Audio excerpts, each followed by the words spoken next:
The Sphinx looked Sungjin square in the eye and answered. Next time answer slower. Otherwise, it's no fun for the person giving the riddle, no? So you did that on purpose? Sungjin bubbled in anger and reached for his sword. Well then, bye. See you later if we ever have another chance. Sphinx quickly returned to the sky and flew away. Sungjin stared after him for a moment. You appear again? He didn't want to meet him again if he could help it. Once the Sphinx had disappeared far into the distance, Sungjin turned his gaze towards the oasis. In the end, he did, in fact, manage to reach the hidden place. Sungjin rubbed his hands together in anticipation as he began to look around the oasis. Let's see, where could the treasures be hidden? Note, shout out to Dark Jackal, Not Fluent, Shadow Minion and Albafox. People who gave multiple answers. There was one who got belly button with 2 answers, do not qualify. There can only be one guess. Happy face Sray. Umbilical cord guessers, y'all were close, haha. It was nice seeing so many people trying to guess it. We love reading your comments and we read each and every one of them even if we are unable to reply to all. We now have a Discord server that readers can join and discuss about MHK or anything they would like to in general. So please do join. The link is https://discord.gg/ehjtwme, or you may press the Discord widget button located on your right, PC, or bottom, mobile. If you enjoy our work, do consider supporting us. If you find any errors, ads pop up, ads redirect, broken links, non-standard content, etc., please let us know. Report chapter so we can fix it as soon as possible. Chapter 39. Chapter 39, Kuten Desert, 6. Sungjin walked around the oasis alone. The water in the oasis was dirtier than he had imagined. In movies or cartoons, characters are usually depicted running into the water to swim or drink from it, but Sungjin felt no such inclinations. Maybe if I was dying of thirst. Sungjin held the magic water skin above his head upside down as he walked in circles around the oasis. The oasis covered a small area. It took less than 1 minute to walk the circumference of it. He couldn't spot anything special about it. He had been hoping for clues about the hidden pieces, but there was nothing. So, what now? Sungjin thought to himself as he gazed into the water. And then suddenly, something sparkly caught his eyes. Sungjin stared at it. In the center of the oasis, there stood a large palm tree. And on top of the tree sat a grody old lamp. Found it! Sungjin thought, and he stepped into the oasis. However, poof! Something popped out from within the murky waters. Sungjin jumped back in surprise. It was a crocodile. An extremely large one at that. Crocodile? In the desert? Sungjin checked the cube. It did not say anything. It wasn't a hidden boss. Sungjin shifted his gaze back to the crocodile. It was preparing to launch a follow-up attack after its failed ambush, but nothing except the hidden boss could possibly give Sungjin trouble. You surprised me, dumb animal. Nevertheless, the crocodile died with just a few slashes. Alert, in case there were more crocodiles waiting, Sungjin cautiously made his way deeper into the oasis. The oasis was shallow enough to walk into it. And there didn't appear to be any other crocodiles. Without further trouble, Sungjin was able to reach the palm tree growing in the center of the oasis. Once he was within arm's reach of the tree, Sungjin returned the moon specter back into the sheath and climbed the tree. I should try to learn some sort of flight spell. Being able to fly would be extremely helpful getting around and searching for the hidden boss and the hidden pieces. I'll have to remember to look around the black market. Making a mental note for himself for later, Sungjin arrived at the top of the palm tree. There, the lamp lay gently enshrined in the center of the palm leaves. Worn out lamp. Normal ornament. Active skill. Rub, I. Rub the lamp. Effects are unknown. a lamp, worn out due to age and weathering. Though, it would have been a work of art at the time of its creation. The part about effects are unknown caught his attention. Sungjin placed the lamp into his pocket and slid down the palm tree. He walked out of the oasis and inspected the item. The lamp was caked with dirt and extremely ancient looking. But, in between the scum built up over the years, the sun's reflection he saw from underneath the grime gave proof of its golden material. I wonder what it'll do. Sungjin first checked his surroundings, and then began to scrub away at the lamp. Soon, smoke emitting a dim blue light began to billow out of the lamp. Sungjin recalled the folklore, legend of genie and the lamp granting wishes. Wish. What should I wish for? Filled with anticipation, Sungjin watched the smoke build up. But, the smoke continued to billow out for a long while. Come on. Come on. The lamp continued to smoke for what felt like an eternity. What? What's that? Sungjin looked up at the sky and jumped back in surprise. High above, a large gathering of clouds formed the figure of a giant. Only his upper body was done forming, and already it was as tall as a 5-story building. He was gargantuan. Sungjin stared up at the giant. Yeah. Bigger means he can grant better wishes, right? Star. After killing all of his teammates, Igor called out to the operator. Operator, what is my contribution now? Your contribution is 26.4%. It was as he had planned.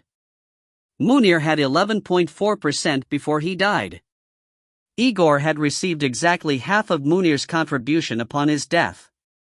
The other half had most likely gone to the Chinese man. Igor rubbed his sword and shield together. And for a moment he looked up at the sky. The sun continued to cook his body. I even took desert simulation training, but the reality is much worse. Wait, is this even real? He lay against the side of the lizard and closed his eyes. But Igor Janovic, you must train harder for the sake of our motherland. A voice inside his head woke him up. Looking up at the sky, he spoke to himself. Why does the motherland matter in this situation? Does the motherland even exist anymore? However, his superior officer was not here to listen to his complaint. He thought to himself. Would he be fighting too? Somewhere in this world? He would have most likely survived. In the Federal Security Service of the Russian Federation, FSB, where Igor received his military training, every man and woman were professionally trained for survival. And the instructor who mentored Igor was a specialist among specialists in survival skills and tactics. Unless, of course, he was very unlucky. No, even if he were unlucky with his teammates, he would have still survived somehow. He would have killed all his teammates, like Igor, to take all the reward for himself.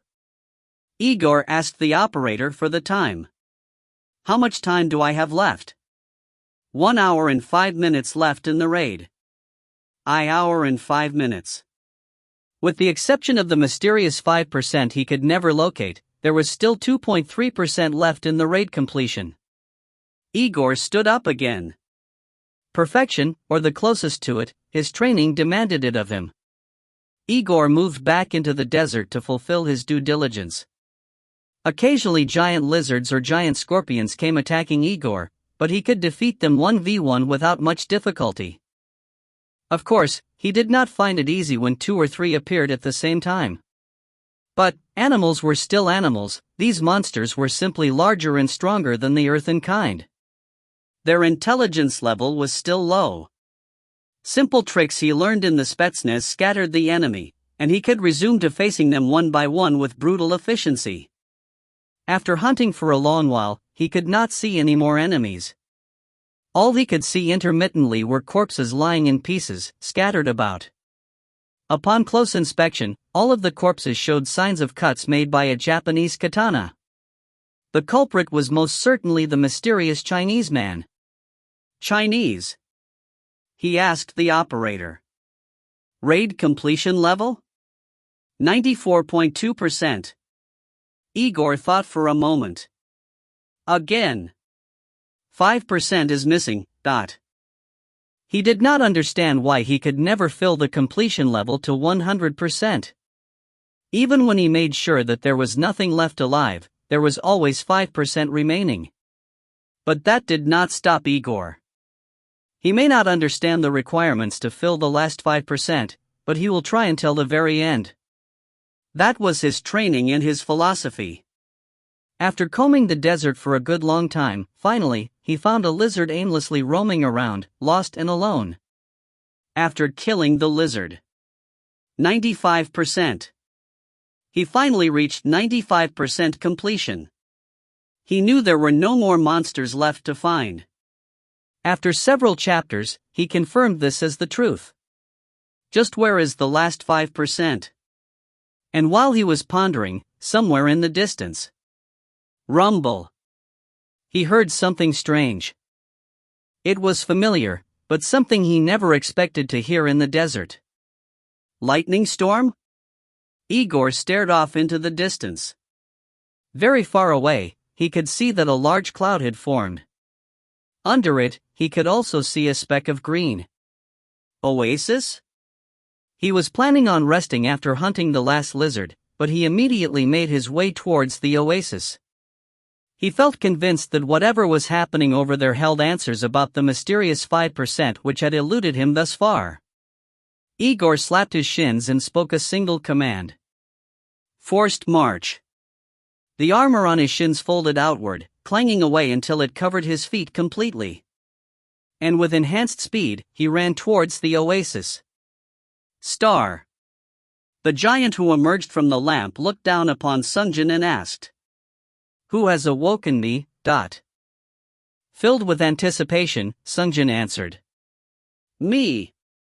I have. Really? The giant stared for a moment and began his introduction. I am the most powerful mage to have ever lived in Kitten, Soldamer Star. Sungjin nodded.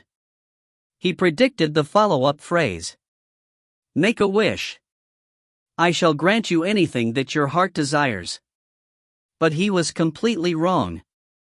What he heard was, I shall test you to see if you have the right to become my master. The cube, which had stayed quiet when the Sphinx and the crocodile appeared, suddenly let out an announcement. Warning! Hidden boss. The great genie Soldamer has appeared. What? Sungjin threw away the lamp in surprise and pulled out his sword. But the genie Soldamer had already began casting his first spell. Murderous thunder, jump from foe to foe. Bright ball of light gathered in his hands and soon poured out towards Sungjin. Chain lightning. Sungjin tumbled away, but the lightning landed on the oasis, and also struck Sungjin. Ack! Sungjin couldn't help but cry out. Even though he dodged the main body of the spell, it was still a powerful strike. But why? Sungjin thought for a moment. Now that he looked at himself, he saw that he was still dripping wet. Getting electrocuted despite dodging the spell was probably due to that. Sungjin quickly moved away from the oasis. Soldamer changed his spell. Incinerate everything in your path. Fireball. The genie's fireball was at least twice as thick in diameter. Sungjin retreated while wrapping himself in sail's breath and shouted. Solidify. Boom. The fireball exploded and lit the surroundings on fire. It was a powerful boss. Incomparable to the bosses he had fought until now. Sungjin quickly took out the romance of the three kingdoms from his vest. He had been saving it all this time to try it out on the hidden boss anyway. It was a great time to test it. But Soldamer continued to shout incantations. Lance which pierces all. Lightning bolt. Sungjin quickly tumbled away and dodged the spell. Boom. The sand where it landed was scorched black. I need an opportunity to read the book. The only weakness with the books was that, like magic casting, it required reading time. Sungjin thought of using Cain, but he had already summoned and unsummoned Cain. What should I do? Sungjin considered his options. The crocodile corpse came into view. Lightning bolt. Sungjin tumbled away. Boom. He accidentally held the moon specter too close to the strike zone, and his right arm went numb. Sungjin gritted his teeth against the pain. Pointing towards the crocodile with his left hand, he shouted an incantation. Awaken and become my slave. Rise of the dead. The crocodile came back alive and began to move. At the same time, Sungjin took out and rang Manyata, Master's bell. Star. Ring ring. Along with the sound, the crocodile began to move rapidly. Sungjin's attempt was successful. Under the effect of Manyata, the crocodile zombie moved with incredible dexterity. Discard your fangs and become a tame sheep. Polymorph. Even though it was instantly countered before it could launch even a single attack, it gave him the time he needed. Sungjin opened the book. The book was designed to automatically open to the most relevant page. Once the book was open, Sungjin read out loud the content of the book. Quickly and accurately. Cao Cao's great army pursued deep into the night and reached the fields of Changban. But he stared down at the army while blocking the bridge. Shaking his lance and glaring most threateningly, he shouted. TL note. The name Soldamer is a parody on one of Heroes of Might and Magic hero Samur, the Jinn Wizard. Master's bell is kind of a pun. The word for bell could also mean slave/servant. It was nice meeting readers on Discord. You also get notifications on chapter release as well there, so do join. If you enjoy our work, do consider supporting us. If you find any errors, ads pop up, ads redirect, broken links, non-standard content, etc., please let us know. Report chapter so we can fix it as soon as possible. Chapter 40. Chapter 40, Kyutan Desert, 7. I am Zhang Ida. Sungjin enunciated and pronounced each and every word carefully until the end. The book closed itself and flew into his arms. This was proof that the declamation had successfully activated. The operator gave out an announcement. Seance of Zheng Fei Ida activated. The books always arm the user with the perfect skill for the circumstance. Sungjin grasped the moon specter and charged towards the genie immediately. Passive skill, enhance attack, 3, swift, 3, applied. Sungjin didn't pay attention to the operator's announcements, but he felt his size increase and his movements speed up. Bah! Soldamer, who was busy turning the crocodile into a sheep, returned his attention back onto Sungjin, who was rushing towards him. Sungjin was moving even faster than before, the same guy who could, even in normal conditions, dodge bolts of lightning. Soldamer decided to turn him into a sheep as well. He began to recite the incantation rapidly. Discard your fangs and... However, Sungjin heard the operator's voice while charging towards the genie. Active skill Shout of Changban, I, is available for instant cast. Sungjin did not know what Shout of Changban was, but... Become a tame sheep. He didn't have time to think it through. The spell was nearly complete. Sungjin wasted no time activating the skill. Shout of Changban. His mouth moved on its own after. Come and battle me to the death. A voice loud enough to tremble the earth burst forth. Following the superhuman bellow, the genie was unable to continue the incantation. Sungjin didn't know for sure, but it seemed to have a spell cancellation effect. Soldamer attempted to stop Sungjin using his hands, but Sungjin easily cut away the fingers. Sungjin leapt up to his arm and began carving up the genie's body. Without magic, the mage Soldamer was unable to put up resistance to Sungjin's blade properly. He severely lacked in physical offense or defense. Effects of Seance over in 10, 9. The operator began a countdown, but 8, 7. When about 7 seconds were left, The genie's body suddenly turned into smoke along with a pop and was sucked back into the lamp. Left alone midair, Sungjin spun around in the air a few times and landed on the sand safely. The operator's cube announced his victory soon after. Hidden boss Great Genie. Soldemer cleared. Sungjin returned the moon specter to the sheath. And then let out a sigh of relief. Phew. But then. Gore. The zombie crocodile came running towards him after the polymorph spell ended. Oh my goodness. Sungjin was surprised by the crocodile twice now. He had forgotten that he had reanimated the corpse using his magic. Gore. The crocodile orbited Sungjin as if searching for something to attack. Whoa, okay, I got it, it's over. Return. Responding to Sungjin's gestures, the crocodile returned to being a corpse. Finishing the combat, Sungjin opened the magic water skin and poured the water onto his head. Ha! It was not an easy combat. Soldemer lived up to his name as the greatest mage in Kyoton's history. His spells were incredibly powerful. Without Romance of the Three Kingdoms and Seance of Zhang Fei, it would have been an extremely difficult and drawn-out fight. Sungjin asked the operator out of curiosity. Operator, what's the actual effect of a Shout of Changban active skill?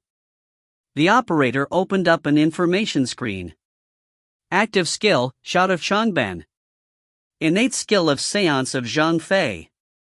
Make a thunderous shout. All things within a 300-meter radius, including the caster, are unable to cast abilities for 10 seconds. This was most definitely a hard counter for any mage character. The true strength of the book was not just from the spell effects, but the fact that it picks the spell based on the situation. The book would call forth the perfect hero from the story using Seance. When I have to face other mages, I might see it again. Sungjin organized his thoughts as he corked the water skin and returned it to his belt. Now that he took a look at himself, he saw that a portion of his clothes had been burnt off. It probably happened while he was dodging the bolts of lightning. Sungjin spoke to himself absent-mindedly. This is probably the first time I lost so much HP, right, operator? The operator responded even to his ramblings. This is correct.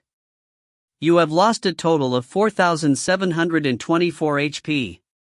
This is the highest recorded HP you have lost so far. Sungjin's HP was approaching 20,000, but for normal hunters, taking 4724 was nearly lethal. I didn't even take a single hit straight on. What an amazing power. Sungjin thought as he stretched himself.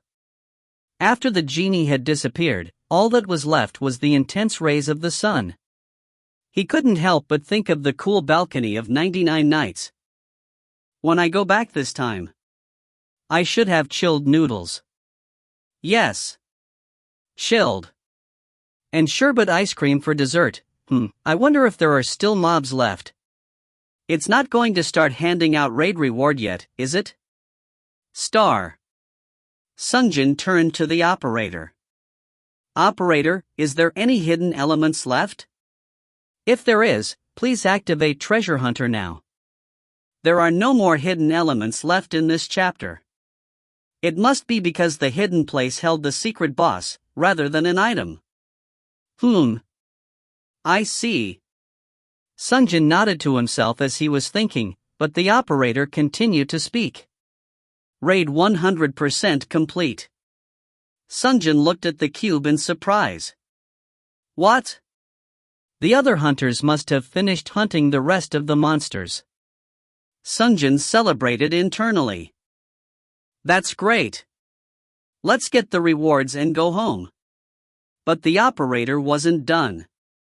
However, there is an active troll in the party. Raid reward will be postponed until the troll, or the other members are eliminated. Or if the timer runs out. Sungjin stared at the cube. Troll? Something must have happened between the other 4 hunters. Sungjin gazed into the distance. Tan sand continued endlessly towards the horizon. Just roaming the desert was torture, but trying to find the troll hiding in the middle of this vast desert within the time limit was nothing short of impossible. Sungjin considered his options. What should I do? But it was at that moment. Whoosh whoosh whoosh whoosh. He heard something from behind. Star dot. While Igor was running towards the oasis, the operator gave out an announcement. Warning! Hidden boss. The great genie Soldamer has appeared. Igor turned to look at the cube with the corner of his eyes. Hidden boss? There are hidden bosses? It only took him a moment to accept it, since he could visually confirm the existence of the hidden boss from afar. Seeing the form of the giant hovering over the oasis, he was certain. The secret behind the missing 5%, that must be it. Not too long after, Igor was able to reach the oasis. The battle had already started by the time he arrived. Incinerate everything in your path. Fireball. Igor hid himself behind a dune and watched the fight. The hidden boss genie wielded unbelievably powerful magic. It was incomparably stronger than the mage bosses of the past, such as the Lich or the two-headed ogre. Igor quickly calculated in his head. The teenager currently had 73.6% of the total contribution. If he gets killed by the genie, Igor would get all of it automatically. Problem was solidify. The teenager's skill was also incredible, being able to face off against the genie alone on equal terms. Igor theorized 3 outcomes. First, if the teenager is killed, he would leave the oasis before the genie discovers him. The genie was probably an extremely dangerous foe. 2. If the teenager wins without much problem, he would, again, leave the oasis. No matter how he thought of it, the teenager's skills were above his own. He didn't forget the fact that he, as a troll, could be killed by others without any penalty. 3. In case the fight was close and the teenager pulls of a narrow victory. Igor looked down at his sword and shield. If that's the case, I will finish it myself. He was already in the troll state. There was nothing to lose by putting more blood on his hands. Planning his next move carefully, Igor slowly made his way into the tall grass of the oasis and hid himself. He was confident in camouflage and ambush. He was confident that he could avoid detection without a camo suit. Hiding in the bush, he watched the fight. The genie appeared to have the upper hand. Lance which pierces all. Lightning bolt. The teenager seemed unable to deal with the genie's rapid spell attacks properly. But the tables turned suddenly. I am Zhang. It was after the teenager read out of a book. An ancient Chinese warrior appeared and hovered behind him like a guardian spirit. And the teenager dashed forward, even faster than before. Igor thought. Is it some sort of buff spell? But the book effects did not stop there. Opening his mouth, suddenly the teenager bellowed. Come and battle me to the death. It was an unbelievable shout, done in unison with the guardian spirit behind him. From the moment he bellowed, the giant from the lamp became mute, unable to cast any spell, unable to put up a fight. And finally, the giant turned back into smoke and disappeared. Once the battle was over, Igor inspected the teenager. Because the fight had just gotten over, the teenager seemed unaware of Igor. Igor had to make a decision now. 2. If the teenager wins without much problem, he would leave the oasis. 3. In case the fight was close and the teenager pulls off a narrow victory. Igor was trying to decide if it was case 2 or 3, but he heard the Chinese teenager talk to himself.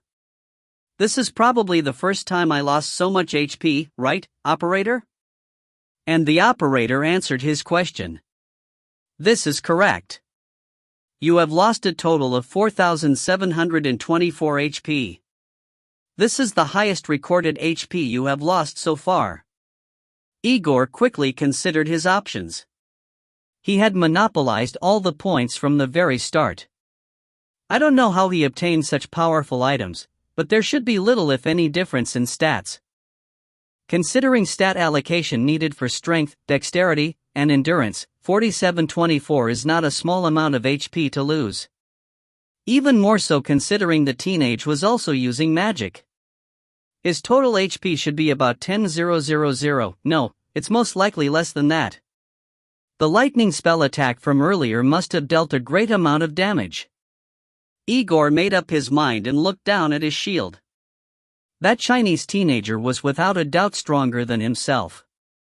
But if he was below half health, or farther below that, then Igor stood a chance. Especially if he took the first strike in an ambush. It was then. Raid 100% complete. However, there is an active troll in the party. The operator gave an announcement. Troll? The Chinese teenager came to find out about him. At this moment, Igor decided. If I don't get stronger now, I will die later. He immediately threw his round shield. Whoosh whoosh whoosh. He drew his sword and charged towards the teen. Note, Battle of Changban historical background. The Battle of Changban was a battle fought by warlords Cao Cao and Liu Bei in 208 in the late Eastern Han Dynasty. 3 legends spawned in this battle. Liu Bei was in a retreat, running away south. After finally convincing the master strategist Zhuge Liang after what is known as the 3 visitations. Soon after accepting Zhuge Liang's Longzhong plan, long-term strategy to attack and capture the imperial capital, Liu Biao, who had been protecting Liu Bei from Cao Cao, died and was succeeded by Liu Song, who immediately surrendered to Cao Cao without telling Liu Bei. This is why by the time Liu Bei found out and began the retreat, Cao Cao's gigantic army was already marching upon his city. Loved by the people decided to follow him, and the peasants initiated a voluntary exodus to follow their lord, with their numbers as high as several hundred thousands. This is the first legend of Battle of Changban. Cao Cao at the time commanded the Mongolian cavalry division and rode hard day and night to catch up with Liu Bei. Liu Bei, moving slowly with hundreds of thousands of peasants which included elderly and children, could not move fast enough, and eventually they were caught. This is the Battle of Changban. During this battle, most of Liu Bei's followers were caught, killed, or vowed loyalty to Cao Cao. Most of Liu Bei's family was captured by Cao Cao, to which one of his heroic generals, Zhao Yun, charged head-on against the gigantic armies of Cao Cao. Liu Bei's men shouted that Zhao Yun has abandoned his lord, to which Liu Bei refused to believe it. Lo and behold, from within the middle of the Cao Cao forces, Zhao Yun returned with the infant son, Liu Bei's heir, and Liu Bei's main wife, rescued from captivity. This is the second legend of Battle of Changban. According to legend, Liu Bei throws away his son and cast him to the ground, angry that because of the infant son he almost got a great general and a hero killed and Liu Bei's other wives suicided by throwing themselves into the well so that they don't burden Zhao Yun by having to protect them all. During the retreat, Zhang Fei, the sworn brother of Liu Bei, decided to form a rear guard with 20 cavalrymen, blocking the main bridge across the river to buy Liu Bei and the final few surviving followers to escape from the battle. Zhang Fei is a legendary warrior himself.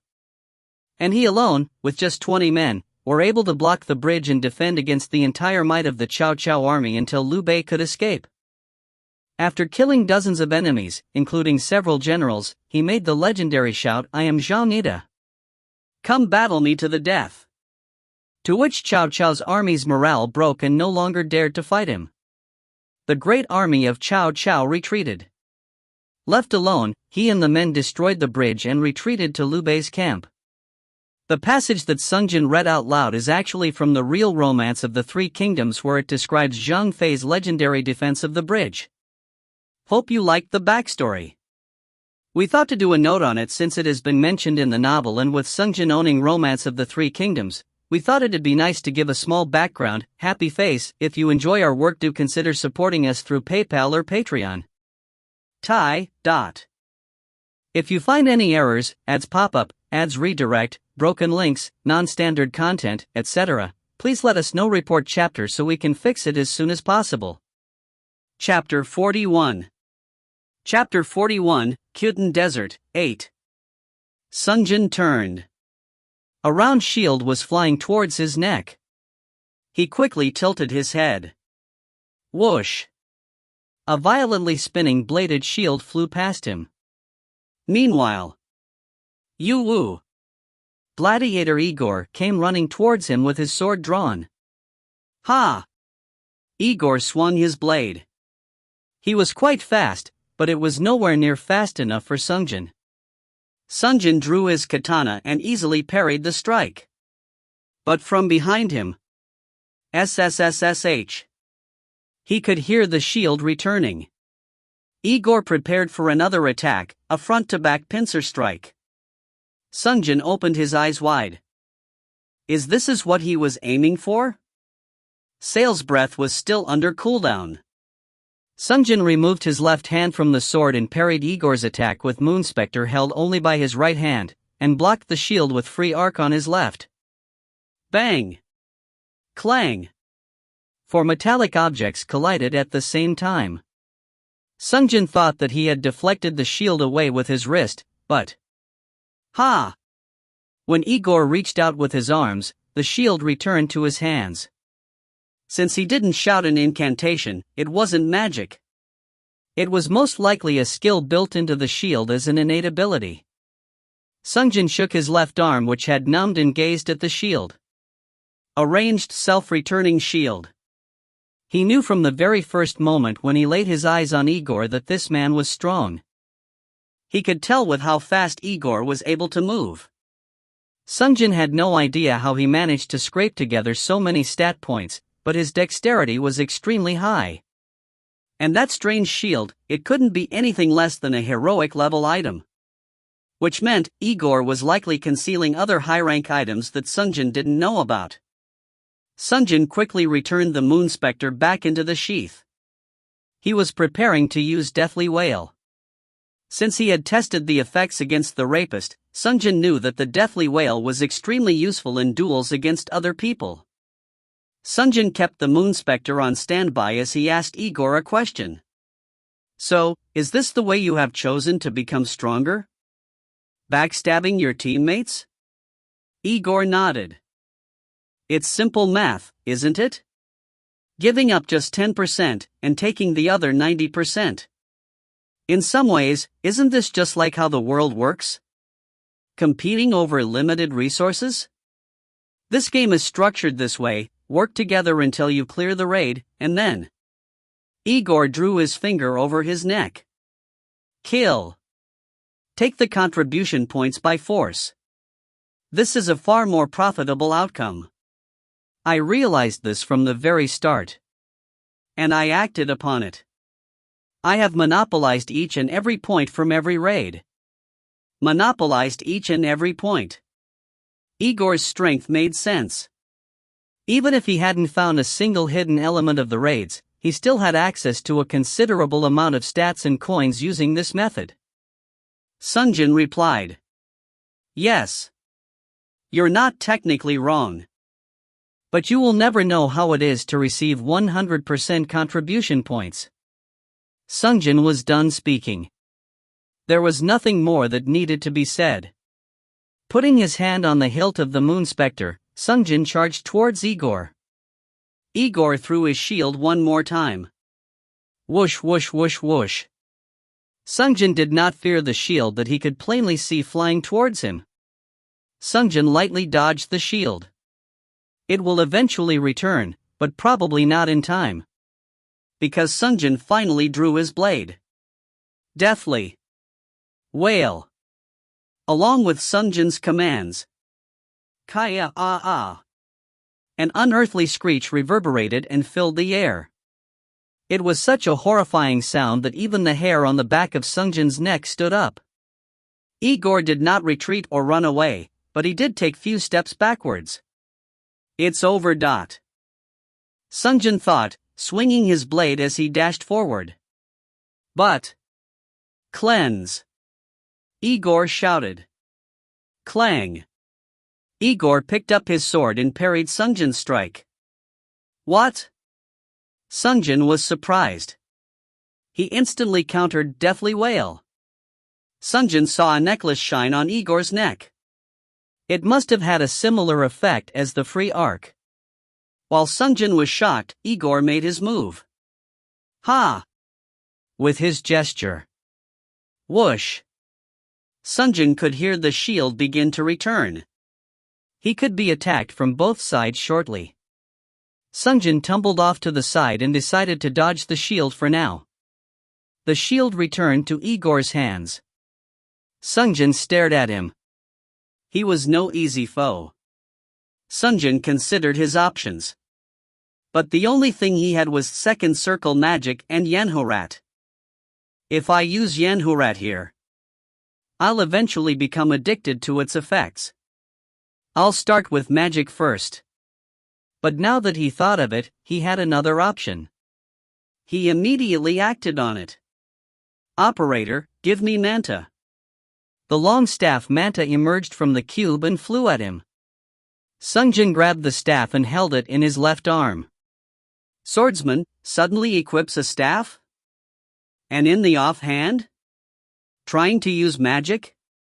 Igor dashed forward this time. You won't get a chance. Magic, okay, you'll see. Sungjin watched him come, and he swung his sword and staff together. He intentionally aimed at two different spots, and timed his strike to hit simultaneously. Igor had to block the Moon Spectre with his shield and the Manta with his sword. But that was only for a moment. Whoosh! Voom dot! Sungjin began a rapid combination of attacks utilizing weapons in both hands. Igor was unable to do anything but defend. How? He couldn't understand how this was possible, using two very different weapons in a dual wield and be able to use them effectively in combat. Most dual wielders often attacked with their primary hand and defended with their offhand. Igor had observed many instructors fight with various weapons, from east to west. But not even the grandmasters of their various weapons could pull off such a feat. Astonished and pushed back by Sungjin's vicious attacks, he decided to finally use his ace in the hole.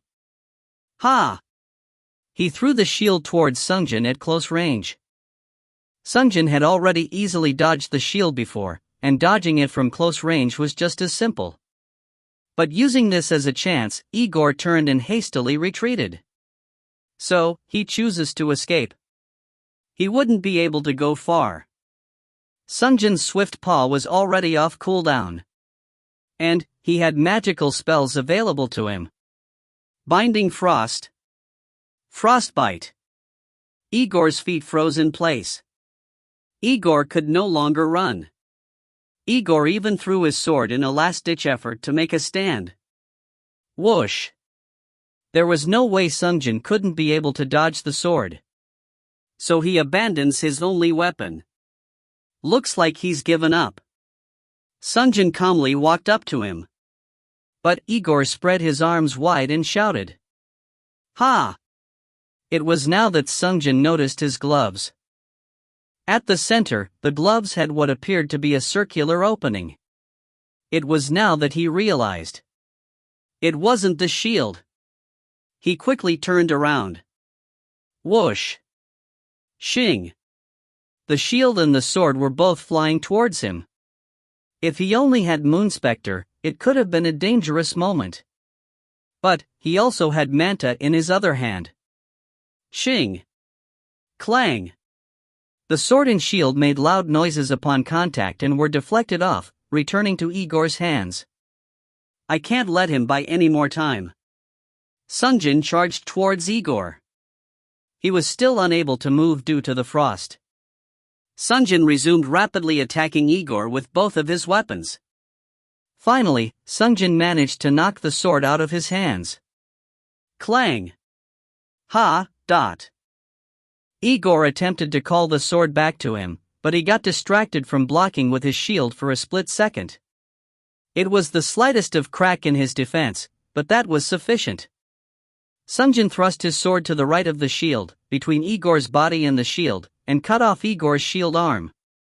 Igor, having lost his arm, took a few steps back. Despite losing his arm, he didn't cry out in pain. What a monster! But no matter what, his arm was permanently lost, it would not return like his sword and shield.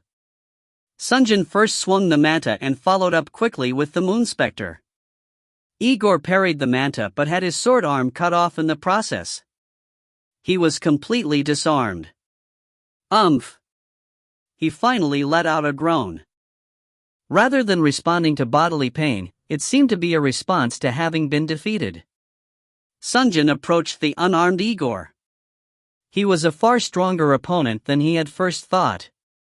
His stats were superb, but even more amazing was his ironclad will, which could endure the pain of having limbs chopped off, and the clever ways he fought and laid traps. Before finishing him off, Sungjin couldn't help but whisper, "If only you weren't a troll, you would have made a great ally." Igor heard him and replied, "Kill me. I accept that you are stronger than me, and I will not beg for my life." Sungjin stared at him. Unlike the rapist, he was no coward. Sungjin lifted the sword above his head. But before he took the final blow, Igor added one more thing. "Kill me, and continue forward. Survive to the end and save us from our imprisonment. Please, bring salvation to mankind." Sungjin couldn't help but freeze in place. Igor must have figured out how the raids would proceed. And as if he was in his final confessions, he continued, "I was trained by the Spetsnaz. Even if my methods were violent, I had firmly believed that I must do anything, including monopolizing all the points through murder, to rise to the top. But not even in my dreams could I have imagined I could run into someone as strong as you." Finally, his face relaxed, as if he was prepared to face death.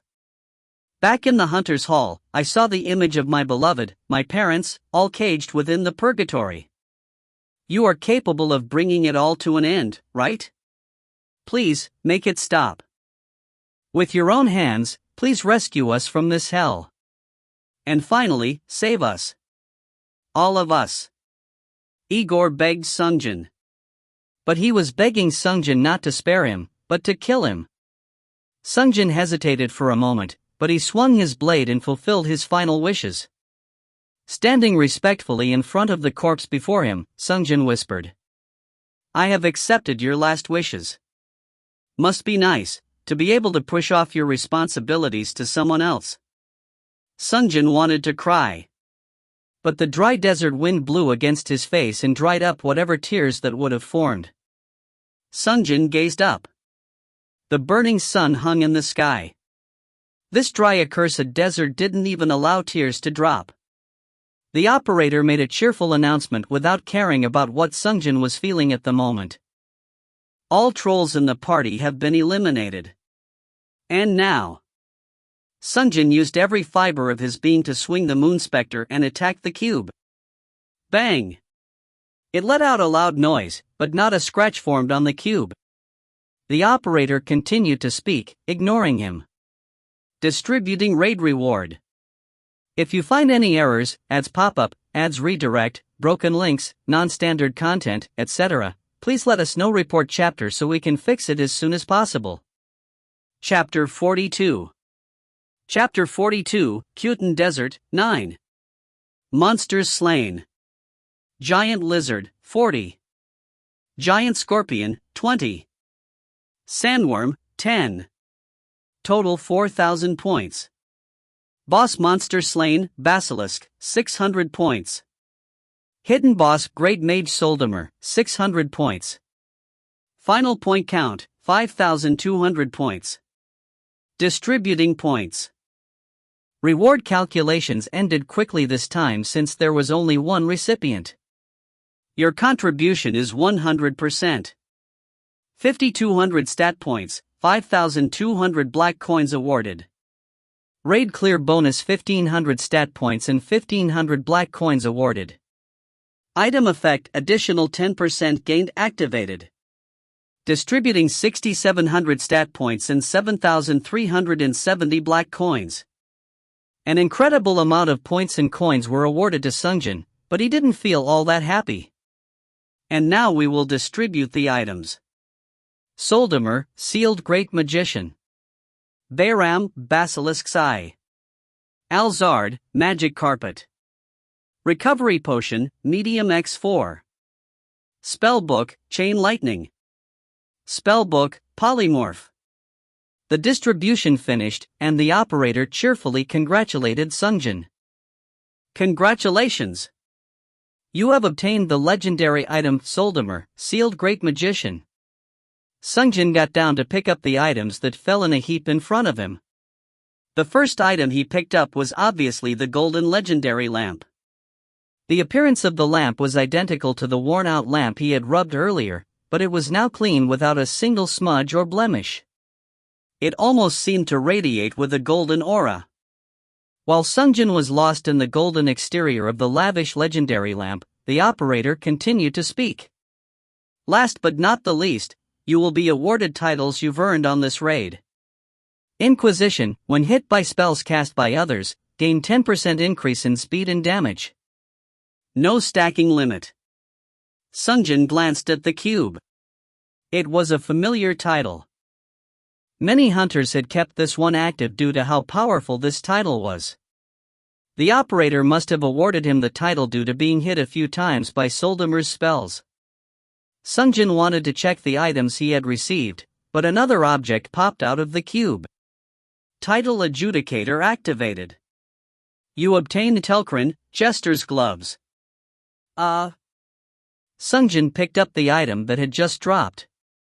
It looked like an ordinary pair of leather glove. Except for the fact that there was a strange circle drawn at the center of it.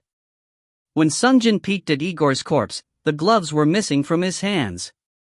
Turning his attention back to the gloves, he checked the details. Telkrin, Jester's Gloves.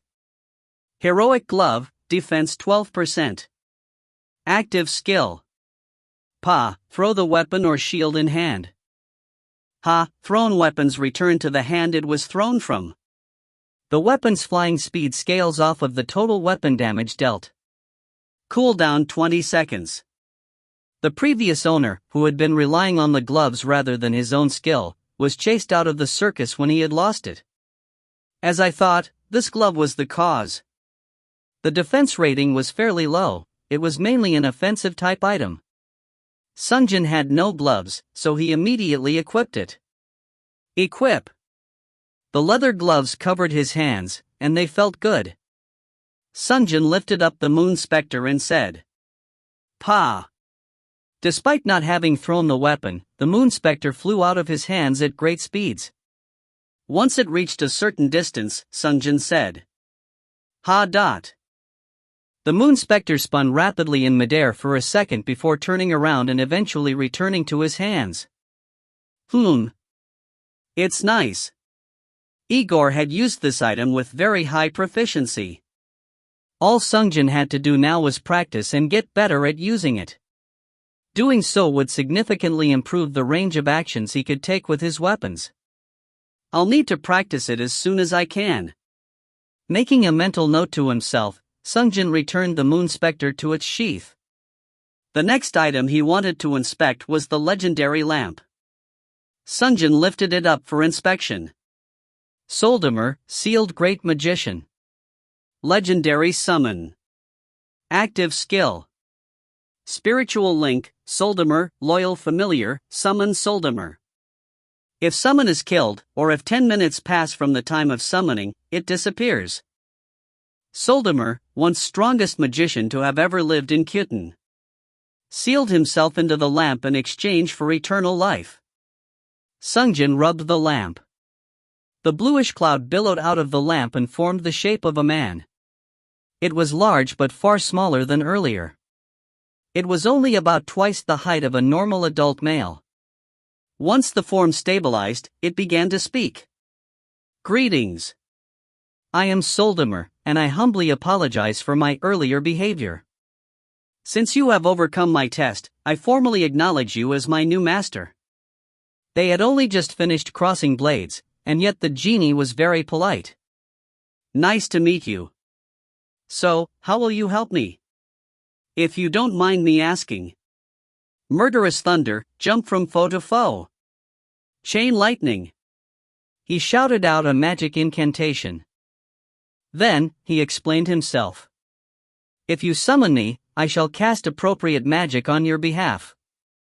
Of course, within the limit of my mana supply. Cast magic on my behalf? Yes. Of blue, red, green, white and black magic types, I can cast any spell within blue, red and black magic type under the 7th circle. Sungjin tilted his head. He knew that Kyuten referred to the desert, but he didn't know the history of the land very well. So the strongest mage to have ever lived in Kyuten can only cast 3 of the 5 schools of magic, and can only cast up to the 7th circle? And you also have mana restrictions? Ah. I had voluntarily sealed myself in the lamp. Thanks to the extension of my life, I was able to spend an eternity studying and researching various forms of magic. But in return, my abilities have greatly diminished. I hope you can understand. While Sungjin was feeling deeply disappointed, Soldamer crossed his arms and reflected over his past. Before I was sealed, I was often compared to 2 legendary magicians who came before me, the Great Dark Flame Mage. Using his finger and with the help of magic, he created an illusion of 2 men. Sungjin didn't know who they were, but Soldamer continued with his explanations. And the only magician to have attained perfection, the Blue Sky Mage. I have been judged to be the closest one to crack the last inner circle since the Blue Sky Mage. If I had not sealed myself, I might have been able to obtain the 10th circle, the circle of perfection, but he kept spouting nonsense. The genie seemed to be starved for conversation after being imprisoned in the lamp for so long. Okay, got it. Well, see you next time then. Understood. If you have any question about magic, please don't forget to consult me. I may have less magic power and mana compared to before, but my knowledge has grown by leaps and bounds. Sure. Unsummon. Instantly the genie turned into a puff of smoke and got sucked into the lamp. Since he could cast spells on Sungjin's behalf, he could prove to be useful. The next item to inspect was a necklace with a yellow eye as an ornament. Bayram Basilisk's Eye. Heroic Necklace. Active Skill. Snake Eye, 3, paralyze enemies for 3 seconds. Cooldown 10 minutes. Giant Lizard Basilisk's Eye. He who gazes into this eye momentarily experiences nightmares. Sungjin recalled the moment when he had looked into the real basilisk's eye. He was able to free himself using free arc, but he did get paralyzed for a moment. He understood its effects after experiencing it for himself, and so now all he had to do was find the right time to use it. The last item he received was a carpet all rolled up. Alzard, Magic Carpet. Active Skill. Flight, 3, can fly for 20 minutes. Cooldown 1 hour. Far, far away in the middle of the desert, a wondrous place. A place where anyone would want to go at least once. That explanation seems familiar for some reason, Sungjin spread open the carpet and took a look at it. It was a little small. It was just large enough to accommodate 2 adults sitting on top of it. Sungjin sat upon it and tested the carpet. Flight. The carpet began to float up away from the ground. Sungjin sat for a moment pondering. How do I drive this? He looked over to the large palm tree at the oasis. I want to go over there. The carpet flew up rapidly and brought him over to the palm tree. Oh. Sungjin had been planning on buying flight after this chapter and memorizing the spell, but with this carpet, it wasn't immediately necessary. It also didn't cost any mana or anything, there were no demerits to using it to get around. Sungjin flew higher riding the magic carpet. He heard the operator speak from the cube following him from behind. You will return to the Hunter's Hall in 10 seconds. 10, 9, 8. Sungjin continued to fly around the Kyuten desert while ignoring her. She continued her countdown. 3, 2, 1, 0. Her countdown completed, and Sungjin disappeared from midair. Star. Ha! Ha! The Black Cop Baltrin looked around. He could see nothing but the desert as far as his eyes could see. Did I lose them? He was running in the desert, sweating like a fountain. He wiped his sweat off his face as he whispered, "Crazy bastards." It had looked like this chapter was going to end safely. Everyone had worked together and coordinated in killing the basilisk. Everything was going smoothly. Although one of the hunters died during the hunt after, the raid had gone well overall. But the problem arose when someone decided to ask, "What is my contribution?" It turned out that the person on the team with the highest contribution was Baltrin. Baltrin had thought that it was due to the fact that he had effectively tanked for the team and protected the others. But one of the hunters expressed displeasure. "Why am I getting so little?" And so the teammates started blaming others and arguing. Before anything could be done, they began drawing blood, fighting each other. And they even attacked Baltrin, who was standing by the side. The reason? Because he had the most. If he had not used the item from the last raid Manmo Patches Club to make the other hunters faint, he would have been forced to fight for his life. Troll, how did this happen? He was a cop, but there was no law to defend here. He kept his watchful eye on the surroundings. Eventually, the operator gave an announcement. "You will return to the Hunter's Hall in 10 seconds. He took a deep sigh of relief. He had never been so happy to hear the announcement. Finally, being chased by people who were even worse than monsters was over. Note, hey everybody, we will soon be launching another project about which we made an announcement yesterday. Do check it out on the homepage. I hope y'all forward to it. If you enjoy our work, do consider supporting us. If you find any errors, ads pop up, ads redirect, broken links, non-standard content, etc., please let us know. Report chapter so we can fix it as soon as possible. Chapter 43. Chapter 43, Black Market 5th Shopping. Sungjin sat on the floor with his legs crossed, still holding onto his sword. The place he was sitting was the Hunter's Hall. It was an unimaginably immense hall lined endlessly with pillars. Shortly, along with the shoo sound, other hunters were teleported to the same place. Sungjin looked up at the others. Everyone was drenched in sweat and covered in sand. Once the crowd of hunters grew large enough, the operator's face showed up as a hologram above the pillars. Congratulations! The hunters gathered here have all successfully cleared 5 chapters thus far. Not many were happy despite her announcement. The hunters were fighting and struggling for their lives until just a moment ago. The current number of surviving hunters is 637,024. The raid began with a total of 7,310,067,613 hunters. Less than 1 out of 10,000 of the original is remaining. Sungjin tried to recall the past. He did remember that once the Khitan Desert was cleared, the operator gave an announcement about the total number of surviving hunters, but he couldn't recall the exact amount. Well, based on luck, I bet it would fluctuate greatly. While Sungjin was lost in thought, the operator continued to speak. Everyone present here is part of the top 0.01% of the rankings. You have all proven your own self-worth. Sungjin briefly thought of Saran Han and Igor. He also remembered the coward from the first chapter. It was possible that he had survived until now, although the chances were extremely slim. Please continue to grow and become stronger.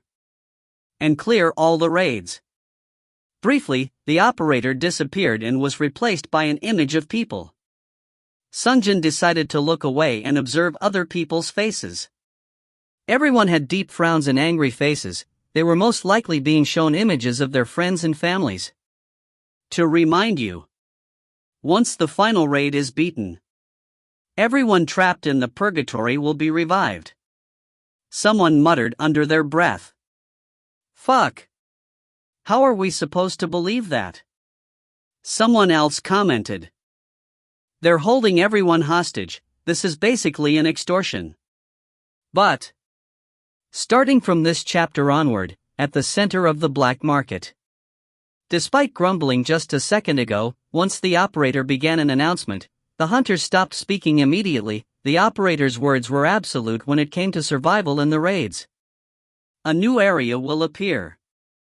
It is very useful in increasing your chances of survival, so I would recommend visiting it at least once. You will be sent to the black market in 10 seconds. Sungjin could hear people murmur around him. New area? What's that? It's probably useless without using tons of coins. Sungjin couldn't help but think. You don't need it at all. 3, 2, 1, 0. Along with the countdown, the people gathered in the Hunter's Hall were scattered to their own instances of the black market. Star. Sungjin immediately began walking once he arrived. His destination was one and only, Kenneth's katana shop. Once Sungjin was close, he asked the operator for the amount of coins he carried. Operator, how many coins do I have? You have 12,550 coins. Sungjin nodded and then entered the shop. And as always, Kenneth welcomed him inside. Welcome back, Mr. Hunter. Hey Kenneth, sorry but... Can I see the blood vengeance again? This was already the third time. Kenneth smiled brightly and replied. Of course you can, don't be sorry. And for the third time, Kenneth brought blood vengeance to Sungjin. Sungjin held the sword in his hands. Then, he held the moon specter in the right and blood vengeance in the left and tried swinging the sword with the sheath on. The sword smoothly sailed through the air. SSSH SSSH. Kenneth hissed while clapping. I have seen a multitude of customers wield a sword, but it's the first time I've seen anyone handle two swords so proficiently. Sungjin was also very happy with himself. The moon specter and the blood vengeance, he was now able to field both swords simultaneously. With these two swords, he wouldn't need to purchase any other weapon. Sungjin lifted up the blood vengeance and said, Please let me buy this. Operator, pay. The cube came forward and completed the transaction. Kenneth bowed and thanked Sungjin. 9,700 coins received for one blood vengeance. Thank you for your business. To her sincere and polite gesture, Sungjin replied in kind by also bowing his head. Thank you as well. Then, take care. Sungjin hung the blood vengeance on his belt. He had finally become a dual-wield swordsman. Sungjin was going to go straight back to the 99 Knights, but he thought of something. Ah! That's right. At the newly created area, there was a business he had to attend to. Sungjin passed many shops to make his way to the center of the market. In a previously empty lot, a circular stall had sprung up which was run by 3 pig demi-humans.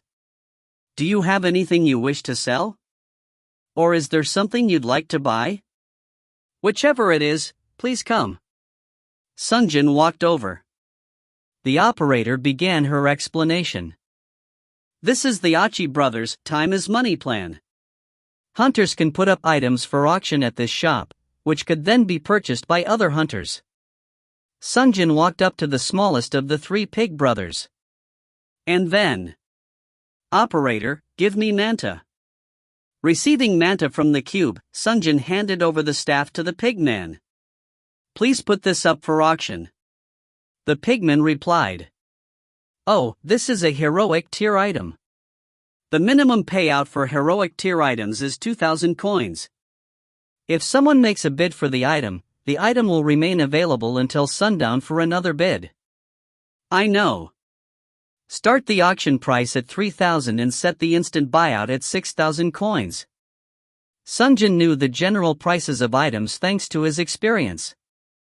Rare was between 505,000, heroic between 2,000 5,000 and legendary was between 50,000. Unique legendary items were priceless, but they were typically unavailable due to the advantage they offered in the raid. Just like how Sungjin had no intentions to auction Romance of the 3 Kingdoms. Understood. The pigman took the item and placed it inside a larger cube at the center of their shop. If it gets sold, we will send the earnings to 99 Knights. Sungjin nodded. To be honest, items with magic enhancements like Manta weren't likely to be sold. It was because most hunters were not ready to fight exclusively with magic until after Chapter 7 or 8. But as long as he kept the item available in the shop, someone was bound to buy it. The item itself was not bad at all. Another pig demi-human approached Sungjin. Anything you would like to buy? Sungjin shook his head, but he thought he might as well ask. Well, any legendary tier items available for sale? There are no legendary items for sale currently. Just as he thought. It was too early for legendary items to be in the surplus. Since Sungjin had no interest in anything less than a legendary tier item, he left the market without worry. Okay, I'll have to check back in another time. Sungjin immediately headed off to 99 Knights. He had already decided on tonight's menu. Star. Slurp. It was the cold noodles in a bowl with chilled soup. Sungjin drank directly from the bowl that Daliapan served the noodles in. It was so refreshing after the torturous desert raid. You look much better now, Master. Soldimer said, sitting across the table. Thanks to Spiritual Link, he was able to stay at 99 Knights along with Kane. Of course.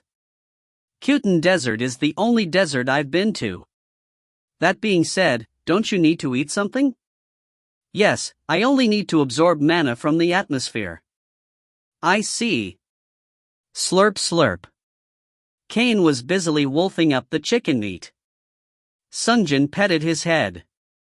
Good, eat a lot, Kane. Kane was definitely bigger now. Last time it wasn't too noticeable, but now Sungjin was absolutely certain. Kane was growing at a very fast pace each day. Does this even make sense? Sungjin wondered, but he quickly dismissed his thoughts. Time itself flowed strangely in the black market. The raid always began in the morning, but by the time they returned, it was late afternoon. It wouldn't be strange if several days passed while Sungjin was participating in the raid. Once he was done with his meal. See you later, Soldimer. Bye, Kane. Facing his host, Sungjin thanked him. Thank you for the meal. Sungjin left and returned to his room. He was fatigued due to the desert heat. He filled the tub and lay in the bath as he always did. Ha! Sungjin couldn't help but sigh. He knew it would be a tough raid, but it was far more difficult than he had anticipated. It was physically taxing, but kill me, and continue forward. Survive to the end and save us from our imprisonment. Please, bring salvation to mankind. After killing Igor with his own hands, he felt an internal turmoil. He had forgotten somehow, but once the final raid is beaten, everyone trapped in the purgatory will be revived. Igor and the operator had reminded him of his mission. Very likely, the salvation of mankind rested on his shoulders. It was a heavy burden to take. Sungjin raised his gaze to the ceiling. But this isn't something I can clear on my own. If he could complete every raid by himself, it would be perfect, but that was impossible. The way the raids had been designed, cooperation with several teammates was necessary to clear it. The further along the raid he progressed, the more important his teammates became. It was not only about having strong teammates but having teammates he could trust. But often it was difficult to find both qualities in the same person. It was true in the real world, and it was especially true in the raid. He couldn't help but recall Igor's words. In some ways, isn't this just like how the world works? Competing over limited resources? This game is structured this way: work together until you clear the raid, and then kill. Take the contribution points by force. This is a far more profitable outcome. He wasn't wrong. The design of the raid seemed to encourage troll activity. It would be extremely rare to be able to find kind-hearted yet strong individuals, especially in a system that rewarded team killing. So, does this system favor evil over good? If that was true, then something needed to be done, considering his previous failure. Sungjin lay back in the tub and thought to himself. He recalled Saran and Igor's case. If I really intend to complete the final raid, I can't be the only one to grow stronger. I need to overcome the system and be able to influence the raid as a whole. And then he thought of something. Overcome the system. There was a place where that might be possible. Sungjin got up from the bath and wiped himself down with a towel. Knock knock. Daliapin appeared as if he knew when Sungjin might be done with the bath. Please come in. Daliapin greeted him politely and then handed over a piece of paper. It is the information brochure on the next chapter. Sungjin accepted it and asked Daliapin. Daliapin, I have a special request for tonight. Go ahead and ask. Please wake me up at 4:20 am. No, make that 4:10 am. 4 in the morning? The owl demi-human stared at him quizzically, not understanding what this was about. Daliapin blinked a few times. Sungjin answered. Yes. You sleep during the day anyway, right? There was not an instance where Daliapin ever refused. Understood.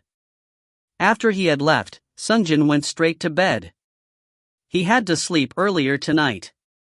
He had to wake up at 4:10 am to make it to the hidden market, which opened at 4:30. TL note, the Romance of the Three Kingdoms was called Legendary Ancient Omnibus, but in this chapter, it is called a unique legendary item. It seems going forward, this is the verbiage the author will be sticking to. Just slight shift in terminology, nothing substantial changed since we already knew that only one could exist, already unique. Also, we complete our second month today as translators. Happy face, hope y'all are enjoying our work. If you find any errors, ads pop up, ads redirect, broken links, non-standard content, etc., please let us know. Report chapter so we can fix it as soon as possible. Chapter 44. Chapter 44, Black Market Fifth Shopping, 2. Knock knock. Sungjin opened his eyes. Soon. Knock knock. He heard the knock on the door again. Sungjin turned towards the door and said, I woke up. Thank you very much, Daliapin. He didn't hear anyone from the outside anymore. Sungjin got up and stretched. After lightly washing his face, he dressed up and went out the door. Daliapin was watching Sungjin while blinking. Sungjin looked towards him and said, I'll be going then. But, where are you going at this hour? Sungjin stopped to turn and look at him. Are you asking because you really do not know? Daliapin fell silent. Sungjin turned his body to face him. Don't be like that, Daliapin. I don't want to come to resent the man who shelters and feeds me. He was curious as to what expression Daliapin had on his face, but Sungjin left the door. Woof. Kane was watching him from the outside. He wanted to follow Sungjin. Ah. Kane. Don't come this time. Kane answered. Woof woof. He barked twice. It seemed he wanted to come anyway. Sungjin stared at him for a moment before replying. Okay, do as you like. Sungjin led the way into the black market. Kane followed closely behind him. The market was dead quiet at night. The black market existed for the sake of providing service to a single hunter. If the hunter was asleep, there was no reason to continue operations. With the exception of a single shop. Sungjin was searching for a loan shop. It was hidden deep within the black market. It was one of the most difficult shops to locate. It should be around here. But he couldn't see it. Sungjin asked the operator. Operator, what time is it? It is currently 4:32 am 32 seconds. I got here a little early. Sungjin squatted for a second to look at Kane in the eye. Kane, the place where I am going. I mean, the person I am going to meet. He's someone dangerous. I do not know for sure, but that's what I feel. So you have to remain calm, okay? Woof. Kane replied with a short cry. Sungjin was playing with Kane's fur when he saw the light blink on and off. Sungjin turned to look.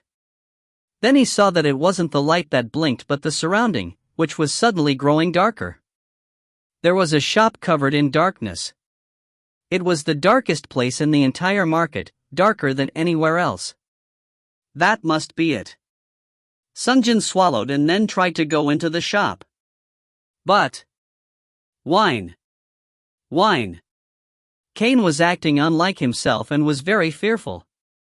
Kane, if you don't want to come, I'll go alone. Go rest at 99 nights. Kane paced around restlessly and then sat down. I guess he can't help it. Okay, just wait there, Kane. I'll be back. Sungjin entered the darkness. Within the shop was a stairway leading down to the basement. If not for the sensation of his feet touching the stairs, he wouldn't have been able to tell there was anything there due to the sheer darkness. Sungjin slowly and cautiously made his way towards the basement. Once the stairs ended, there was a small candle lighting up in what appeared to be a bar. There was not a single customer inside, save for an individual seated in the back corner in the dark. What a terrible taste. Sungjin walked over while thinking so. The operator gave an announcement. This place is the hidden shop, darker than black. Sungjin glanced at the cube. The explanation ended there. Normally she would continue by saying, this place sells a variety of katanas. You can enjoy various flavors of tea in this shop for free. But there was no such explanation for this place.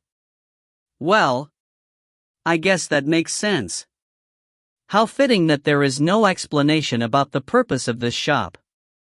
Sungjin walked over to the man sitting in the corner and sat across from him. Finally, the man opened his mouth to speak.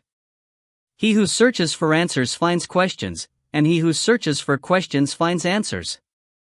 Welcome, young one. What do you seek? Sungjin was trying to see the man across the table. He couldn't make out the details due to the darkness. The man opened his mouth and said, do you wish to see my face? Let there be light. Illuminate. A small orb of light emerged from his hands and floated above the table. Sungjin was now able to see the man. He was a human.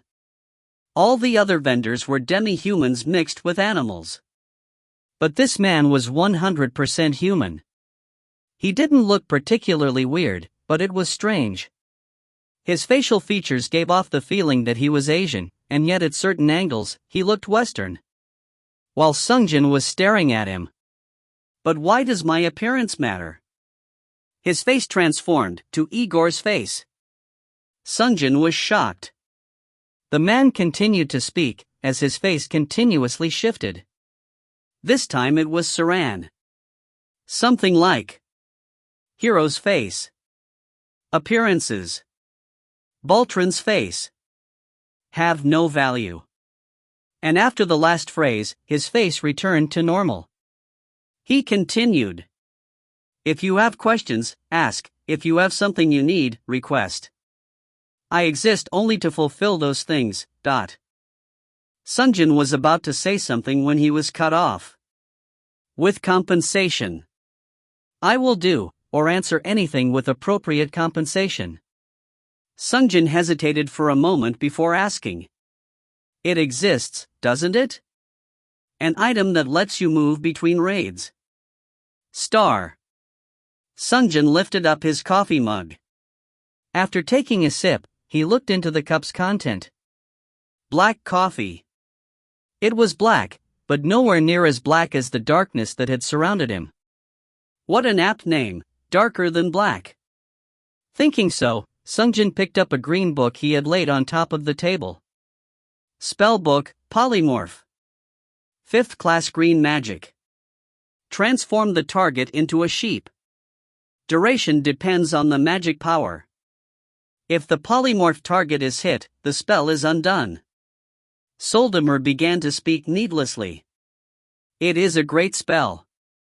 When you face multiple enemies, it is useful for polymorphing one or two until you finish the rest.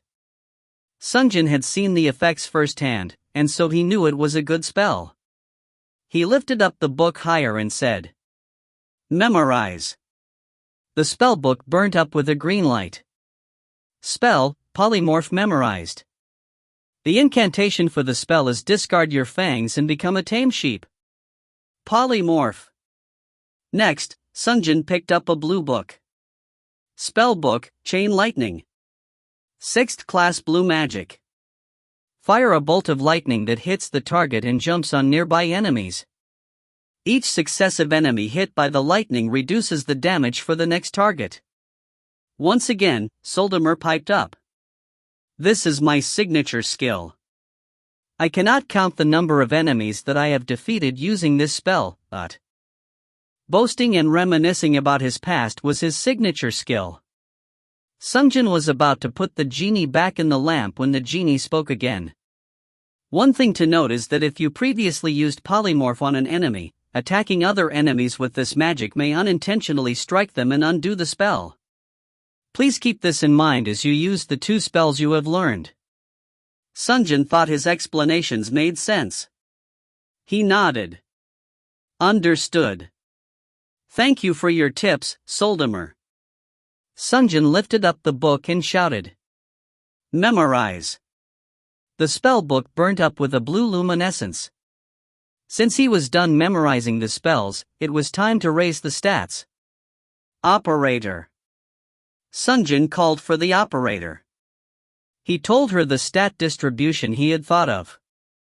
Increase strength by 1500, dexterity by 2000, endurance by 1000, magic power by 700, mind power by 1500. Applied. Show me my stats. The operator displayed his stats on the hologram. Strength 5736 4412, plus 1324. Dexterity 66 21 50 93, plus 1528. Endurance 43 10 33 15, plus 995. Magic power 2105 16 19, plus 486. Mind power 26 16 2012, plus 604. Unallocated points, 0. What he learned from the previous stat allocation was the importance of mind power. After raising magic power to a high level, he found that he was unable to use magic when he needed to. Sungjin initially thought that he would increase his magic power slowly over time, but as he saw during the Kitten Desert raid, the effects were quite powerful, and it was very comfortable fighting against monsters with spells. Incinerate everything in your path. Fireball. Without that spell, killing sandworms that popped out of the ground would have been much more annoying. Sungjin stared at the modified status window for a second. At the current state, there should be no problem with magic. I think I have more than enough status points. Sungjin considered his dilemma. With his stats, there was no longer a shadow of a doubt that Sungjin could beat the raids with stats alone. There was only one issue he needed to make a decision on. Should I try the next raid with the treasure hunter? He didn't think that there would be any problem. Almost every chapter had turned into a treasure hunt for Sungjin anyway. With every chapter, Sungjin had grown so powerful that clearing it posed no challenge anymore. So, the most obvious choice of action was to test how it would be to keep Treasure Hunter title active. Operator, change my title to Treasure Hunter. Applied. Sungjin finished all his preparations, so he picked up the sandwich sitting next to his mug of coffee and took a bite. The bread was soft and the lettuce crisp. The folded piece of ham perfectly complemented the rest of the sandwich. While enjoying the sandwich, he read the sheet of paper in front of him. Information on Count Dimitri's castle ruins. Sungjin asked the operator without looking away from the sheet. Operator, how much longer until the raid begins? 36 minutes and 24 seconds. Plenty of time. Sungjin slowly read the content from top to down on the information sheet. Sungjin was more nervous than usual. By the end of this raid, he was planning on buying that item which would allow Sungjin to intervene in other raids. Unlike other times, Sungjin focused on the details written on the information sheet. What caught his eyes were the section about the boss himself. Boss Count Dimitri's special ability is drink blood. If he succeeds in drinking blood, then he regains health and is empowered. Protecting your allies is the key to success in this raid. Protecting. I'm not very good at this. And while reading through the information page, he was teleported away to Count Dimitri's castle ruins. If you find any errors, ads pop up, ads redirect, broken links, non-standard content, etc., please let us know. Report chapter so we can fix it as soon as possible. Chapter 45. Chapter 45, Count Dimitri's Castle Ruins, 1. The sound of a horse's neigh could be heard from the distance. And outside the shaking carriage window, a tall tower could be seen. The moon hung low over the tower, and unknown beasts were flying in the moonlit sky. Clop, clop, clop, clop. The shaking of the carriage matched the sound of the horse's hooves. The place Sungjin was summoned to was inside of a shaking horse-drawn carriage. More specifically, a carriage headed towards the castle ruins. Welcome. This is Count Dimitri's castle ruins. It is the ruins of a castle built thousands of years ago. Please be warned, the inhabitants of this castle have lived here since the time it was built. The operator gave an announcement, and the carriage stopped just as she finished. The carriage was parked outside a large door. A creepy droning voice could be heard from the outside. We have arrived, Sir Hunter. Sungjin finally opened the door and emerged from within. In front of the door, the carriage driver was waiting for him. The driver was missing his head. This was his second time seeing him, but it still creeped him out. I don't like this place. Sungjin walked over and stood by the entrance. He couldn't help but yawn. It was because he woke up very early in the morning. Synchronizing hunters. Sungjin blinked and watched the people as they emerged. And as was his habit, he checked their titles first. Armored Soldier. Guard. First-class Marksman. It was then that he noticed. Sungjin thought he hadn't seen clearly, so he rubbed his eyes and squinted. Wait, am I seeing this correctly? He had not mistaken.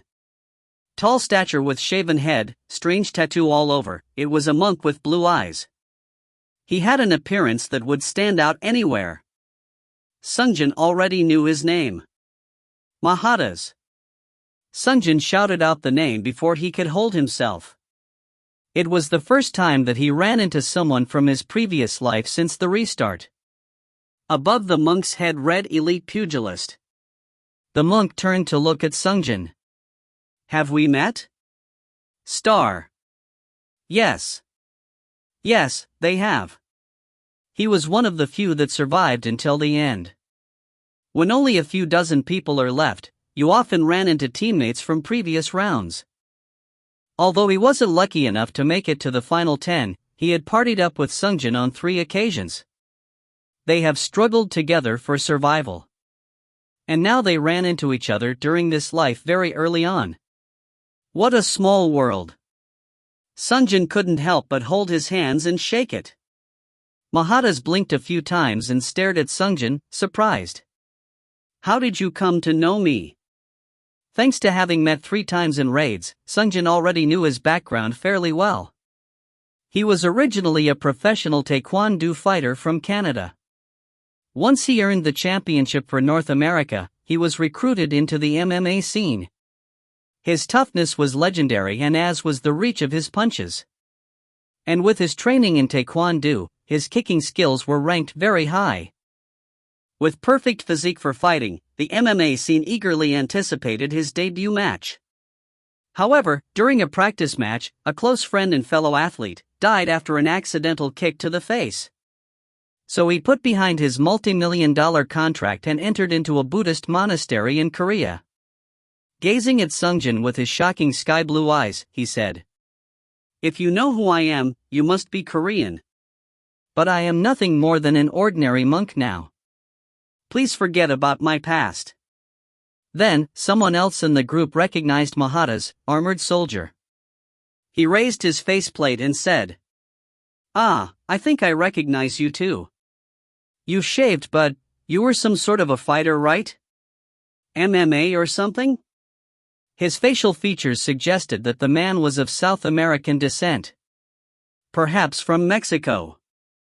Mahatas turned away, feeling uncomfortable for being recognized. That's all in the past. It was then that the tall guard decided to speak up. "Hey, it's okay getting to know each other, but let's include everyone, alright?" And the last person there also piped in. The short Asian first-class marksman. "Yeah. I don't know if the tattooed monk is famous or not, but let's first make preparations to beat the raid." Sungjin finally let go of the monk's hands. The two hunters were right, and this was Mahata's first time meeting Sungjin. Acting friendly and familiar more than this would probably be unwelcome. It was then that the raid objectives popped up. Count Dimitri's castle ruins raid. Objective: hunt the 1,000-year Count Dimitri. Time limit: 1 hour 30 minutes. Raid will begin in 3 minutes. At her announcements, the hunters gathered up and began preparations. The guard began with his self-introduction. "I am Dominic Spencer. I am from England, and as you can see, I use the spear." He held up his spear for others to see and then he added, "I am trying out some magic spells too." Offensive spells? Either way, it's fire-based magic. The armored soldier twirled his mustache as he spoke up. "My name is Giovanni. I was from Mexico." "No, I am from Mexico." He seemed to be hiding something. Is he an illegal immigrant? Not that it matters right now. If he were anything like Santiago, it would be problematic. The Asian man holding a bow was Chinese. "My name is Penglong Chinese. I mostly use the bow, but I am also trying out magic." Mahatas gathered his hands together in a prayer and answered, "My name is Mahatas. My nationality. I am Canadian, but it doesn't matter now. Before entering the monastery, I had been taught martial arts, and that is what I used to fight." Sungjin glanced to his side. Because there was actually a Chinese man on the team, it would be difficult to lie. So Sungjin revealed his true nationality. Korean. Guard Dominic Spencer took the lead. There was almost always one in a group of 5 that is able to rally the team effectively. Let's discuss what we're going to do. Especially, from the information page. The boss is a vampire that can suck blood and empower himself. Giovanni continued to rub his mustache into a point as he spoke. It seemed to be a deeply ingrained habit. So, if he sucks blood he gets several times stronger? Sungjin had experienced it before, as well as read up on the information sheet. Once he sucks someone's blood, he gets fully healed, and his stats increase by several times. In the previous raid, there was a case where one of the team members got bit. And so the raid was just barely cleared before time ran out. It would be great if it was possible for me to go alone and just solo the raid. Sungjin gazed up to look at the castle ruins. This raid was different from all the previous ones. Unlike the previous raids, this zone was not designed to be traversed solo. That is until the raid boss was defeated. It wasn't yet clear if the hidden boss or hidden piece could be hunted alone, but until the raid boss is cleared, Sungjin was forced to tag along with his team. Sungjin glanced at his teammates. They were planning their positions in a formation. Since Giovanni is a tank, please stand in the front, followed by martial arts monk and the Korean swordsman, and me. Then Peng Long in the back. right? Right. Also, I noticed that at first the weapons and roles were randomly distributed, but as time progressed, it now looks like the system assigns us to teams according to roles, don't you think so? I think you're right. 1 tank, 3 DPS, and then backline support. Since 2 raids ago? Something like that. He would have to wait to see their individual skill, but no one appeared to be of poor character yet. And since Mahada's was on his team, Sungjin could relax a bit. While the 4 men continued to talk among themselves, Sungjin was thinking by himself. First, buy the item from Darker Than Black using the raid reward, and starting with the raid after that. I will start to influence raids other than mine. He already had 3 legendary items. He even owned the unique legendary item Romance of the 3 Kingdoms. Raids no longer posed any challenge to him. It was time to start thinking of the big picture. Search through other raids and help those with good moral character, and those who aren't. Kill them. And handpick the final 10 myself. This was Sungjin's new plan of action as a result of the Igor event. He was more than strong enough to effect as many raids as he could within the limit of his power. He needed to exert his influence over the overall raid as much as possible. The end goal was to create the final 10 survivors who were all incredibly talented as well as those he could trust. People upon whom he could depend on with his life. Only then would it be possible to clear the final raid. Last time, the final 10 were all unbelievably powerful individuals. Befitting to be called selected by the gods. But because of this, they had bickered and argued with each other without a good sense of cooperation and camaraderie until they were all wiped out. The raids were impossible to clear with simply strong individuals. He knew by experience. Within the raids, I will rise as a new god to rewrite the rules and take control over everything. While he was thinking so, "Hey, Korean teenager." The guard Dominic was addressing him. "What do you think?" Sungjin didn't know how to respond for a moment. He wasn't paying attention to the conversation. Now that he noticed, everyone was looking at him. Giovanni realized that Sungjin was spacing out and complained. "Hey, what are you thinking? This is a matter of life and death. How can you be so irresponsible?" They must have been making quite a strategy among themselves while Sungjin was daydreaming. This party appeared to be very cooperative. At least for now. What should I say? Sungjin considered his options for a moment while pursing his lips. But he decided to answer truthfully. He had to work with these people for the time being. Truthfully, I don't need something like strategy. And, same goes for the rest of you. Everyone's eyes grew wide at his claim. Dominic narrowed his eyes out of suspicion and questioned Sungjin. "What do you mean?" Sungjin answered. "You'll see. Just follow me." Instead of answering, he put his right hand on Moonspectre and the left hand on the Blood Vengeance. Before he could unsheath his 2 swords, Pine Long commented. Two swords? Dual wielding? Martial arts expert Mahada's commented as well. That shouldn't be easy to fight with. This wasn't something that Sungjin could easily explain in a short time. Pulling out the 2 swords, Sungjin put on a fancy display of martial prowess before the others. Whoosh whoosh whoosh whoosh. The 2 swords glistened in the moonlight. The others who had thought just a moment ago we might have a troll were left speechless. And meanwhile, the operator announced the time remaining. The raid will begin in 10 seconds. TL note. Where we rode have we met? The word-by-word translation becomes, do you know this, which means lesser vehicle, which is a way for monks to respectfully lower themselves and refer to themselves, a form of self-referencing pronoun, such as I. This is one of the few pronouns in Korean that is different. Japanese has like watashi, or boku, etc. Also an update on our future projects. We have started work on 2 novels currently, and you can expect one of them releasing next week. The novels are The Man Who Grows Stronger by Breathing and MC Hides His Strength. Tentative titles: we are going for a mass release for both and are working on it currently. Do consider supporting us if you enjoy our work. If you find any errors, ads pop up, ads redirect, broken links, non-standard content, etc., please let us know. Report chapter so we can fix it as soon as possible. Chapter 46. Chapter 46, Count Dimitri's Castle Ruins, 2. 3, 2, 1, 0 raid commencing. At the same time. Creak.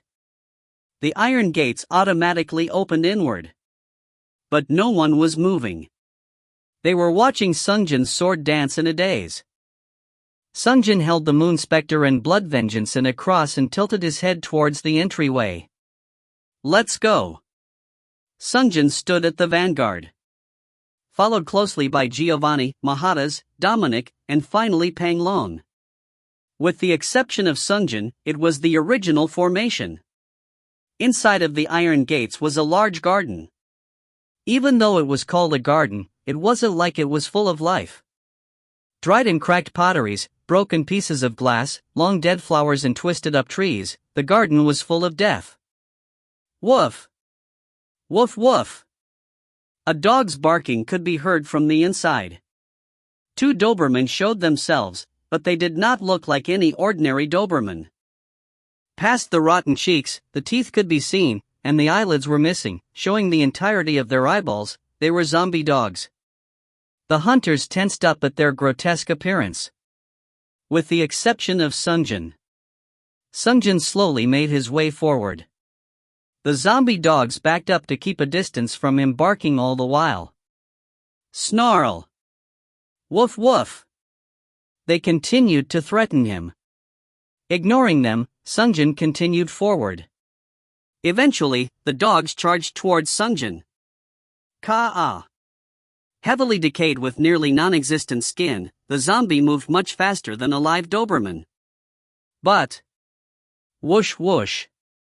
With a flash of Sungjin's 2 swords, the Dobermans were bisected instantly. Sungjin continued to walk up to the front door without any sense of caution or urgency. He felt that something was missing. Looking behind him, the hunters were all standing with their mouth agape. Only Mahatas was looking at the Doberman corpses. Sungjin shouted out to them. "Aren't you coming? Come quickly, we have to go together." At his words, the hunters came running towards the castle entryway. In front of the gates, there were 5 strange-looking stones. You all read the information sheet, right? Let's stand on top of each stone. Obediently, the hunters followed his instructions. And once all 5 took their place, a bell could be heard ringing in the distance. Ding ding ding. And the hunters heard a voice coming from above. "Ah, welcome. It's been such a long time since we last had guests." Hunters all looked up towards the sky. A cloud of bats flew together and formed a single figure on top of the tower. It was in the form of a man with a long cape. "How do you do? I am the master of this castle." The man, whose face was whiter than the moon, politely bowed to them. "I am Count Dimitri." He opened his mouth and smiled. His sharp fangs could be seen clearly. Everyone was taken aback by his fangs, but Sungjin had other thoughts. Wait a minute, hold on. I have prepared a fun recreational event for our dear guests on each floor." Sungjin quietly spoke to the cube. It was barely audible. "Operator, get me Alzard." The magic carpet emerged from within the cube at his request. "I have spent a long time preparing these fun little entertainments, so you should have lots of fun.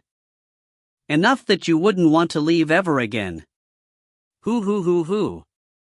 The 1,000-year Count Dimitri let out a strange laughter. The hunters watched him completely absorbed. But Sungjin was distracted. He was making a plan.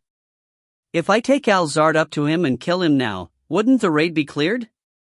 I hope you enjoy your stay. at the same time as his farewell. Creak! The gates began to lift, letting out rusty noises of moving gears. Before the Count stood back up from his deep bow, Sungjin threw Al-Zard forward and shouted, "Flight!" The magic carpet opened itself. But, phew! Pang Long's arrow flew first. Sungjin watched the arrow fly in surprise. The arrow made it all the way in front of the Count's nose, but with a pop the Count reverted back to a large cloud of bats. His laughter filled the sky. Ha ha ha ha ha! Damn! Sungjin chased after the bats using Al-Zard. He could hear the Count's voice coming from the mass of bats. "You can only play with me after you've finished with the other little recreations I have prepared for you. Please come to the top of the tower. Then, I will do my best to entertain you personally." "I don't have time for that." A high-speed aerial chase ensued. Sungjin chanted an incantation while chasing the bats. Murderous thunder, jump from foe to foe. Chain lightning. A ball of lightning gathered in Sungjin's right hand and was shot out of the moon spectre like a bullet.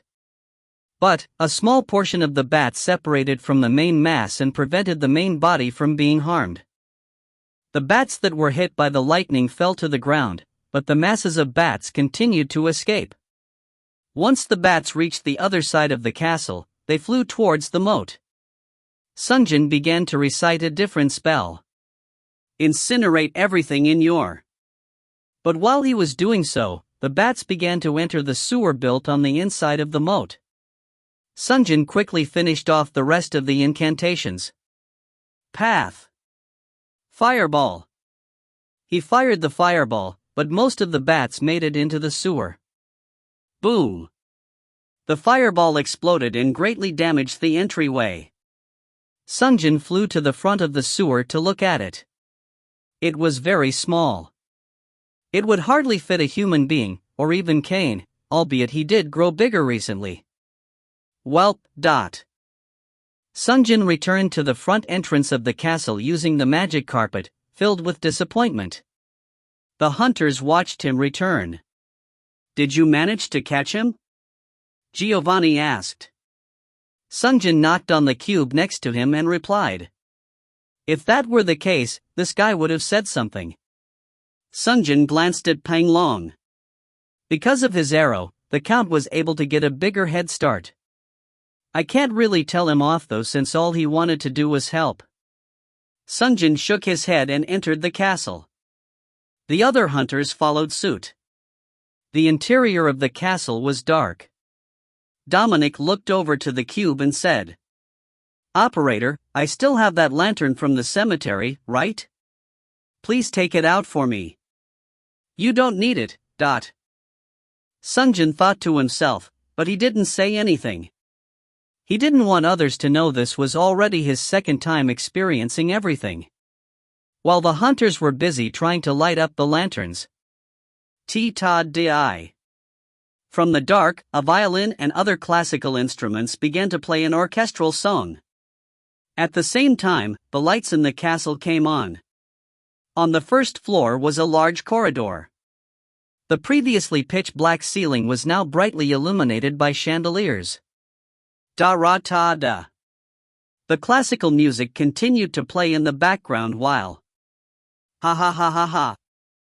Ho ho ho ho. Unnaturally laughing pairs of men and women appeared. The men wore a dress suit, and the women wore a fancy dress. The couples danced to the tune of the music, but each of them wore strange-looking masks. The hunters' faces had various emotions displayed on them. Dominic muttered, "This chapter, just what?" It was written in the information sheet, but it was still odd to experience it firsthand. Sungjin addressed the hunters. "Don't be put off by them, stay alert." And in a moment during the middle of the song, suddenly, bang! A loud smashing of the keys of the piano could be heard, and the music stopped playing. Sungjin turned to the hunters and informed them. "Okay, it begins now. I will take care of most of them, so try to hunt safely." Ki-ta-tan ta-ta-tan. The elegant and graceful music was replaced with an eerie screechy sound. The dancing couples threw away their masks all at the same time. Ugh! Someone gagged upon seeing their faces. Behind the masks were deathly white faces, with fangs showing from their lips. Their faces twisted into a wicked grimace, and they began to screech. Kyaa. You're supposed to bait one of them at a time and fight them, but... Sungjin muttered something. He held the moon specter and blood vengeance like a cross and charged alone into the narrow corridor. The well-dressed vampires also came charging towards Sungjin. Unlike the other kinds of undead, these were extremely fast. But there was no way these vampires could match the power of Sungjin, who was wielding legendary tier swords in each hand. With each swing of his sword, heads, arms, and legs were cut off. While Sungjin charged onwards through the corridor like a hurricane, a few stragglers began to attack the other 4 hunters. Wait! Here they come! Careful! Giovanni came to the vanguard and raised his shield. Dominic raised his spear, and Pang Long knocked an arrow. But... Ta-ha! Mahadas dashed forward and kicked one of the vampires. He broke the chin of a female vampire in a single blow. He turned to face the male vampire and said, "Overheat." With the command, the gauntlet he wore glowed bright red. Using the bright red gauntlet, he landed a punch exactly on the vampire's diaphragm. Splat! A strange sound erupted, a sound that was difficult to imagine that it could come from a human being. Wheeze! The vampire let out a strange sound of agony. When Mahadas pulled back his fist, a large hole had been punched through the vampire's stomach. Giovanni, who had been tense, lowered his shield. Dominic and Pang Long also relaxed their weapons for a moment. Ta-ha! Mahadas began to hunt the multitude of vampires with incredible speed and power. The Korean ahead of them already formed a mountain of vampire corpses. The 3 remaining hunters glanced at each other. They understood deep inside. This raid could probably be cleared with just the 2 of them. But Pang Long began loosing arrows towards the vampires in the distance. Giovanni and Dominic saw that and also prepared their weapons. Urea! They charged towards the zombies. Star dot! Guard Dominic swung his spear around, and couldn't help but feel that this chapter was very strange. The chapter is one thing, but the teammates, especially those 2. Just surviving from chapter to chapter was a struggle. Had been a struggle. It was nice to get high contribution percentage, but survival came first. He had fought hard for the sake of his own survival first, and contribution second. But there was something very different with this chapter. The Korean teenager who charged onwards, slicing off limbs of vampires like a human tornado using 2 swords.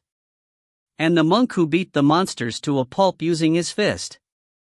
Between the 2 of them, he had to work hard to scrape together contribution points. He was also part of the top 0.01% of the best hunters among humanity. No matter how strong the allies are, they cannot gift contribution points. Dominic's weapon was a spear. It was a weapon designed to fight enemies from behind the cover of the tank. But right now, the tank Giovanni wasn't able to get any points either. The Korean and the monk were rushing ahead, killing everything in sight, rendering defense and ranged support unnecessary. Pang Long had been able to try and get some contribution by shooting enemies far into the distance, but Dominic had no such ranged abilities. After considering his options, the only solution he could come up with was to charge ahead with his spear, even if he had to put himself at risk. The vampire whose jaws were shattered was wandering about in front of him. Yeah, dot. He charged forward and stabbed at the vampire's head with his spear. Stab. With a piercing noise, the vampire died without even being able to let out a cry. He felt a rush of adrenaline upon hunting the undead. What if, my teammates aren't strong, but it is the enemies that are weak? Dominic thought as he charged towards another vampire. If you find any errors, ads pop up, ads redirect, broken links, non-standard content, etc., please let us know. Report chapter so we can fix it as soon as possible. Chapter 47. Chapter 47, Count Dimitri's Castle Ruins, 3. After killing a single vampire with his spear, Dominic scanned the hallway for another lone vampire. There. He took his spear and charged forward once more. Hey, dot. Someone shouted at him from behind, but he ignored it. If he didn't do something, he would be left with no contribution points to speak of. Don't worry, I am also skilled. He answered. Endless needle. He shouted as he clashed against the vampires. He aimed for the neck and stabbed with the spear. Kaya. The vampire tried to dodge the spear by tilting its head, but the weapon suddenly split into dozens of spears. And one or two of them pierced through the vampire's neck. Ku. The vampire grabbed the newly formed holes in its neck and fell to the ground.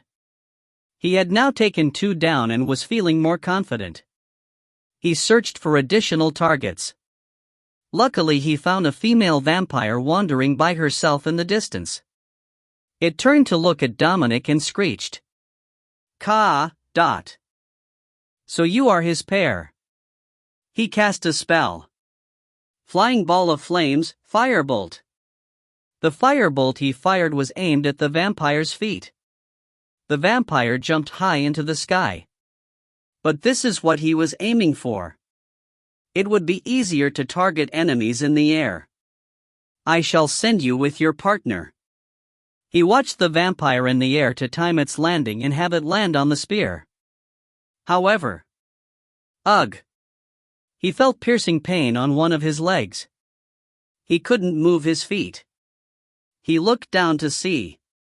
The vampire he thought he had defeated had stabbed his ankle with its long nails. It was still alive despite the holes in its neck. Dominic opened his eyes wide. But despite the pain and the surprise attack, he shouldn't have taken his eyes away from his other foe. Ka, dot. The female vampire that dodged the firebolt earlier was now upon him. He turned to look at her. She was descending faster than he had anticipated. They can fly? His realization came too late. The vampire was already past the spear tip. Dominic tried to take a step back, but his feet were held down by another vampire. The vampire flew into his embrace, 10 claws scratching his back open. Ah! He screamed out loud in agony due to intense pain, but it was not over yet. The vampire clamped down on his neck and drew blood. Ack! His vital was ripped open, and the blood supply to his brain stopped. Dominic felt faint, and he started losing consciousness. But before he passed out, Pa! A sword came flying from somewhere and pierced the vampire's head. The hands holding Dominic loosened up. Ha! The sword came flying back and cut through the neck of the vampire, sucking his blood. The head fell off, and along with it, the fangs holding onto his neck. Ta-ho! Mahadas appeared and kicked away the head of the vampire holding his leg. He caught Dominic as he was about to fall over. Are you all right? Kaya. A crowd of vampires tried to take advantage of the situation and surround them, but Giovanni appeared and blocked them with his shield. Meanwhile, Phew! Panglon's arrows pierced through one of the vampire's arms. Giovanni pushed the vampires back with his shield and axe. While Giovanni was buying time, Kay appeared out of nowhere and severed the heads of all the vampires like the wind. The surviving vampires were finished up in moments, and the battle was over for now. Giovanni looked over to Dominic to scold him for running ahead alone. I told you to. But he stopped himself once he saw Dominic's ashen face. Star. Once Sungjin was done dealing with the last vampire, he returned to the other hunter's side. At the center lay Dominic. Sungjin inspected Dominic's state. Why did he overdo it? He was able to save Dominic thanks to Telkrin, Jester's gloves, but his state looked dire. He was bleeding from his ankle and neck profusely. If I was even a little bit slower, he would have already died. But, if he got bitten by a vampire. Mahadas recited an incantation. By my authority, close the wound and remove the pain, heal. A white light spilled out of his hands and covered Dominic's injuries. His wounds disappeared wherever the light touched. Sungjin pursed his lips and gazed at him. He still uses white magic. Mahadas was no tank, but because he fought without a weapon, he had to fight at the very front lines, resulting in him getting injured often. So in the previous life, Mahadas had used various white magic, recovery magic, and buff magic. It was a wise decision. Thanks to Mahadas's magic, Dominic's condition improved. But his state was still strange. Are you all right, Dominic? Dominic finally spoke. I feel fine, but something's weird. I feel dizzy. Sungjin asked the operator while watching Dominic. Operator, how long does blood curse last? Blood curse, duration is 30 minutes. Pang Long asked. Blood curse? Sungjin frowned. Pang Long's reaction reaffirmed his suspicion. The information sheet did not contain any mention of the vampire's bites. Information sheet? Where's the info? Sungjin came to distrust the information sheet for this reason. Although it was informative, it always redacted few key information necessary to complete the raid. Sungjin was about to open his mouth to explain the effects of the blood curse, but Mahadas calmly asked the operator. Operator, what is the blood curse? The operator gave an explanation in her usual expressionless tone. Blood curse, debuff duration 30 minutes. Lower all status points by 30% for the duration of the curse. Once the time runs out, the curse kills the target, and the target is reborn as a vampire. Giovanni whispered. Kills, my god. Is there no cure? Pang Long replied. I checked every item in the consumable shop, but I've never seen anything that reverts curses. Sungjin shook his head. This is not a poison, it's a curse. Does anyone have remove curse or scroll of remove curse? Everyone's eyes grew large. It was probably their first time hearing about a curse. Dominic's eyes lost its luster as he fell into despair. Everyone fell into silence. Sungjin thought about it for a moment. Remove curse. Soldimer said that he couldn't use white or green schools of magics. There was no immediate answer. But there was still a way. The only way available to them. Sungjin told them immediately. Even if we don't have remove curse, there is still a way to save him. The only way? Mahadas asked. How? Complete the raid before 30 minutes are up. As you all know, if you get teleported back to the black market, all your injuries go away. Everyone nodded at his words. Even if one took an otherwise fatal wound, if they were to be teleported to the black market, all their wounds would disappear as if nothing had happened. But there was a problem with this method as well. Operator, how much time is left until the raid is over? 1 hour 19 minutes and 4 seconds. Everyone turned to stare at Sungjin, thinking, so it's impossible after all. None of them had ever experienced being teleported back early, they had always been sent back when the time ran out. Even if we don't hit the time limit, if we reach 100% completion for the raid. Sungjin was about to say, but he decided against it. I will do my best to save him, so please trust me. Giovanni. Yes? What? Giovanni answered in panic at being called out. Please protect Dominic. Even though his status points were decreased, you two should be able to keep each other safe if you two work together. Ah, got it. Giovanni's helm moved up and down twice. Sungjin now looked over to Pang Long and Mahadas. You two, hunt with me. As fast as you can possibly manage. The other two men nodded as well. They haven't had a chance to speak properly, but they already understood his strength, they trusted him. Let us hurry then. Sungjin pointed towards the elevator on the far side. Within the elevator was the same circular formation as the castle entrance. Please go stand on them. Everyone took their spots. Once all 5 of them took their place, the elevator began to climb. Even if one of them died, they had to carry the corpse and place it on the slot in order for the elevator to continue moving. This part was written on the information sheet, although it didn't help improve their chances of survival. Clang, clang, clang, clang. The elevator made worrisome noises as it began to climb. Sungjin was thinking about various things as the elevator moved up. Will I be able to kill the hidden boss and find the secret location within 30 minutes? I can try, but...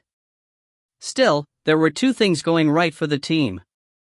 First was that the monsters were not spaced far apart like in a hyena's forest or the kitten desert. They were all gathered up in the same floor. So all they had to do was clear each floor as fast as they could and kill Count Dmitri and the hidden boss within the 30-minute time frame. Second, he decided to bring Treasure Hunter this time rather than Master Hunter. He would be able to find both of the hidden elements of this raid faster than any previous raids. Of course, the 30-minute window was extremely difficult to overcome. Sungjin glanced at Dominic. His face was very pale. If 30 minutes are not enough, then with my own hands.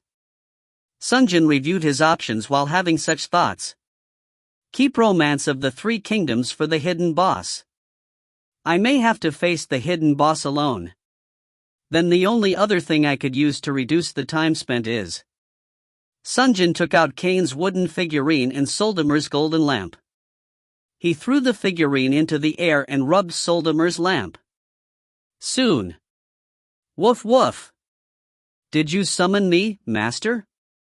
2 loyal summons appeared before him. The others stared at Sungjin out of surprise.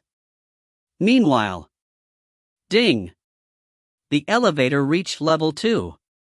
Level 2 was the spider room. Due to the large amount of giant spider webs laid out, trying to clear the room normally would take considerable time and effort.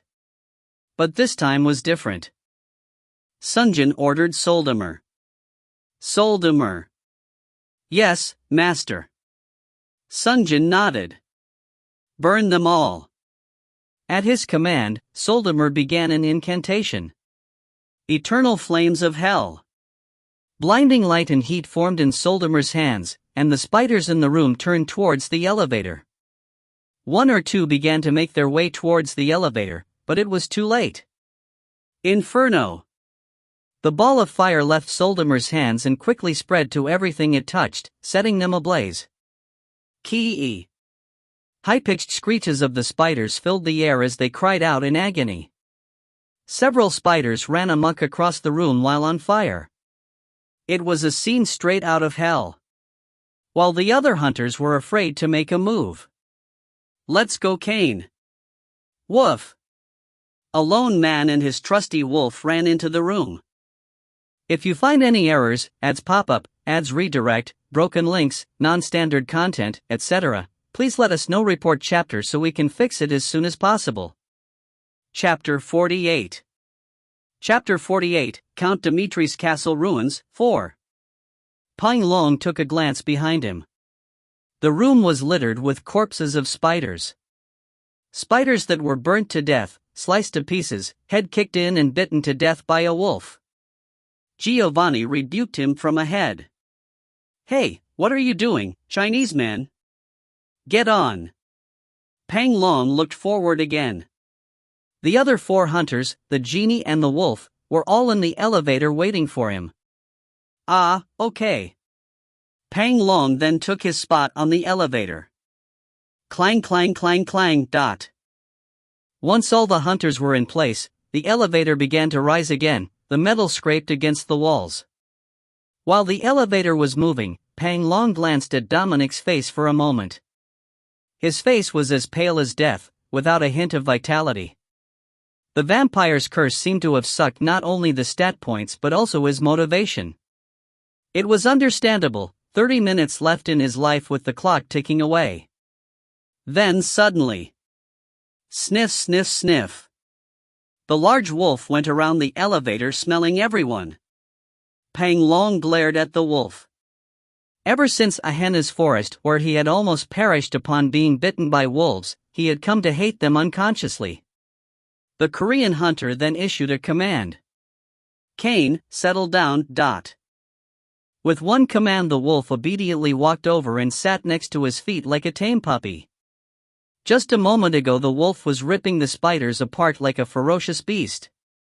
He sure is loyal to his master. While he was lost in thought, Kay suddenly spoke to him. Mr. Pang Long. Ah. Yes? Do you have any abilities that allow you to fire multiple shots at once? Pang Long thought for a moment before replying. Ah, well, I can use split arrow. He began to try and explain to them verbally, but instead, he stopped and opened up the status window of his bow to simplify things. Dragon's Claw Bow, Bow of Johann. Heroic Bow, Strength and Dexterity B. Active Skill. Split Arrow, 3-star. After the initial arrow hits, several magical arrows gets fired in the same general area. Cooldown 5 minutes. Dragon's Eye, 3, ***. Fires an audible arrowhead to sense enemies out of the line of sight. Cooldown 5 minutes. Bow wielded by the leader of the legendary Four Great Thieves, Johann. It is said that the effectiveness of the bow greatly depends on the wielder. It's like this. Kay read the status window briefly and nodded. Then when I give the signal, shoot as many arrows as you can into the suits of armor. Pang Long tilted his head. Which suits of armor? Pang Long wanted to ask, but Kay already turned his head towards the genie and gave him instructions. Soldemer, prepare your chain lightning. Understood, master. While Pang Long was still out of it, the elevator stopped moving. Ding! Accompanied by the bell, the elevator doors opened. Unlike the first floor where they were greeted by dancing couples and music, and the spider swarm on the second floor, the third floor was dead silent. In the long corridor, there was nothing but rows upon rows of empty suits of armor donned on top of mannequins. What kind of room is this? Where are the enemies? Giovanni asked. Pang Long thought to himself. How did this man know that the next floor will have suits of armor? Pang Long also doubted that the man would answer his questions. Kay gestured to him and said, Okay, begin shooting. Aim to hit as many enemies as you can. Enemies? Pang Long was filled with questions, but he decided to act as he was asked to. Starting with the blood curse, he knew far too much. Even details not displayed on the information sheet. Pang Long looked up at the ceiling. High above, a chandelier was glistening where it hung. That should work. He aimed for the chandelier and shouted. Split arrows. His arrow accurately hit the chandelier, and once it struck, dozens of magical arrows appeared and scattered all over the room. It hit a majority of the suits of armor standing in neat rows. Intruders detected. To arms. Defend the master. The mannequins wearing suits of armor came to life, brandishing their weapons. Their speed wasn't all that impressive. Giovanni readied his axe and shield. But Sungjin held him back. Wait for it. Wait for it. The suits of armor came alive and began marching towards the elevator in a single file, perfectly in sync with their footsteps. Just a bit more. Kay waited just a bit longer, and then he gave the genie the signal. Soldemer. The genie immediately chanted an incantation. Murderous thunder, jump from foe to foe. At the same time, Kay shouted out the same incantation as the genie. Murderous thunder, jump from foe to foe. Sparks of energy began to gather in their hands. Chain lightning. Chain lightning. A blinding light shot out from both hands and flew towards the approaching army. The suit of armor in the front was hit and was lit on fire, while the lightning continued to jump from suit to suit. Those hit by the lightning fell one by one. Only a few survived the attack and were standing on the far end of the room.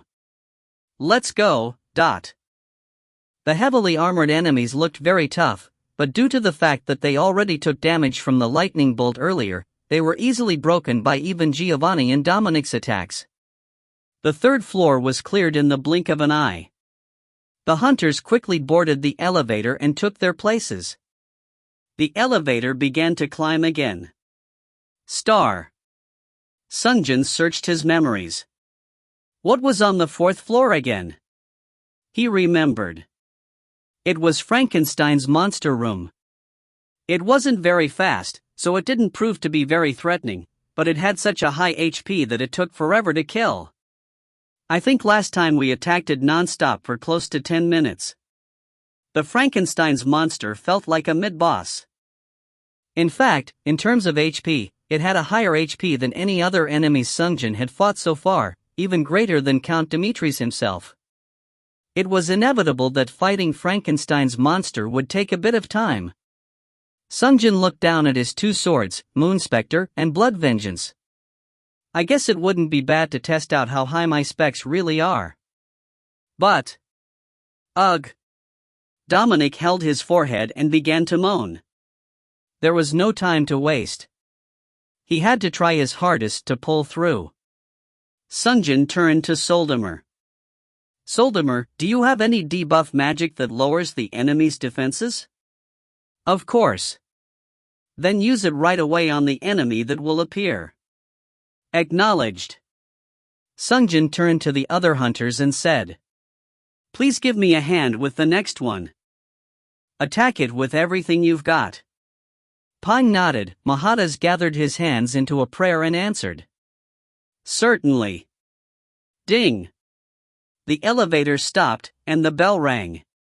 The fourth floor was a laboratory.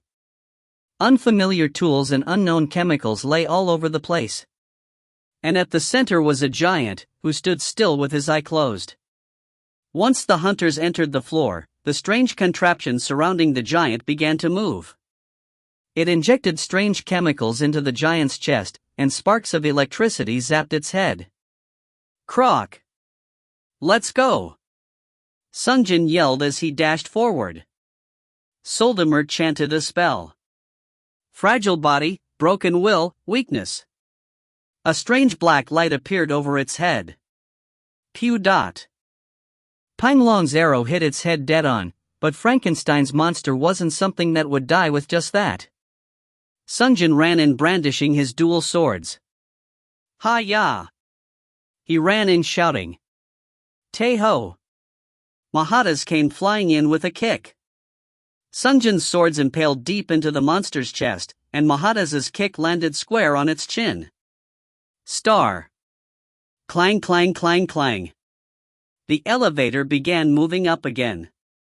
Sungjin looked behind him. The Frankenstein's monster lay there bloodied and in pieces. This time it took about a minute? Last time with all 5 hunters it took almost 10 minutes, but this time it ended much quicker. Sungjin looked down at his swords. The damage is on a whole new level compared to last time, but the other hunters wouldn't know, but Sungjin could tell the difference after having fought the Frankenstein's monster the second time. I might really be able to complete the raids by myself. Sungjin took a look at the people around him. Like a true monk, Mahadas showed no change in his state, he was standing peacefully. But Giovanni and Panglong's expressions looked grim. Even though the raid was progressing well, they looked concerned. Sungjin thought to himself. It must be because of the contribution level. He understood their feelings somewhat. If it were something like a desert or the cemetery where he could go alone, they wouldn't be able to tell just how much contribution Sungjin was taking. But from beginning to end, the party members could directly see just how much Sungjin had taken for himself, watching 70-80% of the contribution points being monopolized right in front of their eyes must have felt very threatening. Even if they were weaker than Sungjin, these people were all within the top 0.01%, one of the strongest representatives of humanity. They knew by experience that if they fail to grow stronger now, they will die for sure later on. The cause of why Dominic acted rashly wasn't difficult to guess. But it isn't as if I could afford to simply stop my growth. This was a dilemma, and Sungjin was fully aware of the implications. Becoming stronger meant weakening his allies, and in most cases indirectly getting them killed. Becoming moderately stronger was better for his teammates, but Sungjin had become immensely powerful in the last 5 raids. Even Mahatas, who survived until the late game in the previous life, was having difficulty squeezing out any respectable amount of contribution points. Whereas, without Sungjin, he could have potentially gotten as much as 40% contribution. And this side effect could only grow worse over time. The rich grows richer and the poor grows poorer ****, just like in reality. The strong takes the larger share of the contribution and grows even stronger. Back on Earth, Sungjin had been part of the poorest of the population. But here, he was part of the richest. No. He was simply the richest one of all. Once again, Igor's words echoed in his mind. Isn't this just like how the world works? Sungjin bit his lips. Igor was definitely a vile man, but his words continued to stick in his mind. Sungjin shook his head. He decided to erase Igor from his memories. This is the last time I monopolize all the points. Using the points from this round, I will obtain that item from Darker Than Black, and this won't happen anymore. He will clear the boss together with the team but leave the trash mobs alone for the others to take. And for himself, he will hunt enemies while jumping from raid to raid. With this method, the current dilemma will naturally resolve itself. This game is structured this way. Sungjin replied to the memory in his head. Just because the structure is retarded does not mean that I have to act like a retard as well. Sungjin steeled his heart. This was the last time when he was going to be manipulated by the system. Starting with next raid, he will freely travel between dimensions. Ding! The elevator bell rang as the door slid open. This was the 5th floor, the final level. In front of them stood a well-dressed Count Dmitri waiting. Warning! Boss Monster's 1000-year Count Dmitri has appeared. TL notes. Asterisk ability and item name from the game called Kingdom of the Winds, by Nexon, which is more than 20 years old now. Reference to Hanzo from Overwatch. Lots of Koreans complain that the one and only archer in Overwatch is a Japanese man, despite Koreans having far more legendary archers throughout history. Literal translation is wealth brings more wealth, poverty brings more poverty. Somewhat philosophical.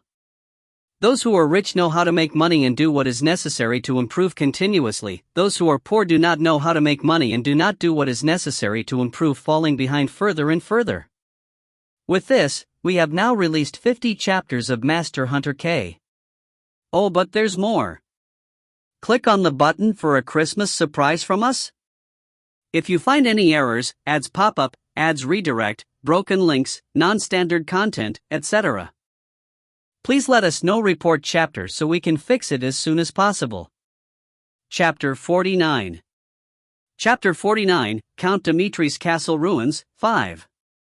Count Dimitri waited for them, dressed up in a fancy suit. And like before, he greeted them in an overly polite manner. Congratulations for making it to the top. Did you enjoy the recreation I had prepared for you? Sungjin didn't have time for idle chat. Pa! He threw the blood vengeance towards the Count. It was thrown right on target, but once it almost reached the Count, he burst into a cloud of bats and dodged the sword. He could hear the Count's annoying laughter from the swarm of bats. Ha ha ha ha ha. Ha! Sungjin recalled the blood vengeance. The bats flew towards the podium and reformed into a human shape. The Count grinned mischievously as he commented. My how eager. It seems as though my servants weren't able to provide a satisfactory entertainment for you all. The Count drew his rapier.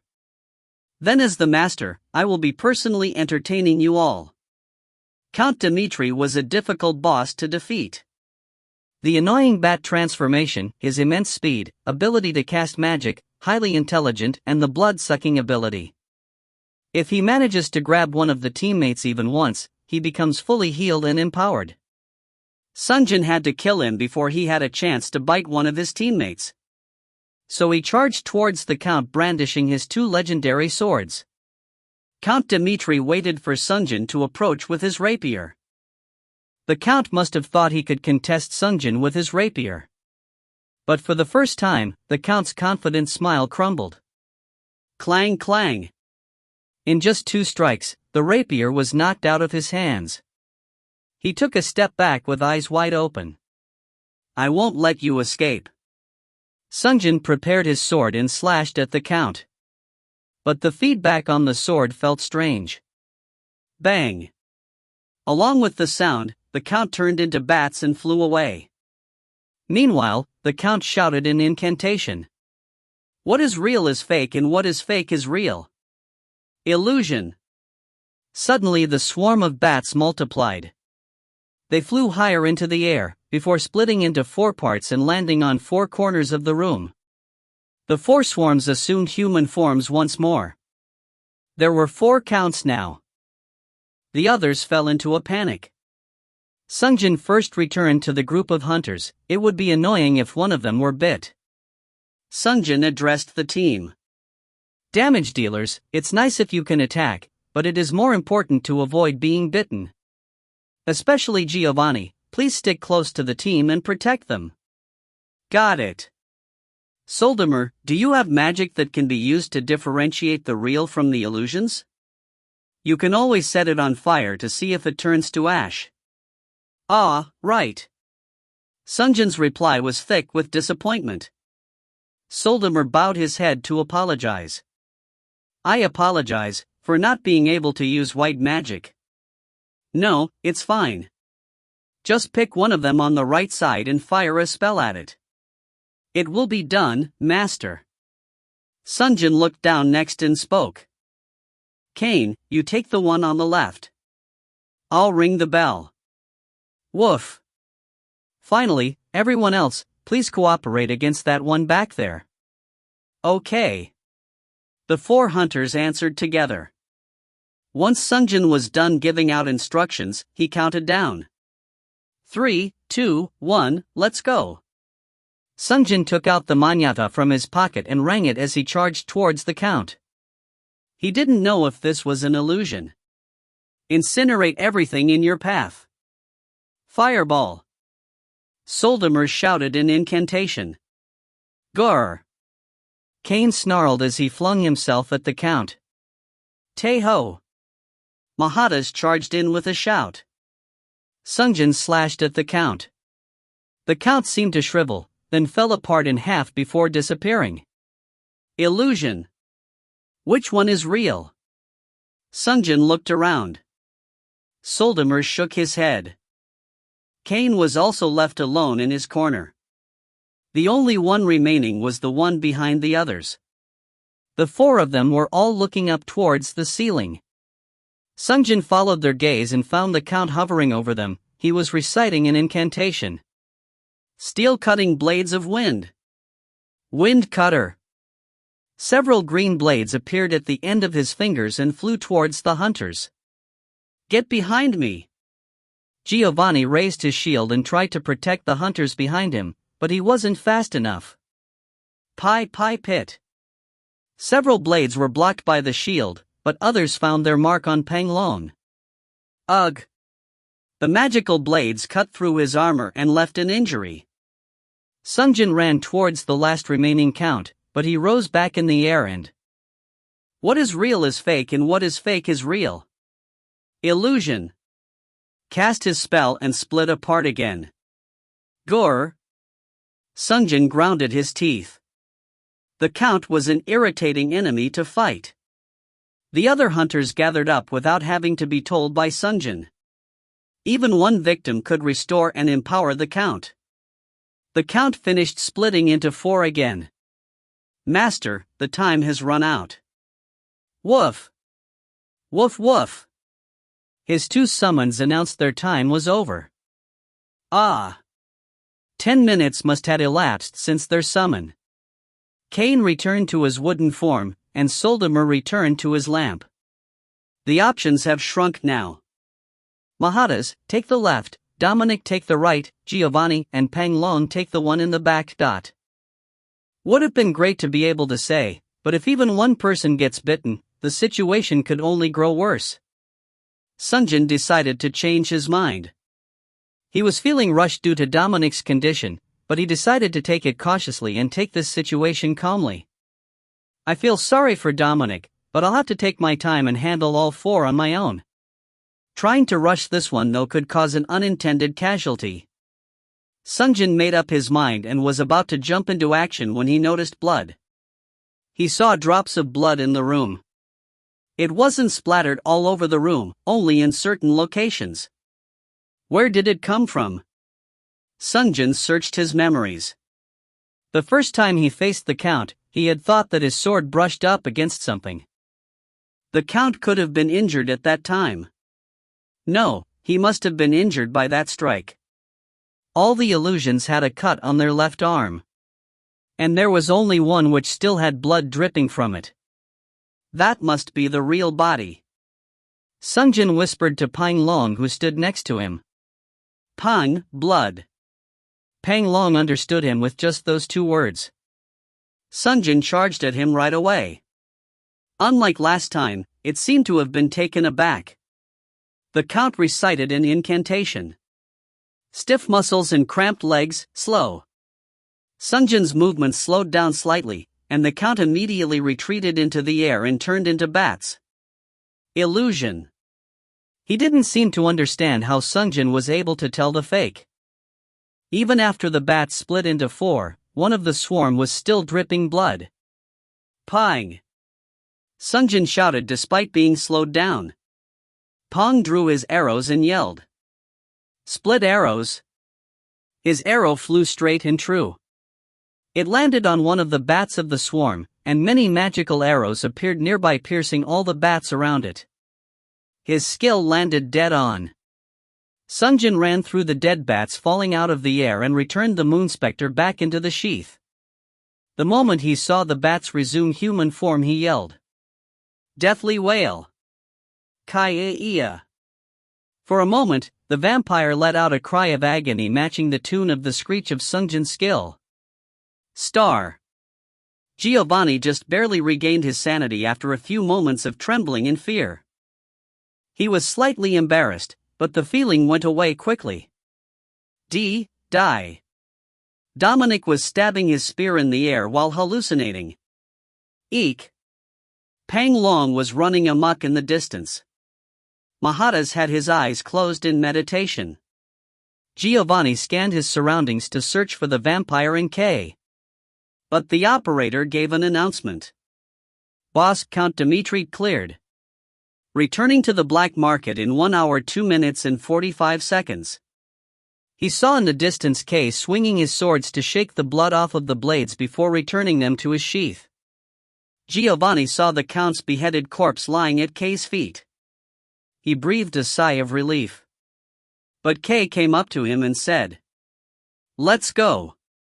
15 minutes have passed until now, so we should have close to 15 minutes remaining.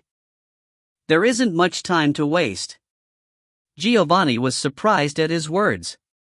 Dominic's complexion continued to grow paler, so something had to be done. But he still had a question. But, where are we going? To that K replied. Ah, that's right. K clapped once when he realized something and turned to speak to the operator. Operator, I'll use the treasure hunter active once. Please give me a hint about a secret place or a hidden boss. I will first inform you about the secret place in the map. What is? Giovanni began to ask, but Sungjin cut him off and put his finger on his lips. Shoo!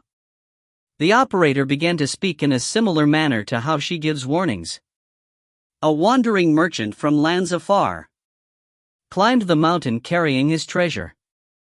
Finding a castle, he celebrated in joy. Master of that castle will pay for my treasures. But the only thing awaiting him at the old castle were grotesque monsters and beasts, so he ran. But he was soon caught and turned into a cocoon. The operator's explanation ended, and Giovanni turned to look at Kay with more questions than before. But then Kay suddenly began to talk to himself. Wandering merchant from afar turned into a cocoon, he muttered.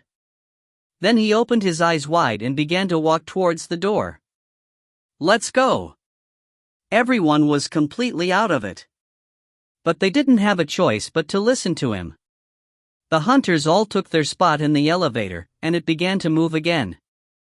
Clang, clang, clang, clang. The elevator noisily made its way down. Meanwhile, Mahadas, who had been quiet until now, respectfully raised a question. Excuse me, but what is it that you are trying to accomplish? Kay answered his question. Ah. This is a type of side quest which gives you a treasure as a reward. Treasure? Pang Long showed heightened interest at his words. Yes. You'll see when you get there. I think you all are very lucky. That guy, his personality is a bit, well, it should prove to be helpful. Giovanni then turned to ask a question. What do you mean by helpful? Instead of answering the question, Kay said something else while drumming his fingers over his lips. You were all worried about getting low contribution points this round, right? Giovanni, Pang Long, and Dominic all flinched. It was a sore topic to all of them. Kay continued to speak. The guy we're about to meet will make you all a great deal. All of you should be able to get something good out of this. Kay continued to speak around the topic. Treasure is treasure, and a deal is a deal, but what's going to happen to me? Dominic asked. Kay glanced at him. Ah. Now that you mention it, it might get solved rather easily. Dominic tilted his head in confusion. What do you? At that moment. Ding. The elevator rang and they returned to the 4th floor at the Frankenstein's monsters room. In order to go down, they had to cross the room to the other elevator on the other side. Kay quickly made his way across the room as he spoke. Please quickly follow me. And trust me, you won't regret it. Giovanni remained curious about what he meant.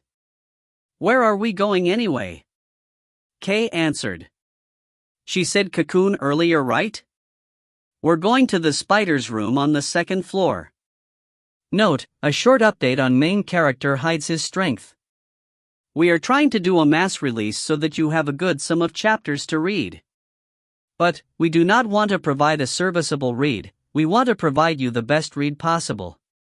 We are hard at work on it and are sadly unable to make the mass release today. We will try our best to release it by Tuesday. If you find any errors, ads pop up, ads redirect, broken links, non-standard content, etc., please let us know. Report chapter so we can fix it as soon as possible. Chapter 50. Chapter 50, Count Dimitri's Castle Ruins, 6. Ding. Along with the sound of the bell, the 5 hunters arrived on the 2nd floor. The room still smelled of burning flesh. Sungjin took the lead and surveyed the room. Everyone, please search for a cocoon. There should be one hidden away somewhere around here. The 4 hunters began searching the surroundings. This was their first time looking carefully around the castle. They weren't able to earlier due to the time limit. Cocoon, where could it be? Sungjin used the Blood Vengeance and the Moon Spectre as a prod to check areas covered by spider webs. But there weren't very many spots left. Spider webs were very flammable, and the entire room had been lit at some point. Eternal flames of hell. Inferno. The spell Soldimer had cast a few minutes ago was mighty to behold. It had caused collateral damage far exceeding what is possible with fireball. It had turned the entire room into a scene from hell. Sungjin was worried. Did we accidentally kill him? Sungjin combed the whole floor, praying that he was wrong.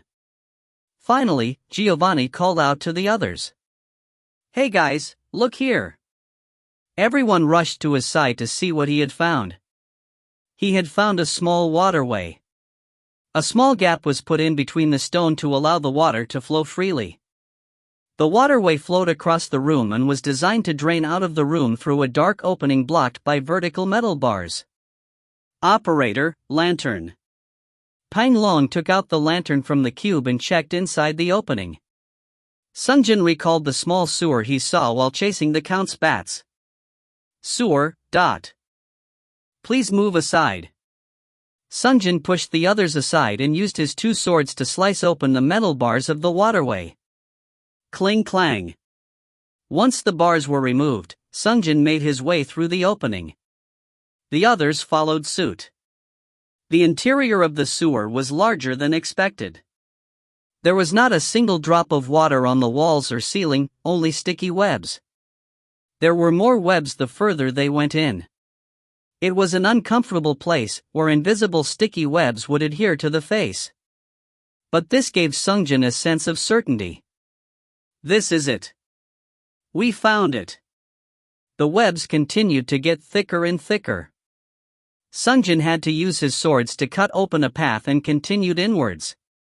And deep within the webs was a gigantic cocoon. It was a little smaller than a human being, but it matched the mental image of the merchant he had in mind.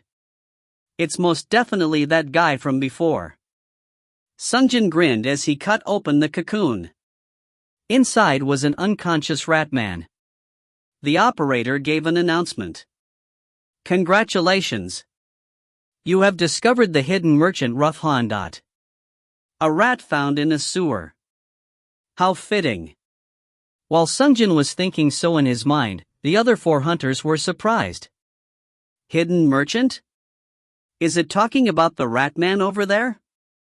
Sungjin slapped Rough Han across his cheeks twice.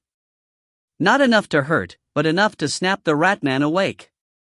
Rough Han blinked twice as he woke up. Ugh. No. No. Rough Han began to scream as if having a nightmare. He then turned towards Sungjin and stammered. What? How did you, where? What about the spiders?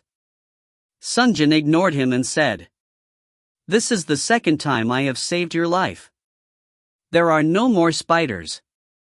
Now hand over the good stuff you promised me last time. Rough Han blinked a few more times. He looked at Sungjin, and also at the other hunters present. Ah. So that's how it is. Well, thank you, since you did save me. And then he turned around. There was a smaller cocoon behind him. He ran up to the little cocoon and gnawed away at the spider web there. Within the cocoon was a cube that was a little different from the ones that followed the hunters. He lifted that up and said, Well then. As a reward for saving my life, I will sell an item to each of you. Of course, it will be much cheaper than the prices you'd get in the black market. But, since this is a special discount, you can only buy 1 item each. Got it? Once he was done explaining, he began to take out items from the cube one by one. The hunters concentrated on the merchant's hands. He took out a large variety of goods. Gloves, shoulder pads, shoes, helm, necklaces, staves, axes, swords. The hunters picked them up one by one to check the specs. Pang Long was the first to find an item he liked. Kautum shooting gloves of the Hunter of the Dark. Heroic gloves defense 10%. Passive skill. Focus fire, 3, each third hit against the same target deals 300% of the normal damage. Legendary Hunter of the Dark Vian's shooting gloves, star dot. It is said that her hands never wavered while aiming an arrow towards her enemies. How much is this? Ah, that's worth 4,400 coins in the black market. But I will sell it for 1,600 coins, which is less than half that price. Everyone turned to stare at their conversation. Please let me get this. Operator, check out please. Rough Han and Pang Long put their cubes together. Alright, transaction complete. Rough Han handed over the archery shooting gloves. Pang Long received it and said, Equip. Once the gloves appeared on his hands, Pang Long smiled. He must have liked the gloves a lot. After all, he did just buy a heroic tier item for the low price of 1,600 coins. Then we're done with the archer. Anyone else? Giovanni and Mahatas began looking earnestly through the items in front of them. The only ones who didn't get into the shopping mood were Sungjin and Dominic. Sungjin had a good reason. In order to buy the item from Darker Than Black, he had to save his coins. Dominic just waited slightly off to the side. He just wanted the shopping to be over quickly. It was understandable. Each moment the others spent shopping was cutting away at his remaining life. Sungjin glanced at Dominic before asking Rough Han, Hey, do you have any item that can remove curses? Rough Han responded, If you need curse removal. He rummaged through his rucksack. From within, he pulled out a luxurious necklace with a white diamond centerpiece. Innocence, Angel's Blessings. Heroic necklace. Passive skill. Magic defense, 2, receive 20% reduced damage from all sources of magic. Active skill. Purify, the curses, fears, petrification and all forms of status effects and debuffs are removed. Cooldown 10 minutes. Snakes avoid those with angelic innocence. But this is a little expensive. It's almost legendary tier item among the heroic tier. I assure you that this is a very good item. Sungjin nodded. 5th tier active, and an excellent passive. If anyone had no choice other than to buy it, it was Dominic Spencer. So how much is it? 2,600, this is worth 6,300 coins at the black market. The item was being offered at nearly a third of the original price. Sungjin had thought that Dominic would buy it without hesitation. 2,600 coins were a cheap price to pay for one's life. But Dominic hesitated. 2,600. Sungjin asked. What's wrong? Dominic answered. To tell you the truth, I don't have enough money. 2,600 coins. Everyone turned to look at him. Dominic lifted up his spear as he continued. This spear. I had been saving up for it and bought it as soon as I could afford it. It took almost everything I had earned so far to buy it. So, I am now left with only 1,800 coins. Everyone froze. Sungjin quickly thought about it in his head. 2,600. I have that right now, but Sungjin couldn't afford to spare his coins right now. The item he needed to buy from Darker Than Black would likely need all the coins he had currently plus most of what he would receive from the end of this raid. The item was not a bad one by any means, but Sungjin already had the Basilisk's Eye. Innocence was not good enough to justify swapping Basilisk's Eye for it. Sungjin glanced at the others. It was then that Mahatas spoke up. I will buy the item then. Everyone turned to look at him.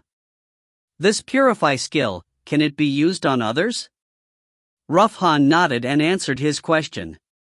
Of course. Then please allow me to purchase it. I will pay 2,600 coins. The transaction was over quickly. Once Mahatas equipped the necklace, he placed his hands on Dominic's forehead and said, Purify. The diamond necklace glowed for a moment and the hand touching Dominic's forehead began to glow as well. It was an extremely fitting image, a monk with his hands basked in purifying white light, healing another. Ooh! Pang Long and Giovanni couldn't help but exclaim at the sight and watched with their mouths open. But instead of Dominic or the hand, Sungjin was staring at Mahatas.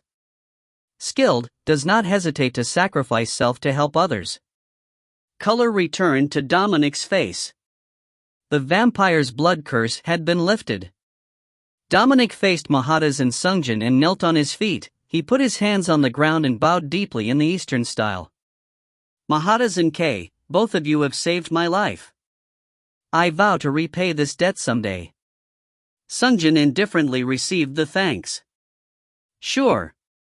To be honest, he didn't think it was possible for Dominic to ever repay him in any form. Mahadas gathered his hands respectfully, befitting that of his status as a monk, and replied magnanimously. It was no big thing. If you truly wish to repay me, then please, do an act of kindness for others. I would be satisfied with just that. Dominic was now no longer under a time constraint, so the group no longer needed to rush. 1 hour was plenty of time to search for and kill the hidden boss. The shopping continued. Giovanni was torn between buying a pair of steel greaves versus a silver axe and finally decided on the former. It was the type of greaves that fired rockets to allow long-distance jumps. It can be used to escape when surrounded by enemies, or rush to an ally's aid when they're in danger. Rough Han's sales pitch won him over immediately. Dominic asked for and bought a ring worth exactly 1,800 coins. Although the ring didn't provide nearly as much protection from spells as Mahadas' innocence, it was better than nothing. In the end, the only person who did not buy anything was Sungjin. Before he closed up shop, Rough Han offered him an item.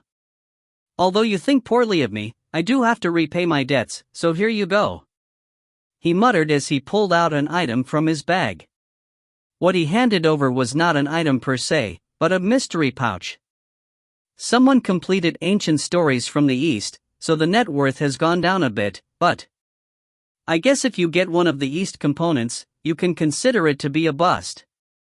Rough Han returned all the display items back into his sack and then stood on all fours. Then until next time. If there is another. He disappeared into the sewers. TL note. Asterisk most likely a reference to Vayne, the League of Legends champion. Update on main character hides his strength. Hail, as you know that the new novel is being translated by our new team, which is why we are going through the translation as well as a final check. 10 chapters have been translated and they will be released all together, and we have gone through 5 till now. So we will need a bit more time and we'll try to release it ASAP, aiming for Thursday through Friday. Sorry about the delay, but we want to deliver our best so that you may have another pleasant read. Thank you. If you find any errors, ads pop up, ads redirect, broken links, non-standard content, etc., please let us know. Report chapter so we can fix it as soon as possible.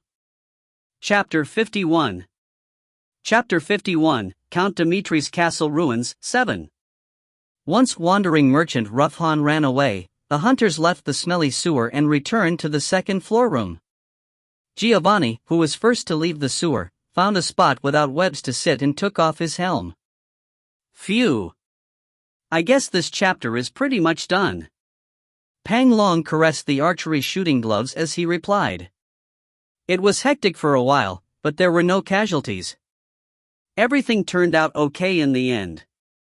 Dominic Spencer thanked the remaining 2 hunters as well. I am sorry, my rash action inconvenienced you too as well. The men shook their head and denied being troubled. No, it wasn't bad at all. All's well that ends well.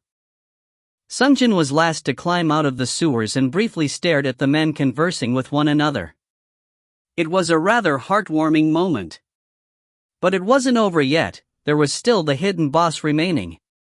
Sungjin first placed the mystery pouch in the cube before addressing the other hunters. Excuse me, sorry to bother you all while you are resting. But there is one more hidden element remaining in this raid. Everyone turned to stare at him. It's called Hidden Boss, as the name would suggest, it is a secondary boss hidden somewhere on the map. I am planning on going back to search for it. Does anyone want to come with me? Giovanni asked in response. Hidden boss? Yes. Hidden bosses are stronger than regular raid bosses. It should be hidden in the castle somewhere, But, is there a point to seeking it out? Sungjin answered simply. Killing the hidden boss grants bonus points and coins for everyone. Also, it increases contribution level. The other hunters looked among themselves. They were greatly benefited by wandering merchant Rough Han, but their contribution levels were still extremely low. Peng Long asked Sungjin. So, is our help necessary? Sungjin shook his head. No, it isn't necessary, I should be able to beat it alone. That being said, I am not going to refuse if anyone decides to help. Sungjin dragged out the last word before he continued. Hidden bosses are typically extremely dangerous, and so I can't guarantee your safety. I don't know how it looks like or how it attacks, I don't know anything about it, but... Sungjin's words made all the hunters pause to reconsider. It wasn't an exaggeration to call hidden bosses a gamble on your life.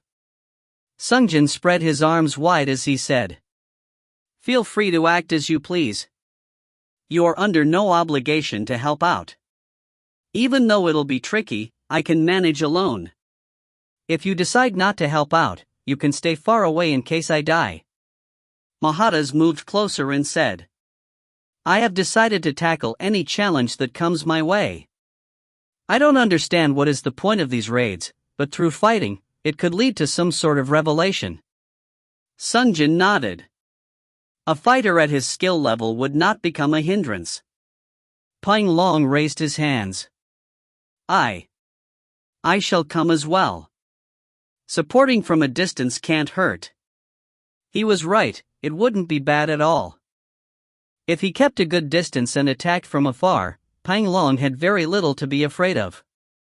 The ones who would have trouble were the tank and the melee DPS, Giovanni and Dominic. Giovanni wasn't happy about the prospect of facing a second boss. His facial expression screamed, why not just go to the black market as is? Dominic seemed without enthusiasm, probably due to his near-death experience. Sungjin addressed the two men. The two of you are welcome to stay behind and rest here. The other two, follow me please. But Dominic picked up his spear and replied. No, I owe my life to both of you. If I could be of even a little bit of assistance, I will gladly do it. Since Dominic declared his intentions to go along, Giovanni must have felt nervous about staying behind. Well, I'll go along as well. I don't know about combat, but if it's just helping to find something. And so, for the first time since the restart, all 5 hunters left together to hunt the hidden boss. Sungjin addressed a question to the cube. Operator, I want to use the treasure hunter active. Tell me the clue to find the hidden boss. The operator recited the second hint. Loyal knight of the Count. Renowned on the battlefield. Betrayed and beheaded. Not even death broke his will. Unwilling to let go of the reins. He circles the castle, searching. To find his head and return to battle. Sungjin looked around at the other hunters after hearing the hint. Everyone looked confused. Sungjin gave a request to the operator. Operator, one more time, ... The operator repeated the hint, and once again the hunters all contemplated the meaning. Beheaded. Giovanni was first to speak. So it's something of a headless ghost? Peng Long replied. I feel that unwilling to let go of the reins is the key. Mahatas gave his thoughts. Circling the castle, isn't that the most important part? After listening to all the hunters' thoughts on the matter, Sungjin responded as well. In that case, should we take a look around the castle? Yes, let's. Once the men came to a conclusion, they took the elevators back down to the ground level. All the vampires who were dancing in the hall had already turned to ash. The hunters walked past the ashes and came back outside. Once they passed the 2 zombie dogs laying outside, everyone suddenly remembered something. Headless Coachman. Giovanni was first to yell it out. Ah, you're right. Dominic shouted out in agreement. The 5 hunters cautiously exited the castle gates. The carriages were still standing in the same spot where they had left them. There was a horse-drawn carriage which had brought them to the castle at the beginning. The hunters slowly approached the carriage. Pew-roo-roo. A horse stood in place breathing out mist in the cold night air, and a coachman was sitting on the carriage still holding the reins. Hold on. Sungjin had the hunters wait behind him. He pulled out his 2 swords and approached the coachman. The headless coachman did not respond. Sungjin was about to try poking the coachman's arm with the moon specter, but the operator gave a warning. Warning! Sungjin took a step back and prepared for battle. Attacking a non-hostile lifeform will cause penalties from the raid rewards. It was a different warning message than what he was expecting. It was just like the time he was trying to fight wandering merchant Eindel. Are we wrong? Sungjin began to doubt himself. But he then heard a droning voice. Sir Hunter? He was missing his neck, but Sungjin could hear someone speaking from the general direction of the coachman. It was a voice of a ghost. While Sungjin stiffened up, the headless coachman asked, Did you kill Count Dmitri? Sungjin answered him honestly. Yes, I beheaded him. The otherworldly creature before him laughed happily. Beheaded. Ka ha ha ha.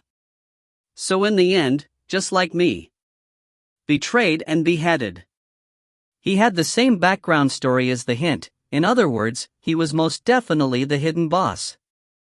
Only, that it was unclear how to stop him from being non-threatening. Sungjin wasn't sure what to say to the coachman, so he stared at him. But it was the coachman who asked him the question. Excuse me, but, did you happen to see my head in the castle? Please find my head. I cannot return to the battlefield without my head. Ah, got it. Sungjin returned to the other hunters after receiving the hint. Everyone, did you notice any heads inside the castle? A severed head? Everyone shook their head. Anywhere where they might have preserved a severed head? Giovanni slapped his knees and replied. Now that you're asking, remember the 3rd floor? All of those suits of armors? What if the head was hidden in one of them? Everyone nodded at his suggestion. The full plates of armors were more than enough as hidden places, and indeed the hunters have not searched through them. It wouldn't be strange if one of the helms held a severed head. The hunters returned to the castle ruins. With the exception of Mahata's, the other 3 hunters didn't look very happy. Having to repeatedly search the castle was probably bothering them.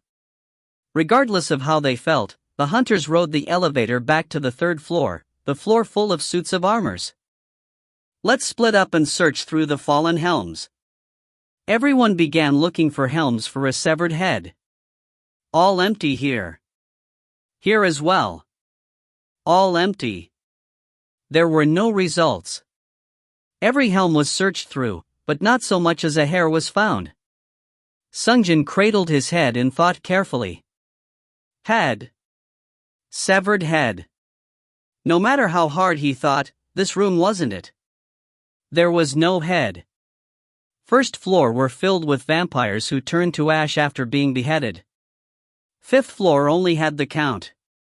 2nd floor had spiders, 3rd had suits of armor, and the 4th floor only has Frankenstein's monster. Sungjin paused. A thought occurred to him. Frankenstein's monster's head. Frankenstein's monster was basically a flesh golem created by stitching together corpses and parts of several people. Sungjin called together the hunters. Please follow me. He led the hunters to the elevator and returned to the 4th floor. He inspected the Frankenstein's monster they had defeated earlier. He pulled down the shirt of the monster and saw that the neck was stitched onto the body. Upon close inspection, the color of the skin where the neck was stitched to was different than the rest of the body. It was gruesome, but it wasn't the right time to be creeped out. Whoosh! Sungjin sliced off the stitches in one swing and beheaded the monster. He held the head and returned to the elevator where the other hunters waited. Happy for finding the key to the hidden boss, Sungjin smiled. The hunters stared at him with distaste. I thought he was an oddball but good at heart, but he's actually just a weirdo after all. They probably thought of him. Sungjin didn't care. Once the hunters returned to the first floor, Sungjin stood in front of the castle gates. He turned around for a moment and addressed the others. Please prepare yourselves. Those of you who don't want to participate should return first to the first floor. Once he was done, Sungjin took the head to meet the headless coachman. Excuse me, but is this? Before Sungjin was even done speaking, the ghost of the headless coachman shouted. Yes. That's it. My head. Quickly. Return it to me. Sungjin held the moon specter with his right as he returned the head to the coachman. Once the coachman was reunited with his head, he didn't immediately stick it back on his body, but held it in his hands and laughed loudly. Ah ha ha ha ha. My head. My head. His head emitted green light, and the laughter started to come from the head instead. Ah ha ha ha. Come. To battle. The headless coachman held his head in one hand and pulled out a long sword hidden on the horse, and destroyed the carriage in a single blow. Sungjin put his left hand inside his vest upon witnessing the coachman's actions. He was preparing to use the romance of the three kingdoms. The operator gave out a warning. Warning! Hidden boss. Dullahan Knight Biscaro has appeared. Note, Gamja suffered from a skin disease and so had to take rest the past week. It's why we were only able to release 2 chaps out of 4 last week. The 2 guaranteed chapters of last week will be carried forward and will be released within this week and the next. We apologize. We have also released a new novel. Main character hides his strength. Do check it out. The next chapter button will directly take you to its main page. We hope you like it. Appa Translations wishes you a happy new year. May this year go better than the last XD. If you find any errors, ads pop up, ads redirect, broken links, non-standard content, etc., please let us know. Report chapter so we can fix it as soon as possible. Chapter 52. Chapter 52, Count Dimitri's Castle Ruins, 8. As soon as the hidden boss Dullahan appeared, Sungjin deployed the romance of the three kingdoms. There was no need to drag on the fight. The content of the book revealed itself. Sungjin wasted no time reading it out loud. When the minister of the state, Dong Zhuo, decided to take her to the Mei Citadel. It was then. Let us go, my steed. Shadow run. The knight shouted. He. The horse stood up on its hind legs and let out a mighty cry that reverberated in the surrounding. She intentionally. Sungjin was forced to pause while reciting the verses from the book. When he was interrupted, the book automatically closed itself. Damn! Romance of the Three Kingdoms returned to the front covers, and Sungjin looked back towards the Dullahan. The Dullahan was rapidly riding into the distance at an unbelievable speed. Sungjin quickly shouted. Swift paw, dot. The claws emerged from his boots and he sprinted. But, although he was running at 10 times his normal speed, Sungjin was unable to close the distance. Swift paw's active period lasted just 10 seconds, but the Dullahan continued to speed away. How the hell am I supposed to catch up to this guy? Sungjin checked ahead and saw that the path was curved slightly to the left. Wait. Sungjin stopped running and pulled out the magic carpet. Flight. He soared into the sky and checked where the Dullahan was running off to. As he thought, the knight was running in a huge circle, with the castle as the center. Count Dimitri's castle was quite large, but due to the Dullahan's speed, the knight was finishing up the first lap around the castle in a very short time. The hunters were standing around at the entrance with their weapons in hand, lost as to what they should be doing. Where did that thing go, K? Sungjin explained as he returned to the hunters. He's coming back. He's running a lap around the castle. And just like he said, the Dullahan came into view from the other side of the castle. Sungjin took out the Romance of the Three Kingdoms again. But the book stubbornly refused to open, as if secured by chains and locks. The operator gave an announcement. 5 seconds remaining until declamation is available off cooldown. What? The Dullahan's head shouted, interrupting his thoughts. Soldiers! To me! At his command, dozens of ghost cavalrymen appeared behind him. Each of the ghost soldiers held a weapon while riding a horse. One of the hunters muttered, "My God!" Sungjin put the book away and returned to the inside of the castle gates. Standing directly in the way of the galloping cavalry could only result in death. Ahahaha! Cowards! Attack! Go bring me their heads! The Dullahan knight issued orders to his soldiers. Soon, the ghost horsemen entered the castle walls. The hunters, waiting inside, met them head-on. "Come at me, monsters!" Giovanni shouted, raising his shield. "Yah!" Dominic braced his spear with courage. "Tay-ho!" Mahatas punched the head of the oncoming horse. Phew! Pang Long wordlessly let loose bolts at the oncoming cavalry. Sungjin also faced off against a horseman. It came charging straight at Sungjin with a lance. But it was no match for Sungjin. Whoosh dot! In one strike, both the horseman and the horse's head were severed. The horse continued forward, and ran into the wall, scattering into dust.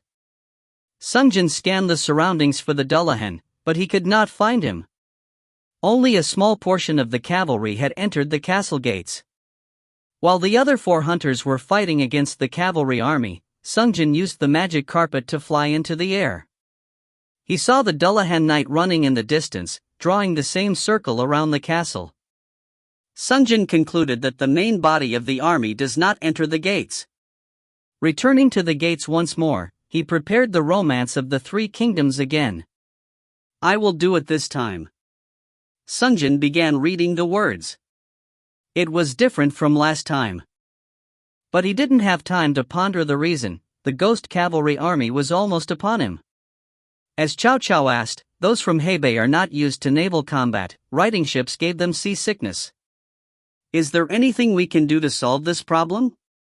To this, he answered, "If you tie the boats together, it will reduce the shaking and be just like walking on land." As Sungjin calmly read out the verses, the cavalry grew ever closer. He was moments away from becoming a pancake. But Sungjin decided to trust the book and continued to read the verses until the end. Cao Cao slapped his knees and shouted, "You are the answer to my prayers, Pang Tong."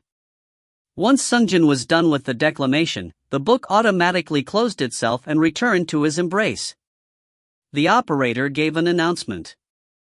Seance of Pang Tong activated.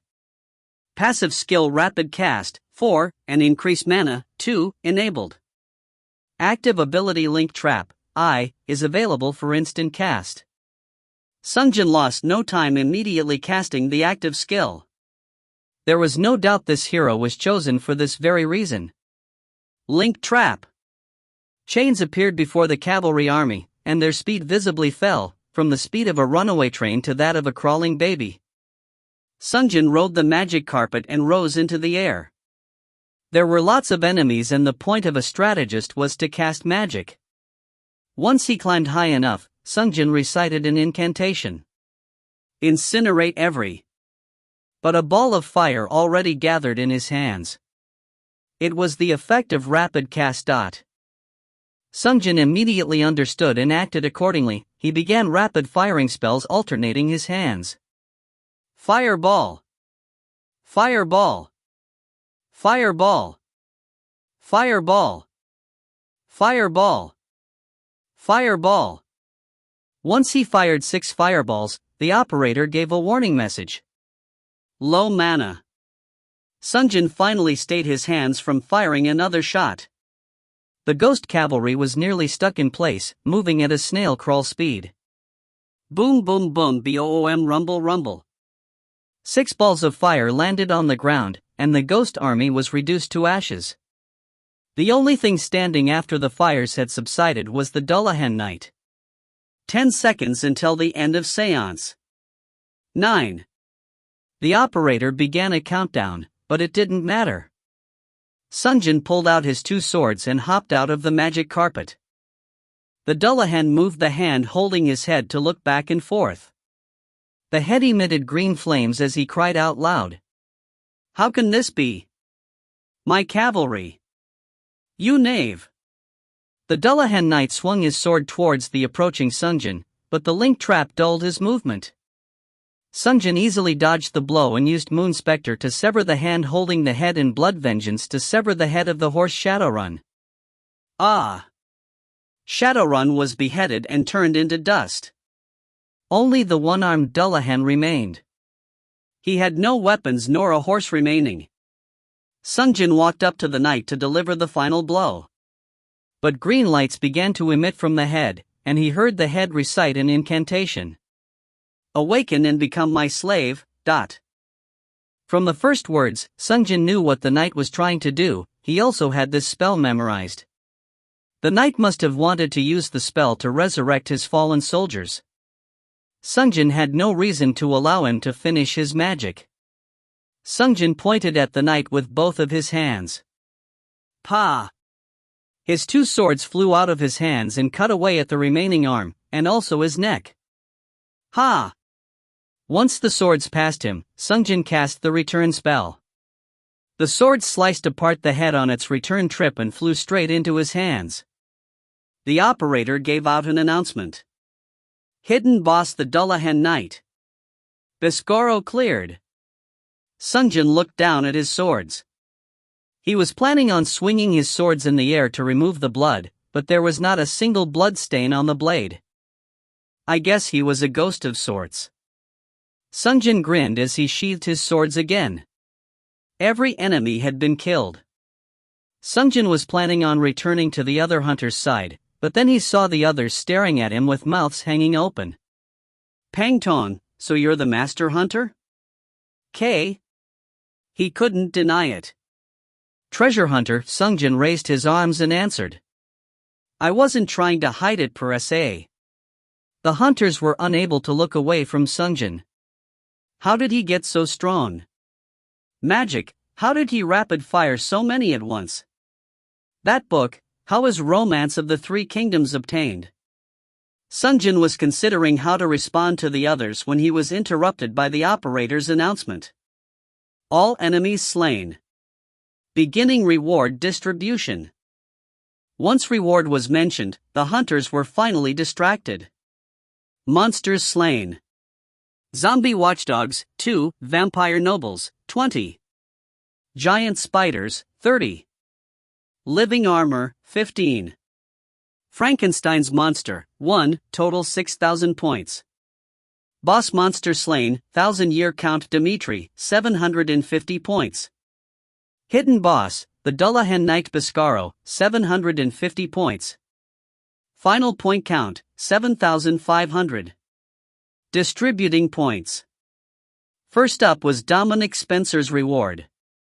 Due to being bitten by a vampire from early on, he wasn't able to rack up many points.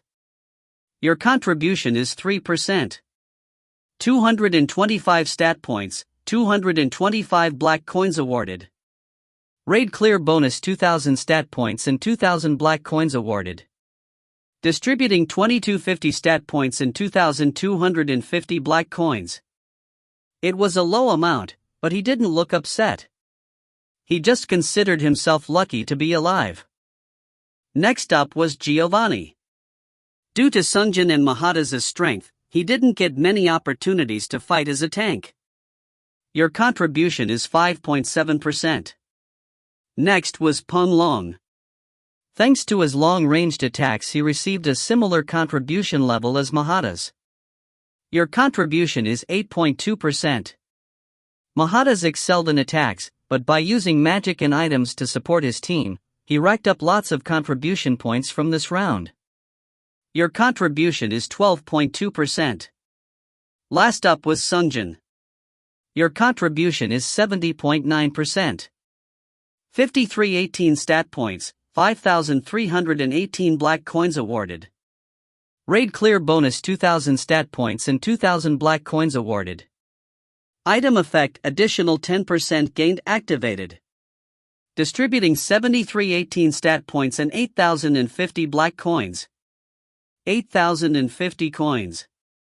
Sungjin calculated quickly in his head. Even though he had allowed the other hunters to take a few contribution points away from him, he had enough money left to buy the item from Darker Than Black. That's good. While Sungjin was breathing a sigh of relief, the operator continued to speak.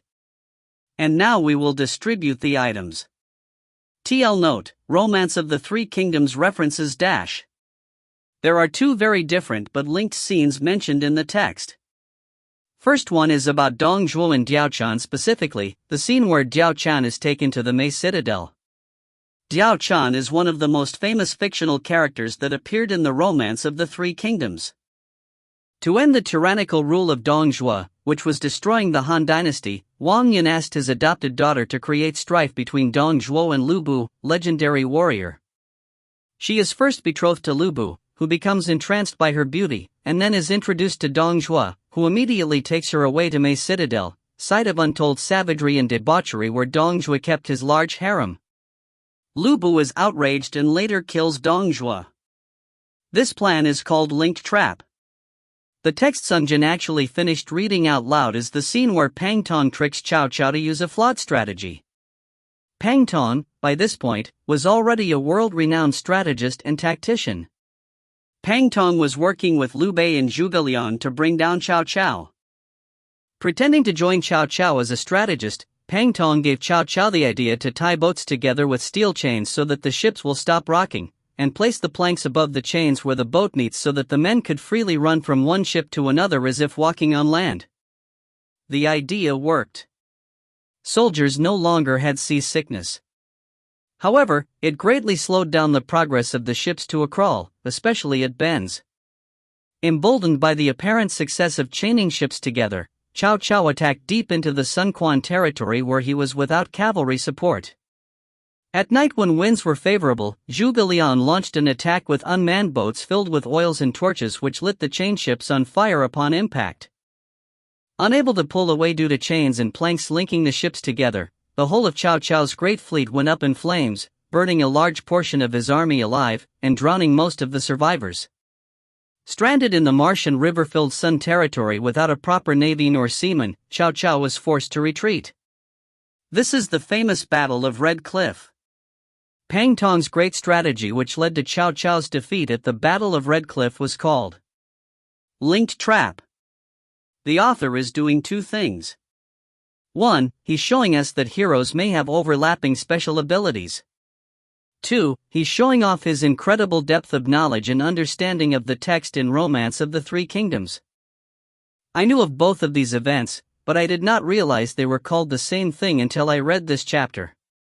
If you enjoy our work, do consider supporting us on NU and through PayPal or Patreon. Thank you. If you find any errors, ads pop up, ads redirect, broken links, non-standard content, etc., please let us know. Report chapter so we can fix it as soon as possible. Chapter 53. Chapter 53, Count Dimitri's Castle Ruins, 9.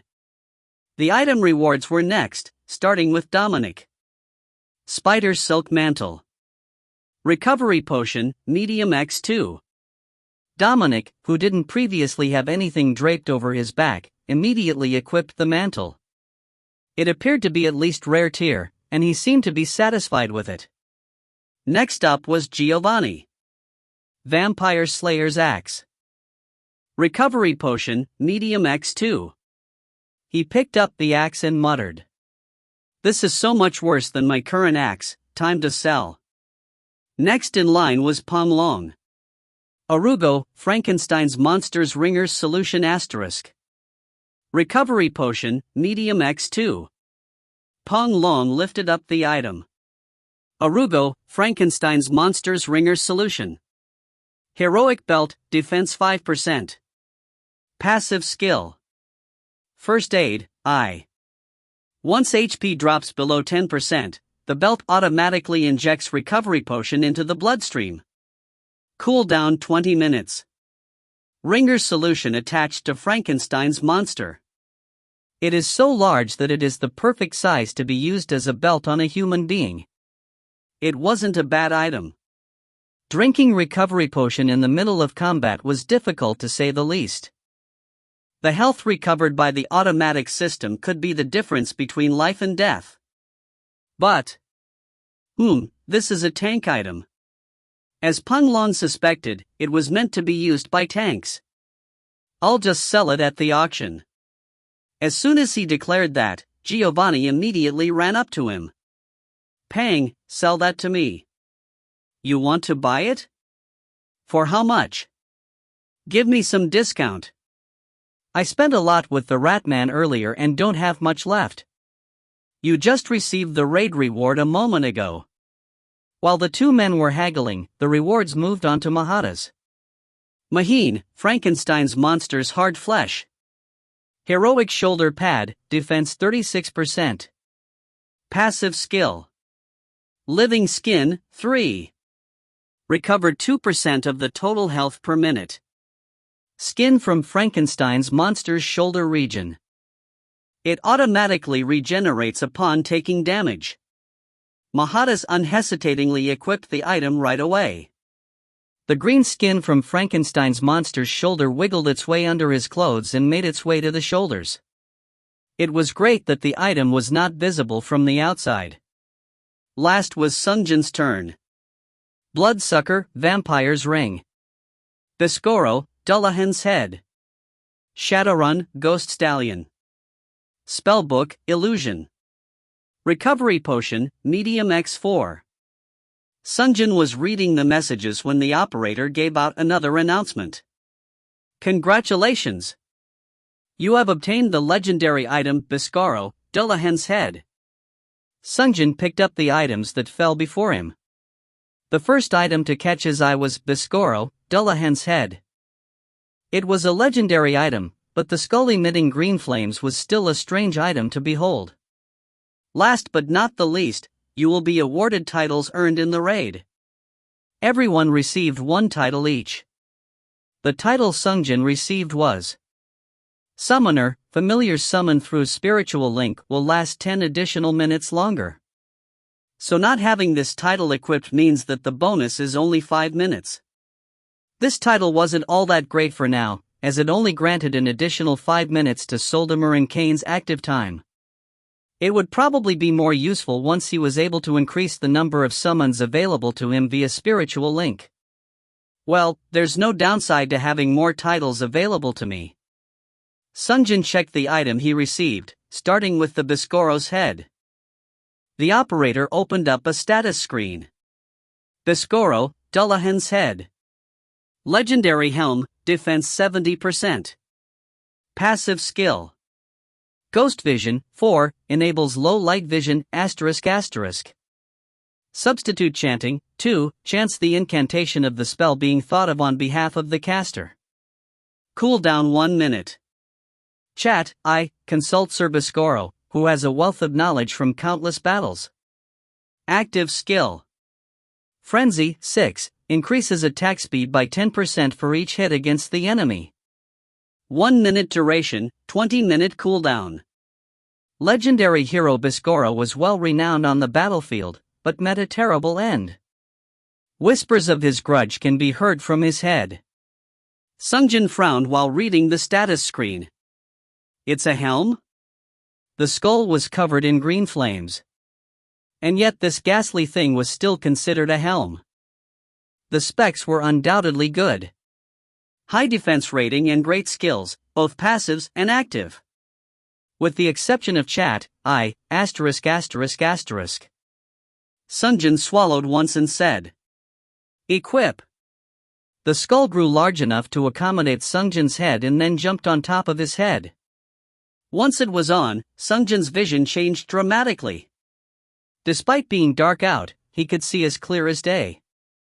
So, this is ghost vision. Sungjin turned his head left and right. When he saw Dominic jumped back in surprise. Wah! Sungjin felt the skull that was covering his head as he asked. Is it weird? Dominic replied. No. I mean, it's intimidating rather than weird. Sungjin felt the skull that covered his head. Dominic was probably right. Suddenly, he heard a familiar voice from above. Are you my new master? Sungjin looked up in surprise. But there was nothing there. But this time he heard the voice from behind. Where are you looking? It is I. You are wearing me. Sungjin made a poker face as he continued to feel the exterior of the skull. Mr. Biscoro? Yes, that is my name.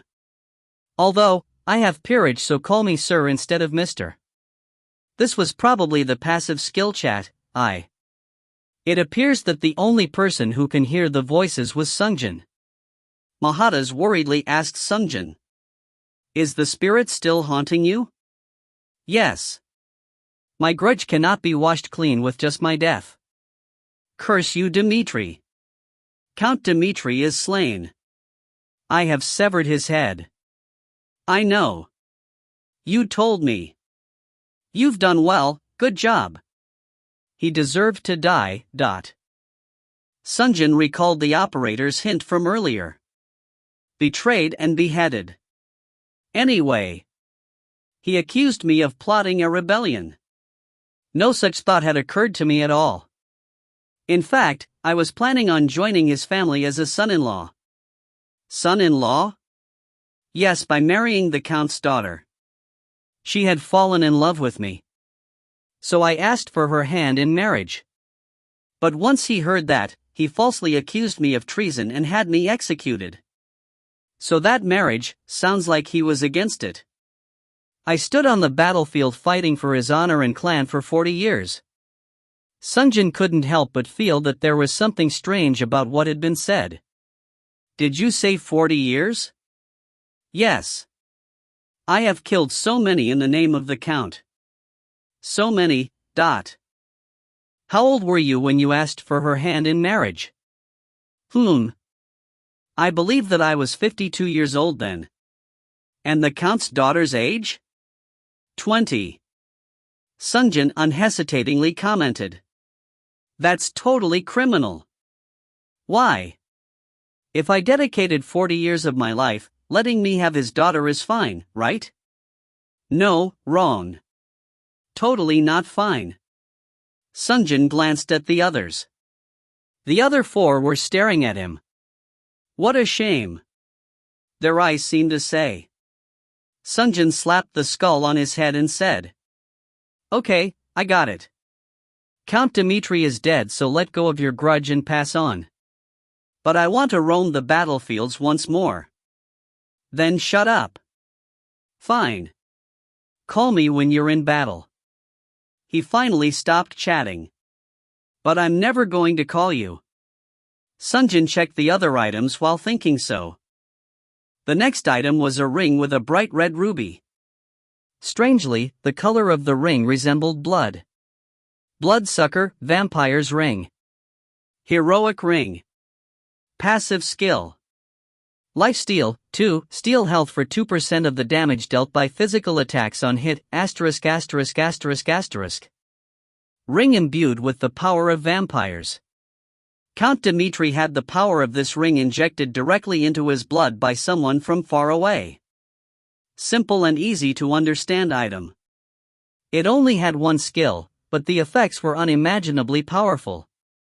Especially since Sungjin's offensive power was off the charts. The last item was a small round coin. On it was minted an image of warhorses. Looks just like maybe *************. Sungjin picked up the coin to inspect it. Shadowrun, Ghost Stallion. Heroic Summon. Passive Skill. Spiritual Link, Shadowrun, summons legendary stallion who can run continuously without rest. 10-minute duration. Biscoro's steed. After the death of its master, the stallion continued to serve its master in death. It was another summon. It would synergize well with the title he had earned this round. Sungjin flipped the coin into the air. From midair. How him. With a loud noise, a ghost stallion appeared next to him. Of course, someone couldn't help but speak up. Of all the many stallions I have ridden on in 40 years, he was the best. Ride him. You'll find no better mount. Sungjin climbed on top of the horse. Despite being a ghost, it made a great mount. Sungjin wanted to try running a lap around the castle like Bisgoro had done. But, the operator's announcement interrupted him. Returning to Black Market in 1 minute. I should try out the stallion next time. Sungjin climbed down from Shadowrun. What? Why aren't you galloping away on him? Bisgoro asked. Sungjin replied. There is only 1 minute left. I wanted to say goodbye to my teammates before we go. Sungjin first addressed Dominic. Stay well, Dominic. I am glad we could save your life. Thank you, Kay. If we meet again, I will definitely be of help. Next was Giovanni and Panglong, but they were too busy haggling. 3,500. 3,000. 3,300. I won't sell below this. Let me buy it for 3,000. No, I will not sell it for 3,000. I'll get a much better price at the auction house. We fought and worked together side by side through a raid. We're comrades. That's why I discounted it to 3,300. They were busy quarreling. Sungjin passed them and spoke to Mahadas. He had displayed impressive combat prowess as well as commendable attitude and mindset towards others. Sungjin offered a handshake. It was good working with you, Venerable Mahadas. Mahadas returned the handshake and smiled. No, you were the benefactor, Kay. You've worked hard for our sake. Then until next time we meet. Mahadas gathered his hands into a prayer. As our fate and karma allows. Returning to the Black Market in 10 seconds. 10. The operator's countdown began. Panglong and Dominic haggled up to the last few seconds fervently, and finally, they pressed their cubes against each other's. Meanwhile, they both turned towards Kay to say their goodbyes. Thanks, Kay. See you next time. Sungjin waved his hands towards the other hunters. 3, 2, 1, 0. He was teleported away to the Black Market. TL notes. Asterisk Frankenstein's Monsters Ringer's Solution. I know this is a mouthful, but Frankenstein's monster is the proper noun, proper name. So the correct sentence structure becomes X S Ringer's Solution. AKA Frankenstein's Monsters Ringer's Solution. Ringer's Solution is a real thing. It is a type of foredrip. https://n.wikipedia.org/wiki/ringers_solution. The raw actually says able to see clearly, perfectly, in the dark. But I recalled that the author likes Western-style RPG, especially D&D, so I used the D&D terminology here. It is not dark vision since it doesn't mean, not implied, he could see in pitch black darkness, perfect dark. The raw is closer to gossip or babble, basically, it means useless talk. The raw actually says drink blood, but the effect is lifesteal, like League of Legends with Vamp Scepter. So I went with lifesteal. Vampirism was another interesting choice, but Sungjin isn't turned into a vampire, so it didn't seem right. And he doesn't have to literally drink blood for passive to proc, so drink blood wasn't a good translation either. https://en.wikipedia. org/wiki/secret_royal_inspector. The item called Mapi, Horse Requisition Tablet, was used by secret royal inspectors to requisition horses and soldiers from local stations. It gave them authority equal to highest rank in government with which they could dismiss anyone from office, including governors, highest official rank, in the name of the king if they were found to be corrupt. It has the connotation of being associated with justice and rightful authority. Editor's note: can't wait for the item from Darker Than Black, happy face. If you find any errors, ads pop up, ads redirect, broken links, non-standard content, etc., please let us know. Report chapter so we can fix it as soon as possible. Chapter 54. Chapter 54, Black Market 6th Shopping. The first thing Sungjin did once he arrived in the black market was to check how many coins he had in total. Operator, how many coins do I have? 10,900. We received new shipment. Please come and check them out. One of the vendors tried to grab his attention, but Sungjin paid no attention to him. The item he wanted to purchase at Darker Than Black would cost 10,000 coins. He only had 900 coins in excess. There's nothing I can get with this.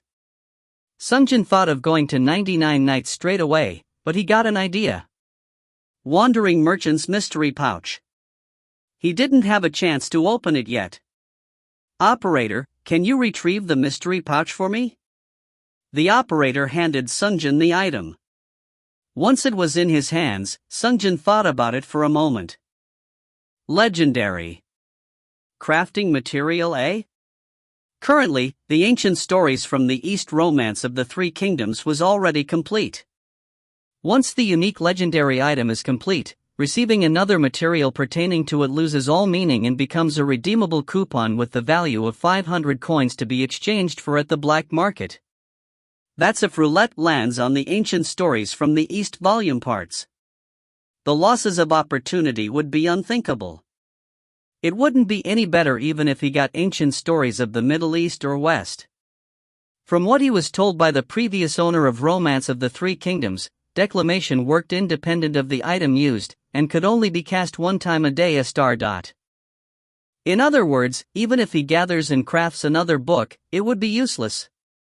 And although the ingredients for each book would initially be worth 5,000 coins, if someone managed to gather and complete the book before he could sell it off, those pieces would drop in price to 500 coins each. I hope I don't get any book pieces. Until now the total number of pouches he had seen being opened were 3, 2 by himself, and by Saran Han. And of those, all 3 contained book parts. If he was guaranteed to take a loss, it was better to go in with no expectations at all. Sungjin held the pouch in silence for a while before he finally made up his mind. I won't open it. I'll just put it out on the auction floor. That was probably for the best. For those who already owned the books, the item held no real value anymore.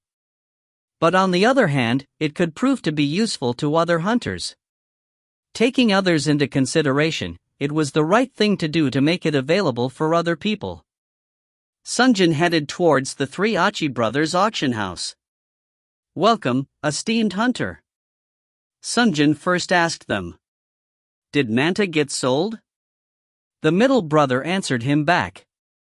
No one placed a bid last night and so it was withdrawn. As I thought. Magic hasn't really caught up yet with the general populace. Should we cancel the auction? No. Please continue to make it available on the floor. Okay, understood. Sungjin then showed them the mystery pouch and said.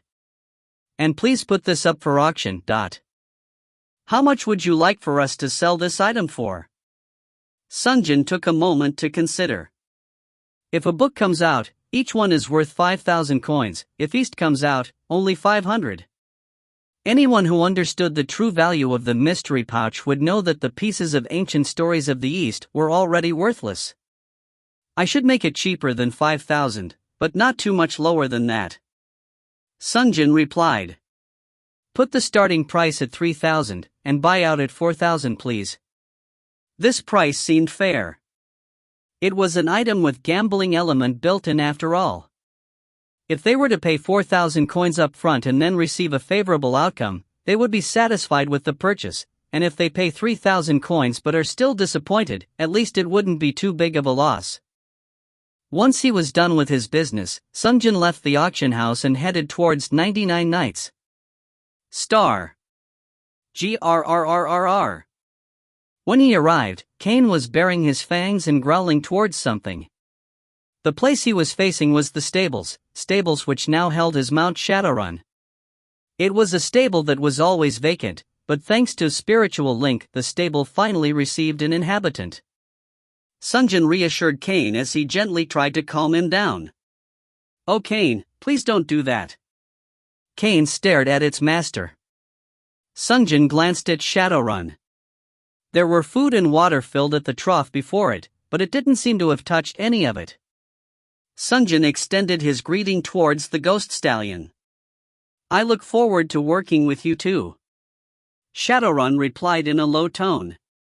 "Brrrr." Responding to the horse, Cain resumed. Growling. Cain was completely on guard against the horse. Even though they were both beasts, it didn't seem to like the fact that it was a ghost type. Sungjin returned his gaze to Cain and said, "Ah Cain, don't do that. You should make friends." Cain turned to look at him again. He didn't seem to want to do so. Sungjin couldn't help but say, "Oh well, let's go eat for now." Woof. Cain obediently strolled into 99 Nights. Sungjin followed behind him and entered the inn. Sungjin was greeted by Dalyupin and Genie Soldamer who were waiting for him inside. "Welcome back." "Thank you Dalyupin." "Good work today, master." "You did well today as well Soldamer ***. Dalyupin approached Sungjin and asked, "What would you like to eat for dinner today?" Star. Sungjin was laying down. He had eaten dried shellfish, shark fin, swallow nest soup, and other unspeakable Chinese course meal in bulk. He wasn't moving anytime soon. "I should go to bed early tonight if I want to wake up early tomorrow." Sungjin glanced outside. It was already dark out, long past sundown. I wonder if someone bid on the mystery pouch. And exactly when he thought of that. Knock knock. Dalyupin knocked on the door. Sungjin opened the door for him as usual. And as always, Dalyupin brought him a piece of paper and greeted him courteously. "Are you getting a good rest?" "Yes, thanks to you." Dalyupin handed over the paper and said, "Here is the information page for the next raid." Sungjin accepted the sheet and answered, "Ah, thank you." But Dalyupin had another piece of paper. "And this is a receipt from Time is Money Plan." Sungjin accepted the receipt. Receipt, 3,400 black coins. The item you placed on the auction, mystery pouch, has been sold. 3,400 black coins was paid by Headhunter. Place the receipt into the cube to instantly redeem the amount. Sungjin was surprised to see Headhunter as the purchaser since he already knew one such person. "Thank you Dalyupin." "Oh yeah. Please tell me. Please wake me up at 3:30 again." "Understood. Please have a good rest." Sungjin sent Dalyupin away and read over it again. Did she buy this? It was likely that there were other headhunters in the world, but buying mystery pouch so decisively, he was nearly certain it must have been her. But no, forget it. The chances we will meet again is less than 10%. Becoming attached to any random hunter could only bring more pain. He had experienced it time and time again. He gazed at the receipt one last time before shoving it in the cube. Received 3,400 black coins. Sungjin walked out to the balcony as he listened to the operator's voice. In the distance, he could see the lights coming from the black market. I guess somewhere out there, another hunter is seeing this view. In another dimension, in another alternative 99 nights, other hunters lived and breathed. But the only time the hunters could interact with one another was during the raids. Even though he had spiritual links with his summons, he could never meet another hunter in the black market.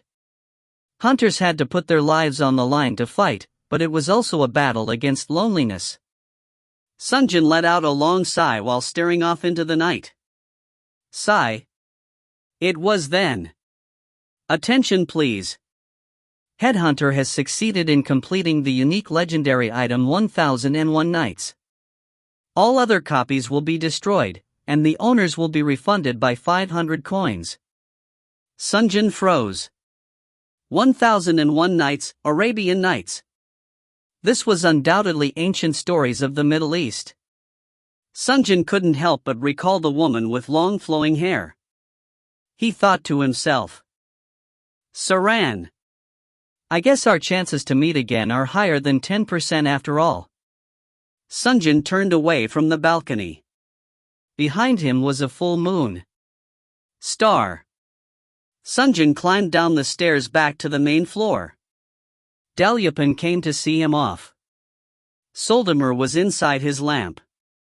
Once Sungjin was outside. Woof! Kane barked and ran after him. Kane, don't follow me. I'm going there again. Kane didn't listen and showed that he was going to come no matter what. Okay fine, I guess you can come until the entrance or something. Poof!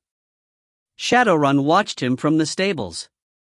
Because he was a ghost type, he apparently did not need sleep. Sungjin put 99 nights behind him and headed towards the black market with Kane by his side. He headed towards Darker Than Black. Once he reached the corner where Darker Than Black was located, Kane stopped walking and sat down. Sungjin wasn't sure, but the man seemed to inspire fear in others. He took the shape of a man, but he was most definitely not a man. I'll be back then, Sungjin said to Kane before entering the area. The stairway down was as dark as ever, but Sungjin was able to clearly see without trouble, thanks to Biscoro's ghost vision. Sungjin unhesitatingly entered the darkness and entered the bar within. Inside, he saw the hidden merchant. Second visit already. Welcome. Sungjin approached him. I have come to buy the item we discussed last time. The merchant took out a small marble from his coat. Here it is, the Troll Seeker marble. 10,000 black coins. Sungjin didn't hesitate. Operator, pay. The merchant handed over the Troll Seeker marble to Sungjin and said. As the name would suggest, it allows you to forcefully enter a raid where a troll has appeared. In exchange, you need to recharge its power. The recharge fee is 1,000 coins each. Got it? Sungjin nodded. It was the same information he had heard last night. If you don't have money you can't use it. Just be aware.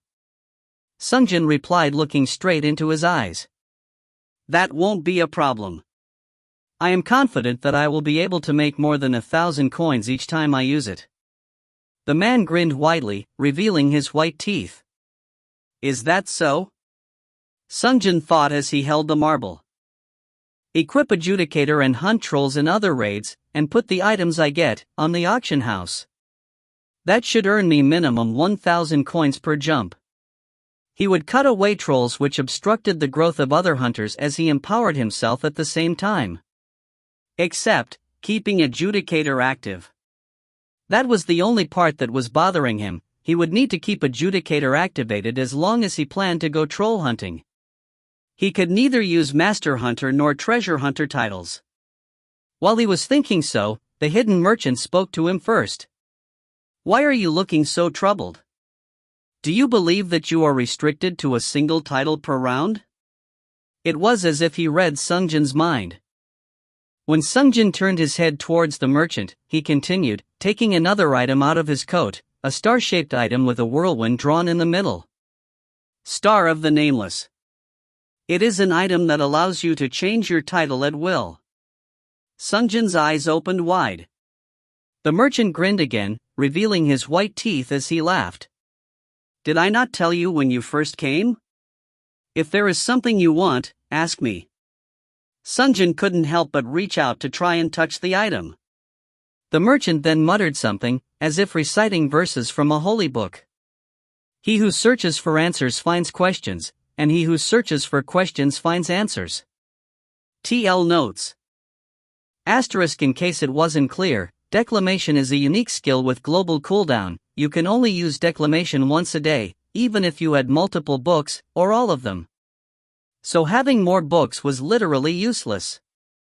Sungjin speaks to Soldemir with respect, treating him like an elder, not like a master to servant.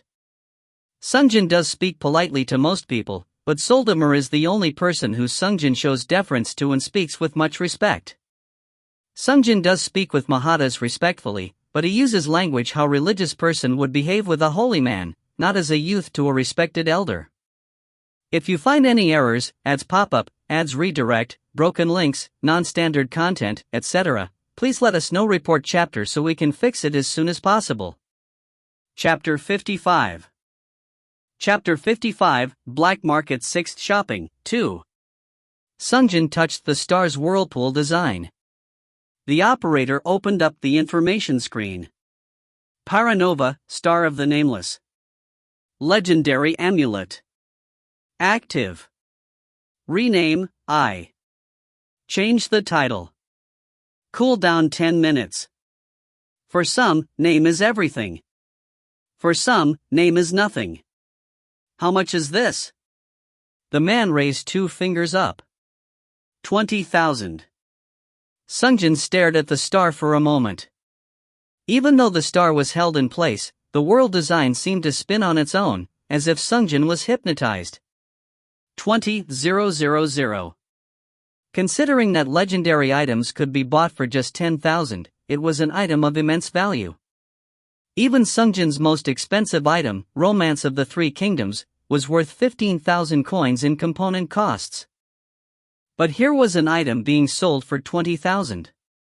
The item effects were unbelievably useful. Every 10 minutes I can change my title to use the full effects of each title. If I were to change my title according to situation. Sungjin kept the item in the back of his mind. Even if he were to receive a generous amount of raid rewards, it would still take 2 more chapters until he could gather enough coins to purchase this item. The man knew that as well. Well, you won't be able to get it now, but just know that this kind of thing exists. The man returned the star-shaped item back into his suit. Sungjin stared at the man for a second. This man was on a completely different level compared to other vendors and merchants. Sungjin got an idea. Well then, is there any way for me to be able to stay in contact with other hunters? The man fell silent for a moment to consider Sungjin's words. He then replied, "Tell me more about what it is that you want to do. For example, I met someone in a previous chapter, and I have become good friends with them. I would like to be able to meet them or at least be able to send and receive messages with them." That's difficult to accomplish. Especially in this world. You probably know this already. The man turned to look at the cube behind Sungjin as if to indicate the operator. Communication between hunters is strictly forbidden unless you happen to meet each other during the raid. So, is it impossible? The man raised his pointer finger and shook his head. No, there's no such thing as impossible. It's just, in order to overcome the structure of this world, you are in need of the power of God. Power of God? Yes. The power of God. Sungjin tilted his head at the words of the man. The merchant continued to explain. Well, power of God isn't anything as fancy as it sounds. The power of God just refers to the holy ability to create something out of nothing. The power of creation. He continued with his out-of-the-world explanation. Then, for example, he took out something from within his pocket. Something like this? It was a glass bottle. It was cut into a precise shape.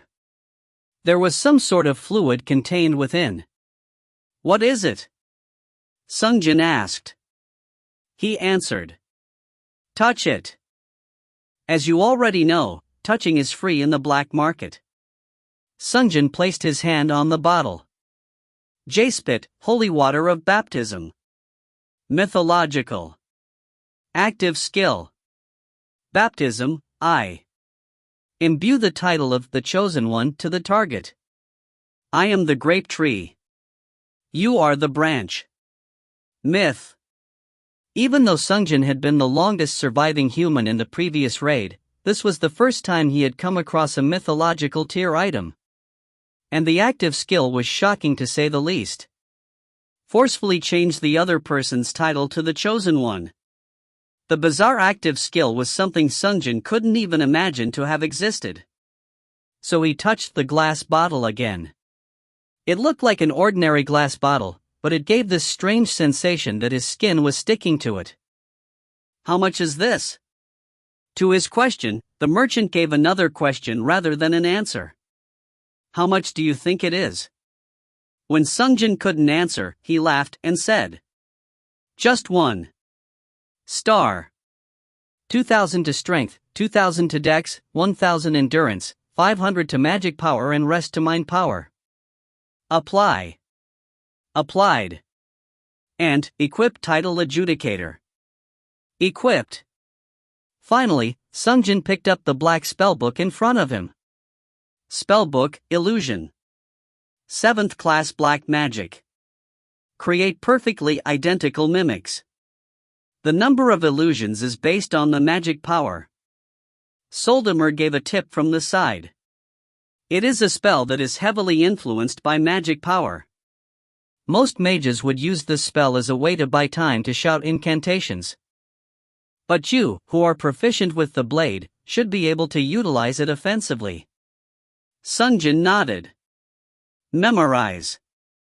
The spellbook burned up in black flames. Next item to check after the spellbook was the information sheet. Information on Tarakan Plateau. Sungjin picked up the sheet and the toast sitting next to it and walked out of the 99 Nights. He sat on the rocking chair placed in front of the door and watched the sunrise. He held the bread in his mouth, toasted with egg on top, for over a minute without moving. Finally, Soldimer spoke up. Are you uncomfortable? Master? Ah. Sungjin finally bit off the first piece before responding. No. I was just lost in thought. Then I'll be returning to the lamp. Please call for me if you need my assistance. Soldimer returned to his lamp, and only Kane remained by his side. As if understanding what Sungjin was going through, Kane sat next to him motionlessly. Sungjin petted his head as he continued to think. Darker than black, it was even crazier than I imagined. Definitely. Someone else's thought interrupted Sungjin inside his own head. It was Biscoro's voice. Sungjin asked him. What? Did you see it too, Grandpa? I am not your grandpa. I am a knight. Call me Sir Biscoro. Geez, you're just a ghost, why are you so uptight? Okay, Sir Biscoro. Were you able to watch the whole thing? Anything you can see, I can see. Anything you can hear, I can hear. It was an unwelcome revelation.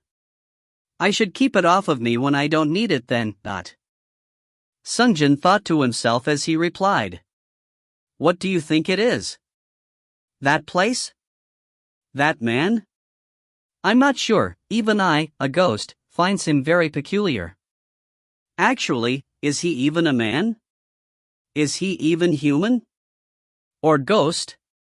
But not the same. He was closer to something like, closer to the devil or God. The man was definitely a mystery, in many ways. Well, whether or not he is a devil or God, he does seem to have the items I need. But why did you feel those items are necessary?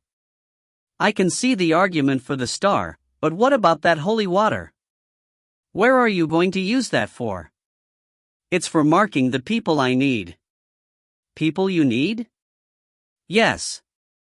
Strong, but also trustworthy. The ghost began to laugh at his words. Ha ha ha ha ha ha. It was a ghastly laughter which echoed in Sungjin's head. He decided to ask. Why are you laughing? Such thing does not exist. Sungjin closed his mouth. He also knew what Biscoro was telling him. After all, he had experienced it firsthand. Biscoro continued to speak. Well, kind people, those who are eager to help others, that's all good and all. But power does not gather around them. It is far more likely for them to have their power taken away. He who is strong has sapped much strength from those around him. Sungjin paused and remembered for a moment. Saran Han, Igor, Mahadas.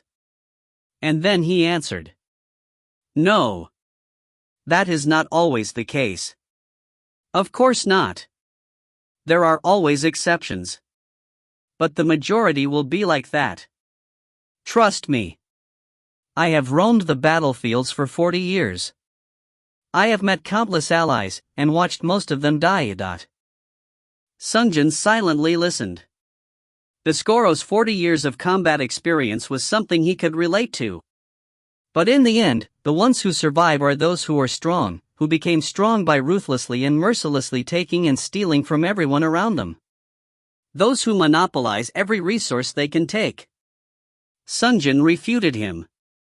You must believe so because you only lived on the battlefield your whole life. The place I've come from is a little different. To him, Biscoro gave a short reply. It's the same anywhere. And with that said, Biscoro finally went silent. Sungjin shook his head briefly, trying to shake loose the negativity the ghost had been trying to fill his head with. He had a flashback. To Saran Han, Igor, Mahadas, people he met in the previous life, the final 10 members. Araujo, Ryushin, Nada, Umcuba, Illich, Hildebrandt, Shunsuke, Mustafa, and Edward. Each and every one of those members were incredibly powerful people. Master among masters. In luck and in skill. Rightfully described as those chosen by the gods. Sungjin was the best swordsman of them all, but in terms of his overall strength, it wasn't very high compared to the other 9 members. The only problem with the 9 masters was the pride befitting of their enormous talent. I will do the next one. No, it will be me. If you're fighting over contribution level, cut it out. Shut up. Do you have any idea what happened in the last raid when he tried to solo the boss? In the end, they were wiped out. Truth be told, the reason why the team got wiped out was not due to lack of status points or ability, each of the members overflowed with power. The party was wiped out due to inability to cooperate. Sungjin lowered his gaze down to the ground. He could see his 2 swords, Blood Vengeance and Moon Spectre. He then had a thought. I am probably the strongest in this timeline. After all, I've done a 100% clear on every raid. Of the 9 others who were in the final parties, he had some who he could get along with, and others he could not. And of the final few, there were those who let their team get wiped out. Sungjin stood up. Star of the Nameless and Holy Water of Baptism, I'll buy them both and create a brand new final 10 members of my choosing. And with these new teammates, I will see to the end of the final raid. After he made up his mind, he took out something from within his jacket. It was a ring. It was a simple ring, made of an ordinary metal. Only that it looked peculiar. It was made to look like 2 wires were twisted around as it created the bend. Sungjin lifted up the ring and inspected the status window. Helix ring, ring of the warlord. Heroic ring. Passive. Rain, I. Receive 1 white coin from those who, knowingly and of their own free will, kisses the ring. Those who kiss the ring receive a permanent 10% loss to all future raid coin rewards. Can only be used once per person. Between the 2 stairs, he lay and sang freely. Holding the crown, the new king has returned. It was an item he paid 3,000 black coins to purchase. Sungjin recalled the conversation from earlier. Just 1? Yes, just 1. But it's a different type of currency. He's never heard of a white coin. At least, not from his memories of the previous life. I don't know what it does yet, but... Sungjin made a fist and stood up. I will obtain these things and rise as the new power and establish my rule over the raids. Thinking of what he was going to do next, Sungjin returned to 99 nights. The sun gradually rose higher and higher into the morning sky behind him. Note, do check out our new series, Main Character Hides His Strength, if you haven't yet. If you find any errors, ads pop up, ads redirect, broken links, non-standard content, etc., please let us know. Report chapter so we can fix it as soon as possible. Chapter 56. Chapter 56, Tarakan Plateau 1. The sun shone brightly above in the spotless sky, not one puff of cloud obscured the view. But looking around, the cloud could be seen floating near the ground. The place Sungjin stood was a high-elevation plateau. Welcome. This place is the Tarakan Plateau. The elevation is several thousand meters above sea level. Please be warned, due to long-term isolation, the life forms that inhabit this plateau have evolved to survive in the harsh environment and have become particularly dangerous. Sungjin shivered involuntarily. He was wearing a warm shirt that Daliapin provided him with his clothes, but it still felt very cold. However, Sungjin kept a positive mindset. It should warm up as I swing my sword around. Synchronizing hunters. One by one the hunters appeared after the operator's announcement. Sungjin watched them materialize without thinking much about it. I don't think there'll be any surprises. But his prediction was off. Inquisitor, pirate, pugilist, treasure hunter. Treasure hunter? Sungjin's jaw dropped as he stared at the owner of the title. The man was an Arab holding daggers in each hand, sporting a long mustache. He was short and looked unremarkable, but his large eyes visibly sparkled. Wow! The fact that he has treasure hunter title means he managed to find a hidden element at some point in the past. It wasn't too strange that he had received this title. It was already the 7th raid. By now few of the others would have successfully found hidden elements along the way.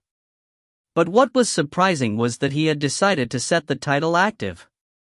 First, he had to take 50% penalty on all other titles he didn't pick. Second, even if he could find the boss, he still had to overcome the difficulty of defeating it. Even Sungjin, who had knowledge from the previous life, waited 6 chapters until he felt safe enough to try switching Master Hunter to Treasure Hunter once. There were 2 possibilities. He's either brave or stupid. Of course, he could be both as well. Sungjin suppressed his surprise and checked out the other teammates.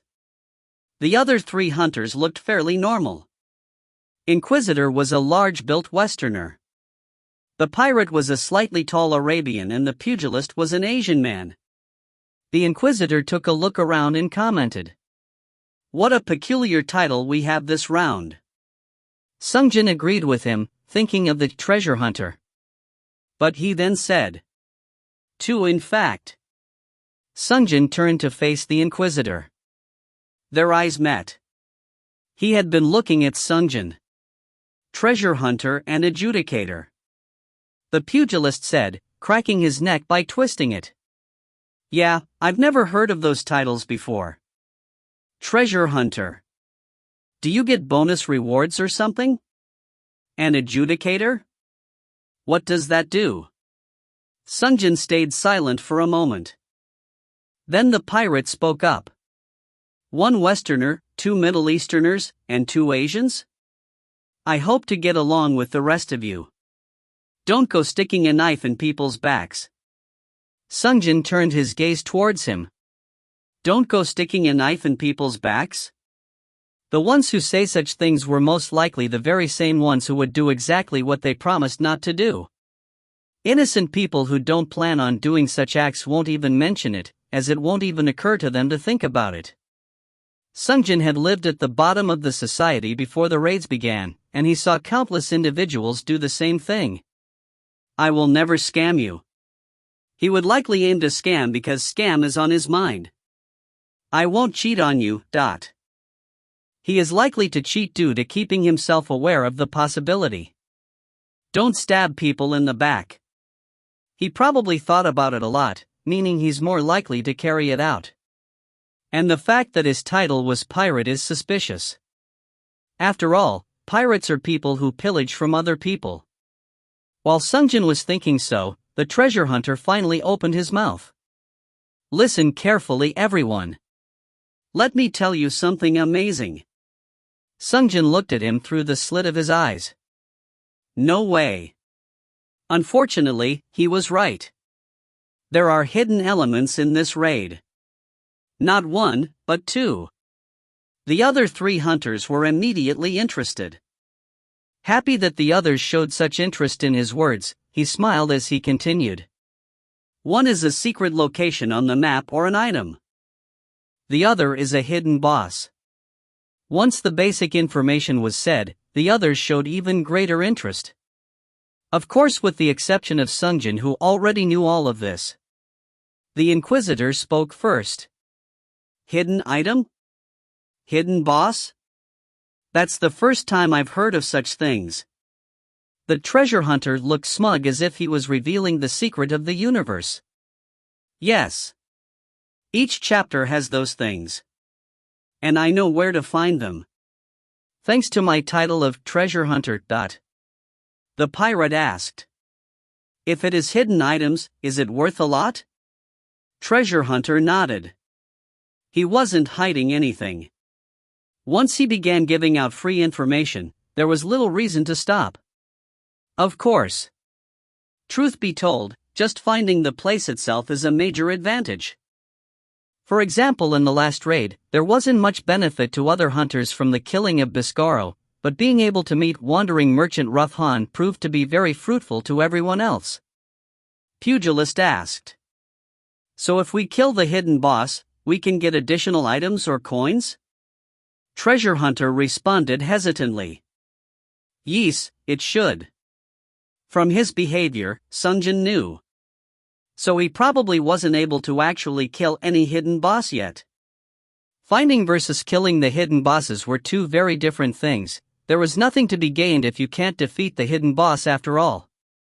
Even if all 5 hunters were to cooperate perfectly, facing against bosses on the level of Soldemar and Biscoro, although both have now become his familiars, were no easy feat.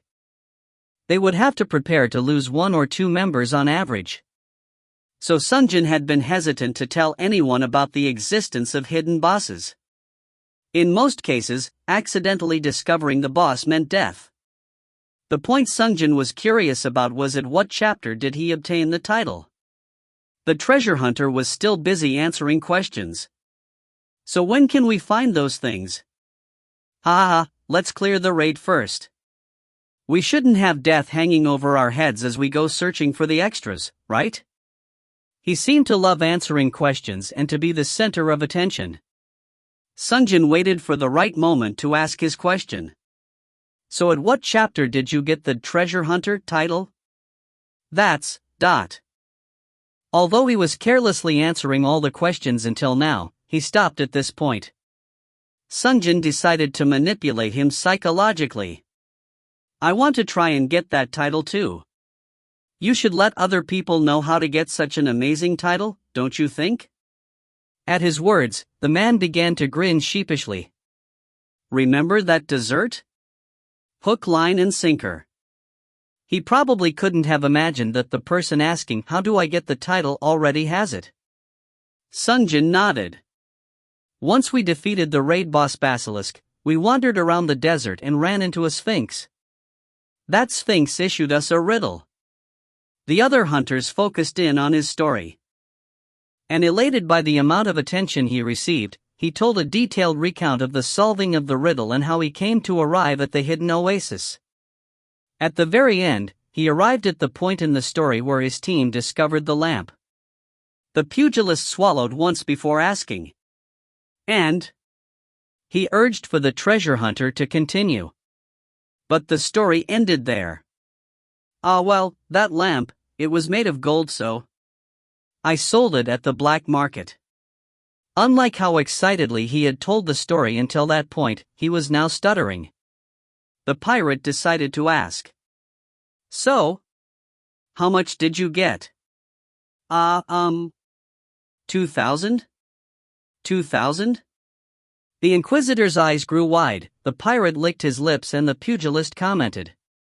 Wow, that's amazing. Sungjin stared at him as he thought. Lies.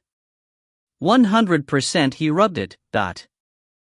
Soldemer's lamp would have been discovered in a worn state.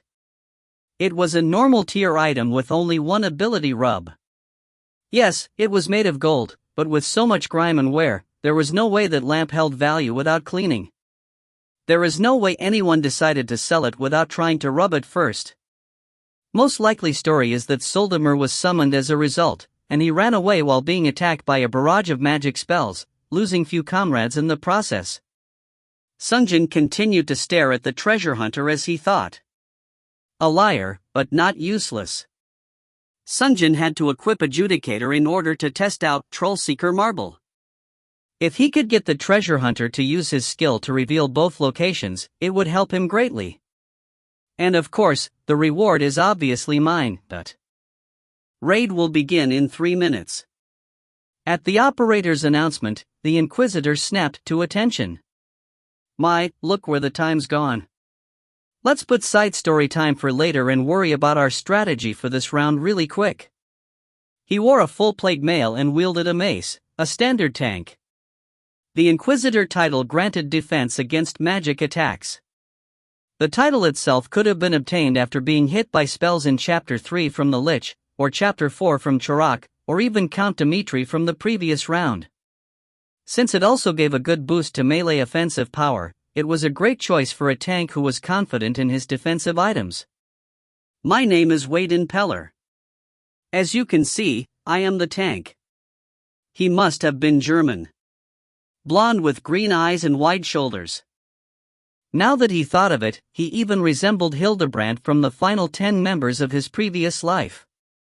Although Hildebrandt was taller. The pirate spoke up. I am Jamar.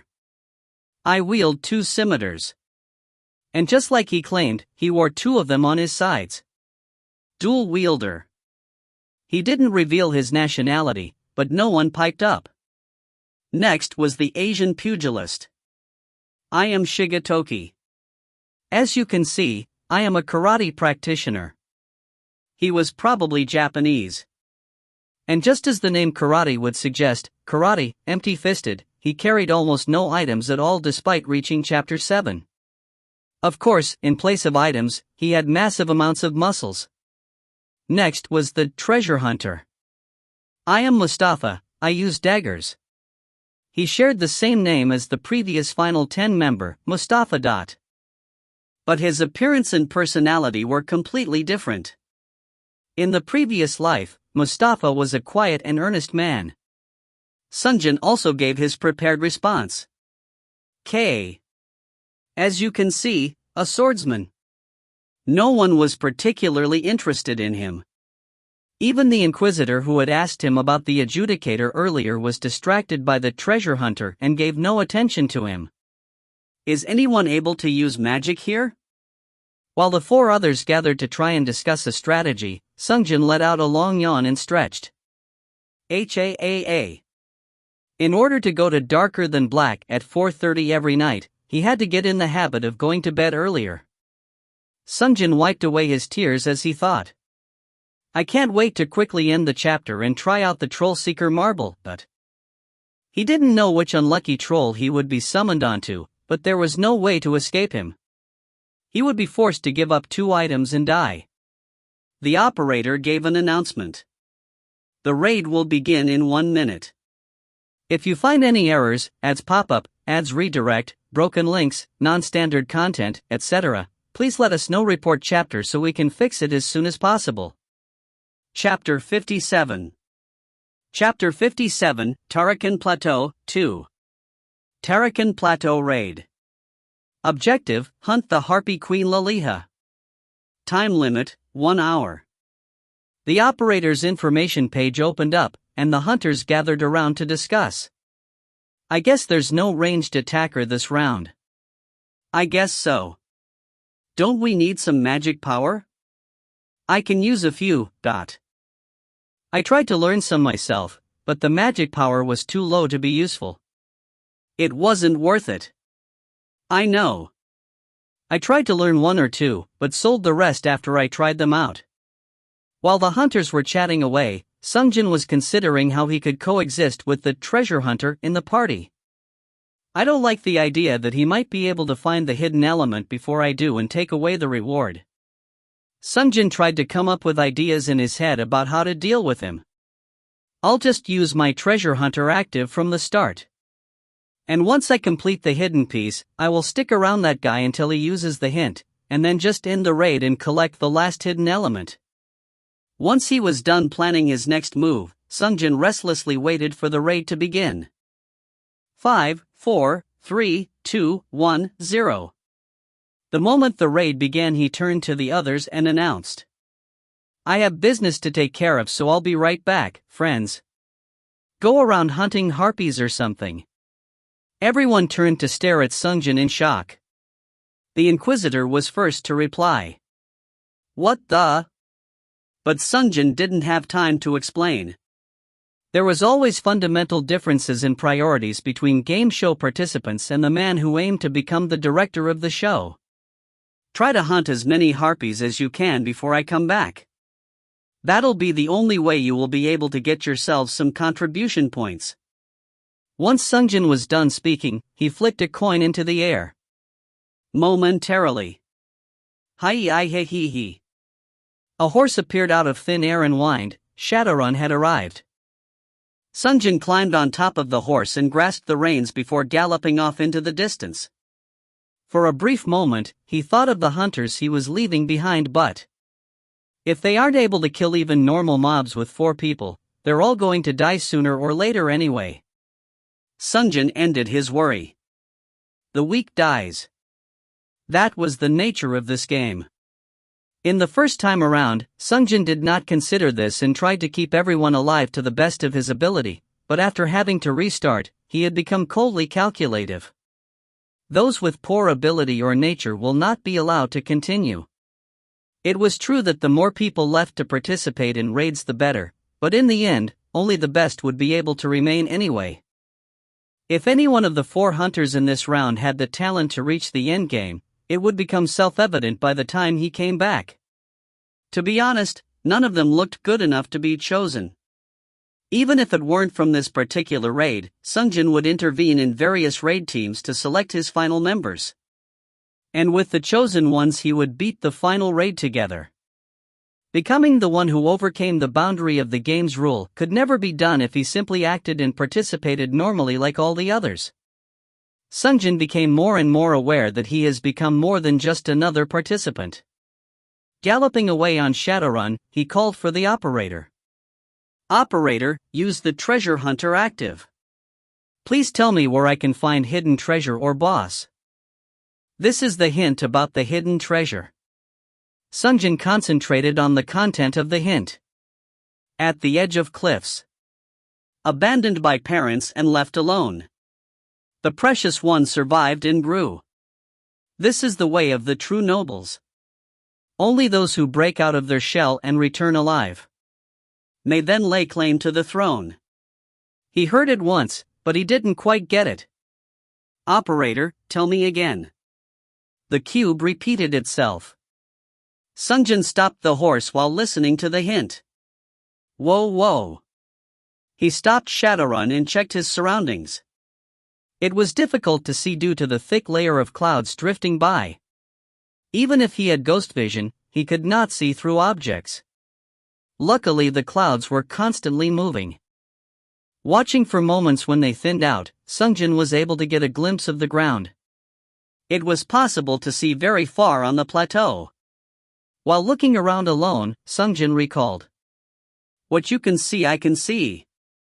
He remembered about Biscoro and called upon him. "Mr. Biscoro." He heard an annoyed voice respond. "I told you to call me sir. I don't feel like it. You should be thankful that I'm even talking to a 52-year-old man." "Humph. Ah, that's right, you're not even a mister." Just an old bachelor. Biscoro snapped. Bachelor. My God, the only reason why I didn't marry until this age was because I was too busy fighting on the battlefield. Okay, fine. Anyway, Mr. Biscoro, sir, do you see the edge of the plateau? No, I can't see it, Right? I'll ride on with Shadowrun, so please let me know if you see the edge of the cliff appear. All right. Yeah. Sungjin urged Shadowrun forward. Although oxygen was thin this high up, it didn't matter to a ghost stallion. He galloped away without tiring out and ran across the plateau. Star. Once Kay suddenly left, the other 4 hunters quickly went to work on hunting harpies like Kay had suggested. They didn't like the fact that Kay decided to act alone and took off, but they didn't have any other choice. Bah!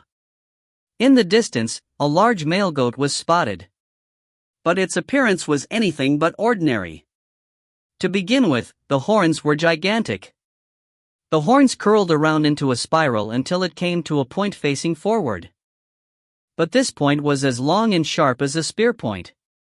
It glared at the hunters quite unlike a herbivore would. It was intimidating. The Inquisitor held up his spear and muttered to himself. It looks like it would munch on skin instead of grass. As soon as he said something, the goat charged. Bah! The mountain goat charged at an alarming speed. The Inquisitor who took its momentum head-on was flung away by the impact, but he still shouted. Attack! After the momentum was killed, the goat was defenseless against the pugilist, pirate, and the treasure hunter.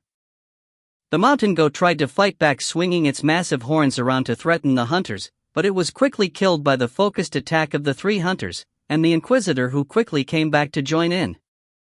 Once the first enemy was slain, the Inquisitor let out a sigh.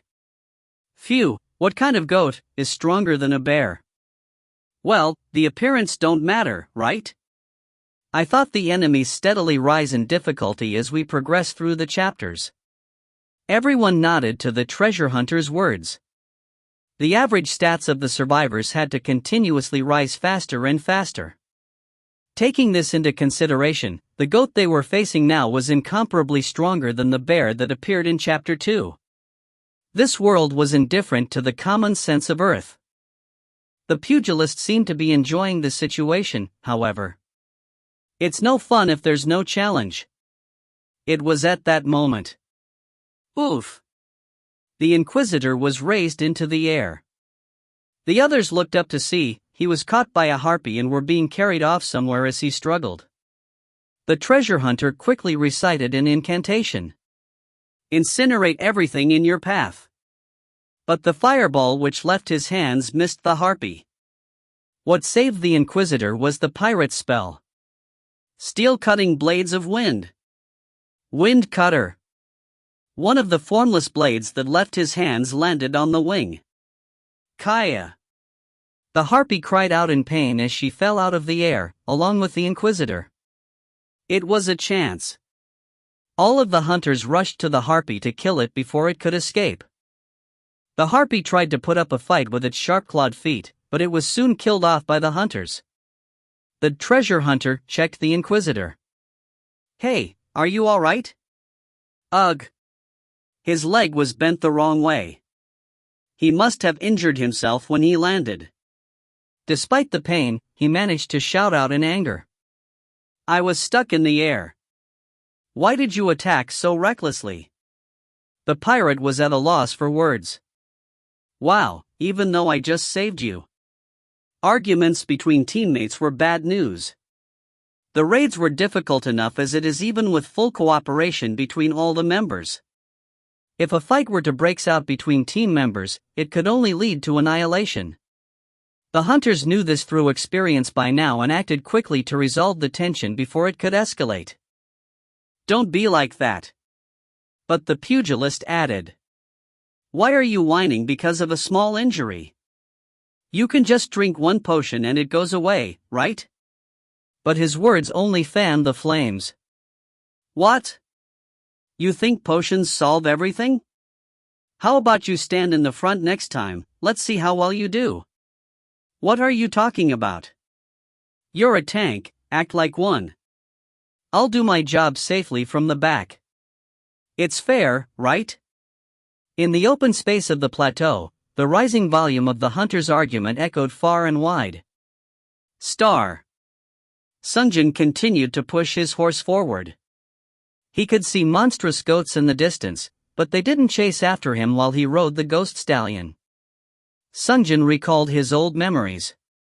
Those guys were really tough back then, but in the past, the tank had been gravely injured when he was caught off guard and impaled by the horn of a goat. That hurts even now.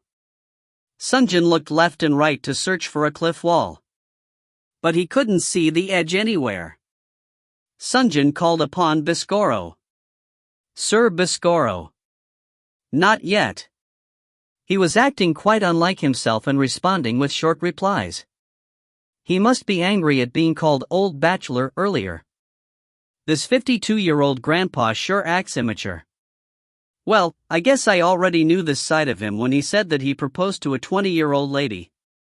Sungjin doubted that Biscoro had a healthy, mature mentality. And due to existing for a long time as a ghost, he seemed a bit off as well. I'll just ignore this crazy old man and, let's see, Sungjin turned the horse towards a hill overlooking the area. However, even from this vantage point, he could not see the edge of the plateau through the clouds below. Sungjin tried to go over the hint again. At the edge of cliffs. Maybe it's an illusion? If that were the case, it would be a headache to try and solve it. What if it isn't literally the cliff wall? What could it be? While he was thinking that, Shadowrun stopped in his tracks. What's wrong, Shadowrun? While Sungjin was verbalizing his question, he noticed why. Before him was a sheer cliff face. So it wasn't an illusion. Sungjin dismounted from Shadowrun. Next, he carefully approached the wall and looked over the edge. He could not see the bottom. Sungjin looked around. The cliff continued endlessly. Wait, is this? Biscoro verbalized Sungjin's thoughts. The entire plateau must be surrounded by sheer cliff. In that case, it was time to change mounts. Sungjin addressed Shadowrun. Thank you for your hard work, Shadowrun. Go rest in the stable. Unsummon. Once Shadowrun vanished, Sungjin took out the magic carpet from the cube. Flight. Sungjin rode the carpet and flew alongside the cliff face. As he checked the walls, he thought to himself. Claim the throne, claim the... Note, in Korea old bachelor is considered extremely bad, a major insult. If you find any errors, ads pop-up, ads redirect, broken links, non-standard content, etc., please let us know. Report chapter so we can fix it as soon as possible. Chapter 58. Chapter 58, Tarakan Plateau, 3. Die. Please.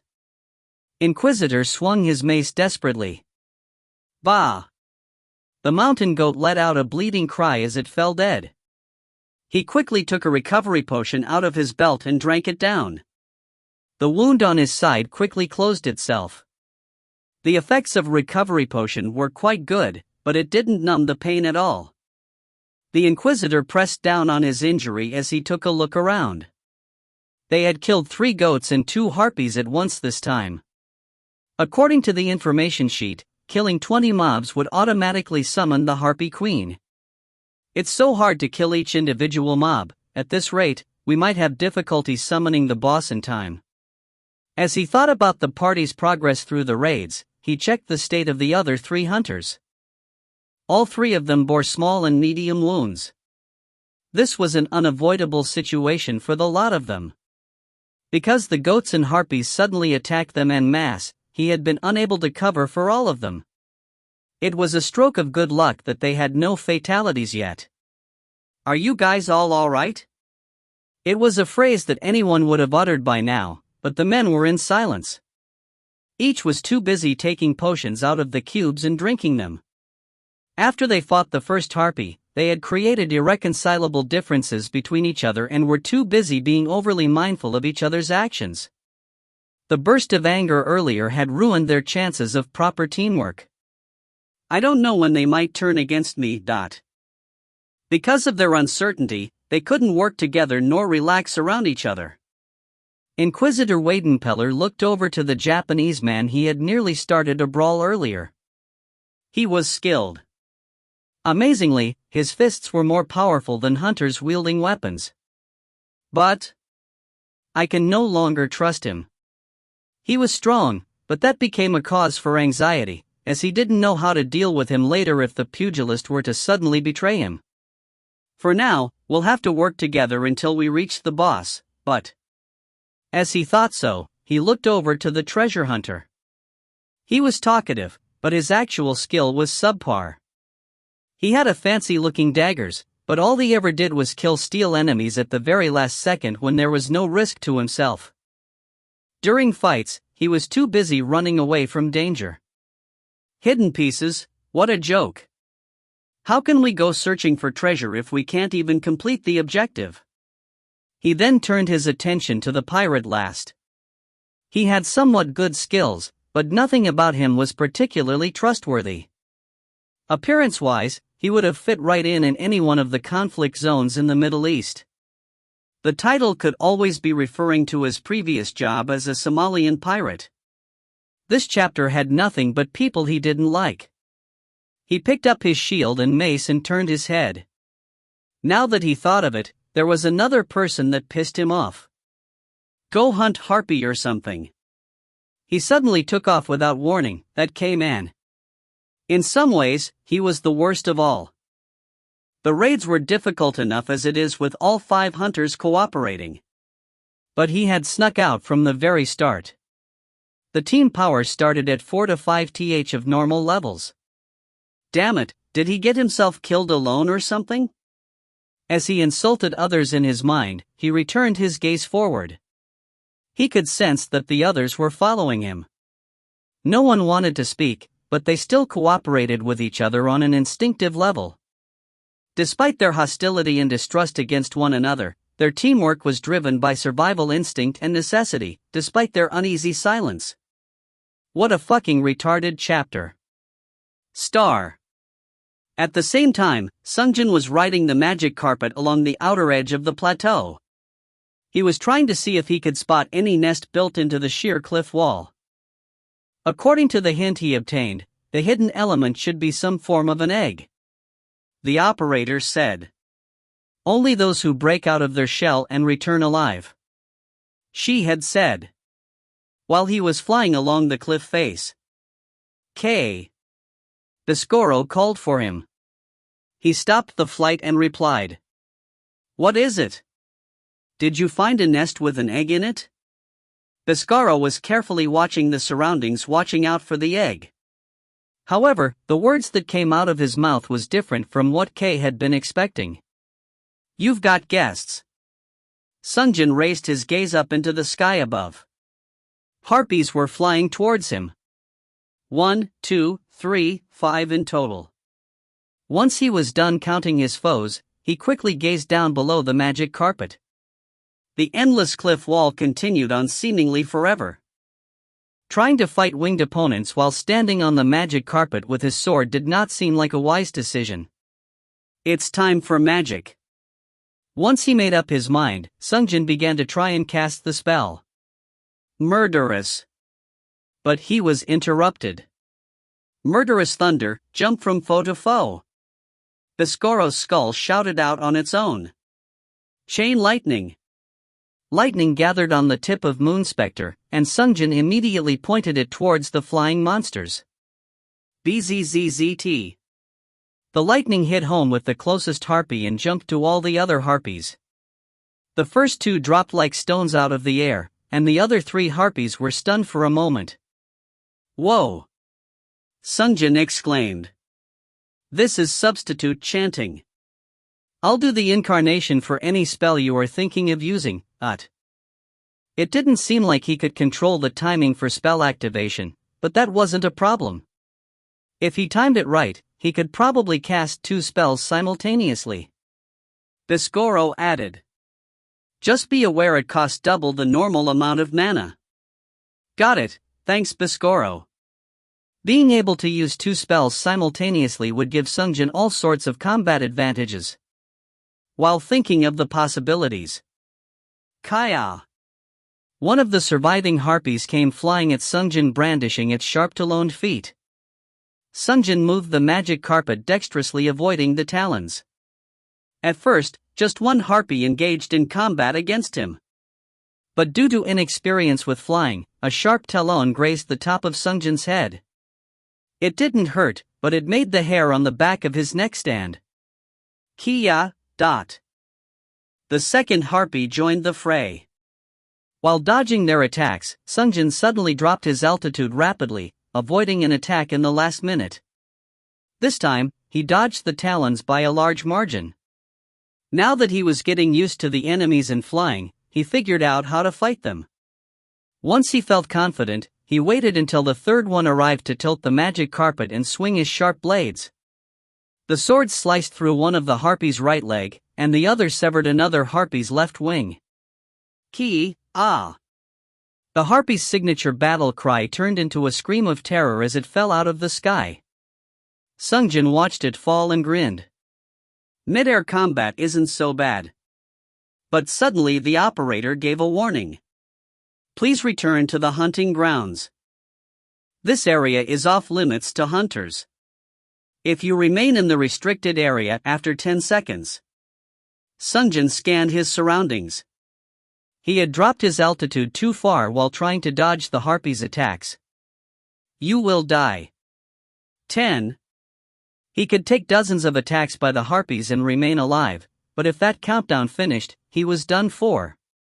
Hey, K. Biscoro must have felt threatened by the warning message. I know. Sungjin immediately raised his altitude with the magic carpet, sticking close to the cliff wall. The 2 harpies continued their pursuit. So annoying. Sungjin raised his swords. It was difficult to exhibit 100% of his potential while riding the carpet, but as long as he grazed them, it should cause instant death. Sungjin easy cut down one of the harpies. 1 down. And then he prepared for the next one. But the last one, Ka-ah, let out a long cry and turned to flee. Sungjin was about to give chase when he decided against it. The flight speed of magic carpet and harpies were roughly the same. He would be wasting precious time trying to chase the harpy. Also, harpies tend to flee when all their allies have been slain.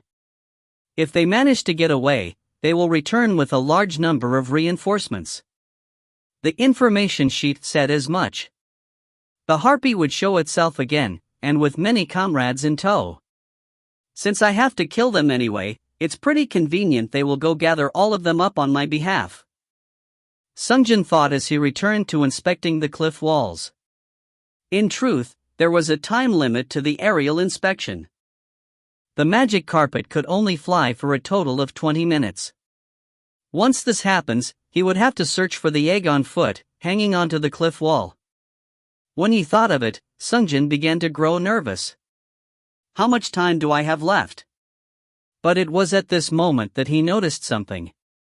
Between the outcropping of minerals, he noticed something sparkling. Biscoro spoke up. K. I saw as well. Sungjin moved closer to the shiny object. On it was a large nest. It was several times larger than a typical bird nest. And within, there was an egg roughly 3 times the size of normal chicken eggs. Slowing down the magic carpet, he carefully approached the nest. He felt a strange sense of dignity contained within the egg. The egg was slightly golden in color. It looked like the egg could almost double as precious gem. Precious one survived and grew. Sungjin recalled the hint from earlier. He put away his swords and gently lifted up the egg with both his hands. The operator gave an announcement. Congratulations! You have obtained the hidden piece. R.A. Egg of Gold. La la. Singing in happiness, Sungjin checked the status window on the egg. RA, egg of gold. Rare egg. Passive skill. Tremor of beginning, I will tremble once a day. Nobility is not determined by birth but by everyday conduct in life. Sungjin tilted his head in confusion. It was a mysterious skill. In fact, it was strange to even call it a skill or a passive. Most of all, it would tremble once a day of its choosing. It had no utility or function for now. Sungjin decided to ask Biscoro. Excuse me, Biscoro, do you know anything about this egg? No, it's the first time I've seen one. Biscoro was useless just when he needed him. When Sungjin was about to reread the status page, Kaya! He could hear unwelcome cries in the distance. When he turned his head to check, he saw a flock of harpies flying his way. Oh my! Sungjin quickly stuffed the egg into the cube and counted his foes. 1, 2, 3. There was too many this time for an accurate count. About a dozen or more. Sungjin looked up, he followed the cliff wall up to the plateau. Now that he found the egg, he had no more business on the edge. No matter how strong he was, challenging dozens of winged monsters mid-air with a temporary flight item would be a dumb move. Especially so close to the boundary he is not allowed to cross. The fastest of the harpies was almost upon him, but Sungjin ignored them and continued to climb. And once he finally reached the Tarakan Plateau's flatland, he jumped off the magic carpet and spun twice in the air before landing on the plateau ground. Behind him, countless harpies threw themselves upon him. Sungjin unsheathed his sword and muttered.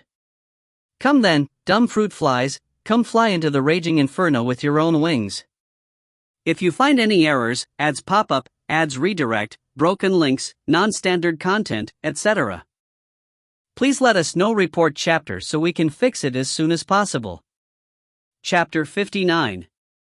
Chapter 59, Tarakan Plateau, 4. Chain lightning. Lightning gathered at the tip of Sungjin's sword and blasted its way towards his enemies. Several harpies were fried, falling out of the air after a seizure. Sungjin tried to count them again. 1, 2, 3, 4. He had killed so many, but there were still 4 remaining. There were more than 10 to start with. The warning about reinforcement was no joke.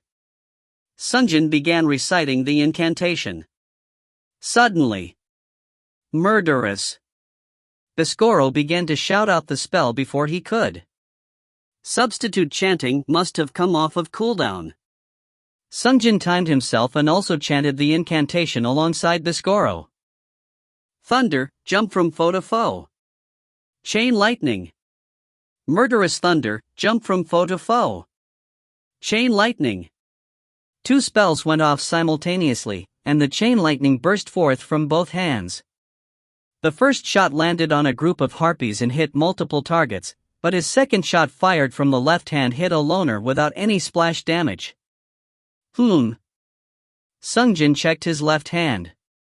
The feeling was very similar to dual wielding with swords. It required quick and complex calculations. He was really good at chain casting one spell after another. I should try to test how spells synergize when cast together when I have time in the 99 nights. As he made plans for the night, he returned the swords to the scabbards. Before him lay dozens of sizzling corpses of harpies. Sungjin checked the cube. No message about the Harpy Queen was announced. I guess it wasn't enough. In some ways, this was better. Based on what happened with Oryx or Basilisk, Sungjin guessed that summoned boss mobs will most likely appear where the most hunters are gathered. It was a guess made with a very small data set. Sungjin thought about the other 4 hunters. I wonder how they are doing. They probably hate my guts by now. It would be strange if they didn't. They were forced to try and do the raid while being a man short, despite having the opportunity to earn more contribution points without him present, although in actuality they will not. They would be having far more difficulties without the 5th member being there. But Sungjin couldn't help it. Besides, if they weren't skilled or powerful enough to be able to kill the boss as a group of 4, they weren't good enough to go very far anyway. If they were weak enough to be killed here, they would die without question sometime in the near future. It was ruthless, but in order to survive the very late game, there was no choice other than to prove their own worth through power. Once Kitten Desert Raid finished, the operator had congratulated the 600,000 hunters for reaching top 0.01% rank, but the real deal begins with the final 6,000 hunters, the top 0.0001% ranks. Of course, once the raid had progressed to that point, Sungjin would already have begun a fight against enemies of a fundamentally different level. While he was lost in thought, he saw one harpy flying away in the distance. He must have just barely survived due to the skill hitting too many targets before reaching him. Should I let him bring more reinforcements? Sungjin considered his options, but he quickly made up his mind. If he killed too many harpies here, he would accidentally unleash the queen on the unsuspecting hunters. Sungjin watched the harpy fly for a moment before reciting an incantation. Discard your fangs and become a tame sheep. Polymorph. The harpy who just flew past the edge of the plateau suddenly turned into a sheep. The enemy, who suddenly lost his wings, disappeared over the edge of the cliff. Low mana. The operator finally warned Sungjin of his mana level.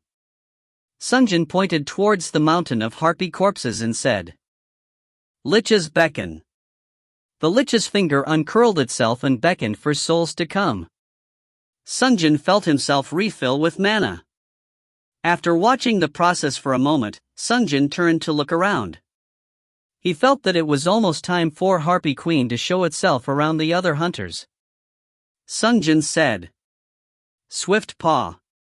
Wolf's claws emerged from his boots, and he sprinted towards the direction he came from. I need to start intervene in other raids.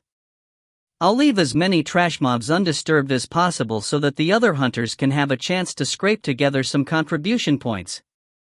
In the situation where there were limited amount of contribution points to go around, this was the most he could do for them. Star. Moo. The buffalo let out a deafening sound as it fell over on its side. It was a buffalo in appearance only, it was a monster as large as an elephant. The hunters just barely fought off the enemy and gasped for air. Ha! Ha! Everyone was out of breath. Killing just one of this monster took them more than 5 minutes. Ugh! Some of them were groaning in pain due to injuries sustained by spear-like tusks. Once the fight to the death was over, the hunters took a moment to look at each other. Each and every battle was close, and the hunters were just barely overcoming their enemies. Instinctively, they came to an understanding. We cannot kill the queen by ourselves. The 4 hunters wordlessly drank potions. No one spoke, no one moved. They couldn't hunt anymore. If they accidentally went over the threshold and summoned the queen, they were almost guaranteed to be annihilated.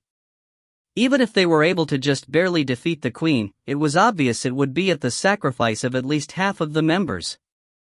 They had watched several teammates die over the course of 6 raids. Thinking that it was going to happen to them in the near future, terror gripped their hearts. While the 4 men stood in mutual silence, it was the weakest treasure hunter who first broke the silence. I can't see us beating the boss with just the 4 of us, what should we do? It was a problem they had no control over. The pirate replied. Beating the boss? Yeah, it's going to be hard.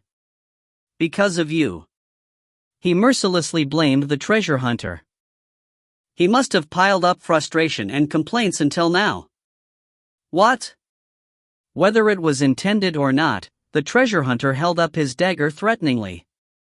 The Inquisitor intervened and broke up the fight. Stop.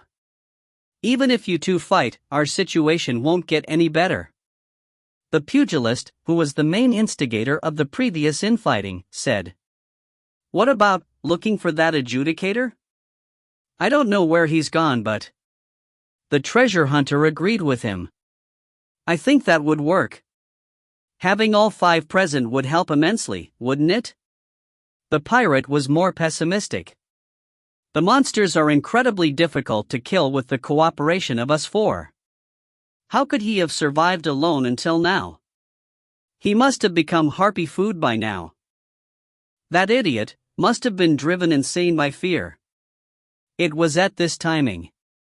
Yo friends, what are you guys up to? The adjudicator K suddenly appeared out of nowhere and stood in the center of the hunters. Not a single scratch or smudge dirted him anywhere. He was neither harpy food nor driven insane by fear as the pirate had suggested.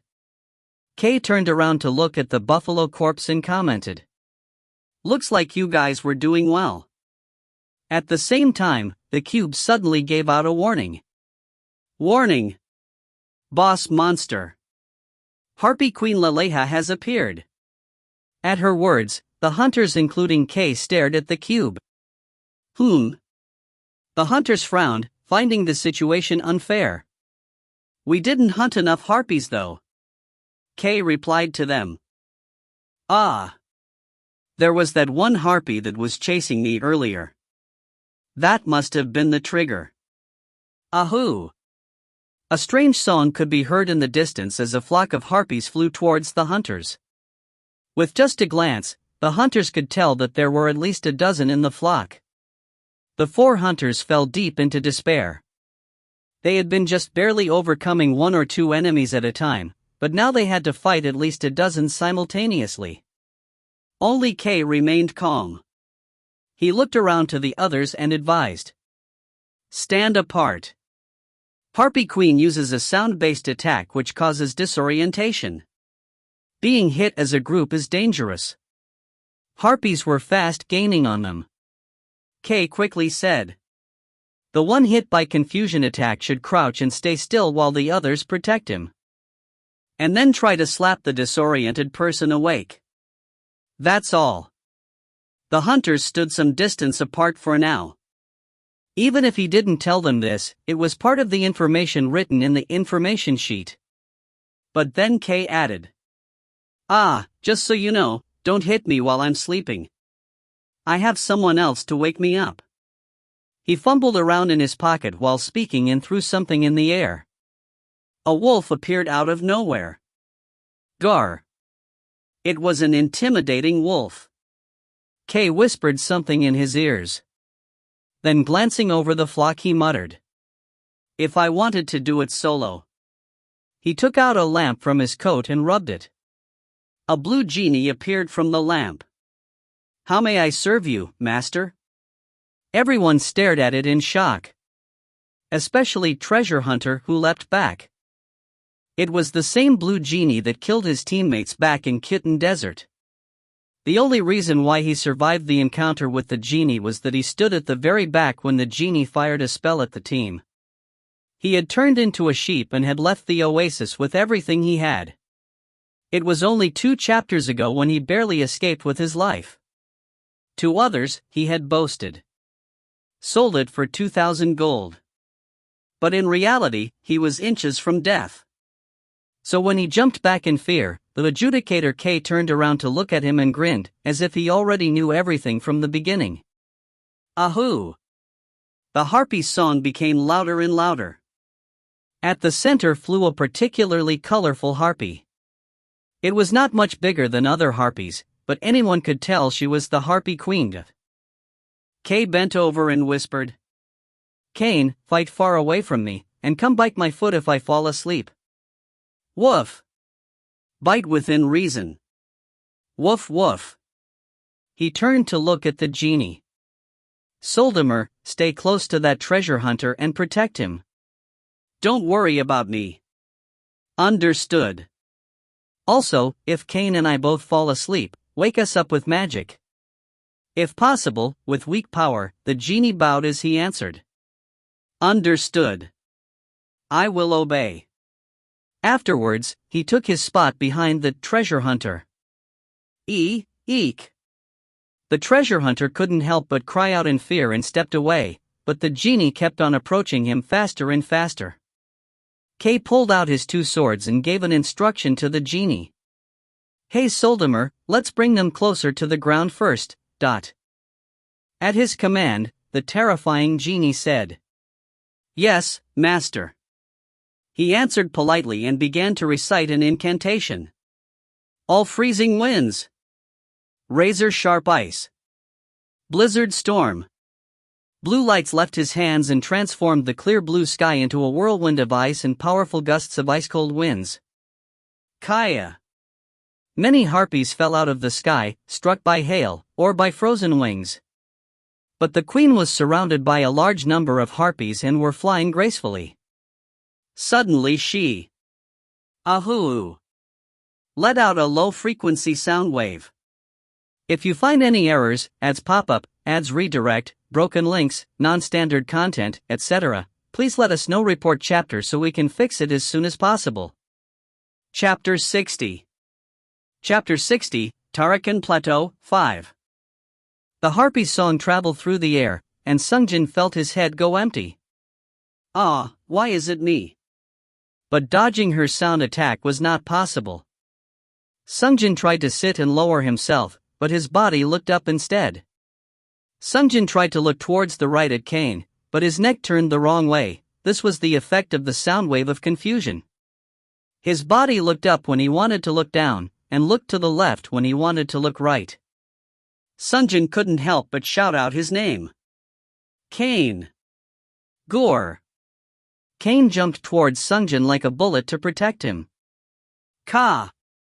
Several harpies tried to attack Sungjin while he was under the effect of the Harpy Queen's song but were scattered like pigeons when Kane batted them away with his paws. Uria. The pugilist next to him was busily punching and kicking empty air. It was fast and filled with power, but he couldn't land a hit. He quickly became bloody due to all the harpies clawing away at him. The strange thing was that no one was running to his aid. If it was any other team, they should have formed a sense of camaraderie and actively act to help one another, but the other three hunters were busy attacking other harpies without caring. Even while his head was spinning, he could easily tell. There's no such thing as teamwork in this party. After 6-7 seconds, Sungjin felt his senses returning to normal, so he pulled out his swords. The harpies attacked rapidly from the sky, but Sungjin's swords were much faster. Kaya. Sungjin quickly mowed down the harpies flying near them, but he could hear the Harpy Queen charging up for another shot. Ahoo! Kane! Before Sungjin even finished verbalizing his name, Kane separated from Sungjin immediately. Once Sungjin and Kane were separated by a safe distance, they resumed hunting nearby harpies. The Harpy Queen's song became Who? And the song faded away. Sungjin wasn't the target this time. Who is it? Sungjin looked around while swinging his sword. The treasure hunter and Soldimer were fighting against confusion while blinking and frowning. Try as they may, it wasn't something they could overcome on their own. Sungjin realized this from being hit. Kaya. Sungjin called for Kane while facing off against the harpies. Kane. At Sungjin's single word, Kane charged towards Soldimer and bit his legs. Soldimer's eyes opened wide. He stood by the treasure hunter who was still asleep standing and fulfilled his order diligently. Soldimer, stay close to that treasure hunter and protect him. Paralyzing currents, electric shock. He fired bolts of electricity towards the harpies that were flying his way. Once nearby harpies were taken care of, Sungjin looked up to check the queen. The queen was still floating gracefully in the air. Pa! Blood vengeance flew out of his hands. When the queen noticed the sword flying her way, she nimbly dodged out of the way before the sword even reached the halfway point. Sungjin immediately recalled his sword. Ha! The sword returned without delay. Once she was gone, the rest were easy enough to clean up. But she kept her distance and only used her ranged sound attack. She's too far to use any long-ranged attacks. How can we fight her mid-air? Sungjin saw the harpy corpses in front of him and got an idea. Awaken and become my slave. Rise of the dead. One of the dead harpies raised its head. Sungjin climbed on top and commanded, "Fly." The harpy flew into the air, gaining altitude little by little.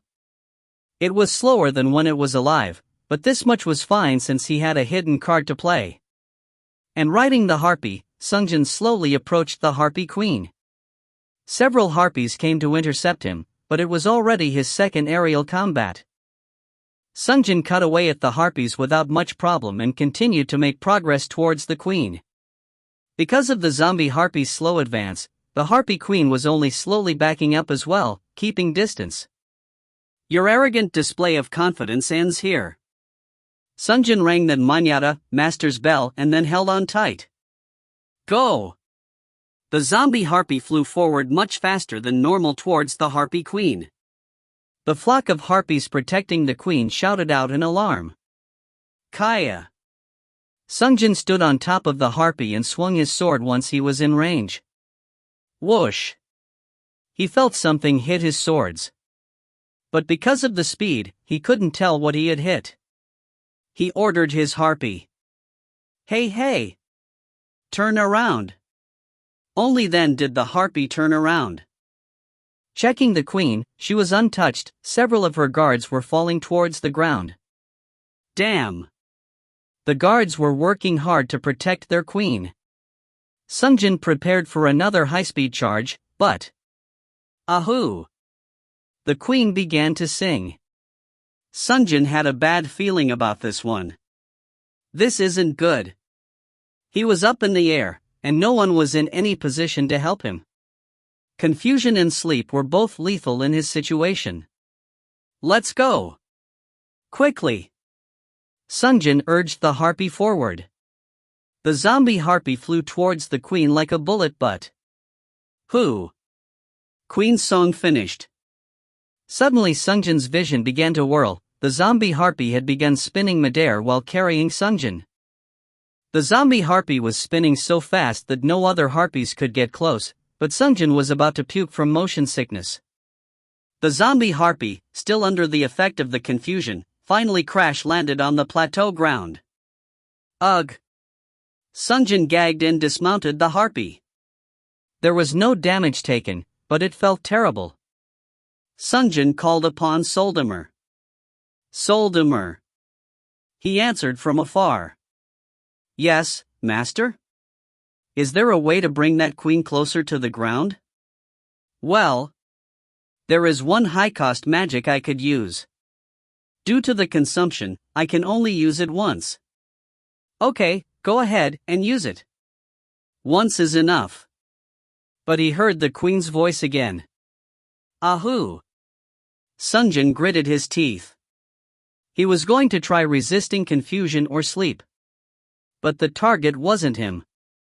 This time the Inquisitor and the pirate were affected. This was a great opportunity for Sungjin. Harpy Queen is so irritating as an enemy. And none of the allies are remotely helpful. I'm going to end this in one go. Sungjin immediately put his plan into action. Gripping the blood vengeance tightly, he began. Baptism of blood. Small knives came out of the sword's handles and dug into Sungjin's hands. Blood flowed from his hands as a sacrifice for the blood vengeance. Once the blood vengeance had a taste of its master's blood, the blade of the sword emitted a violet light. This was the baptism of blood. The sword caused damage to the master as it explosively raised the offensive power. He wasn't sure if it was entirely necessary, but he didn't want to miss this chance and take up more time. So blood vengeance was just a bit of insurance.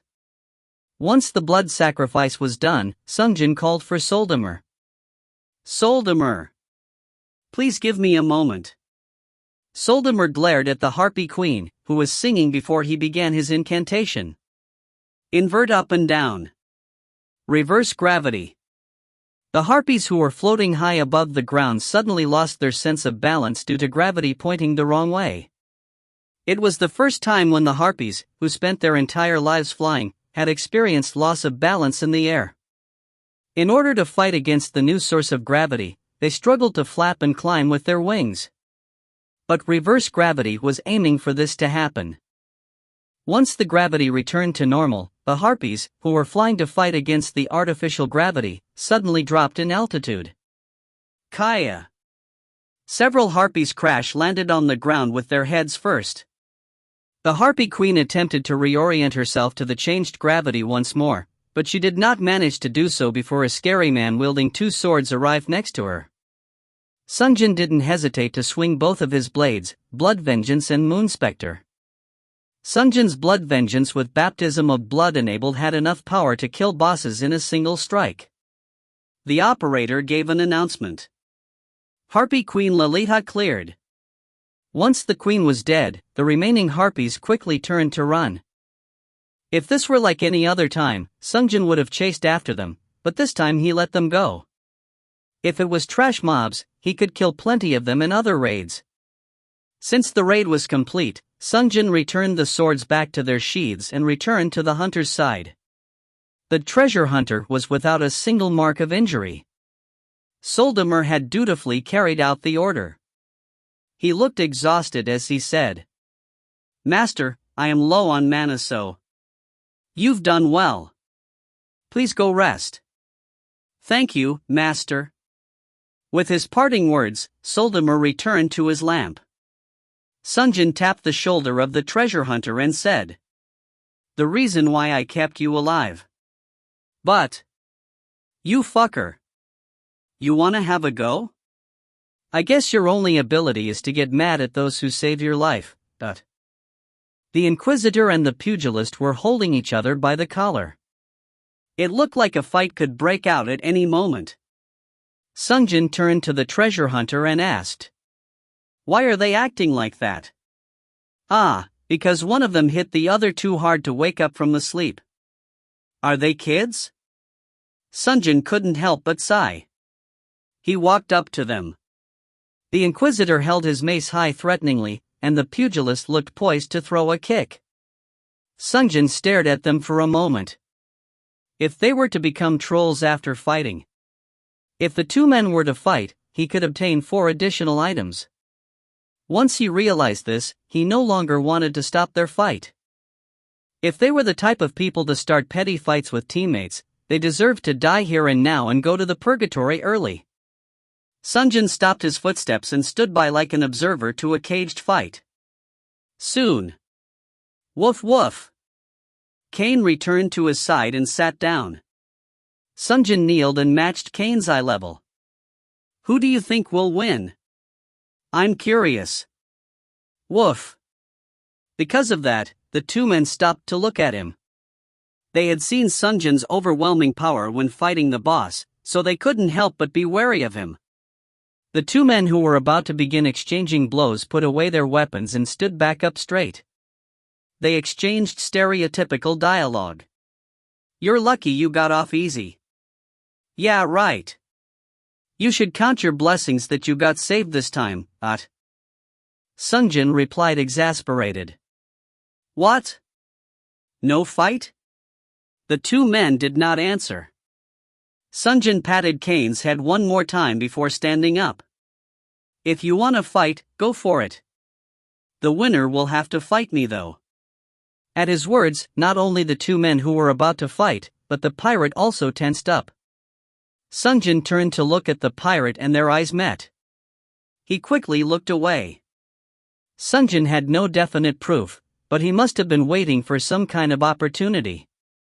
But due to Sungjin's oppressive power, he couldn't bring himself to act upon his wishes. Seeing his actions, Sungjin thought, "I guess, there are times when I should be hiding my power, Dot." There was no need to trick people to fight each other, but there was also no need to prevent those who wanted to troll from trolling either. "I guess I'll just let it slide this time." Sungjin turned around and returned back to the treasure hunter who stood away from the rest of the group. If you find any errors, ads pop up, ads redirect, broken links, non-standard content, etc., please let us know. Report chapter so we can fix it as soon as possible. Chapter 61. Chapter 61, Tarakan Plateau, 6. Sungjin walked up to the treasure hunter and tapped him on the shoulder. "Hey! Use your treasure hunter active now." He stared blankly back. What? Use what? He who was showing off about being the treasure hunter all this time seemed to be clueless on what Sungjin meant. Treasure hunter active skill. The one you were bragging about at the beginning. He finally understood and nodded. Ah, okay. It was clear that he's never used it before. Since he earned it at the end of Khitan Desert, the only place he had a chance to try it out was at the Count Dimitri's castle ruins. But since he didn't recognize Biscoro's skull that Sungjin wore around his head, he had probably only been to wandering merchant Rough Han at most. If he had found Rough Han, he would have been able to obtain something great. But as Sungjin watched on, he stuttered as he tried to ask the operator to activate the skill. Oh, operator, I'll use the treasure hunter active. If there is something hidden in the plateau, please give me a hint. Once he finished, the operator gave the verses. King of the plateau. Sitting on a throne high above the clouds. Uncontested and out of reach. His only enemy was procrastination. Offer a gift to defeat his enemy. And the king will come. Another strange verse. Sungjin snapped his hands like usual and said, Replay. But the cube did not respond. Sungjin looked towards the treasure hunter and said to him, Hey, replay. Excuse me? The treasure hunter was inexperienced with the usage of the treasure hunter active. I said, let me hear it again. Once Sungjin explained again, he finally spoke to the cube. Ah. Let me hear it again. What you just said. King of the plateau. Sitting on a throne high above the clouds. The cube repeated herself, and Sungjin fell into thought. Throne above the clouds, dot. Sungjin looked around. The entire plateau was above the clouds already. The only place taller than their current location was a round hill at the center of the plateau. Even before Sungjin thought of the answer, Biscoro commented. It must be there, at the place above the clouds. When he was running around searching for the edge of the plateau, he had been on top of that hill to survey the area. Although the rest of the plateau had a thin layer of cloud covering the ground like a low-lying fog, but that area was completely clear of clouds. It was undoubtedly sitting above the clouds. Well, at least we know the location. Sungjin pondered the latter parts of the verse.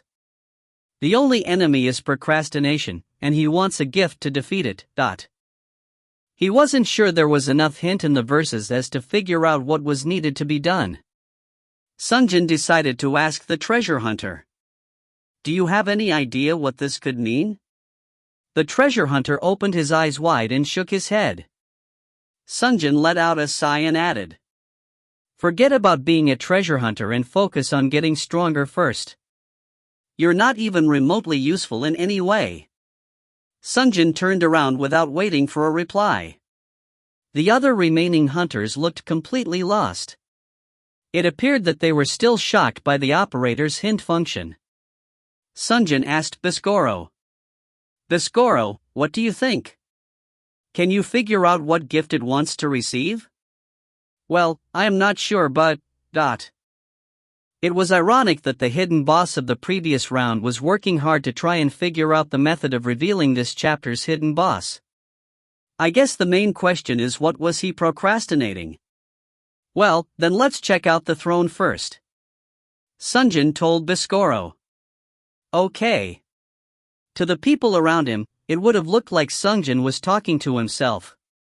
After finishing his conversation with Biscoro, he turned to face the other hunters and said, I won't touch the normal mobs. If you all have time and ability, try to kill as many as you can. And for the hidden boss. As he was speaking, he noticed that the others weren't paying attention as they were too busy being on guard against each other. They were filled to the brim with hatred and distrust for one another. They looked more like sworn enemies than teammates. They're going to have a hard time with combat.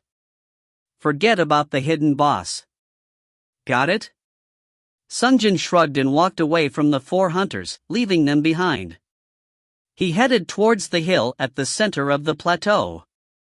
The Skoro commented on the hunters. What do you say you step in and provide leadership to those men? A real man should be capable of rallying other men and give directions. And if you need my advice on anything, just say the word. It was a word befitting of a former knight. Once Sungjin had walked far enough to be out of earshot of the others, he replied.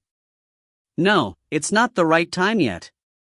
Further down the line, there'll be lots of opportunities for me to step in and take control, but it is too early for now. Is that so? Yes, the timing. I think when only 100 or so hunters remain, I will have to take leadership and actively participate. And when the time comes, I want you to help me, Sir Knight. After being respected as a knight and as a general, the Skoro laughed for the first time in a long while. I look forward to it. Ka ha ha ha. Star. Sungjin diligently climbed the hill. Ghost Stallion, Magic Carpet, even Swift Paw were all on cooldown. So he had no choice but to go on his feet. Occasionally. Bah! A giant mountain goat came attacking to delay Sungjin while climbing the mountain. Woof woof. Kane called towards Sungjin. What's up, Kane? Did you find something? But Kane spun around once on the spot and sat down. What does that, Sungjin wanted to ask, but he was interrupted when Kane returned to the form of a wooden figurine. Ah! He must have wanted to tell Sungjin that his time was over. Okay, I'll understand you next time. Sungjin thought as he put the wooden figurine away into the cube. He called the operator. Operator, how much time do I have left? You will return to the black market in 48 minutes and 12 seconds. Sungjin decided to ask another thing of the operator. Operator, give me the Troll Seeker marble. A perfectly spherical marble emerged from within. There was a strange array of light contained within the marble. Sungjin held it up. Tribire, Troll Seeker marble. Heroic marble. Active skill. Pursuit of justice, I, teleport to the realm a troll is residing in. 1 charge stored. Wrath is one of the strongest motivator available to man. And then he placed it in his pocket. There was still plenty of time since all the dimensions proceeded at the same rate. If this dimension had 48 minutes remaining, then all the other dimensions should still have 48 minutes remaining on the clock. It should be nearly impossible for another party to have beaten the Harpy Queen by this time anyway. And as long as the Harpy Queen was still alive, the chances that a troll had appeared by now was extremely slim. After confirming his remaining time, Sungjin leisurely strolled up the rest of the way up the hill. The Tarakan Plateau had a better view than any other chapter so far. If there were no monsters, Sungjin would have loved to be able to stay a few days for vacation. While having these thoughts, Sungjin continued to climb until he finally reached the apex. This must be the king's throne. The Skoro commented before Sungjin could. Right under the top of the hill, there was a cave opening. Sungjin jumped and took Romance of the Three Kingdoms out of his chest and cautiously entered the cave. The cave was dark, but he could see well enough with the ghost vision. But it's empty. I see that. Sungjin walked deeper into the cave. The cave was smaller than he had thought. It was about the size of an average apartment unit. It was large for a human standard, but lacking in terms of a throne befitting that of a king.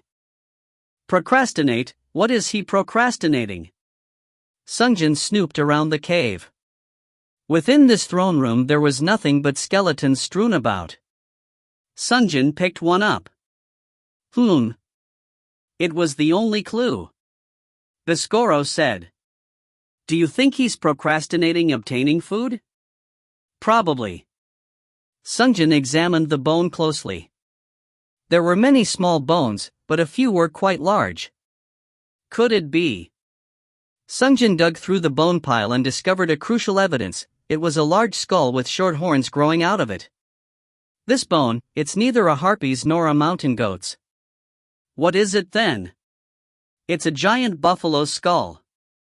Sungjin checked around for other bones as well. There were no bones the size of human skulls that could belong to a harpy, nor a skull with a comparably large and spiraled horn. The only skull he could find were two additional giant buffalo's skull. I figured out what the gift is. Sungjin emerged from the cave and slowly climbed back down the mountain.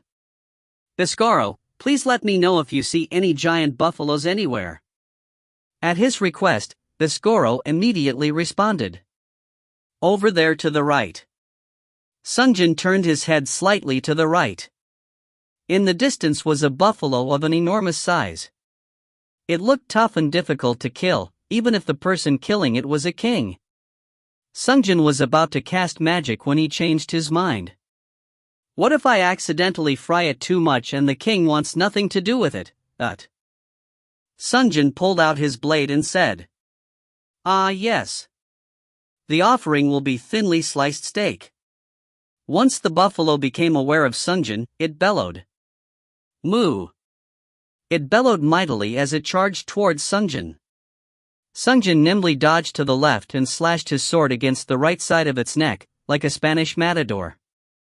However, a monster was a monster.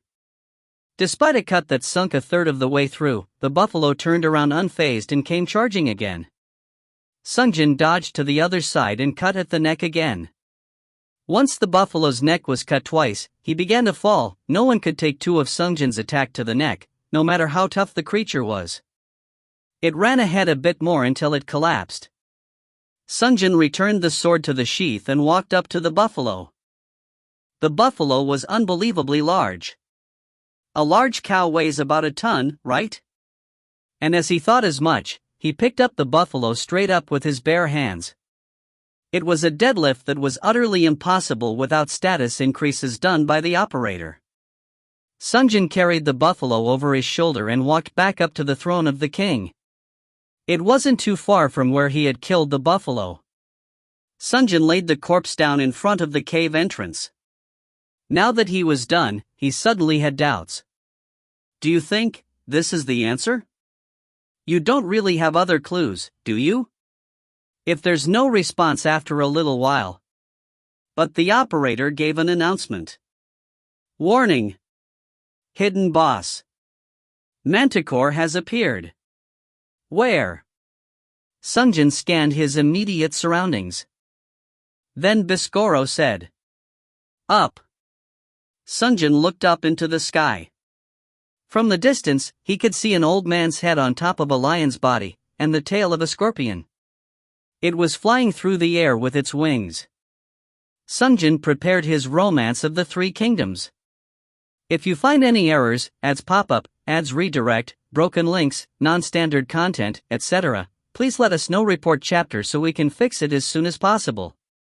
Chapter 62. Chapter 62, Tarakan Plateau, 7. The monstrous manticore was approaching from afar. Sungjin opened the book wide, and as always, the book depicted tales of ancient heroes. Sungjin carefully read aloud the contents. Guan Yu took precaution when he heard the pulling of the bowstrings. But no arrows came flying, so Guan Yu then chased him until the drawbridge without worry. But this time, an arrow did come flying and cut the straps holding his helmet. Today's passage was a little longer than usual. It was at that moment that Guan Yu realized that the man had the skill to hit a falling leaf of a willow tree from 100 steps away and that he had been spared. While Sungjin was reading from the book, the manticore reached the top of the hill near the cave entrance and let out a roar. Grah! But the book was already shutting itself. Seance of Huangzhong Hanxing activated. Passive Onslaught, 4, Haste, 2, applied. The cube was giving an announcement when the manticore jumped off the top of the hill to begin an attack on Sungjin. Sungjin tumbled to the side to dodge the enemy's attack. Active skill, Shingung's Bao *, I, available for instant cast. Shingung's Bao. While Sungjin was trying to understand the name of the new skill, the manticore swung his paws towards Sungjin. Grag. The four-legged animal's signature attack was a clawed swipe. But Manticore's attack was several times faster than even a henna's. Even with haste, too, activated, Sungjin couldn't dodge and had to block with his swords. Clang! Each of its claws had the length of Sungjin's swords. Even a graze would cause considerable damage. The Manticore quickly followed up with a left-handed swipe. Clang! It suddenly turned its back on Sungjin. Why? While Sungjin was wondering what was going on, suddenly the tail came flying towards him. There were long spike-like needles protruding from the tail. It wasn't something that he could block with his sword. Sungjin hastily tumbled backwards. Behind him was a steep cliff, so he intentionally rolled back a few more times. Meanwhile, he thought of the Shingung's bow. He didn't know what it did, but he guessed that it must be some sort of arranged attack skill. The Manticore gave Sungjin no time to recover. Roar! It jumped high up in the sky and flapped its wings. The beast that looked like a lion with wings came flying towards him, a terrible might carried by limitless mobility. It flew at him at great speed. Along with the Manticore's blazing fast speed, it came striking down with its deadly claws. The Manticore swiped with both paws simultaneously. It would be challenging to block both at the same time. Sungjin leaned one way and shouted, "Solidify!" Boom! From the front, the sound of Sungjin's blade clashing against the beast let out a loud noise as creak. The solidified mantle creaked against the claws that wrapped around Sungjin. It sounded precarious.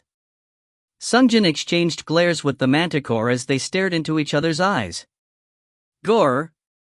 The Manticore looked surprised. As if it was thinking, there is a human capable of blocking this attack? The Manticore jumped high up into the air and spun around swinging its tail. Countless needles from its tail came flying towards Sungjin.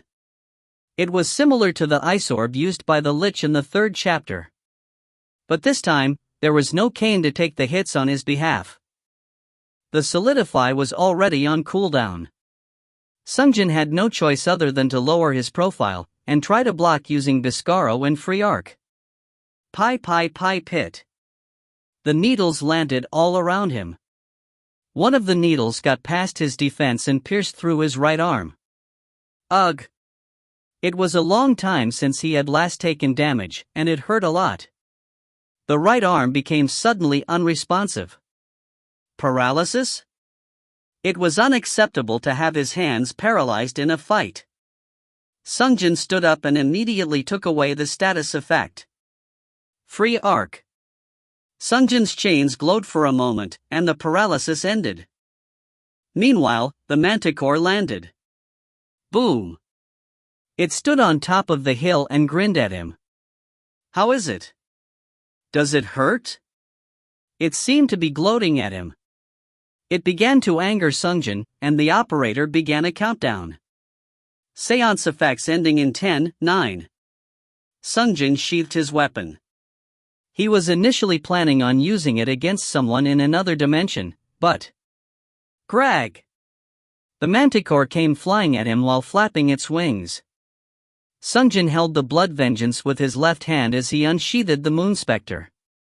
He then said, "Ghastly wail." Moments later, Kaya-a-a-aya. An impossibly loud screech reverberated in the air, much louder than any harpy. The Manticore's face turned into shock, and then it turned to fly away. It looked disgraceful as it tried to run away. And he calls himself a king. Sungjin wanted to keep watching the Manticore's embarrassing retreat, but 5, 4, 3. He didn't have much time left on the seance. He couldn't just let it end without trying the skill even once. Sungjin faced the fleeing Manticore and said, "Shingung's bow." In response to his vocal command, 3 arrows materialized and flew off into the distance. Sungjin tilted his head. He didn't have many chances to try shooting a bow, but the trajectory of the arrows seemed odd. The arrows were flying slightly to the left of the manticore's escape path. If things were to continue as is, the arrows would miss entirely. My! If he couldn't hit the manticore with these shots, the fight would devolve into a drawn-out test of endurance. Sungjin picked him his swords and began to chase after the manticore. But Biscoro suddenly said, "Bullseye!" Gra! The manticore, who was escaping in a zigzag, suddenly turned to the left. Biscoro continued. All 3 shots. Shortly after, one of the arrows pierced the tail, and the other 2 landed on each of the wings. The tail was cut off, and the manticore could not fly properly anymore. Baptism of blood. The blood vengeance began to glow bright red, and he continued his chase while also reciting an incantation. Binding Biscoro began to recite the incantation before Sungjin even opened his mouth. Sungjin quickly followed suit and recited the incantation along with him. Frost. Frostbite. Binding frost. Frostbite. The 2 incantations were completed in short successions, and the 2 sources of the binding spell were applied simultaneously. The manticore found itself frozen stiff to the ground. It turned to look back at Sungjin. Its face, which was gloating earlier, was now twisted in terror. Whether or not it was due to the effect of ghastly wail or due to its circumstance, Sungjin could not tell. It tried to move its feet to face Sungjin, but it was too late. Sungjin finally found his chance, and his swords knew no mercy. Sungjin coated the hill thick with the monster's blood. The monster who terrorized other monsters and held the title of King of the Plateau, died while trembling in fear of Sungjin. Hidden boss manticore cleared. The operator announced happily. Sungjin let out a sigh. Phew. No matter how much stronger he grew, the hidden bosses were no easy foe. Sungjin swung his blades hard to remove the blood from his swords. Biscoro watched the blood fly through the air and commented. Good. Excellent. This is it. My blood is boiling. Let us hunt more enemies. Biscoro was blood-frenzied, but Sungjin calmly resheathed his swords and asked the operator. Operator, how much time do we have left? You will return to the black market in 41 minutes and 57 seconds. Yes, we have plenty of time. Let us give chase to those harpies who escaped from our fight earlier. There should be more of them. Waste no time. Biscoro was thrilled. But Sungjin said, Wait, Mr. Biscoro. We are going to go somewhere else. Somewhere else? Yes. Where? Well, it is going to be this plateau still, but in another dimension. Are there lots of enemies there? There will be enemies. Human enemies. At his words, Biscoro became elated. Humans? Perfect. Even better. It appeared as though Biscoro lived on the battlefield for over 40 years for reasons other than Count Dimitri's orders. Sungjin responded. Before we go, I want to do some preparations first. We won't know who we run into until we get there. Why do you need to prepare at all? You are strong. Stronger than anybody else. Sungjin. Of course they will be weaker than me, but there might be 2, 3, even 4 enemies when I get there. Isn't it better to be prepared for anything than being caught off guard? Biscoro sounded annoyed, but he didn't argue back. He was fully aware that Sungjin could simply take him off if he wanted. Sungjin first checked his HP and MP. Operator, how much HP did I lose? You have 46912/49620 HP. Sungjin tilted his head. He had used Baptism of Blood. It drained 1000 HP per second of use. But he had only lost about 3000. I think I used it for at least 5 seconds of the effect. Sungjin asked in reflex. Why? The operator answered diligently to Sungjin's question. HP event log. Loss, Manticore's poison sting. Blood vengeance, baptism of blood's active side effect. Gain, bloodsucker, lifesteal, 2, S effect. Ah! Sungjin raised his hands to look at the ring with the large blood-colored ruby. Now that I think of it, this item synergizes really well with blood vengeance. He could use the effects of lifesteal to counteract the side effects of baptism of blood.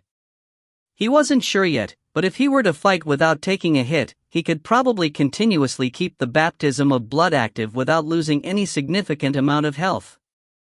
What about MP? 25641/44050 MP remaining. He had used quite a bit of MP. But as expected, he had used less MP than he had thought. It was due to soul absorption effect of Moonspectre. Thanks to Moonspectre, he could passively replenish mana through combat without actively trying to refill his mana pool. Sungjin addressed Biscoro. I'll climb down the hill and hunt any monster I run into. It'll take too long to wait for item cooldowns to come back, so I'll go troll hunting as soon as HP and MP are back to full. Troll hunting? You said you're going to fight humans? Biscoro was showing his age. Ah well, fine. Human. Star. Sungjin held his sword with both hands and cut the back of the mountain goat. Bah! The goat was quickly cut down by Sungjin's swordplay. He fought with a single sword for the first time in a long while for the sole purpose of refilling his HP and MP in one go. Sungjin asked the operator. Operator, what's my MP? 44050/44050 MP. All preparations were finished. Sungjin mentally prepared himself as he took the Troll Seeker marble out of his pocket and held it up. It was the second time he held it in this round, but this was the first time he would intervene with another raid. Sungjin swallowed back his spit and said, Pursuit of justice. A beam of light fell from the heavens and surrounded Sungjin. The operator spoke to him. Dimensional transfer has been requested. Before dimensional transfer can be completed, raid reward distribution must take place. Beginning distribution of rewards. Editor's note, that Cliff. Do read the note below on Romance of the Three Kingdoms reference. Translator's note. Asterisk, Shingong's bow directly translates to God of Archery's bow. Original KR is. This could actually refer to a human who has godlike ability, not Western idea of one omnipotent god, but polytheistic Korean traditional image of lesser god, like Sanshin, with a bow. The name Shingong literally means god archery. But that's misleading because you don't get the subtext and the cultural reference. Note on Romance of the Three Kingdoms quote. Huangjong is one of my favorite heroes from Romance of the Three Kingdoms. Mostly because the stories of his deeds with archery are so ridiculously exaggerated. And his character stats, in Chinese historical simulations where he makes appearances, is extremely high. By the time he becomes a relevant character in Romance of the Three Kingdoms, he is already at an advanced age and is already considered a hero of the city he defends, Changsha. The history departs from Romance of the Three Kingdoms here. History says that he simply urges his governor to surrender, and the surrender is accepted. But in Romance of the Three Kingdoms, he is sent to duel against Guan Yu, second sworn brother of Liu Bei. In the first round, he is easily knocked off his horse by Guan Yu's attack. However, Guan Yu does not believe in trickery and foul play in duels, so he pauses the duel and assists Huangjong back onto his horse so that they can have a fair fight. Between the first and second round, Huangjong receives an order from the governor to use his world-famous archery skills to kill Guan Yu during the duel. Guan Yu charges at him, but Huangjong runs. He does not wish to kill the man who has proven to be virtuous. But Guan Yu does not wish to stop. So he fires a shot to warn Guan Yu not to follow him, accurately and precisely cutting only the strap of Guan Yu's helmet. Guan Yu realizes that it was he who was being spared. This part, where Huangjong fires a warning shot, is the passage described in the quote. When Huang Zhong returns, he is charged with treason for refusing to obey a direct order from the governor and is sentenced to execution. But Wei Yin intervenes, inciting the peasants to rebel to protect the hero of the city, saying that ordering the death of the city's hero is nothing short of betrayal against the people and deserves to be punished.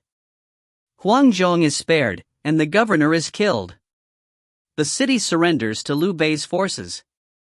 In order to fulfill his loyalty to his ex-governor, he feigns illness and refuses to join Liu Bei, but once Liu Bei personally visits him, he is convinced of Liu Bei's virtuous and saintly personage and is convinced to join his faction. Later on during the war against Wei, Cao Cao's country, Huang Zhong overhears Liu Bei whisper, "What can an old man do anyway?" and is enraged. He storms out with his men, and charges against an impossibly fortified enemy position. He duels against several enemy heroes, pushing deeper and deeper into the enemy territory despite various allied heroes trying to dissuade him until finally he is shot in the shoulder by Ma Zhong. Liu Bei laments that this occurred due to him carelessly saying something offensive, and Huang Zhong dies while Liu Bei watches on. Editor's note: I bet we will cover a good part of Romance of the Three Kingdoms by the time Master Hunter K ends. Also, we are recruiting translators and editors. If you are interested, then do check our recruitment page for more info.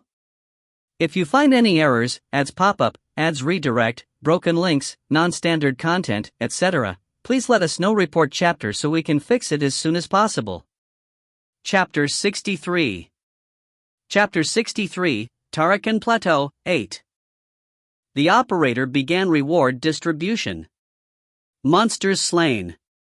Harpy, 42. Dire Mountain Goat, 13. Dire Buffalo, 8, total 6140 points. Boss Monster slain, Harpy Queen Laliha, 900 points. Hidden Boss, Manticore, 900 points. Final point count, 7940. Distributing points. Your contribution is 71.2%. 5653 stat points. 5,653 black coins awarded. Raid clear bonus 2,500 stat points and 2,500 black coins awarded. Item effect additional 10% gained activated. Distributing 8,153 stat points and 8,968 black coins. The number of coins he had earned in the last chapter was 8,050. Taking into consideration of the inflation between rounds, he didn't obtain all that much due to not reaching 100% completion. But it did not matter. Because from this point onward, he would obtain much more from hunting trolls than from the raid rewards. And now we will distribute the items. Armentine, Spear of Paralysis. Diora, Pants of Feather Fall. Enhancement Stone. Recovery Potion, Medium X2. The operator gave 2 rounds of congratulatory messages. Congratulations! You have obtained the legendary item Armentine. Congratulations! You have obtained the legendary crafting material Enhancement Stone. Sungjin stared at the items before him for a moment. A spherical orb with small jagged deformities rolled around. Sungjin picked it up. Did this item drop this early in the raids? He recalled seeing his first enhancement stone after at least 10 chapters last time. But it didn't matter, since Sungjin was almost fully equipped. It was better to get this than a useless heroic tier item. Sungjin placed all the items into the cube as he thought to himself. Should I power up the Moon Spectre first? Or go with Blood Vengeance like last time? The cube continued with the reward distribution. Last but not the least, you will be awarded titles you've earned on this raid. It was much faster to receive rewards alone than when receiving it as a group. Blue Magician increases blue magic effects by 20%. Ooh! Sungjin was honestly surprised. It was the first time for him to receive a title specific to mages. He must have qualified for Blue Magician title due to frequently casting Chain Lightning and Frostbite. Of course, he didn't need it immediately, but from what he had heard from before, there were lots of extremely powerful mage-specific titles. Titles like Spell Master, Sungjin concluded his thoughts on the titles for now. Distribution has ended. Request for dimensional transfer has been granted. You will be teleported in 10 seconds. 10, 9. The operator began her trademark countdowns, and Sungjin uneasily shifted his weight while waiting under the beam of light. The thought of fighting other hunters made him anxious. There shouldn't be anyone more powerful than me, but like how a lion hunts a rabbit *, I need to give my all. They are evil people. 4, 3, 2, 1, 0. The countdown finished, and the pillar of light grew even brighter. Sungjin closed his eyes. And then, dimensional transfer complete. He opened his eyes when the operator gave an announcement. Sungjin was standing exactly on the same spot. What happened? Sungjin turned around. There should have been a corpse of a mountain goat behind him from refilling his mana, but bah! A live mountain goat was standing in its place. The mountain goat came charging at him. Sungjin effortlessly cut off its head and surveyed the area around him. He was certain that he was in a different place. He had successfully entered a different dimension. So, there is a troll somewhere in this dimension. Sungjin pulled out his swords and began to roam the plateau. Star. High-level guard ferociously swung his spear. Luckily, the tip of the spear caught the Harpy Queen's talons. He shouted, "Now, dot!" And in response, phew! Someone fired a shot and incinerate everything in your path. Fireball. Someone fired a spell at the same time. Once hit by the arrow and the spell, Laliha Kaya screamed in pain. And the one tasked with finishing her off was another man who appeared out of nowhere. He wore white turban over his head, and he jumped high up into the air and onto the queen's back. Landing, he stabbed her in the heart. The operator gave an announcement. Harpy Queen Laliha cleared. Ha! Phew! Everyone let out a sigh of relief. And then they congratulated each other. Good work! Good job! Can't believe we beat it. Aha! Only 4 of the men were congratulating each other.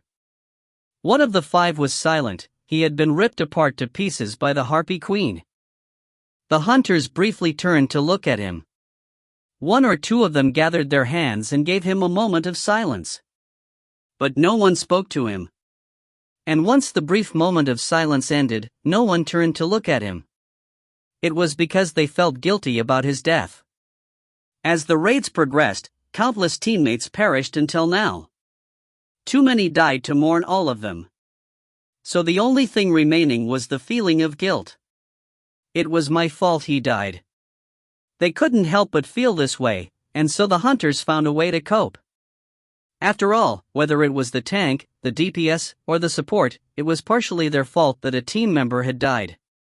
So the common evolution of thought was to then think, I'm glad it's not me. It was the same for the armored soldier Max O'Brien. He was the tank for the team, but the Japanese man, he already forgot his name, had stood too far from him to avoid being hit by the sound waves. So when Max was hit by the sound wave and fell asleep, he woke up to the Japanese man already torn to pieces. The other teammates understood this and would not blame him for the death of the Japanese man. After shifting blame away from himself, he turned away from the corpse and drank his potion. Since the boss was slain, it was time to go hunting surviving mobs to collect additional contribution points. If there was time after killing the boss and more than 3 members were left alive, then the surviving members of the team should continue hunting for additional contribution points. This had become common sense. Everyone valued each and every status points and coins they could obtain. Let's go hunt the remaining mobs, shall we? At the Indian assassin Ottman's suggestion, the French halberdier guard Adrian and the English high-level sniper Mason consented. Then, let's go. We need every point we can get. Max paused from drinking his potion to speak to his teammates. Wait, let's take a quick break first. Sure, I am getting low on MP anyway. The remaining hunters waited until their HP and MP were replenished and then re-entered the hunting grounds. Although they were down by one person, they were confident in their ability. It was because they were able to defeat the boss without much difficulty. Although one died, but losing only a single member to the boss was considered to be a good outcome. Pulling was high-level sniper Mason's job.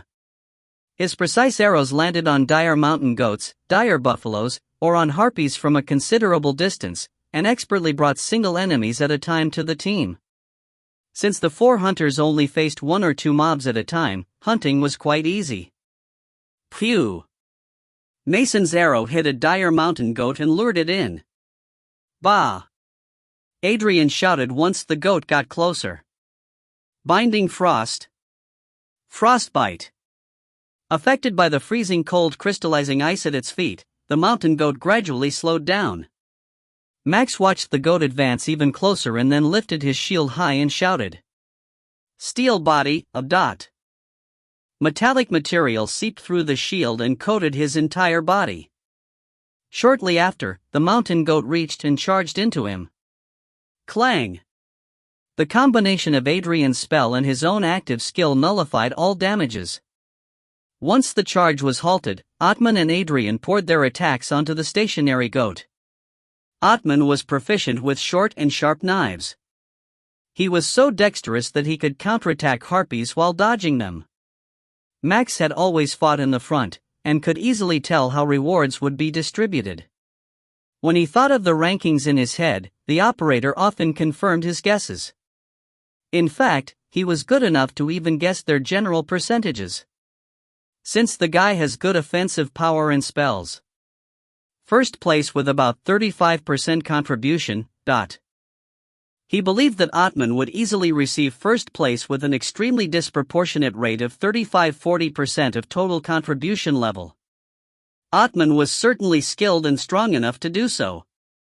Adrian and Mason were both weak, far weaker in comparison to Atman. Atman should be first, me second, Mason 3 RD. Adrian on the fourth? He guessed the order of contribution levels. While the 4 of them were fighting the mountain goat. Phew! Mason's arrow flew past the 3 hunters and missed its target. Missing in of itself was not too uncommon.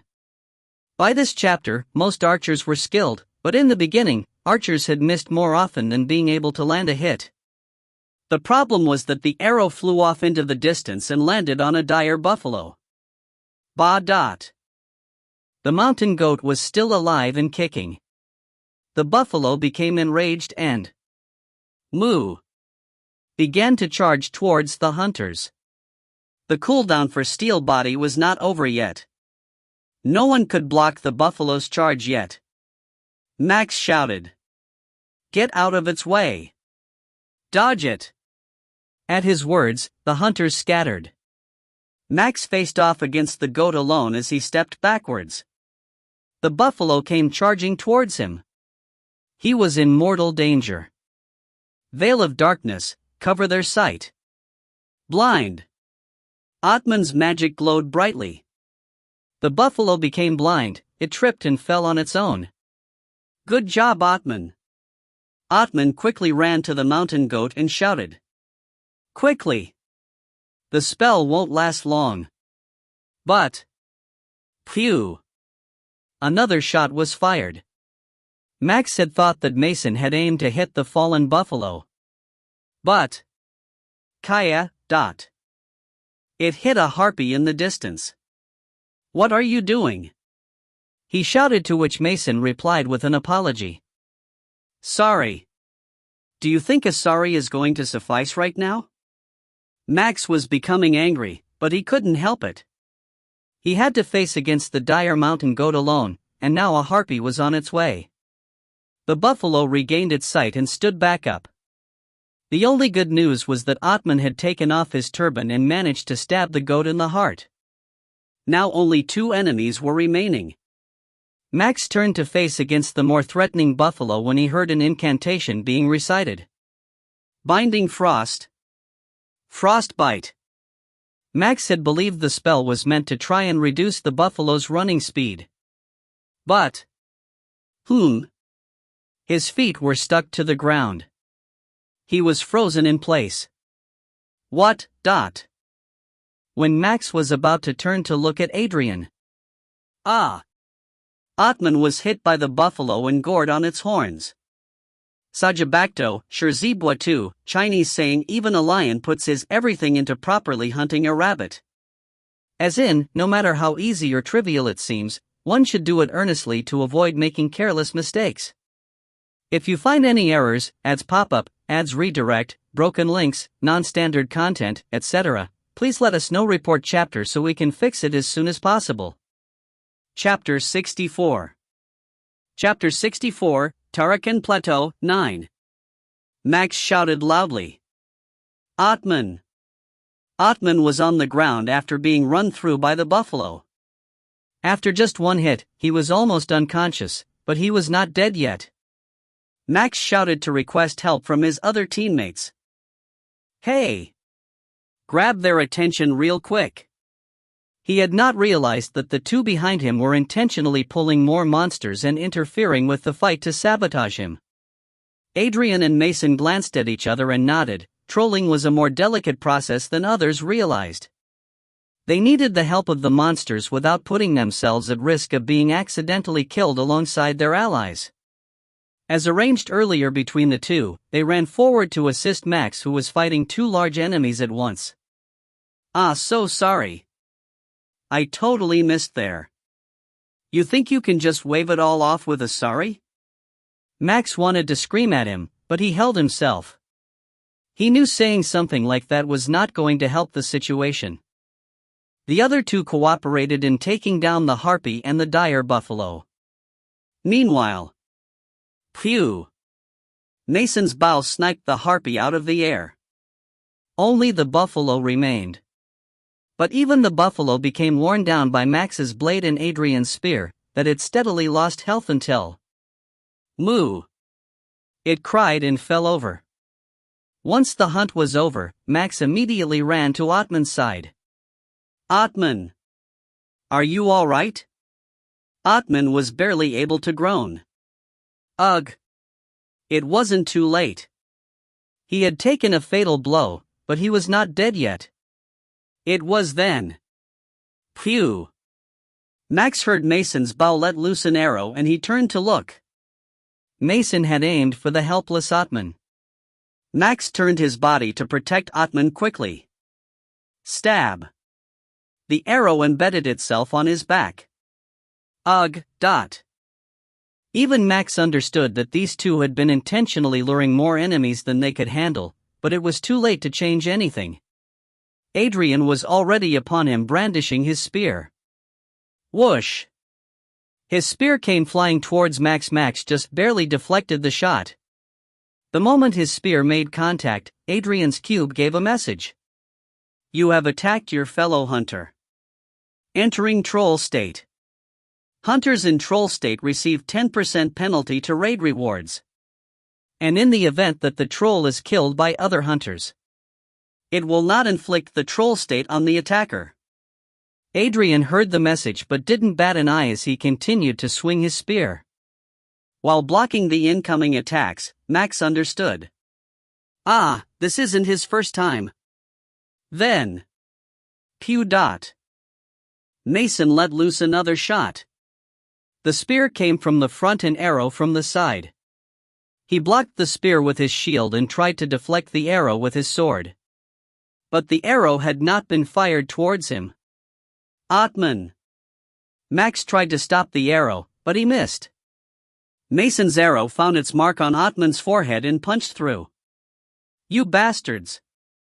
Max was filled with fury and angrily swung his swords, but Adrian nimbly jumped back and shouted an incantation. My path shall be consumed by inferno. Blazing step. Each step he took caused fires to erupt. Max wanted to chase after Adrian, but couldn't due to the flames. Damn it! As he was swearing, Adrian fired a spell his way. Incinerate everything in your path. Fireball. They were insidious. Max lifted up his shield to block. From the other side. Cobra Snipe. Mason's active skill came flying at him. Max first blocked the fireball with his shield. Boom! There was a large knockback from the impact, but thanks to the expensive and high-quality shield, it reduced the damage to almost nothing. Max then tried to deflect the flying cobra with his sword. Max had seen this skill before. It was a skill that sent a live cobra flying in the place of an arrow which bit the enemy upon arrival, dealing damage and inflicting poison. The problem was that he had only seen how it was used against the harpies. The moment his sword nearly reached the snake, the cobra followed up the length of the sword towards Max. What? And as he was shouting out, the cobra bit him on the wrist. Ugh! He nearly let go of the sword in excruciating pain. But... Stab! Adrian's spear pierced through his left thigh. Ah! Max screamed out loud and swung his sword wildly. Adrian predicted the counterattack and jumped out of the way before Max could reach him. You mother-fuckers! No matter how much he swore and insulted them, it was useless. Mason fired a shot from afar, and Adrian recited spells. Max backed off as he tried to cope with the two men's ranged attacks. He wanted to run away, but his injury to the thigh prevented him from being able to walk normally. Hopping and staggering, he tried to turn and run. But... Phew!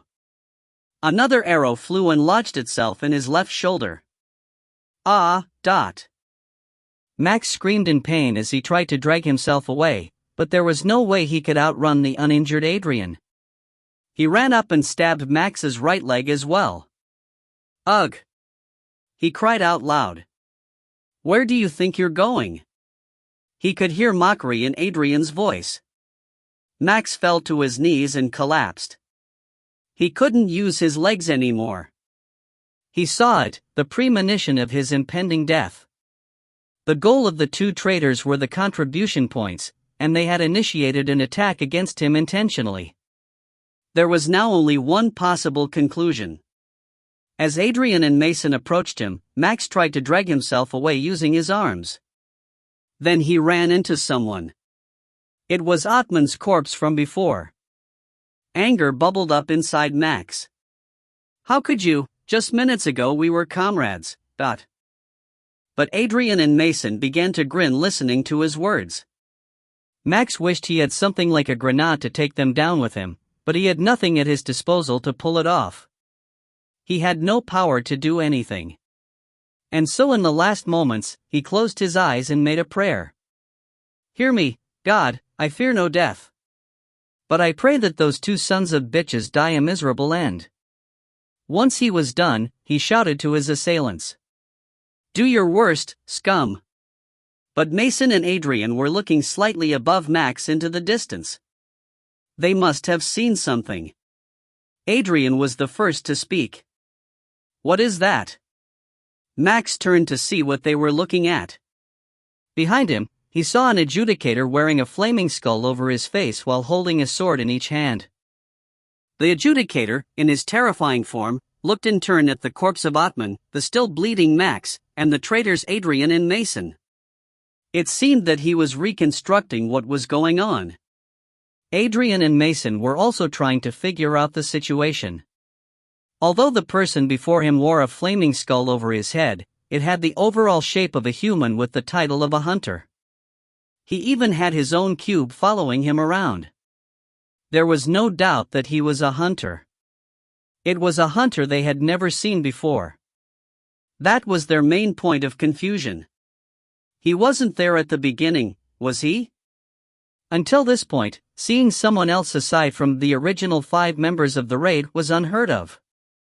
Adrian raised his spear and asked. Who are you? The adjudicator turned to face him. They could see a human's eye deep inside the skull.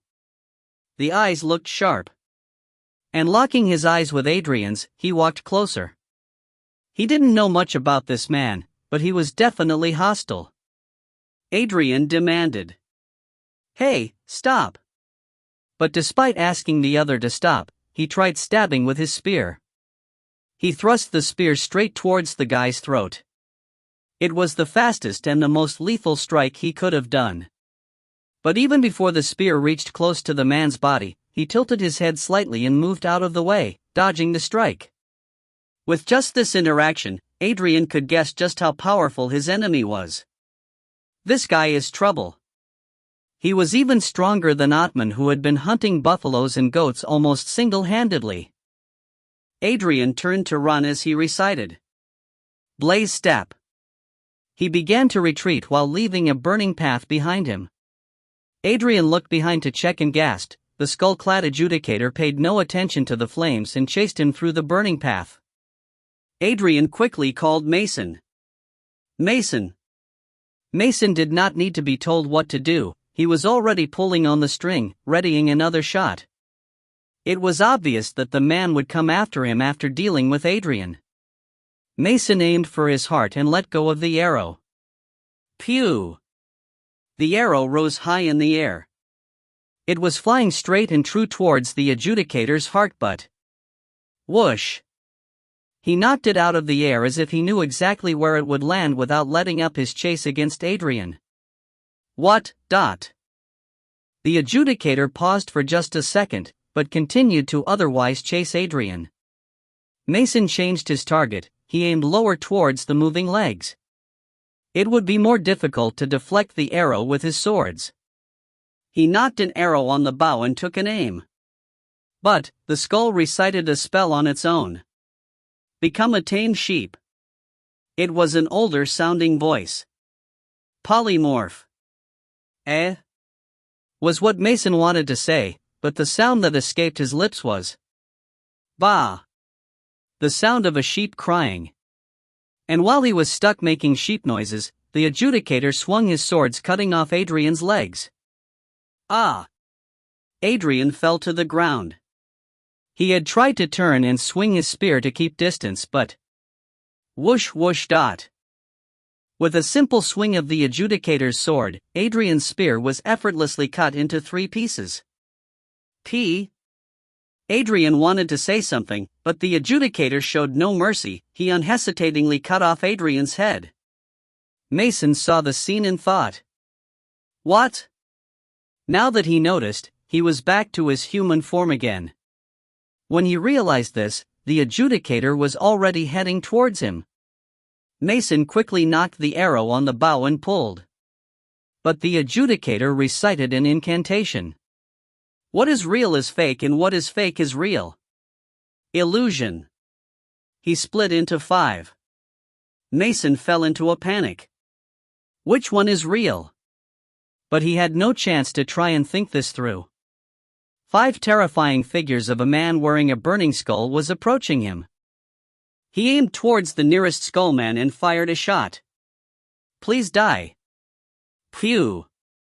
The arrow flew straight and true, landing on the forehead of his target. But once it came in contact with the skullman, the figure disappeared with the slight warping of the space. The arrow continued through and landed on the ground in the distance. It was a fake. He quickly reloaded another shot, but the quiver, which should have been standing upright, was standing at a 45-degree angle. Mason was puzzled by his quiver's strange position, but then he saw his hand fall, severed from the wrist. Pain quickly followed. "Ah!" Mason grabbed his stump of a hand as he screamed. The man with the flaming skull walked ever closer. If you find any errors, ads pop up, ads redirect, broken links, non-standard content, etc., please let us know. Report chapter so we can fix it as soon as possible. Chapter 65. Chapter 65, Tarakan Plateau, 10. Mason yelled as he screamed out in pain from losing his arm. "What the fuck? Who the fuck are you?" The man with the flaming skull mask paused, and pointed at the title above his head with the point of his sword. Adjudicator. Since he understood speech, he was definitely not a monster. Mason placed his hand over his heart as he said, Yes, adjudicator. I mean, sir, I just wanted to live. I only did those things so I can survive." As he bought himself time, he tried to think as quickly as he could. The boots that he wore were the boots of emergency escape. It could launch him more than 10 meters into the sky and help him escape. If I can just get an opening. As best as he could. Think about it, if I didn't increase my contribution points from early on. He discreetly picked up dirt with his unharmed hand. I have a family in the purgatory. He aimed for and sprayed the dirt towards the skull mask, especially towards the eyes. But the adjudicator knocked the dirt out of the air with unbelievable reflex. He didn't have time to be amazed by the adjudicator's reflexes. He was about to invoke the emergency function when Snake Eye. The necklace he wore suddenly opened its eye. When Mason's eyes gazed into the terrifying snake eye staring from within, he found himself petrified. Emergency. His tongue got stuck in place. The adjudicator calmly walked forward as he began to speak. He, who for his own benefit. Slowly, very slowly, he raised his blade. Steals what is not his. The paralysis was over. He immediately cried out. Emergency. But before he could hop away, the adjudicator's blade swung down. It cleanly cut him in half. Blood splashed out from his wound. Mason heard, with fading consciousness, last of the adjudicator's words. You, and everyone like you, are enemies of mankind. Star. Max watched from afar whilst hugging himself. He had watched the whole thing from beginning to end. At the last possible moment when he had given up hope, the adjudicator appeared from nowhere. And, with his superhuman swordsmanship and flashy magic spells, took down 2 trolls without so much as an injury. Max had seen countless hunters until now, but this was a whole new level, something beyond what he would believe to be human, his magic and swordplay both. As Max witnessed the spectacle before him, he thought to himself, Hear me, God, I fear no death. But I pray that those 2 sons of bitches die a miserable end. He believed that his prayers must have worked and that the skull-masked man was a messenger of God, a deliverer of divine justice. He who befits the name of adjudicator. The adjudicator gave some sort of last words to Mason and then executed him. Strangely, whenever the adjudicator killed a hunter, some of the items that the hunters wore copied itself and dropped before him. The adjudicator picked up the items and put them into his cube. This was an unnatural course of event. Normally the items owned by another hunter couldn't be separated from their owner, even in their death. Max felt as if some sort of miracle was in progress. He's different from the others. While Max concluded his thoughts, the adjudicator finished picking up the items and putting them away. He turned towards Max and approached him. Max looked up to him and asked, Have you come to answer my prayers? But then the adjudicator ripped off the mask. Inside was an extremely young Asian man, having an irritated look. Why are you so annoying? Max couldn't help but shut his mouth. Star. Sungjin had to take off Biscoro's helmet. The battle addict had been acting up each time Sungjin killed someone. Nice. Kill him. Yeah. You're the best, K. He kept on shouting in his ears. Even when he finished collecting items which appeared as a result of adjudicator passive and made his way towards the last hunter, he asked, Who's that guy? Another prey? No. He's a victim. He's weak anyway. End his life here. He was making unreasonable demands. Be quiet. The lone survivor tried to tell him something when Biscoro interrupted. Why? How can I be quiet? I haven't been so riled up in such a long time. Biscoro's elated voice washed out the hunter's words.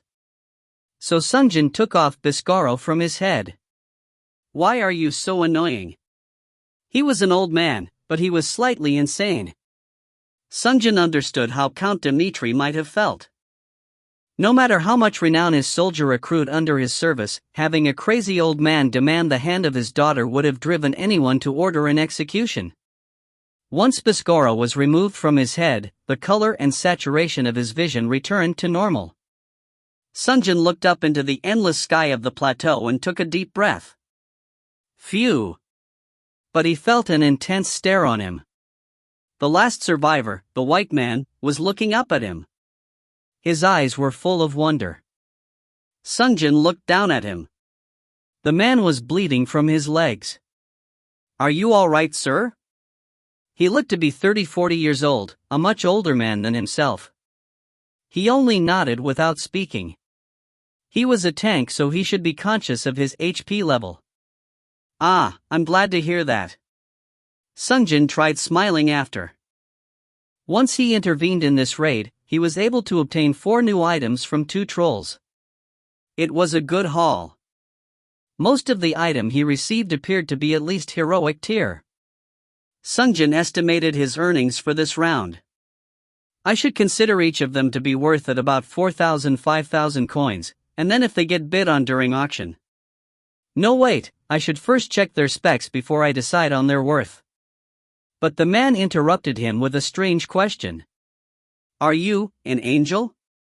Sungjin tilted his head. Did he lose his mind from being betrayed by his teammates? Sungjin responded. An angel?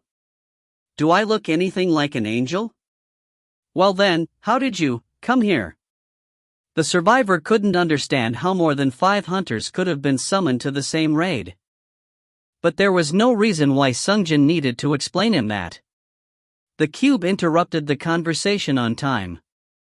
All trolls eliminated. Returning to the black market in 3 minutes. The intervention must be designed to end as soon as the trolls are dead.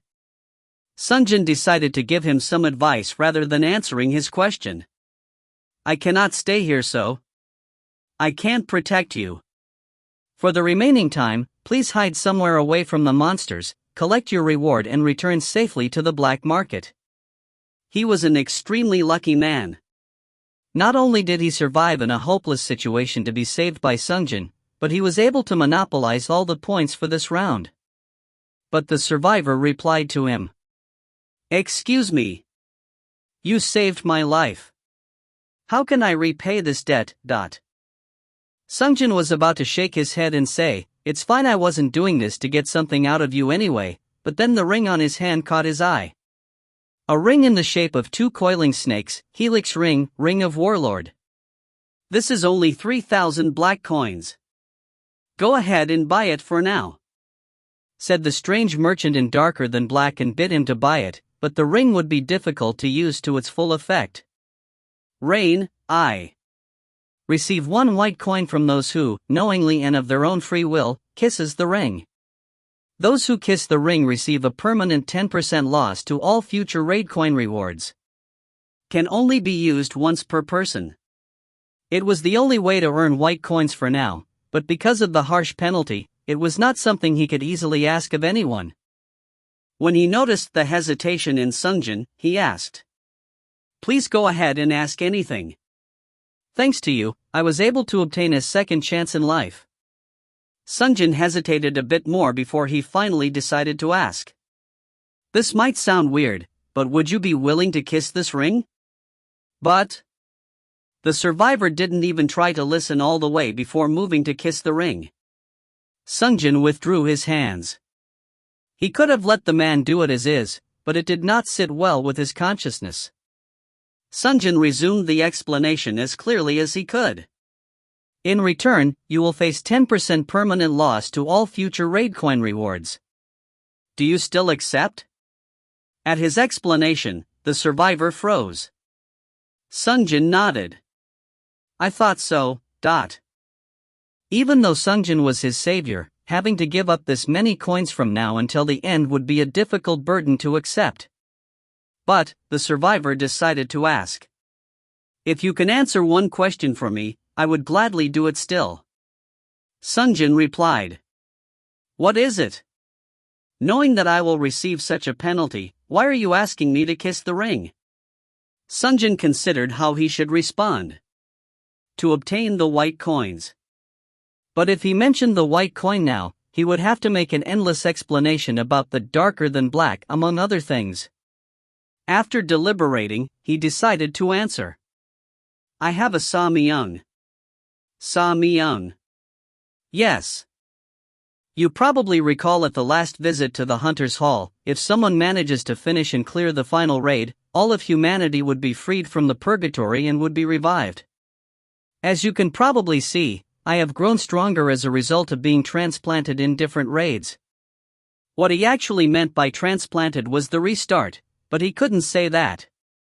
I cannot tell you everything yet, but if you were to kiss the ring and grant me my request, I can guarantee you that it will contribute a great deal towards ending the raid and saving humanity. As soon as Sungjin was done explaining, the cube gave another announcement. Returning to black market in 1 minute. The survivor took a moment to think, but he eventually nodded. I understand. I will deal with the 10% penalty and kiss your ring. Since you say this will save humanity, I want to beg of you to allow me to be able to kiss the ring. His words were filled with earnest feelings. Sungjin offered the hand with the ring of the warlord to him. The survivor kneeled respectfully and kissed Sungjin's ring. The survivor's cube was first to give an announcement. You have granted rain to another individual. Your coin rewards will permanently decrease by 10%. Next was Sungjin's cube. Obtained 1 white coin as a result of rain, effect. And with her announcement, a white coin materialized in front of him. It was of the same size, shape and weight as the black coin. The only difference was the color. Even for Sungjin, it was the first time he had seen it. The survivor stared at the coin in wonder as well. Sungjin held the coin up as he asked the survivor. What is your name? Max. My name is Max O'Brien. Max. Sungjin kept his name in his heart. For the first time, he was about to reveal his real name out of gratitude. My. N. But the man grabbed his hand. It was a large and hairy hand.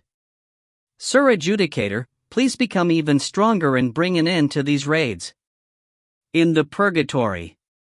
My wife and daughters are waiting for me. As he said this, his eyes grew red.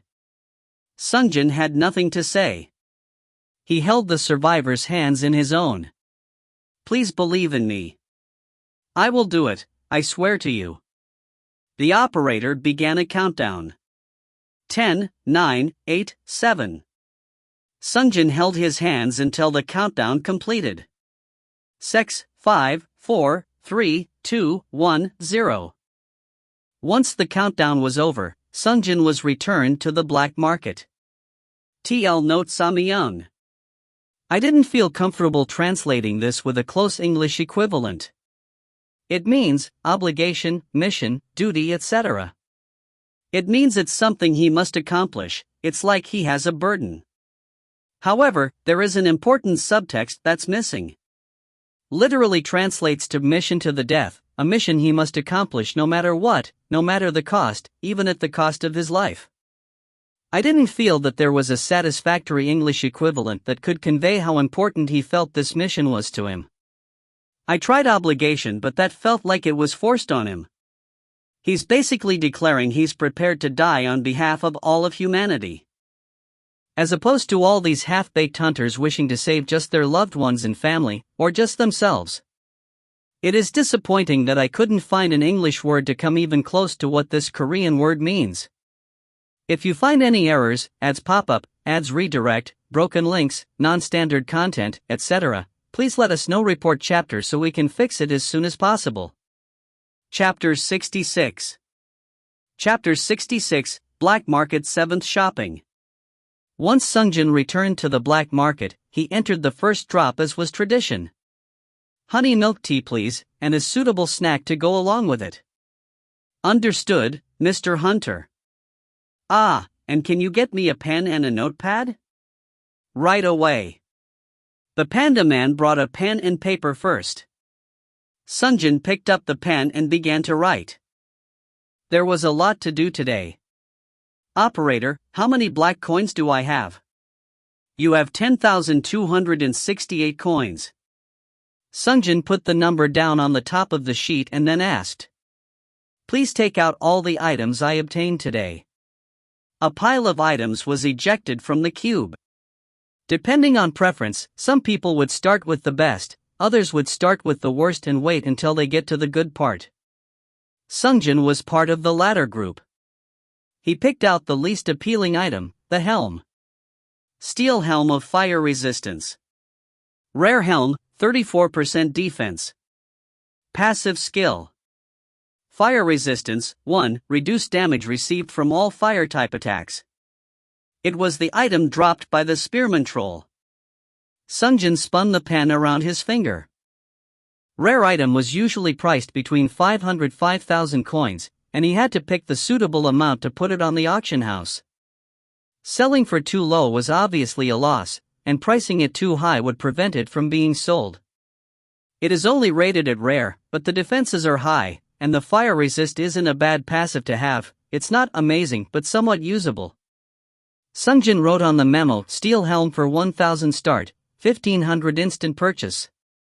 He moved on to the next item, a spear. It was an ordinary-looking spear. Sungjin picked it up without much thought. Vaden, Spear of Entrapment. Heroic Spear, Strength at Dex C. Active Skill. Fiendish Needle, I, reveals several hidden blades from the spear. Enemies pricked by the blades move according to the spearman's will for 1 second. Effective period 10 second, cooldown 5 minute. The greatest joy in life is taking away another's freedom. And having him do as I please, Tyrant Amner II. It is a heroic item? Unlike how it looked, it had great stats. Sungjin held the spear up and said, Equip. And he tried the active skill right away. Fiendish Needle. And from the center, knives spread out to the side. Fwoof. The blades pointed outward radially. It was a vicious and intimidating looking array of sharp edges. So if I were to use the active while having enemies impaled by these, it was painful to even imagine. He had very little expectation from it, but it was better than what he had expected. He could use it from some distance, and either pull enemies in or push them away. It had a good strategic use, especially if there was good synergy with teammates. He had something this nice, and he decided to go trolling. It was a very effective weapon for the purpose of trolling. Sungjin put down the spear and put down the price, 3,500 starting price, 4,000 instant buy. Mr. Hunter. Shouran had returned with the milk tea and snacks as requested. Sungjin took 1 sip of the tea. The sweetened black tea's aroma, mixed with the soft milky texture, soothed Sungjin's tension. Sungjin enjoyed the sensation as he picked up the next item. Next one was the shoe of the archer. Emergency boots. Rare shoe, 18% defense. Active skill. Emergency, 2, fly 20 meters into the sky. Falls gradually. Cooldown 10 minutes. The freedom of soaring through the air. The winged shoes looked nice, but the effects were SOSO. The effect itself was not bad, it would be useful for a mage or an archer. The less flexible the item, the less value it holds. Sungjin quickly wrote winged shoes, 700 starting price, 1,000 instant buy. Next was a bow. Hydra, Bow of Cobra. Heroic bow, strength and dexterity D. Active skill. Cobra snipe, I, fire a live cobra. The live cobra dodges obstacles and bites the target to apply poison. The poison deals ticking damage up to 300% of a regular shot. Cooldown 5 minute. A cobra, chasing down its prey. It wasn't bad item on the surface. Problem was that archers poured all their resources into obtaining good bows. It may seem like a good thing, but they were already 7 chapters in. Although a majority of the hunters wouldn't have been able to obtain a heroic weapon until now, archers wouldn't be one of them. Sungjin wrote snake bow starting price 3,500 instant buy. Now that he checked his total, he had about 8,200 minimum and 10,000 maximum income that he can expect from the items. Taking into consideration that one round of transportation only cost 1,000 coins, it was an enormous return on investment. When Sungjin took a look at the amount, he thought, I am going to get rich quick. Considering that he received 8,968 coins from the previous raid, it was like doubling his income.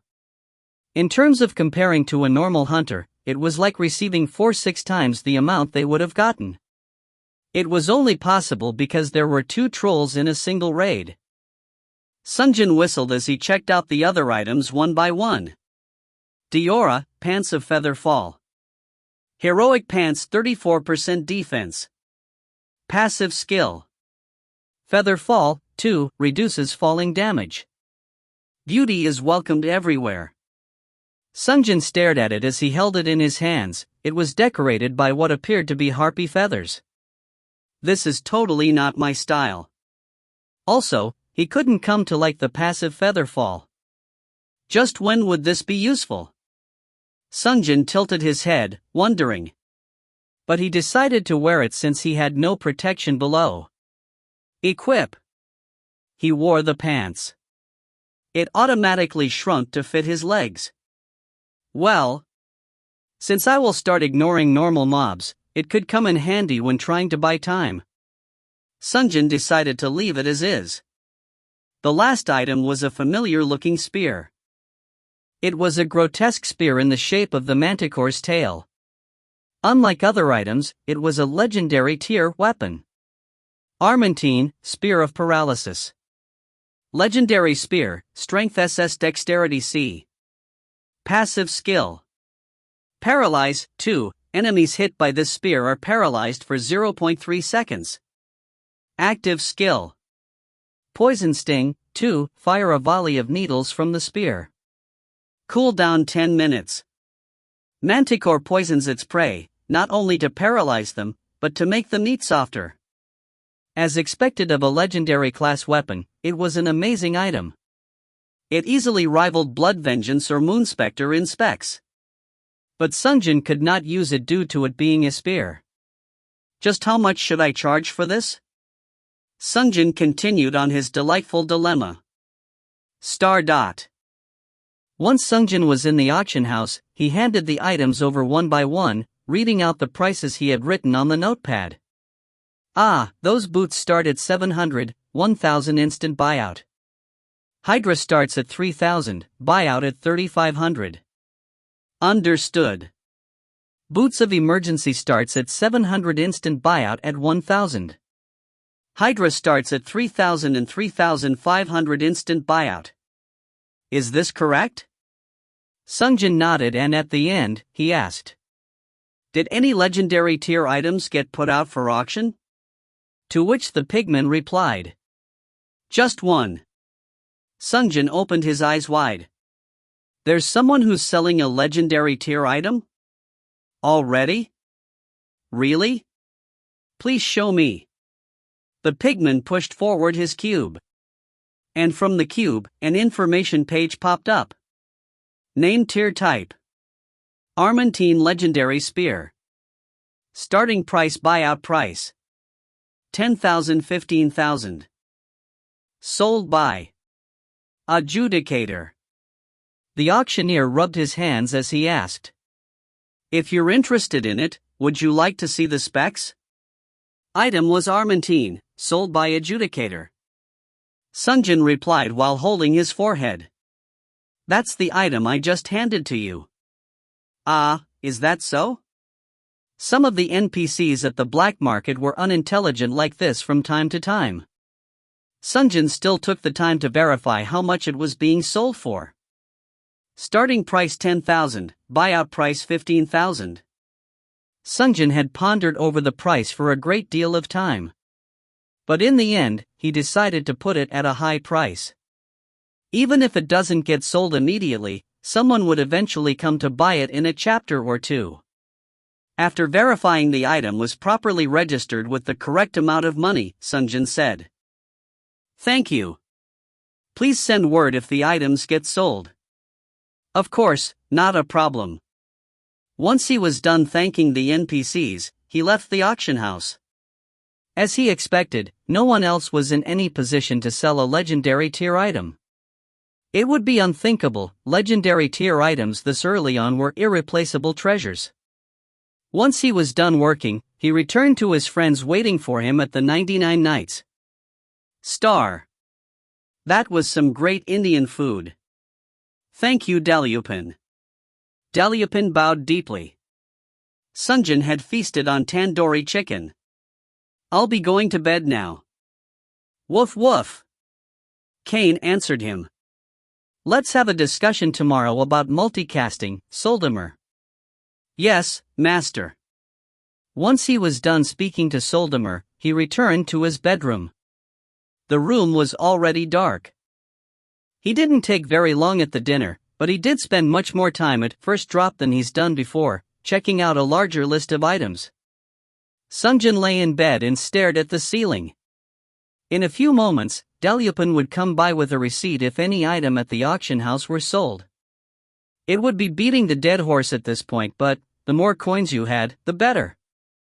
Money was power, especially in this world. I wonder how many were sold. Sungjin called the operator while lost in thought. Operator. Yes, Sir Hunter. Give me the white coin. The white coin came from within the cube. It was of the same shape, size, and weight as the black coin. Sungjin stared at the coin for a while. In order to overcome the system set by this world, you need the power of God. The merchant had darker than black had told him. Please become even stronger and bring an end to these raids. He recalled the words of the survivor from the intervened world. Sungjin stood up and prepared to shower. He would have to wake up early tonight. Editor's note: to fit tables properly for our mobile readers, I often split them in different lines like in here with the auction table. In chapter 63 there was an item named Pants of Obedience. Due to lack of context and item description, we went with the Korean version of the word in Ross. But in this chapter with the item description we found out it was actually the Chinese version of the word that had to be taken. Hence, it has been renamed to Pants of Feather Fall. Gamjet is down with flu since yesterday. He has been ill for about 2 weeks now, and with the flu his condition only worsened. Translating this chapter took him 2 days due to his condition, which is why we couldn't release it yesterday. We will be waiting for him to get better. We will try and continue translation, but there will be delays till he gets better. Hoping he gets well soon. If you find any errors, ads pop up, ads redirect, broken links, non-standard content, etc., please let us know. Report chapter so we can fix it as soon as possible. Chapter 67. Chapter 67, Black Market 7th Shopping, 2. Sungjin finished his bath and emerged from the bathroom. Shortly after.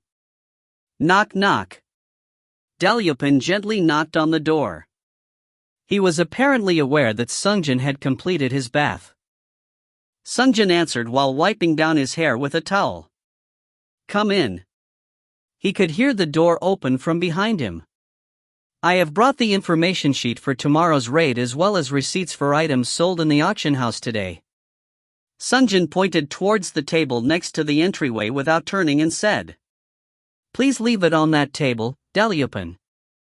And please don't forget to wake me up in the night. Understood. Sungjin heard the door click shut behind him. Once he was done wiping his hair, he headed over to the table and checked the things Dalyupin left behind. There were 4 receipts in total. Sungjin picked up the first receipt.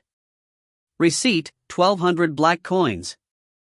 The item Helm of Fire Resistance, which you had put on auction, was sold for a total of 1200 coins to the pugilist. Place the receipt into the cube to instantly redeem the amount.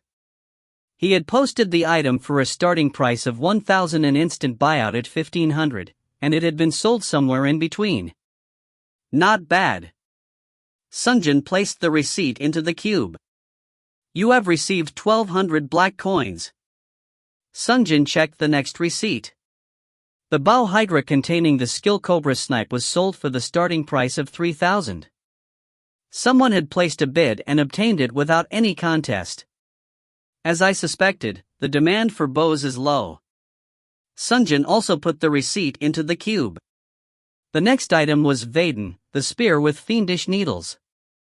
It was put up for 3,500 coins with an instant buyout at 4,000 coins. But someone opted for the instant buyout in this case. It was technically a good thing when someone opts for the instant buyout. But it gave him mixed feelings. Should I have sold it for more? This was probably a common feeling afterwards. Sungjin inserted the receipt into the cube and took a look at the last one. He was surprised when he read the content. Receipt, 3,000 black coins. The item Manta, Charaka's staff, which you had put on auction, was sold for a total of 3,000 coins to the offensive mage. Place the receipt into the cube to instantly redeem the amount. It was the item he put up for auction 2 chapters ago and had forgotten about. After being available for auction for 2 days, someone had finally placed a bid on it and got it at the starting price. The buyer's name was Offensive Mage. It was about the right time for mages to begin appearing. The Spellmaster Ed had sometimes said this. At first, it is extremely difficult to invest into mind power and magic power, but as time goes on, you learn that doing so is extremely efficient. Of course, in order to grow stronger, good items and expensive high-class spellbooks become necessary to purchase. Sungjin also placed the receipt into the cube. You have received 3,000 black coins. The 2 items still available for auction were the rare class emergency boots and the legendary class spear, Armentine. The emergency boots wouldn't appeal to the general populace, and the Armentine would be a financially intimidating to purchase at 10,000 coin price point, even if it was very attractive.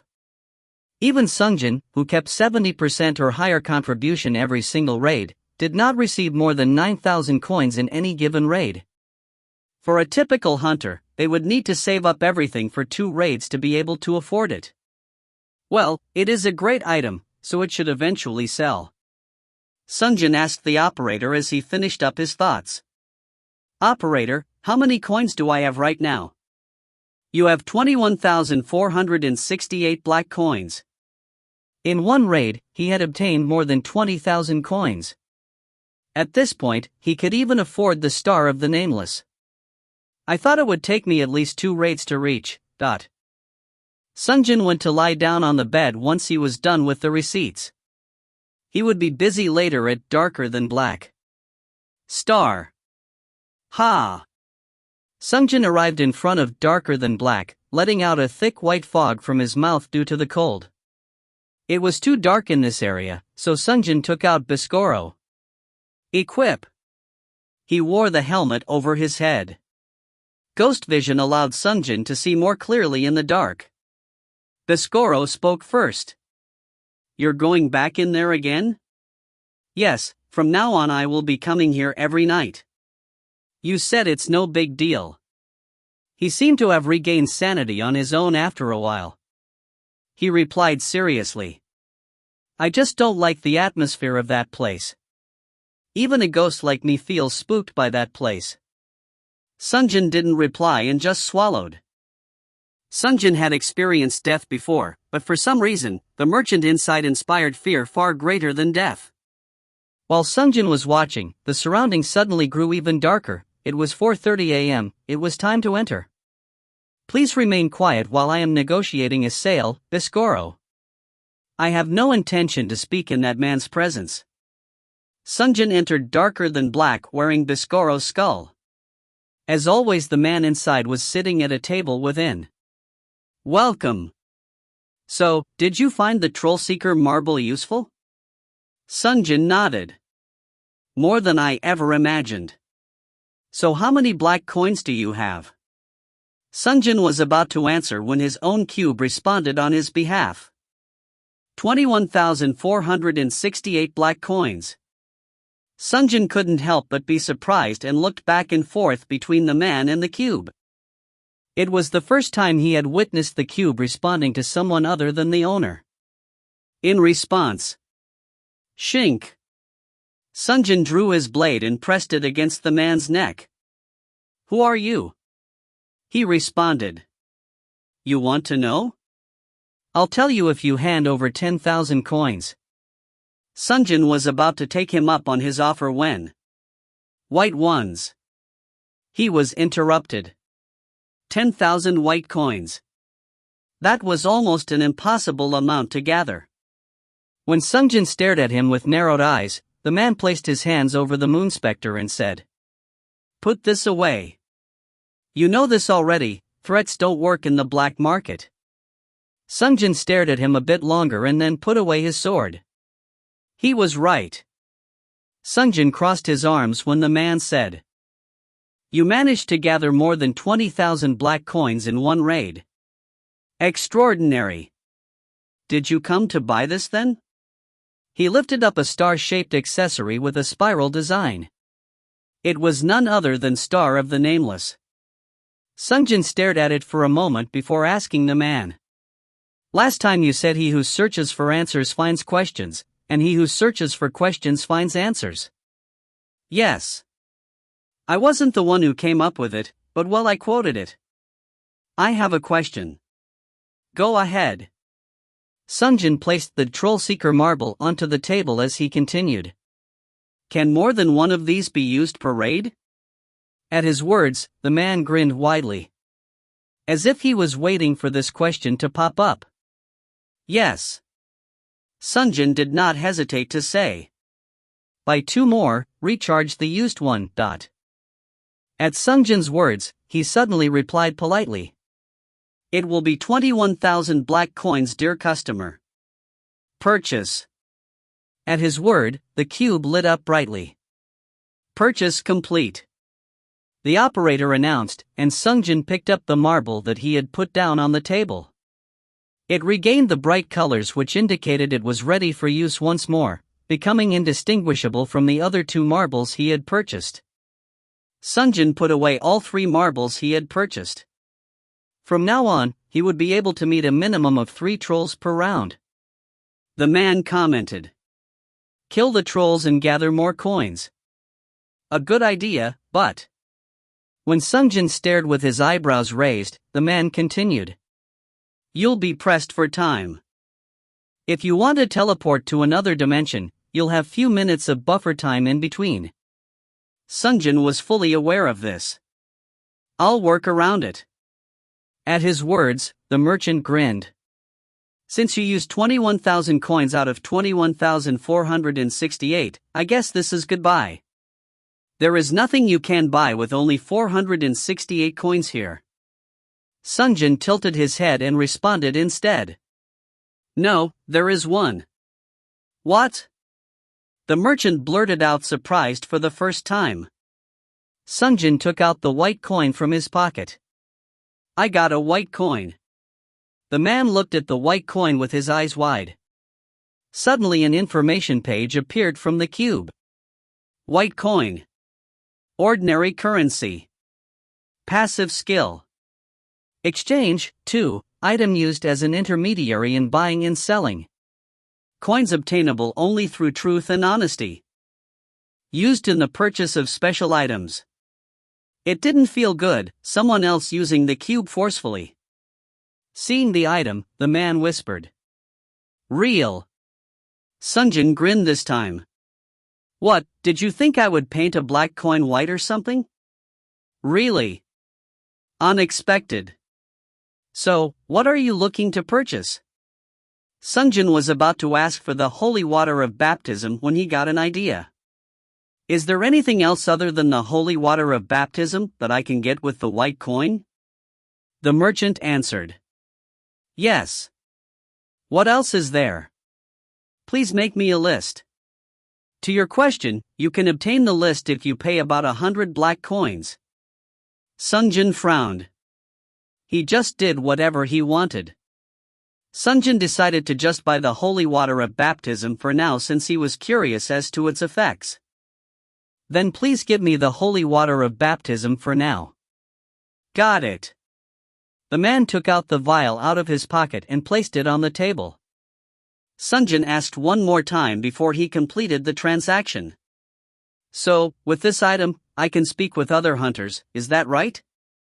Not only speak, you can do much more. Sungjin just stared at him. This mysterious man did not reveal all the information at once, although there were no lies either. Sungjin handed over the coin personally and said, "Purchase. Star." Once he was done with the transactions, he returned to the 99 Nights and entered his bedroom. On top of the table next to the door was the information sheet that Daliapan had left behind for him. Information pertaining to Rudala, Dark Elven City. Sungjin was going to read through it when yawn. He couldn't suppress a yawn. He was still not used to waking up at the crack of dawn. Sungjin held the note for a moment as he deliberated. Then he made up his mind. My rest is more important than this information. Convincing himself of his lie, he jumped back into bed. Note, the Trollseeker marble stores one charge which allows him to transfer once between dimensions.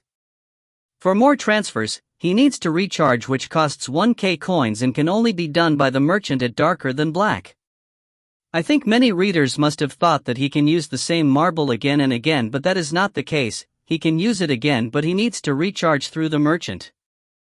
So if he wanted to intervene in more raids, he needed to have more tablets cause he can't go to the merchant during the raid. So now he has 3 tablets, so more troll hunting, yay happy face. Thank you readers, it was nice reading your comments supporting Gamjo, wishing him a quick recovery. He has just recovered from the flu and MHK will be back on schedule from now. Also, we now have a glossary page. This will track K's current equipment, summons, titles and spells and will keep being updated. Shout out to Valenstein. Thank you for helping with the chapter numbers for the glossary page. If you find any errors, ads pop up, ads redirect, broken links, non-standard content, etc., please let us know. Report chapter so we can fix it as soon as possible. Chapter 68. Chapter 68, Dark Elven City. Sungjin opened his eyes. The ceiling came into view. He was just going to close his eyes for a moment, but he had overslept. Sungjin quickly stood up to look out the window. The sun was high up in the sky of the black market. Operator, how much time do I have left until the raid? 1 hour 21 minutes 21 seconds remaining. It wasn't too late. He could still have breakfast and prepare for the raid. Sungjin first allocated his stats. Allocate 2000 to strength, 2000 to dexterity, 1000 to endurance, 1000 to magic power, and 2153 to mind power. Applied. Show me my stats. Title, Adjudicator. HP, 61120 MP, 68800. Strength 9674 8412, plus 1262.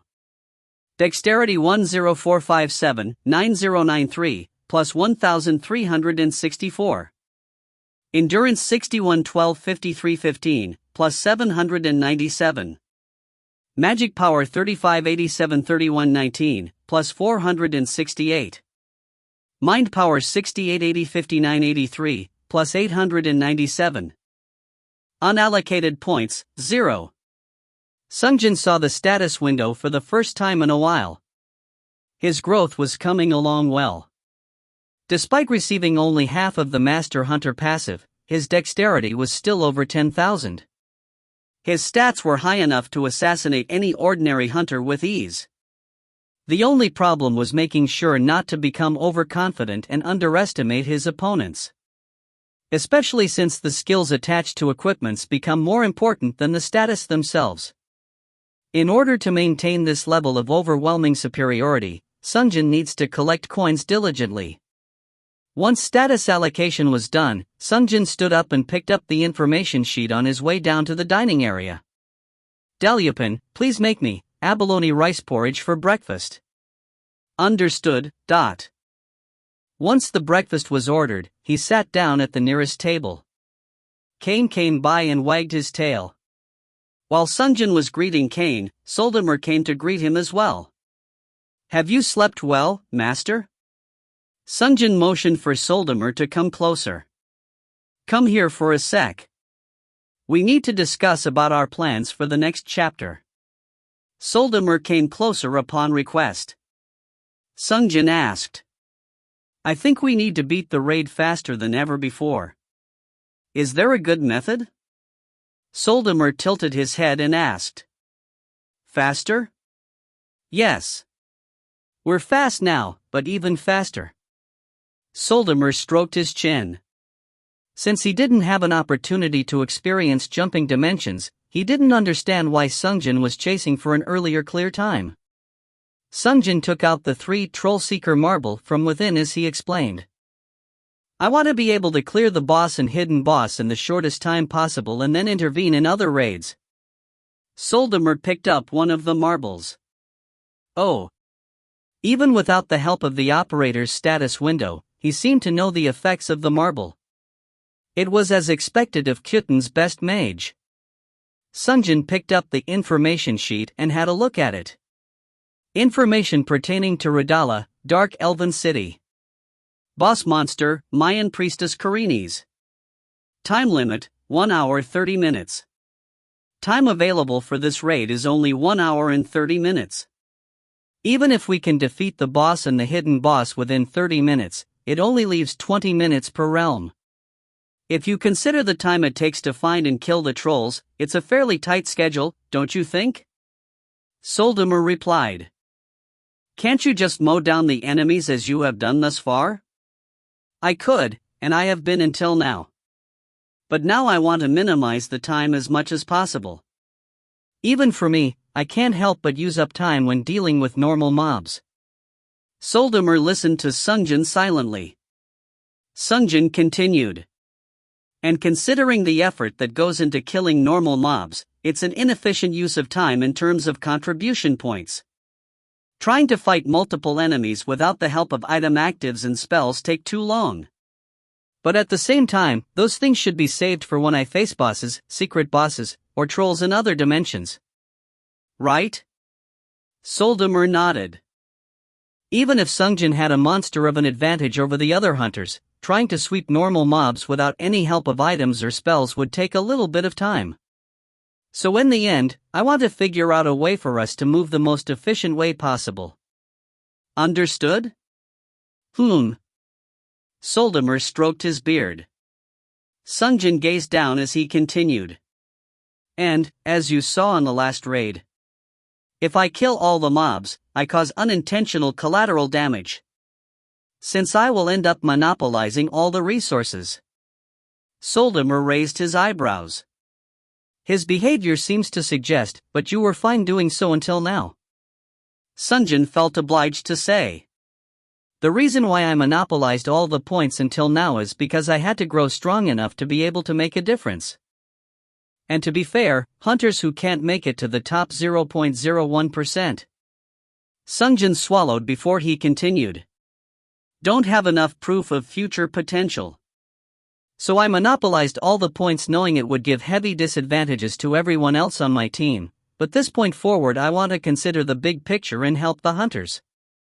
Sungjin rolled the marbles on the table as he continued. Since I obtained a brand new income mechanism, I no longer have the need to monopolize everything. It would be more beneficial to spend that time hunting trolls instead. Soldamer nodded again. He was a being of extraordinary intelligence and did not need additional information to understand. So, is there any way we could speed up the chapter clear time without causing problems for others? At his question, Soldamer responded. What about assassinating the boss? Assassinate? How? Soldamer began chanting an incantation without further explanation. Walk the dark no matter the light, shadow walk. A dark light source appeared on his hand and shortly after Cain vanished. While Sungjin was surprised, Soldamer explained. It is a black magic which can hide the presence of creatures in shadows. If you can reach a shadow within 5 seconds, you can maintain invisibility indefinitely. Otherwise, the spell effect wears off. As he was speaking, Cain re-emerged from invisibility. 5 seconds must have passed. If you use this as you move about, you could probably reach the boss without having to fight even once. If you do so, you'll shorten the time needed to finish the raids without affecting everyone else's contribution levels, am I right? Sungjin nodded. As long as it was not kill X number to summon type boss, he would be able to pull off the assassination. And luckily the next boss, Priestess Karini's, was the wait at a certain location type boss. But in order to do that, you would need to cast the magic from the very start. If you don't use any other spells, you can maintain the invisibility for up to 30 minutes. Sungjin nodded, but stopped and said, But I can't use this method every chapter. It's too much of a loss of my power since it means that you won't be able to assist me in battles much at all. Soldamer lowered his head at Sungjin's subtle praise. Then, if you visit the spell shop, you can find a higher rank magic called invisibility. Because it is white magic, I am unable to cast it, but with your level of mana, you should be able to use it without problem. Sungjin nodded and looked out the door towards the black market in the distance. Last time before he died, he had been to each of the 5 types of magic shop in order to sell spell scrolls. Sungjin looked towards the general direction of the spell shop as he said, Yes, until now I didn't have any spare coins to buy myself spellbooks outside of ones dropped by the bosses, but now I should have surplus of coins, so it is a good time to start investing in spells as well. I'll make sure to visit the spell shop after the next raid. Please give me advice on what spells would benefit me most when we get there. Soldamer gathered his hands and bowed as he answered. Understood, my master. Having his master be interested in his area of expertise must have pleased him. The moment the conversation with Soldamer was over. Excuse me, sir. Dalyupin asked. Sungjin turned to look at him. He was waiting a few steps away with a steaming bowl held on top of the tray he was holding onto. It was the abalone rice porridge he had ordered. I know you are busy coming up with strategies, but if you wait too long, the porridge will lose its warmth and flavor. Dalyupin carefully explained. Please serve it now. Sungjin quickly accepted the dish. Thank you, Dalyupin. I'll enjoy it. Dalyupin bowed once and then returned to his spot. Sungjin picked up a spoonful of porridge and took a bite. Perfectly sticky rice, scattered green onion and carrots, and the small shrimps of the porridge worked harmoniously to enhance the flavor. However, the main ingredient of abalone rice porridge is obviously the abalone slices. Plenty of abalone. Dalyupin always diligently accommodated Sungjin's taste in food. The feeling of abalone hidden within the rice gave it a pleasant chewing experience. Sungjin mindlessly spooned away at the food. Meanwhile, the cube suddenly made an announcement. Golden egg shook once. It was a strange announcement. Sungjin put down the spoon he was holding and reread the announcement.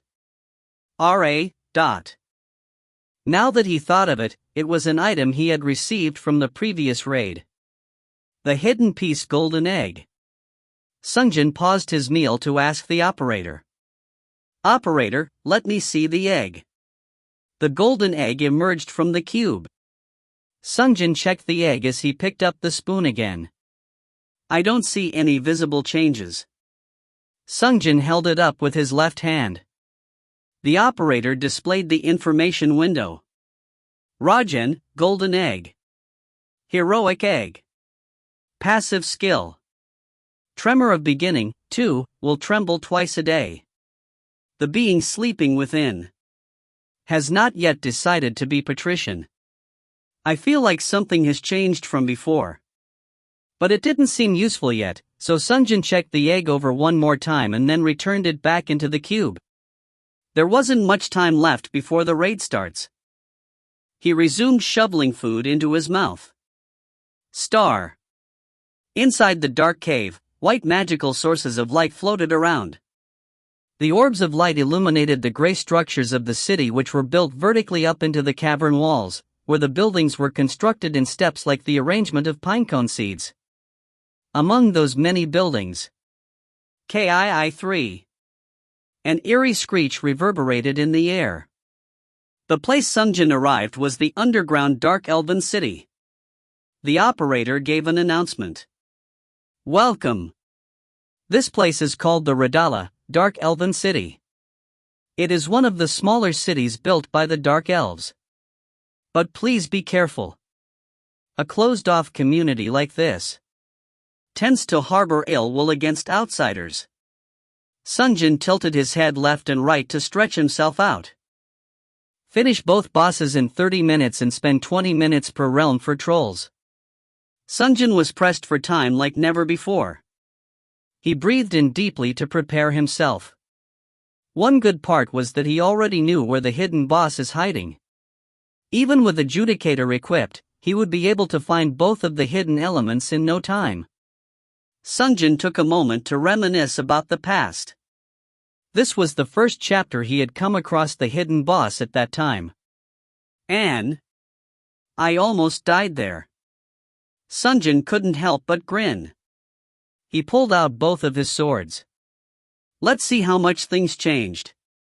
I can't wait.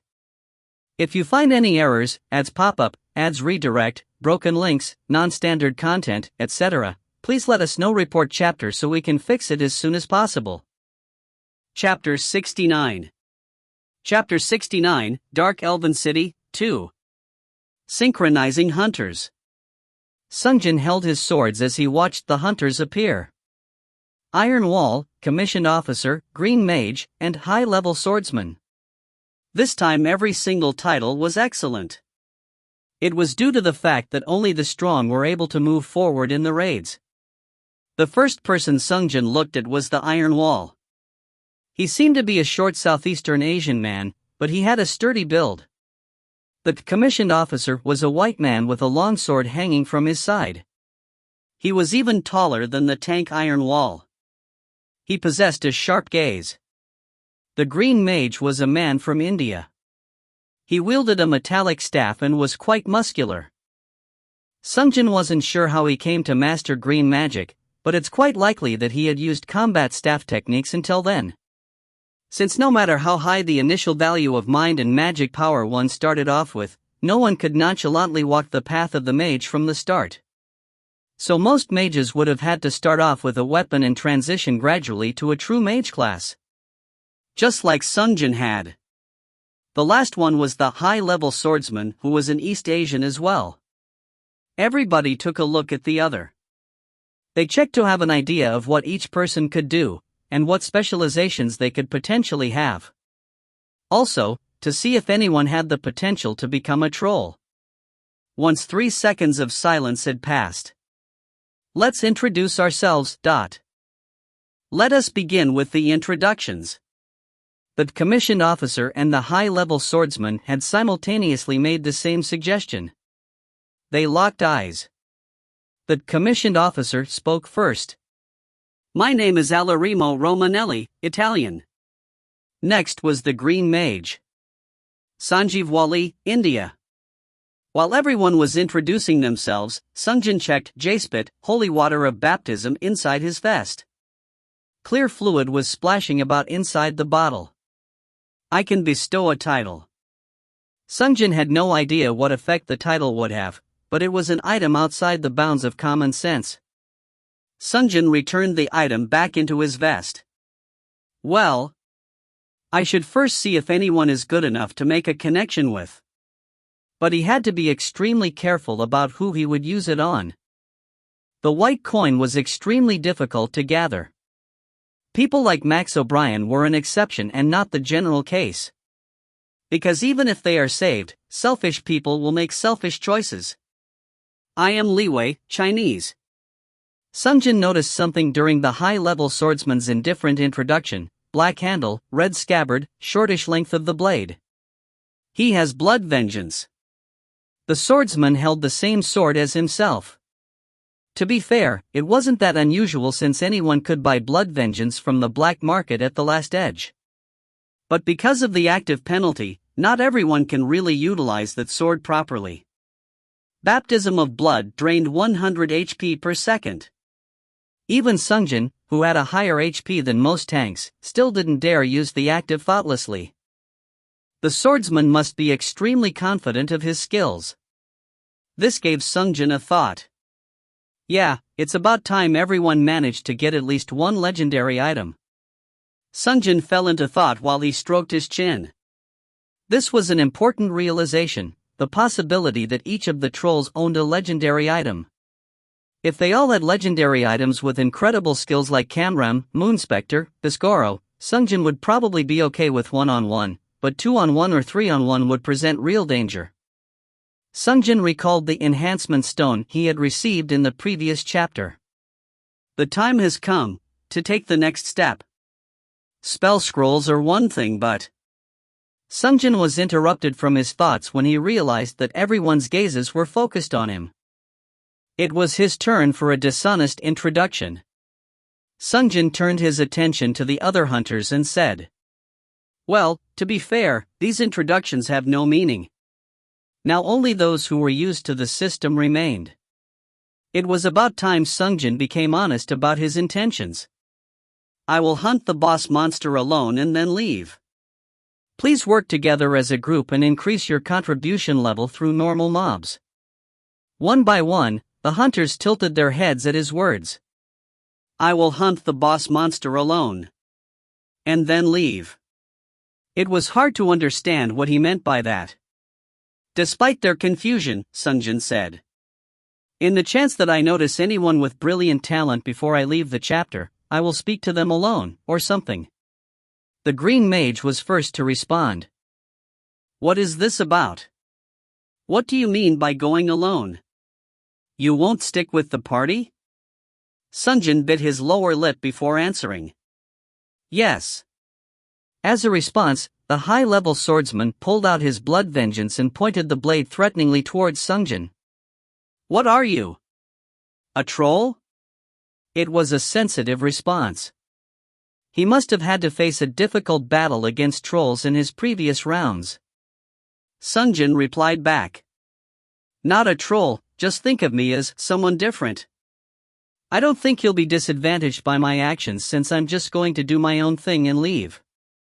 The high-level swordsman got red in the face as he yelled, "How is that not being a troll, you fucker?" The commissioned officer broke his silence and joined in as well. "Yes, your action is basically in line with that of a troll. A raid can only be completed by the cooperation of 5 hunters, but here you are insisting that you will be going alone. If that isn't words and actions of a troll, what is?" The Italian man seemed to be unaware of a system-designated troll. It was possible that people didn't know too much detail about trolls yet. Sungjin sighed at their words. "Well, I think you won't understand it yet, but you'll have a better understanding towards the end of it. That my method will be safer and more rewarding for you all." Finally, the operator gave an announcement. "Raid will begin in 1 minute." Sungjin walked forward towards the starting line of the raid, which was a major intersection that led directly into the dark elven city. He wanted to save every second from the raid timer. "Hey! Stop!" Sungjin heard the high-level swordsman call out. He ignored him and walked on. "Finally! You bitch!" The high-level swordsman couldn't stand it and charged towards Sungjin with his blood vengeance drawn. Sungjin glanced at him. He was fast. But only in terms of ordinary hunters. Sungjin decided to humor him. The swordsman's method of fighting was interesting. First, he began with a straight thrust. Clang! The swordsman used the rebound from the collision of swords to launch a counterattack. If it was any other hunter, this technique would have caught them off guard, but... Bang! Sungjin easily blocked the counterattack. And this time, followed through and launched his own strike. Boom! 3 strikes were exchanged. The blood vengeance the swordsman held flew out of his hands and was embedded in the ground behind him. The swordsman trembled. How? Sungjin glared at him. I told you. I am a special existence. What kind of stupid? The swordsman backed up as he began to stutter after losing his grip in 3 strikes. His appearance reminded Sungjin of the trolls who begged for forgiveness. Seeing that, Sungjin felt like pranking him. Now that I think of it, should I just let him hit me a few times and have him enter troll state? Then there was a chance where the other blood vengeance would become his. But Sungjin erased such thought from his mind right away. Forced troll state was as damaging to the hunter community as trolling. If he partook in forcing troll state on others, he would never be able to gather white coins, which required absolute trust in one another. And from experience, people who forced too many people into troll state were recognized as a troll by the system and automatically put into troll state without attacking anyone. Well, even though I took care of him for now, he did actually try to kill me. After hesitating for a few moments, the swordsman finally snapped awake and ran to pull his sword out of the ground. He and the other hunters looked at Sungjin with suspicion. How did he get so strong? Surprise. What kind of a man is he? Both suspicion and respect were reflected in their eyes. Sungjin spoke to them once more. I will repeat myself. I am at SPE. No, well, I am a weird existence. Even if it doesn't make sense, please understand. If you just listen to my advice and hunt normal mobs, then nothing bad will happen. I am going to. Sungjin stopped speaking and asked them a question that had just occurred to him. Anyone know about hidden bosses here? During his first run, this raid was the first time Sungjin actually ran across a hidden boss. By this stage, few of the hunters should have at least heard rumors of it. Do you not know? The iron wall twitched in response. Sungjin looked at him. The hunter's expression showed Sungjin that he knew about hidden bosses. Which one did you find? Hidden merchant? Gravekeeper? Or Cyclops? He twitched again when Cyclops was mentioned. How did you? 1 out of 4. Sungjin reiterated himself. I will only kill the boss and the hidden boss and disappear. Just know that. Finally. Raid will begin in 10 seconds. 9, 8. The countdown began, and Sungjin took Soldamer's lamp out of his pocket. He then rubbed the surface. Have you called for me, master? The blue giant Soldamer appeared. Sungjin commanded. Soldamer, as we discussed. Soldamer began changing before Sungjin was even done giving the command. Walk the dark no matter the light, shadow walk. And Sungjin disappeared from sight. Walk the dark no matter the light, shadow walk. Soldamer also hid himself. As soon as he was done. Raid commencing. The raid began. Sungjin told Soldamer. Let's go. Yes, master. Star. The Dark Elven City was a perfect place to use Shadow Walk, since if not for the raid, the entire city would have been in perfect darkness without the floating lamps. The silvery white-colored magical sources of lights were acting as lamps, but they were easy enough to dodge and stay within the shadow. That did not mean that Sungjin could afford to put down his guard. Guards patrolled the city wearing heavy armor armed with swords and spears. Even those looking like civilians wore daggers or short swords at their waists. Killing 1 or 2 civilians were no big deal, but if they ran to get help from the guards, it would lead to a drawn-out fight. Even for Sungjin, killing the boss, killing the hidden boss, and finding the hidden piece within the 30-minute time limit was no easy feat. Sungjin stealthily moved without noise, hiding from the lamps and keeping to the shadows. He would sometimes do a countdown. 5, 4, 3, 2, 1. In his mind as he ran across a lit area into another shade. Doing this repeatedly helped Sungjin get used to it, making it easier. Sungjin peeked into the center of the city where the temple was located. Inside the temple, the priestess Karinis awaited. Sungjin ran across the lit area towards the shade. 5, 4, 3, 2.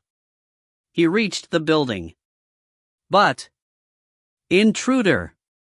The guard's voice could be heard. Sungjin was surprised. What? The guards passed right by him and headed down into the city, where Sungjin came from. Biscoro, who Sungjin had forgotten about, spoke up. They must be talking about the other hunters. Biscoro was most likely right.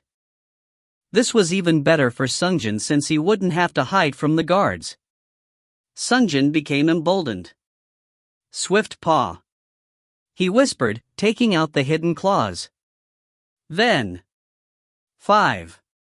He began counting, running up the side of the structure. 4, 3, 2, 1. And before 5 seconds were over, he hid behind the structure into the shadow. He waited for a second before once again.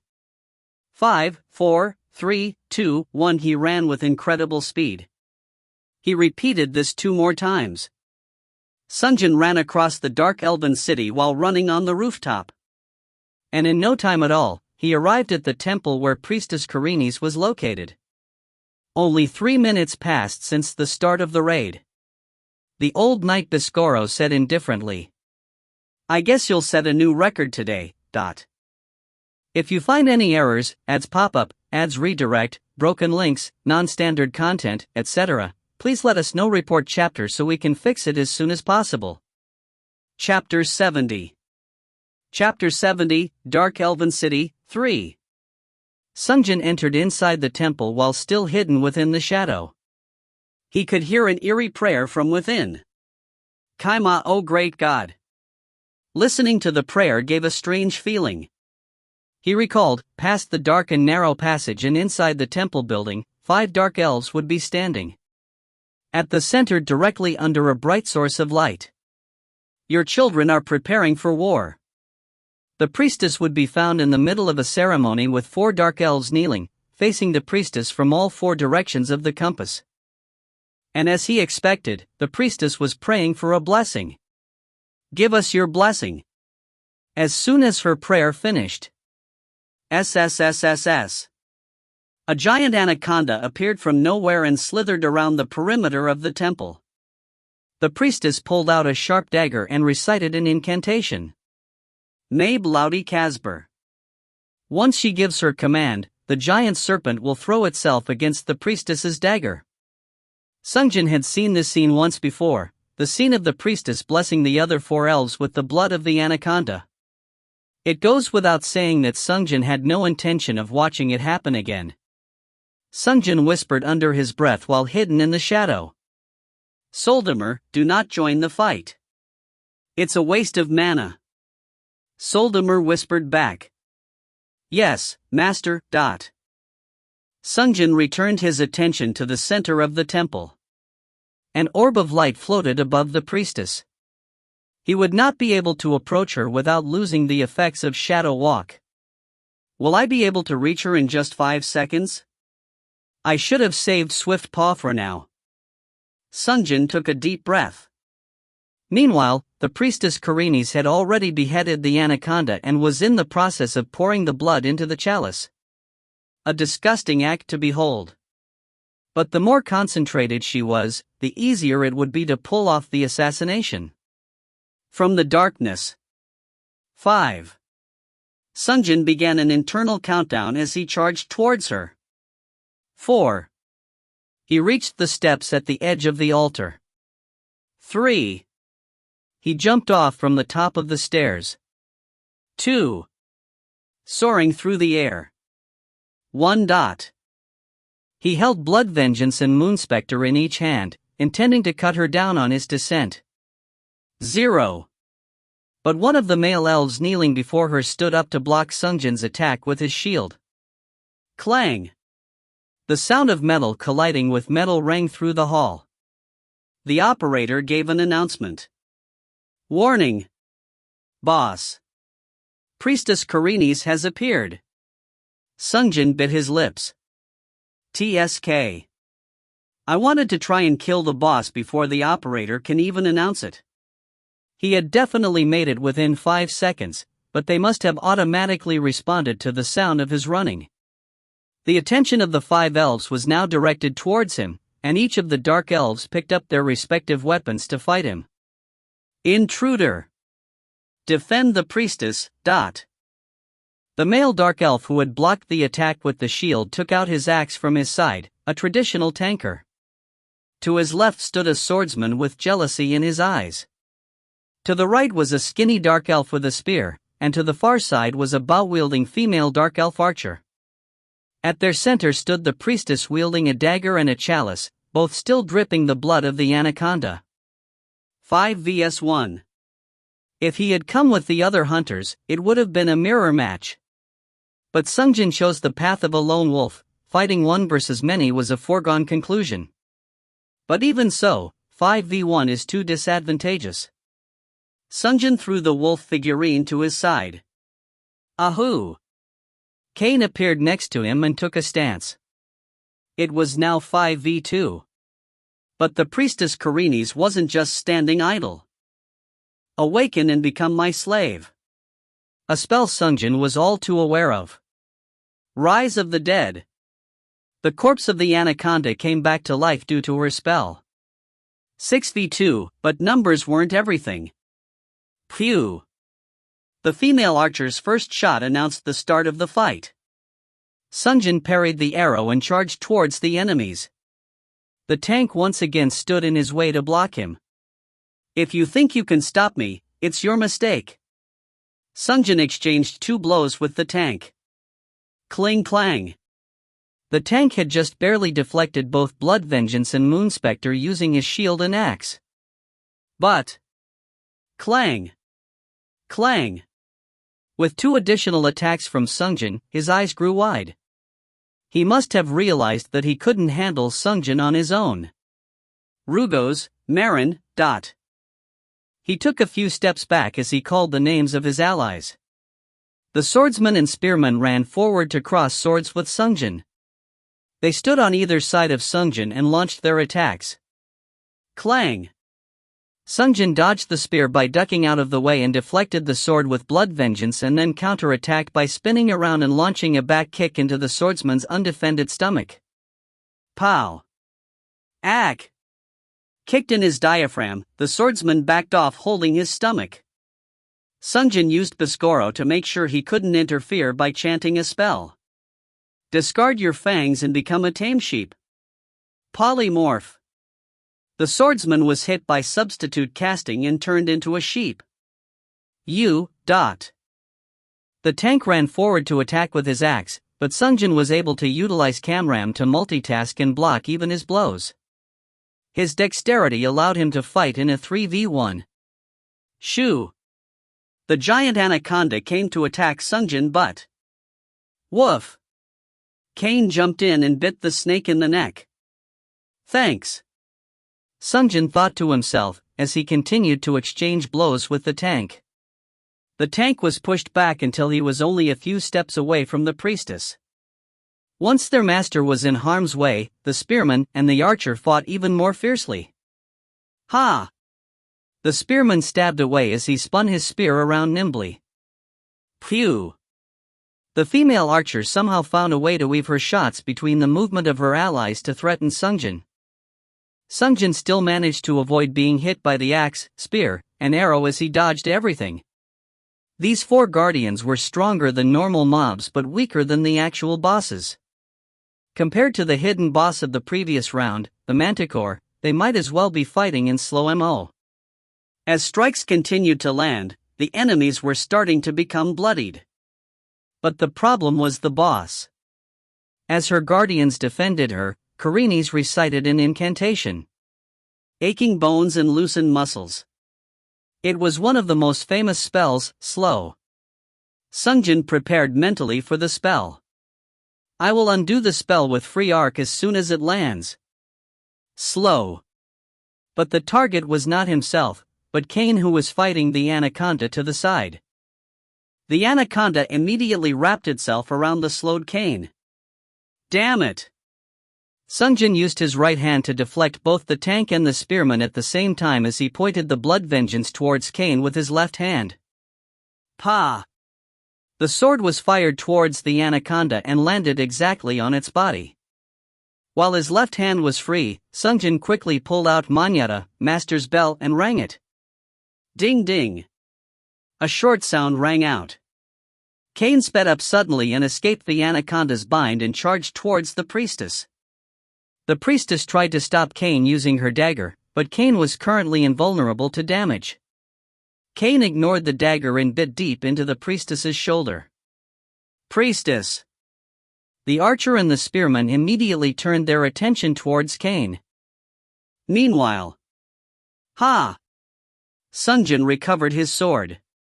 He was finally doing a one-on-one with the tank. Sungjin began by swinging the blood vengeance. Clang! He tied up the enemy's axe, and he pretended to attack the tank's shield before. Whoosh! Changing directions and striking the axe out of his hand. Clack! The axe flew far off into the distance. Panicking, the tank tried to move his shield back and forth to try and keep up with Sungjin's dual blades, but stopping Sungjin's attack with only one shield was impossible. The tank saw the blades attack from two directions simultaneously, one from above and one from below, and couldn't respond in time. He couldn't block either of them. He had worn a full plate, but Sungjin's two sharp blades cut through the armor and skin alike. The tank was defeated, giving a moment of respite for Sungjin to survey the situation. The archer and the spearman were prying Kane off of the priestess. Kane spun around and returned to Sungjin's side. He spat something out, still bleeding chunk of dark elven skin. The priestess glared at Sungjin and Kane in turn and suddenly threw the chalice forward. The chalice flew at an incredibly slow rate in comparison to the archer's bow, not to mention it was flying in the wrong direction. The chalice fell before Sungjin's feet. But what's this? Sungjin had watched it fly towards him without much thought, but the blood contained within the chalice suddenly evaporated and turned into vapor. Sungjin breathed in the vapor and sensed something wrong. This is dangerous. Sungjin jumped back. It must have contained the anaconda's toxin star. Kane also jumped back, but he was staggering. Wine. Wolves had a far superior sense of smell, and so the effects must have been much faster to manifest in Kane. While Kane and Sungjin were getting out of the way of the vapor, the priestess shouted an incantation. Close the wounds and erase the pain, heal. The tank, who was moaning on the floor, stood up. He picked up his shield as if nothing had happened. The spearman picked up the axe and tossed it back to him. The tank stood like a wall between Sungjin and the others. The swordsman returned to normal and took his spot to the tank's left. The archer was already knocking another arrow. Sungjin frowned. This might take a while. Sungjin looked towards his right hand to the moon specter. I wanted to save this for the hidden boss. The hidden boss of this raid was extremely powerful. But if he were to try and save Ghastly Whale now, the fight might drag on longer than its 10-minute cooldown. Sungjin made up his mind and sheathed his sword. Phew! The archer launched a shot. Sungjin deflected the shot with the blood vengeance on his left hand. Keeping his hands over the handle of the moon specter, he dashed towards the group of dark elves. The tank, swordsman, and spearman all charged at him simultaneously, but this was what Sungjin was aiming for. Ghastly Whale, Sungjin said as he pulled out the moon specter. Kaya. The unearthly screech reverberated in the air, and the swordsman and spearman immediately fled. At least the tank still stood his ground, but he was shaken by fear and unable to move normally.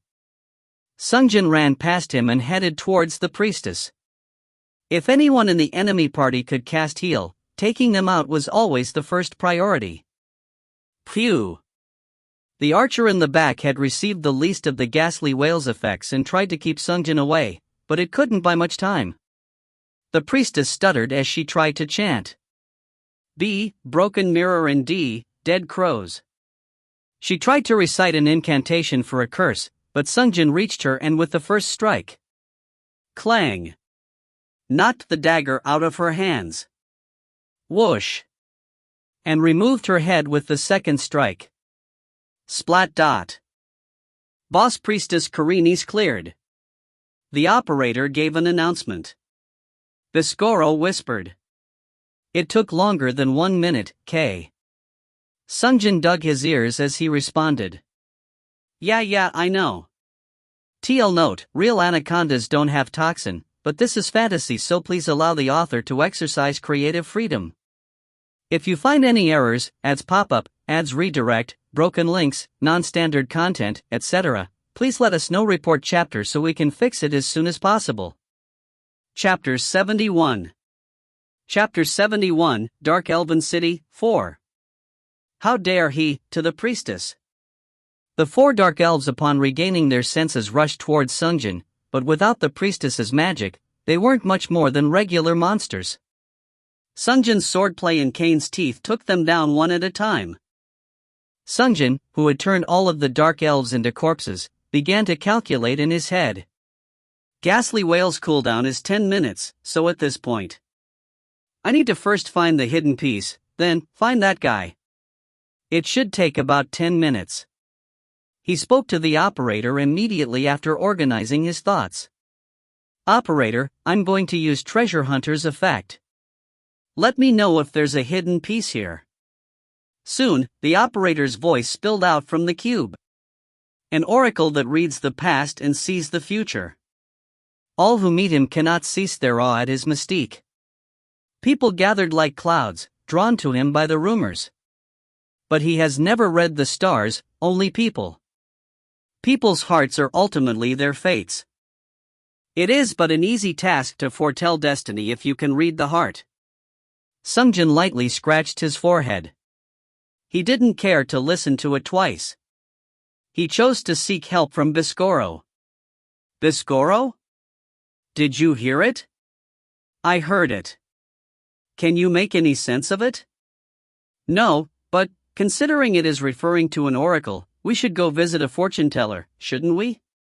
It was an advice that anyone could give, but it also didn't look as though struggling about it here would get them to an answer any faster.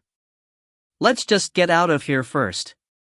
Sungjin left the temple with Biscoro on his head and his 2 summons, Soldamer and Kane. The city extended out like a cone with this temple at the center. It was possible to look out across the entire city with one sweep from here. A fortune teller. A fortune teller. Sungjin muttered to himself as he looked around the city when Soldamer spoke from his side. Master, over there. HM? Where? At Sungjin's inquiry, Soldamer pointed towards a direction. Halfway down the cone stood a cylindrical building with a domed roof. If you carefully examine that dome, you can see something like a design on it.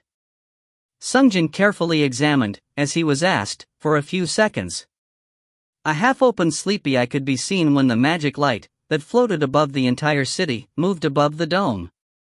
The image appeared to be drawn in a type of illuminating material that sparkled brightly when viewed under the light.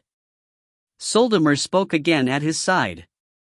That half-open eye is the eye that looks into truth. An eye made of mirrors. It represents Jeremiah, one of the 2 great magicians. Based on Soldamer's familiarity with it, the pattern seemed to have some magical significance.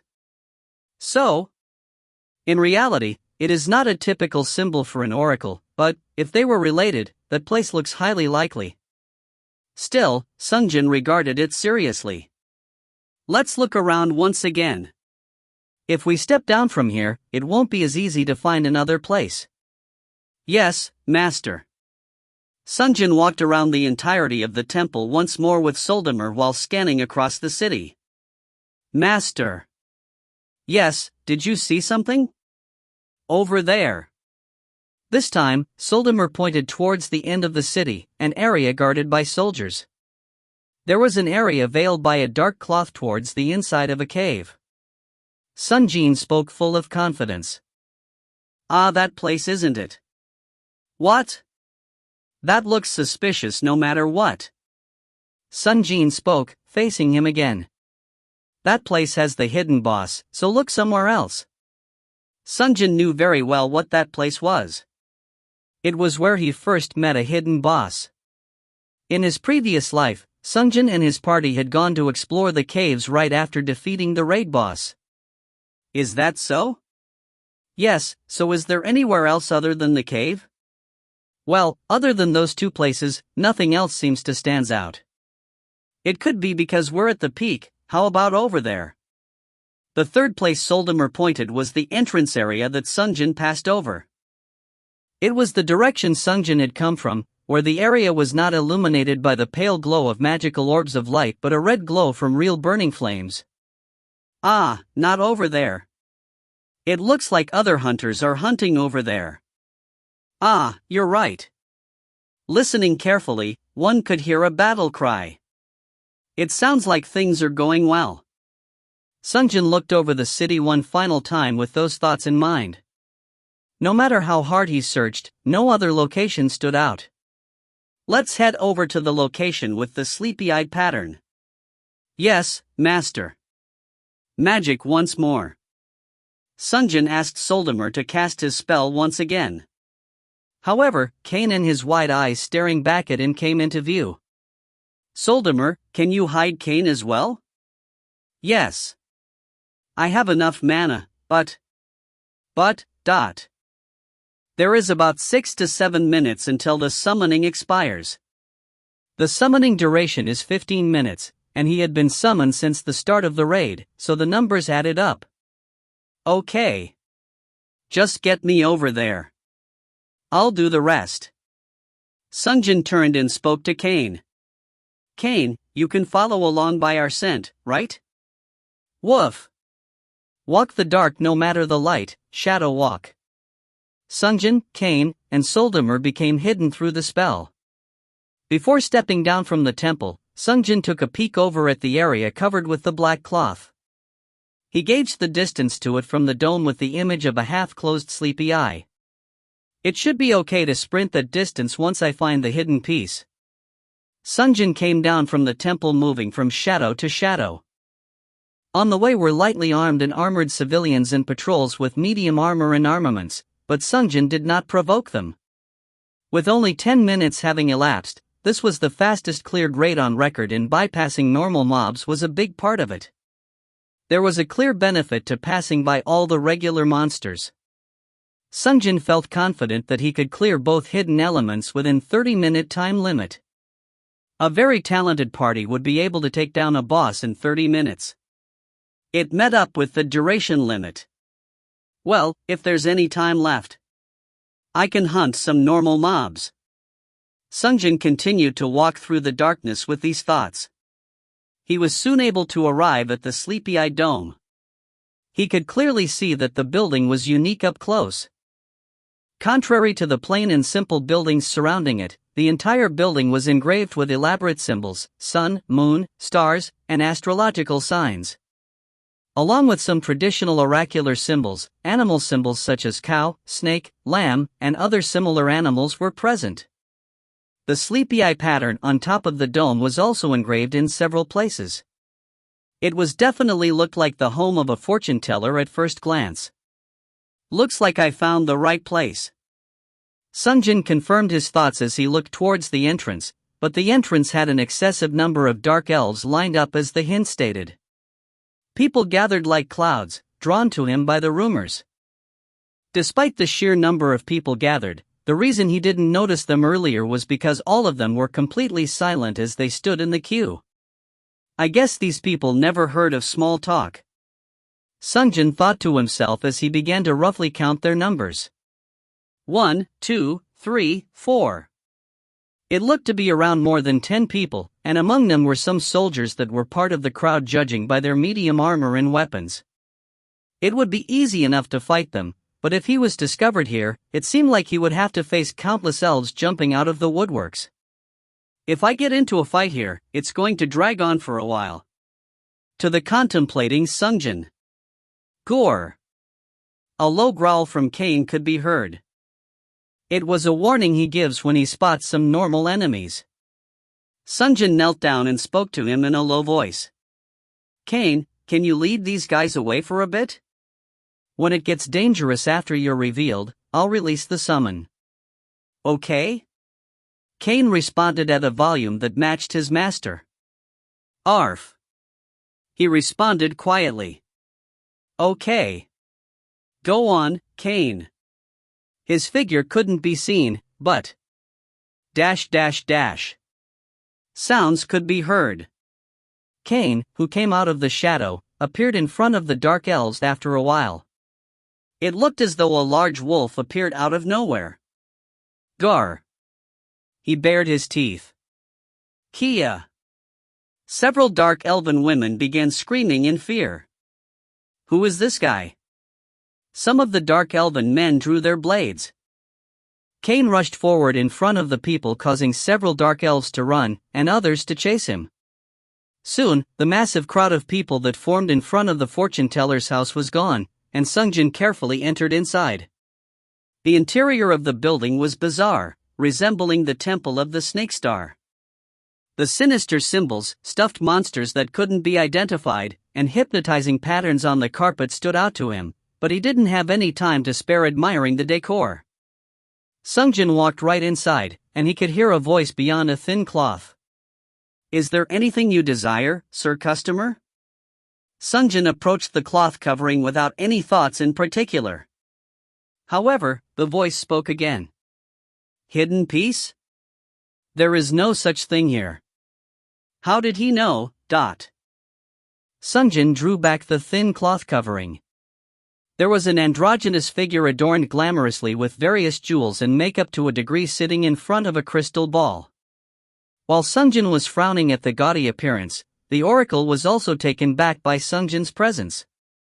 Human. The voice indicated that the figure was male, a male with makeup.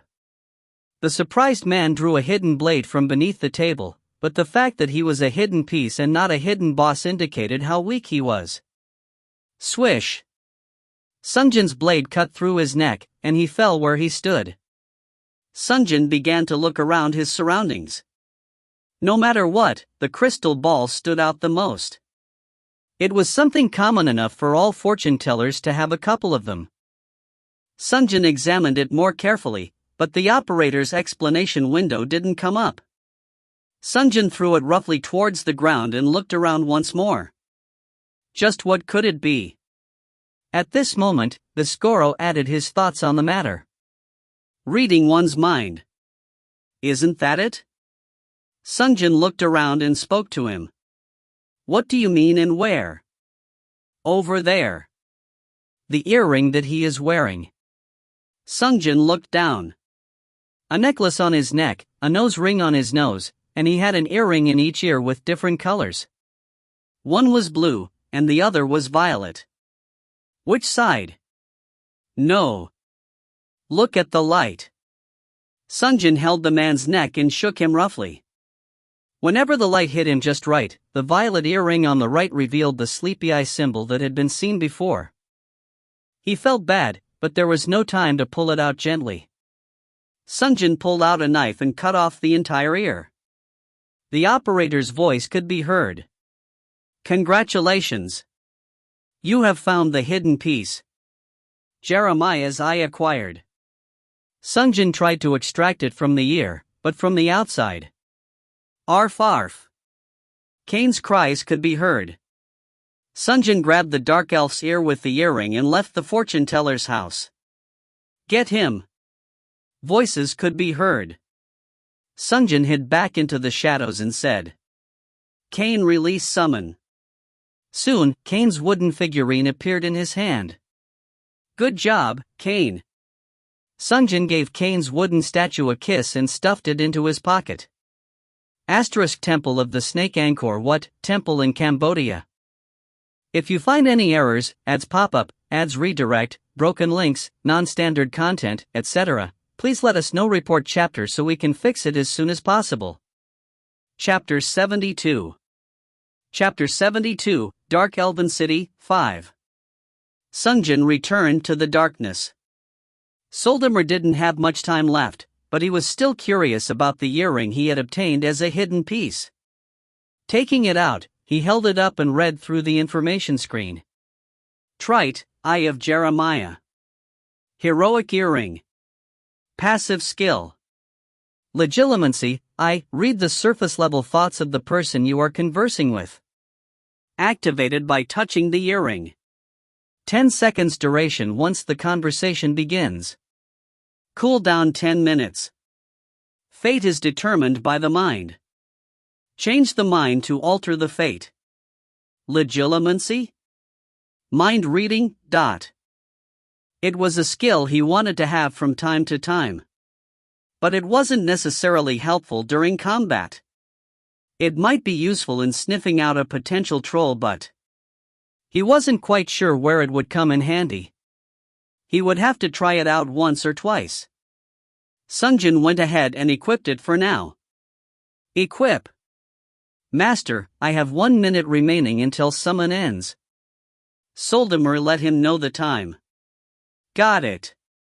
Sungjin resumed running from shadow to shadow as he made his way through the city towards the city limit, towards the hidden boss's tent. Once he was exactly on the other side of the raid starting point in the middle of a residential area, Soldemar said. It is time, Master. Okay, thanks for your hard work. Soldemar returned to the lamp after time over. The magic was undone, and both Sungjin and Kane re-emerged from invisibility. Sungjin did a quick mental calculation. Since I summoned Soldemar at the same time as the raid start, it has taken me only 15 minutes for the raid boss and the hidden piece. Even if it takes me 10 minutes to kill the hidden boss, I have plenty of time remaining. The most typical timing for a troll to appear is after the main raid boss is defeated. A talented group of hunters would take minimum 30 minutes to beat the raid boss. Starting with the next raid, I might be able to make use of 1 or 2 additional marbles on top of what I've got. It wasn't over yet, but more than half of his plan was already completed.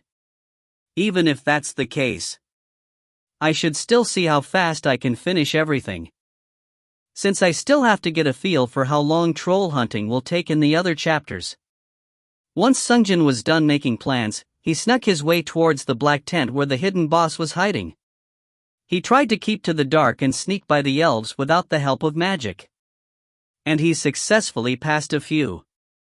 It reminded him of playing hide-and-seek as a child, avoiding the line of sight of the elves, dodging in and out of the shade. But when he was almost upon the black tent towards the edge of the residential area, his eyes met with that of a patrol. Human! The patrol yelled immediately. Ha, oh my! Infiltration without the help of magic was difficult. And this was his first time trying to be discreet. Sungjin drew his blades as he watched the elves come charging towards him with swords, daggers, and spears. Star! Behind him, countless elven corpses littered the ground. Sungjin grumbled as he put away his swords. If you just ignored me, it would have been better for everyone. It took additional 3 minutes to kill the normal dark elves. He intentionally didn't use any magic. Sungjin felt that using magic might attract even more mobs, and he didn't want to make the effort of managing his mana.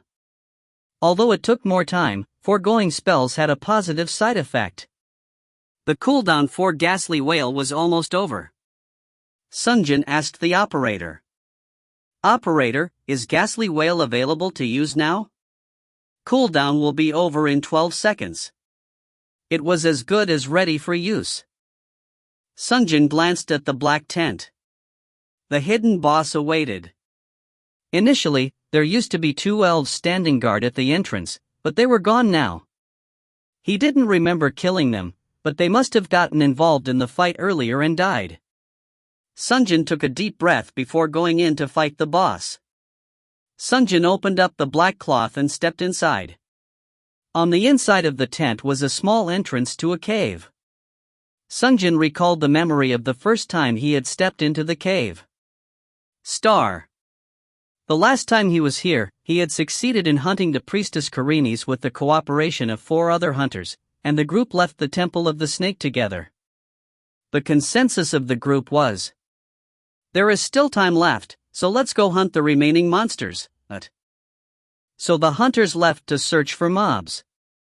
Then and now, the importance of coins was indisputable. Sungjin at the time had no idea that hidden bosses existed. Thanks to the abnormal amount of luck, Sungjin had been able to collect higher than average contribution from chapter to chapter. And when someone pointed out the black tent and said, "That black tent looks suspicious. Do you think it's hiding a hidden boss?" he was surprised. Hidden boss? There are hidden bosses too? Someone else replied. What? You haven't heard of them yet? Of the 5 hunters, 3 were aware of the hidden boss's existence. And among them, 1 or 2 had even fought and won against one. Emboldened by their previous success, one of the hunters had suggested, "Should we go get the hidden boss this round?" All 5 hunters were of high skill. They sustained no significant damage against the main boss and exhibited great teamwork. So they slowly made their way towards the black tent while killing the dark elves. And once they killed the final 2 guards at the entrance, they entered the tent. Behind the tent was a round cave. Sungjin and his teammates entered within. Soon, the cave led to a place where the light was intense. At the end of the cave, they saw bright sunlight and green leaves. The tent was actually the exit of the cavern. On suddenly coming out into the sun, their eyes were blinded. While they were adjusting to the light, they discovered that a single dark elf was standing alone to the east. When they hastily prepared for battle, the dark elf began a conversation with them. "Did you guys come to run away too?" One of the hunters replied. "What are you? Are you the hidden boss?" "Hidden boss? I don't know what that is, but if you wish to challenge me, I will gladly accept." The hunters sheepishly glanced at each other. They had massacred countless dark elves until now. Having one dark elf accept their challenge was amusing. One of the hunters responded, "Sure, we challenge you. Except, we will fight as a group of 5 since that's how we have always fought." The dark elf drew 2 blades from his side and said, "That's fine. It won't even be a fight without at least 5 of you anyway."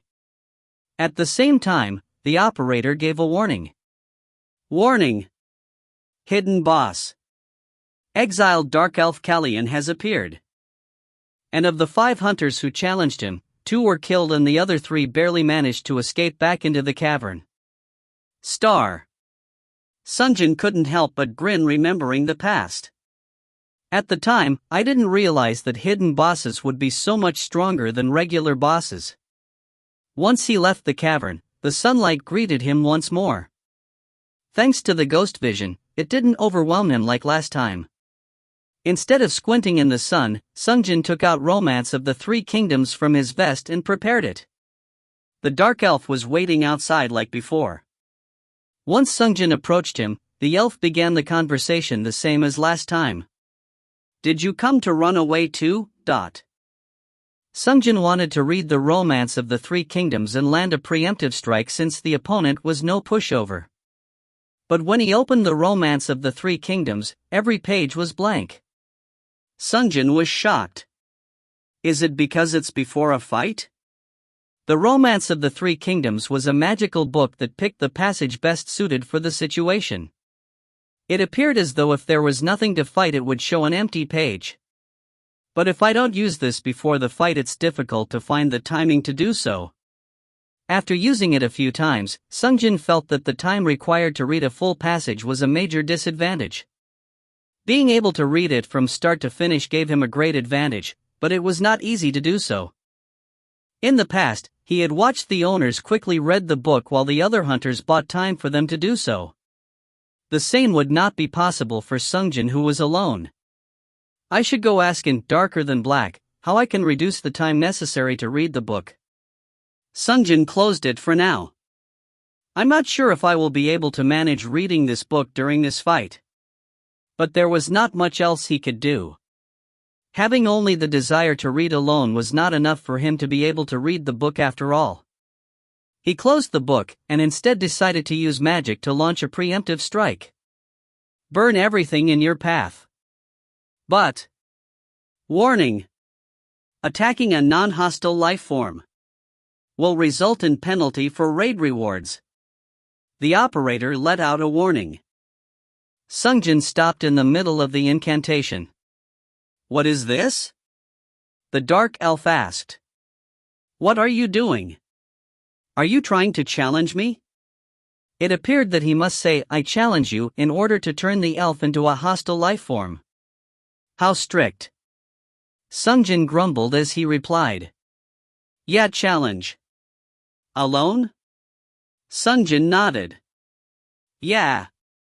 Understood, O warrior. Let us clash blades. The dark elf pulled out his 2 blades from his hips. Dual wield versus dual wield. Once his sword was out, the operator finally gave a warning. Warning! Hidden boss.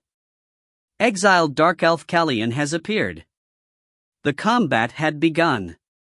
Sungjin once again opened Romance of the Three Kingdoms. This time, large fonts had appeared on the page. Dong Zhuo attempted to enter the castle, but the horse refused to move forward. Finding the horse's behavior strange. But there was no time to read anymore, as the dark elf came charging towards him. Sungjin threw aside the book and met his attack by unsheathing his own 2 swords. Soon. CL clang. A deafening sound of clashing steel rang out. The 2 of them struggled in a contest of strength using the 4 swords. But neither was able to overpower the other. Biscoro spoke. This guy, he's really strong.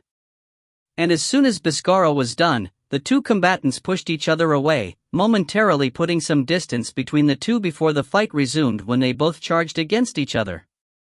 Sungjin used one hand to strike from top to bottom while using his left hand to strike diagonally up from below. A strike without pattern, an attack that was impossible to pull off without camram, a perfect dual-wield style of fighting. But Kallian responded in kind, blocking both attacks as if he himself also wore camram. An extended exchange of blows began in earnest. Slashing, blocking, counter-attacking, parrying, in a span of few seconds, dozens of strikes were exchanged.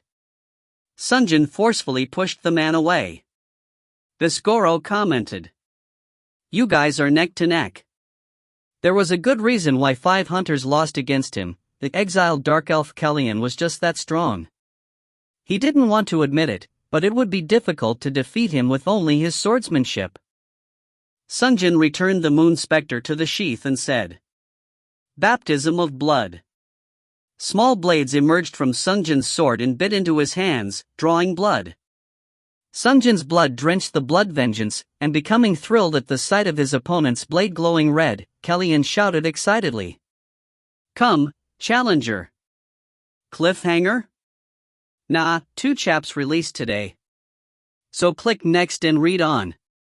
If you find any errors, ads pop up, ads redirect, broken links, non-standard content, etc., please let us know. Report chapter so we can fix it as soon as possible. Chapter 73. Chapter 73, Dark Elven City, 6. Sungjin charged towards Kallian with only blood vengeance while keeping his hand on the moon specter. He was planning on using Ghastly Wail to find the opportunity to strike him down using the empowered blood vengeance. But that was no easy feat once Sungjin got close. Whoosh whoosh. He swung with both swords nimbly. Sungjin backed off while parrying the strikes with only blood vengeance. From experience, the effect of Ghastly Wail was stronger the closer he stood to the enemy. But Kalyan was too strong to use it in close melee. Sungjin couldn't help but back further up as he continued to block Kalyan's attack with one hand before shouting, "Ghastly Wail!" He quickly activated the ability and drew out the blade. Kaya! An ear-splitting screech reverberated through the air, and the ever-confident Kalyan backed off with a surprised look on his face.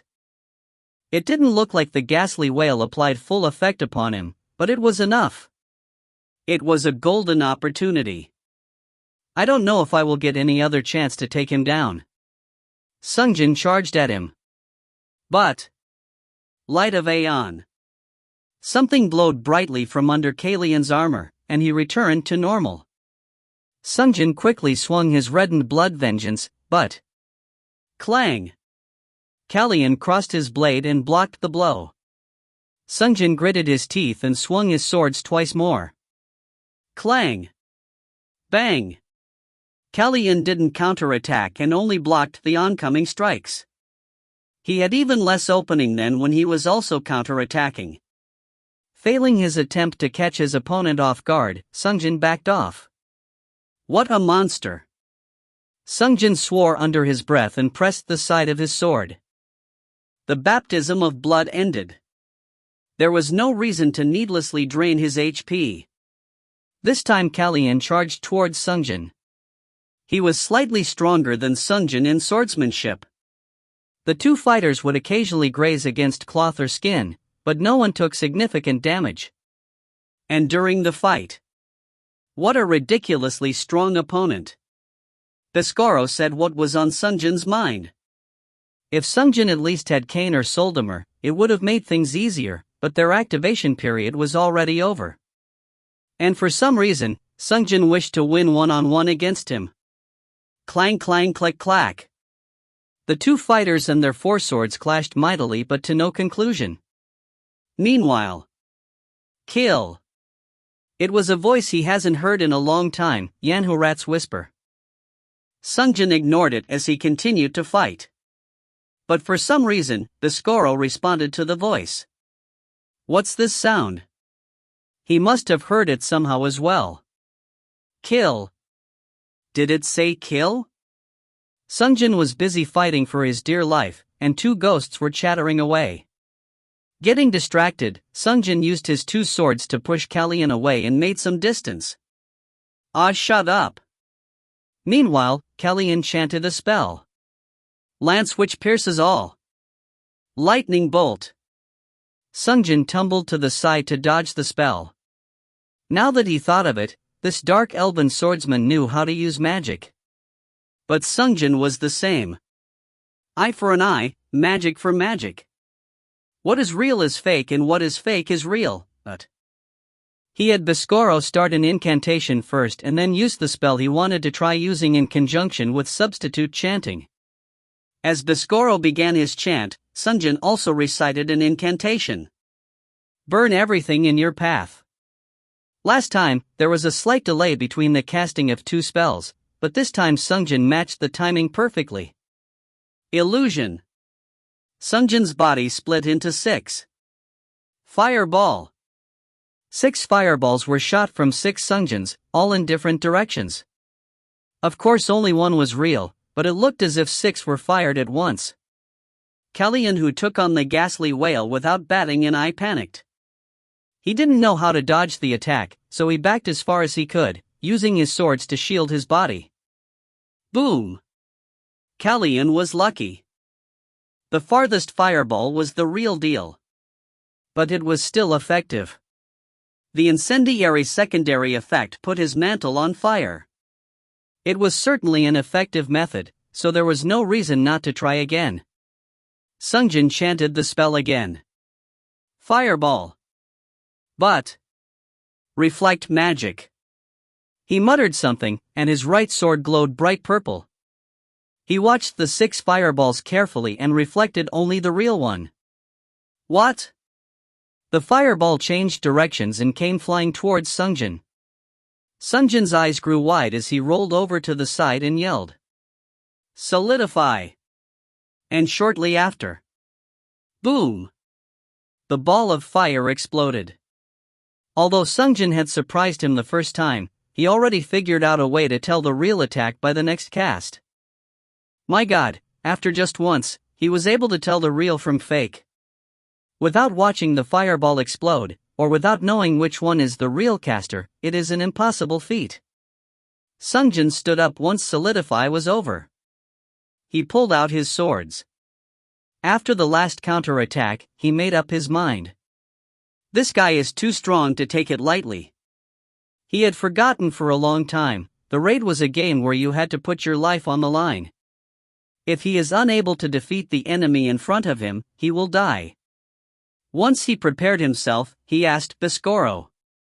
Mr. Biscoro, you said that frenzy increases attack speed the more I attack? Specifically 10% for each hit you land. Sungjin didn't listen to him all the way as he took out the Yanhurat's necklace from his pocket. Equip. He put it on instead of Basilisk's eye. Snake Eye would be an interesting ability to try out against Kallian, but to make sure the job gets done, this way was better. Once he had Yanhurat's necklace on. Kill! Kill! The voice grew faster and faster. Biscoro seemed to be sensitive to its voice. Kill, I say. Kill. It must have had a stronger effect on him due to his long career on the battlefield. Sungjin answered the two ghosts. I will. Once he was done making preparations, Sungjin once again. Baptism of blood. Activated blood vengeance's active effect and fetid his blood. Sungjin noticed Kallian get excited after seeing blood vengeance glow crimson red. And it was right for Kallian to be. Sacrificing his own HP to empower his strike was nothing short of telegraphing that a large attack was coming. Kallian took precaution. Protection of darkness, return everything to null, dark shield. Soon his entire body was enveloped by a dark aura. Black magic which raised the defense. Sungjin had seen someone use that in the past. Kill. Kill. Kill. Let's go kill him. I want to see that elf's blood. The ghosts were getting out of hand. Sungjin shouted. Frenzy. Biscoro's frenzy mode was activated. And finally. Kill, kill, kill, kill. He finally accepted Yanhurat's plea. Zealot. Baptism of blood, frenzy, and zealot. Using all three effects simultaneously, Sungjin charged towards Kallian like a banshee. Kallian was caught off guard at Sungjin, who began moving 3 times as fast as before. He had to put everything he had into defense, using both of the swords to protect himself. Clang clang ching clack. Kallian was a master at swordplay. He was able to keep up with Sungjin, who was moving 3 times the normal. But even he could not block all of Sungjin's blows. In the middle of his iron defense, just once. Phew! Moon Spectre grazed against his upper arm. And this was just the beginning. Frenzy kicked in, and Sungjin began to move even faster. Kallian took a few steps back to defend, but... whoosh! Blood vengeance grazed against his calf. He thought to himself. It's still okay. I didn't get hit in the vitals. But the danger of frenzy was in these little hits. Each time an attack successfully landed, Sungjin's power and speed would grow, giving up more and more hits. Kallian gave up a 3rd hit. This was the end. The ghosts who saw blood shouted loudly. Kill, kill, kill, kill. Finish him off, K. Cut off his head, and let's see his blood. Drowning in the frenzied shouting of 2 ghosts, Sungjin lost his sanity. Star. Clear. When Sungjin came to, the combat was already over. He heard the operator's warning. Warning. Half HP. Sungjin was surprised and immediately turned off the baptism of blood. Now that he thought of it, he didn't need to keep this one on either. After 2 or 3 hits, bonus damage didn't matter after all. Keeping baptism of blood active in an unconscious state was a dangerous gamble. I'm just lucky that there are no enemies around. Sungjin turned around.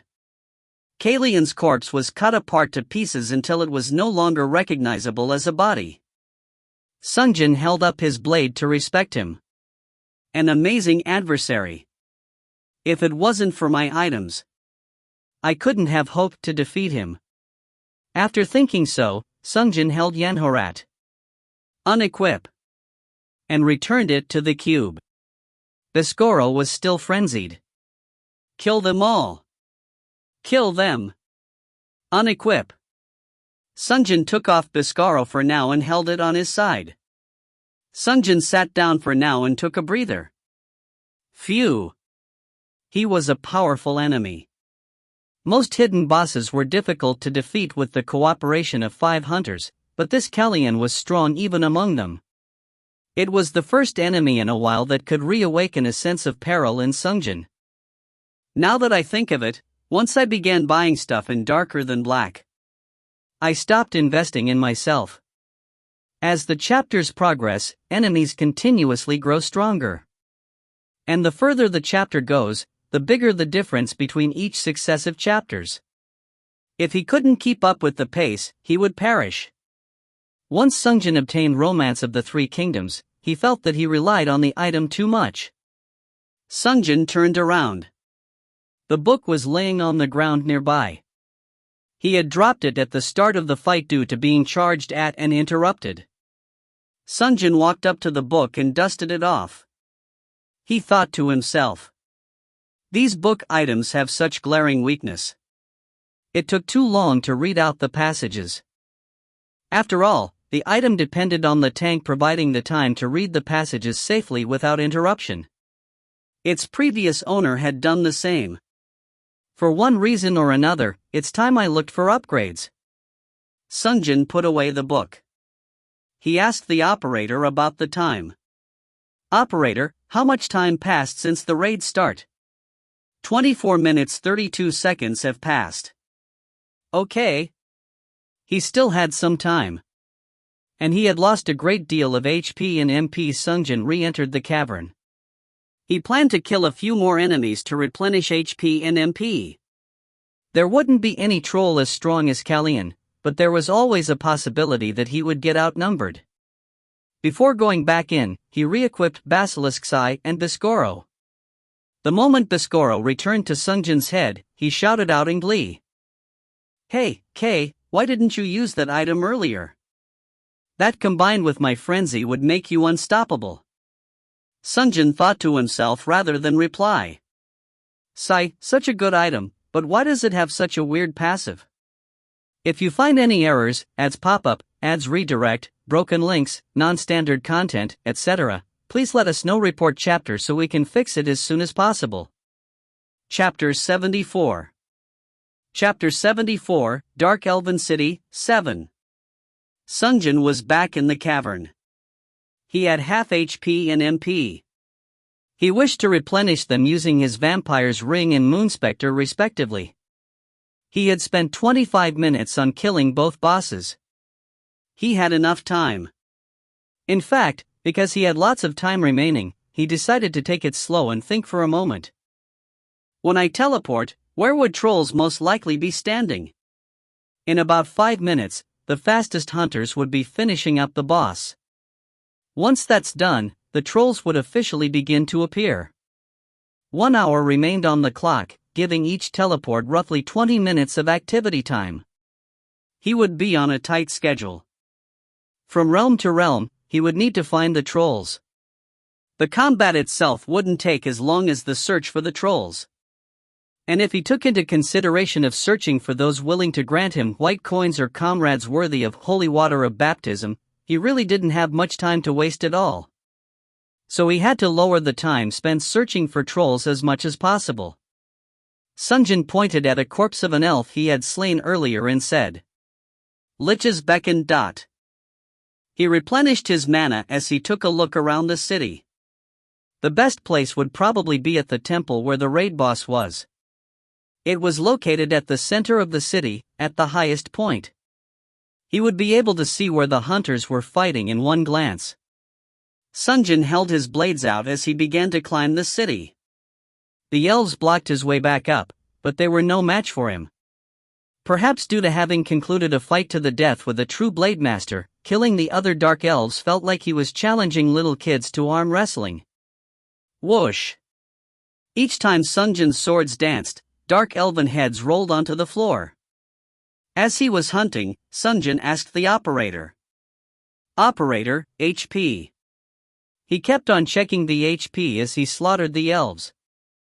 Meanwhile, Sungjin ran across the hunter groups. You. Adjudicator. It was the other 4 hunters he had come to the raids with. They were shocked to see him as if they had seen a ghost.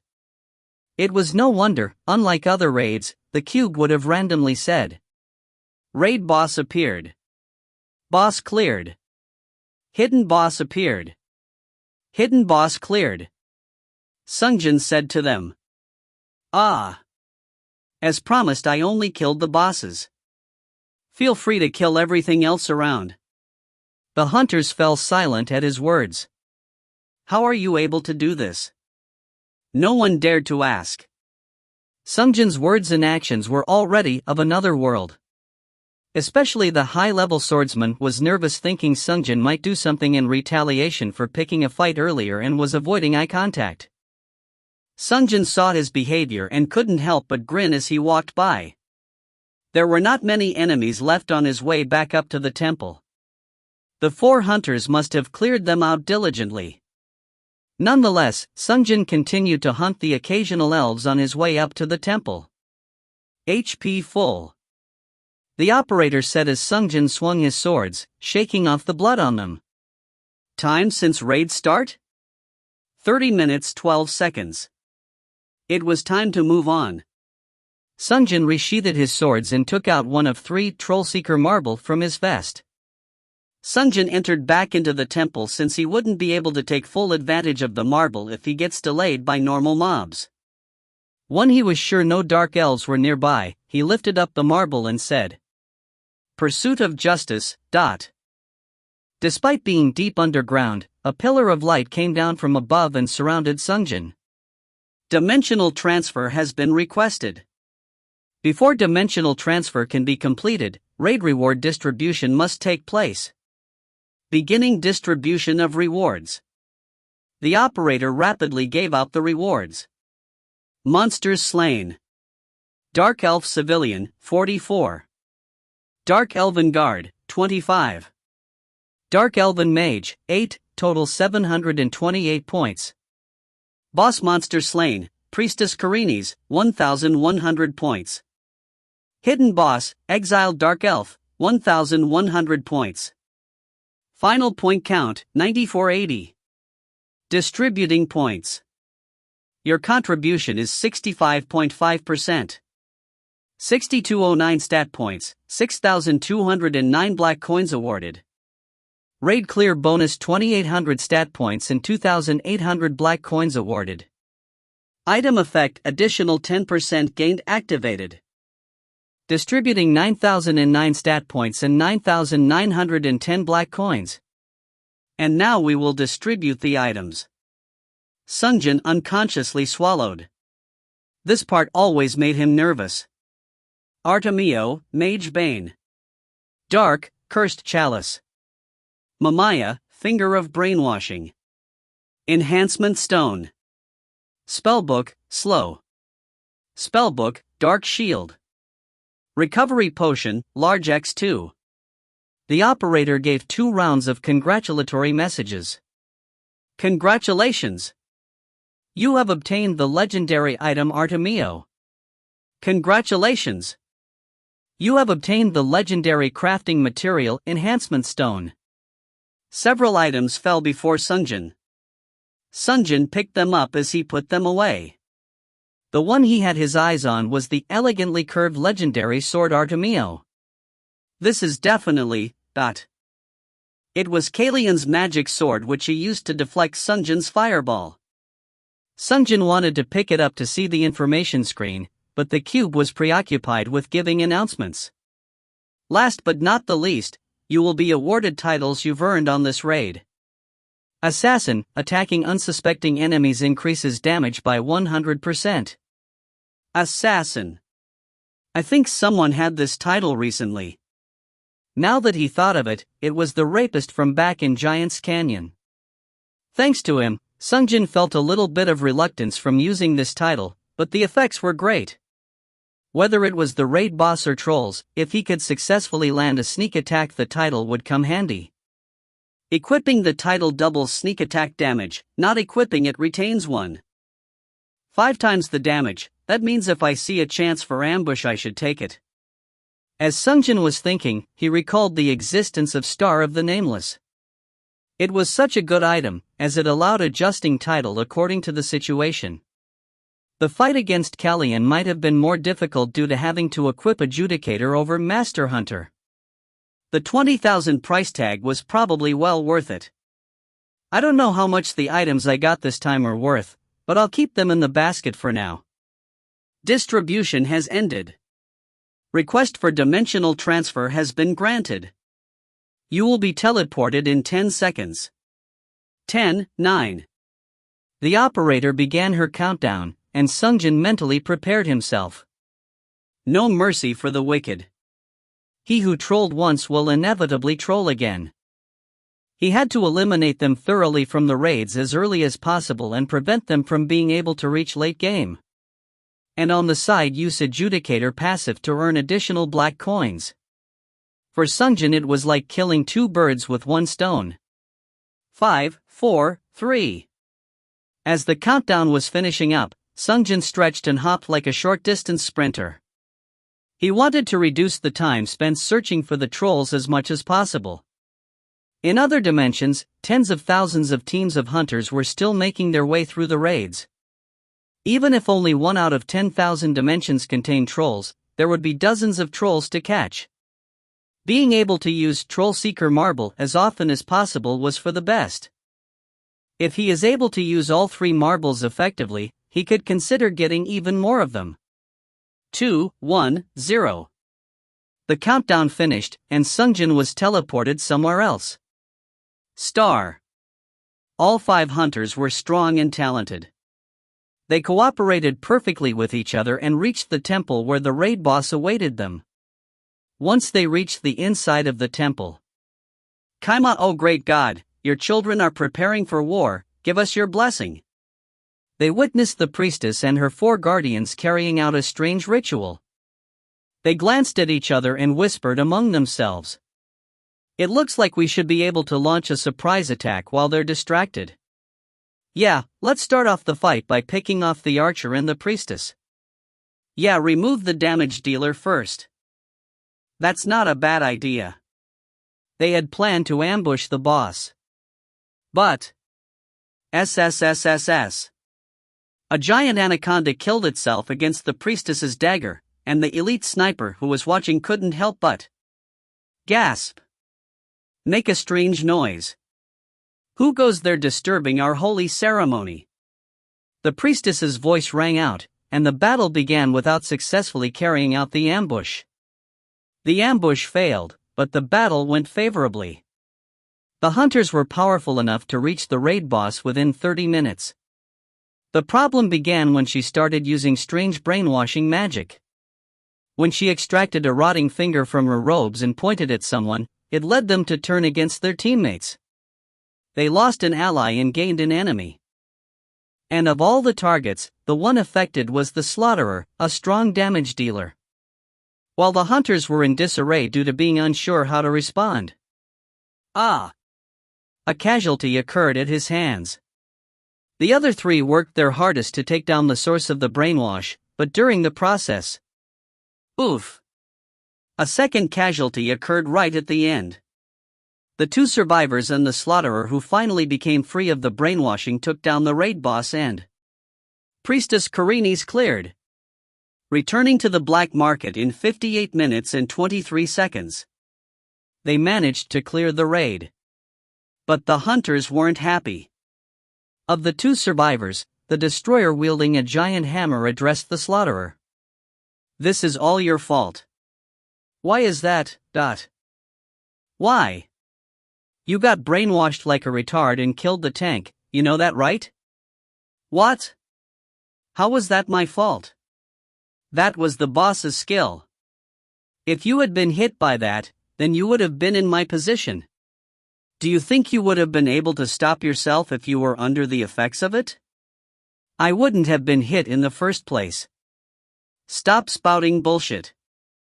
If you want to blame someone, blame that sniper for ruining our ambush earlier.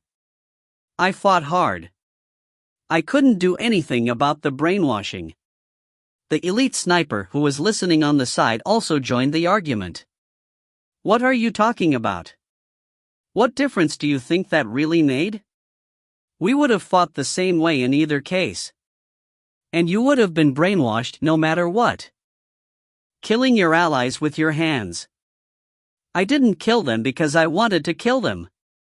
The three of them continued to shout and argue, and in the end, the destroyer couldn't hold back his anger and finally swung his hammer.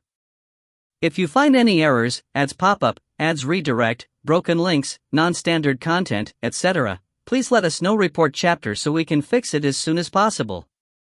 Chapter 75. Chapter 75, Dark Elven City, 8. Destroyer swung his hammer. What? Striking the slaughterer who was flung far away by the impact. The destroyer ran in to finish him off, lifting his hammer high in the air, yelling, "Shatter Earth!" But before he could land a shot on the slaughterer, blink! The slaughter used magic to get out of the way. Boom, dot. The entire temple shook violently. At the same time, the destroyer's body became enveloped in a red aura, and the operator gave an announcement. Attacked an allied hunter. Entering troll state.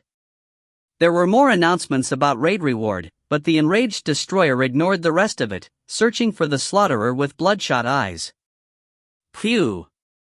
The elite sniper's arrow revealed the slaughterer's position. He was at the stairs of the temple. 2-to-1 situation.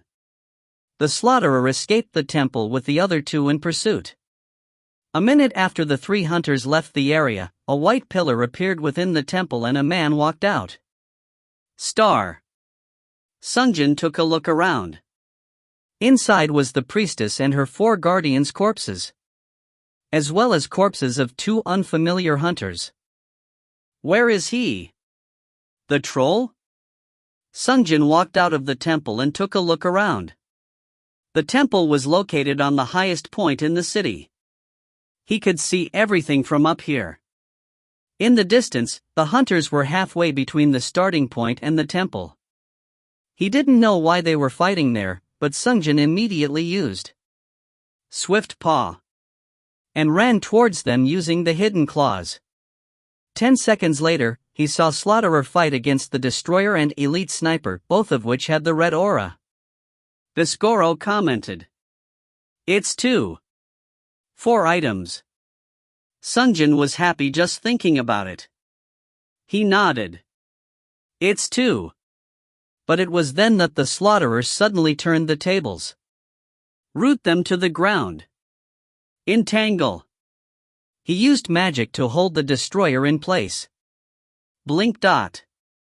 And used teleport to charge towards the sniper. Before Sungjin could do anything, his axe split the head of the archer. Now just 1. Despite fighting in a 2v1, he had been able to take 1 down. He was just that strong.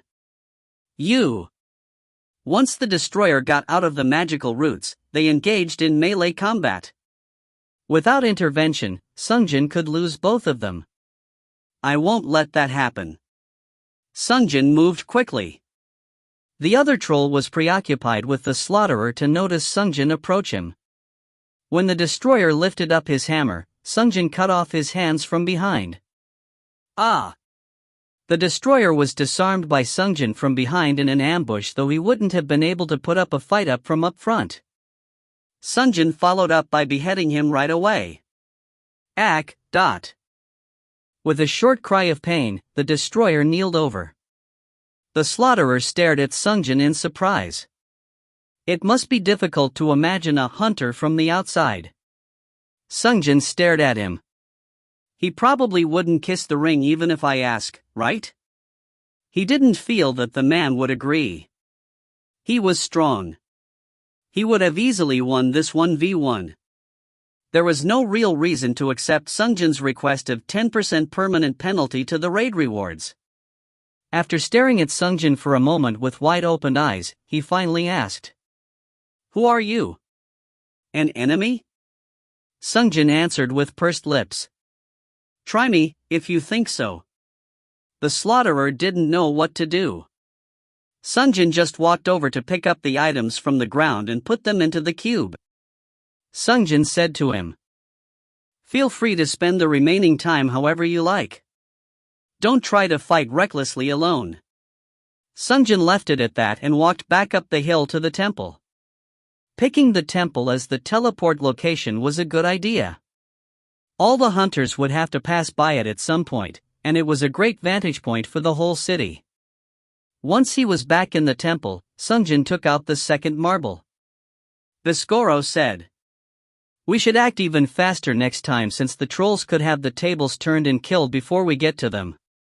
"You're right." Sungjin nodded. If he had acted right away, he could have taken the second troll down and obtained 2 more items this round.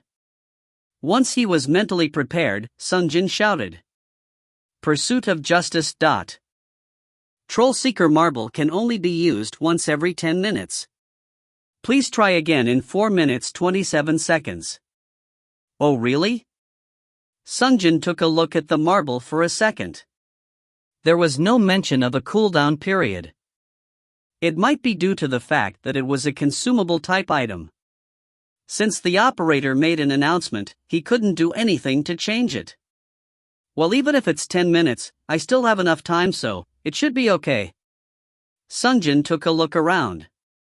In the distance, he could see the black tent leading to the exit of the cavern. The place where the hidden boss was waiting. But even if he killed additional mobs in this realm, he wouldn't get anything. As the merchant of Darker Than Black said, there is only one raid reward distribution. He had time to burn and had nothing to do. So Sungjin took a seat at the stairs and asked the operator, "Please give me the items I got from the last raid distribution." At his request, the operator gave him 3 items. An elegantly curved sword, a chalice, and the shriveled-up finger. Sungjin picked up the sword first. It was a legendary item if I recall. Artemio, Mage Bane. Legendary Scimitar, Strength S Dexterity A. Passive skill. Spell Eater, 2, reduces damage taken from spells by 20%. Active skill.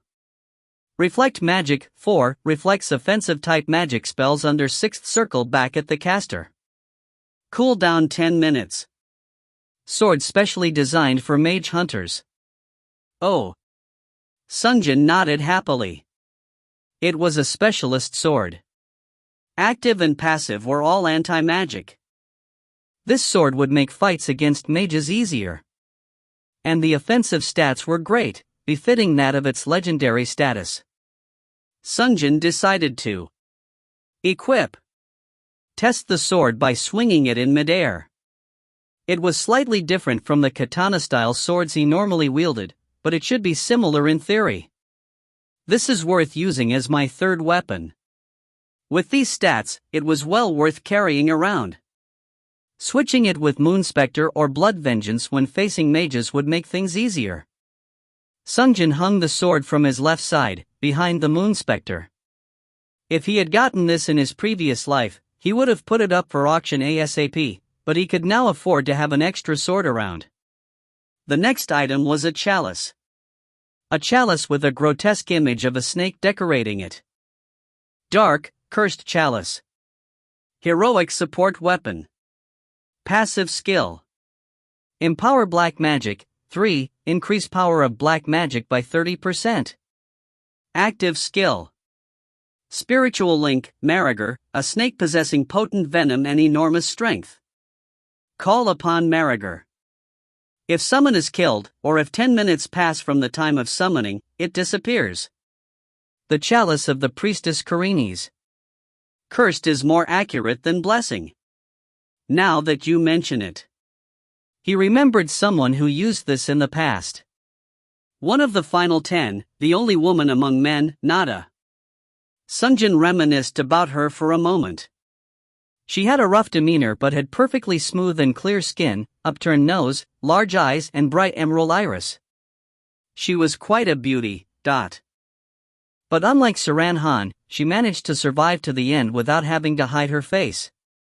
It was due to her monstrous speed, lethal dagger skills, and extremely powerful black magic. Among the final 10, none of the 9 surviving men ever dared make a move against her. But this is completely useless to me. It was the truth. Thanks to Kamram granting Sungjin the ability to dual-wield his swords, items he had to hold with an offhand were useless. The snake he would keep as a summon was also unappealing. It would be a useful support item for any black mage though. And Sungjin already had Cain and Soldimer. I should just sell it off for about 4,000 coins. Sungjin put the chalice into the cube. The last item was a finger which had completely dried up like a mummy's. Mamaya, Finger of Brainwashing. Heroic accessory. Active skill. Mind control, 2, freely command the target for 10 seconds. Suicide or self-harm is impossible on the controlled target. The user is unable to move for the duration of the ability. Cooldown 20 minutes. Dark elves were masters of advanced hypnotic magic. And through it, it is said that they could take away fear from allies or control the minds of the enemies. A strange ability on a strange-looking item. Sungjin turned the item around this way and that to inspect it. How am I supposed to use this? Control the target for 10 seconds, but no self-harm is permitted. Bisgoro commented. Even if you can't harm him yourself, couldn't you run him off the cliff or throw him into the middle of a group of enemies? But I also can't move meanwhile. That's quite a large penalty. It would be easier for me to just step in and kill them myself. That's true, but it could be useful to have around. Sungjin decided not to sell it for now. He couldn't really visualize how he could make use of it, but as Bisgoro said, he felt that it would come in handy someday. Once Sungjin was done checking the items, he picked up the marble again. About 4 minutes would have passed by now. Request for dimensional transfer has been granted. Perfect timing. Dimensional transfer was approved. You will be teleported in 10 seconds. 10, 9, 8. The countdown began, and Sungjin teleported for the second time. Star. Of the 5 hunters, 2 were killed during the hunt. Of the 3 remaining, 2 of them ganged up on the third to divide the contribution points among themselves. And they were successful. Phew, good job. You too. The hunters exchanged a fist bump clad in a red aura. Before them was a dead spearman. One of them commented. This guy monopolized too much of the contribution points. The other hunter replied. How are we supposed to survive with him alive? The hunters tried to justify their action in their minds. But they got another idea. If he dies, I get everything. They had betrayed their allies for more points. There was no reason not to betray the last one remaining. Without a word, both of them moved away from each other at the same time. They looked into each other's eyes and grinned. You thinking what I'm thinking? You too? Alright, let's fight to see who gets all the points. Sounds good. The men picked up their sword and spears and faced off against each other. And finally they ran in to clash swords. Clang! Note, some readers were asking why K had such a high contribution level when he said he didn't hunt normal mobs to those hunters. He actually did hunt. He hunted the 4 servants of the priest, he hunted many dark elves while gaining his HP MP back after killing the secret boss. And since both bosses were killed by him, plus when he transferred the entire raid was not completed yet, there were still normal mobs, so the moment he transferred till then he had the lion's share of the contribution. If you find any errors, ads pop up, ads redirect, broken links, non-standard content, etc., please let us know. Report chapter so we can fix it as soon as possible. Chapter 76. Chapter 76, Dark Elven City, 9. Once he was done transferring into the new realm for the second time this raid, Sungjin quickly took a look around from the top of the temple roof. He observed two individuals fighting in the distance. "Hey, K." Biscoro spoke first. "I know, I'm going." Sungjin gave a quick reply and made haste towards the hunters. He didn't know who was the troll yet, but he was going to protect the victim and eliminate the troll. But now that he got closer, he noticed that both of them were shrouded in red auras. Sungjin didn't understand what could have caused them to turn against each other, but it would be a great loss if they continued to clash weapons until one died. "Hey, stop fighting." Trying to stop them would probably be a waste of effort. As he ran, Sungjin chanted a spell alongside Biscoro. "Discard your fangs and become a tame sheep. Polymorph. Discard your fangs and become a tame sheep. Polymorph." The same spell was cast simultaneously with two voices. The two trolls turned into sheep at the same time. Disarming his prey, Sungjin pulled out his two swords. He attacked the sheep closest to him. On being hit, the magic was undone. "Who the fuck?" There was no reason to say anything back. Sungjin moved to behead him. But he shouted a familiar activation word. Snake Eye Dot. He wore the same basilisk's eye necklace that Sungjin wore around his neck. The closed eyelid opened up, and the snake eye stared at Sungjin, petrifying him for a moment. "Oh?" Sungjin immediately followed up with Free Arc, and freed himself from the spell, continuing his attack. The troll was shocked when he saw that his basilisk's eye didn't work and tried to put up resistance, but he was no match for Sungjin. Blood vengeance pierced his heart. Ugh! He let out a short cry of agony before collapsing onto the floor. Sungjin turned around. The spearman had come out of polymorph already and was alternating his glance between Sungjin and the troll. He probably didn't know what to do with the sudden appearance of an enemy. If both of them were able to work together, they might have stood a chance. Sungjin shook his head at Biscoro's comment. Probably not. The troll stuttered a few words out before coming to charge against Sungjin.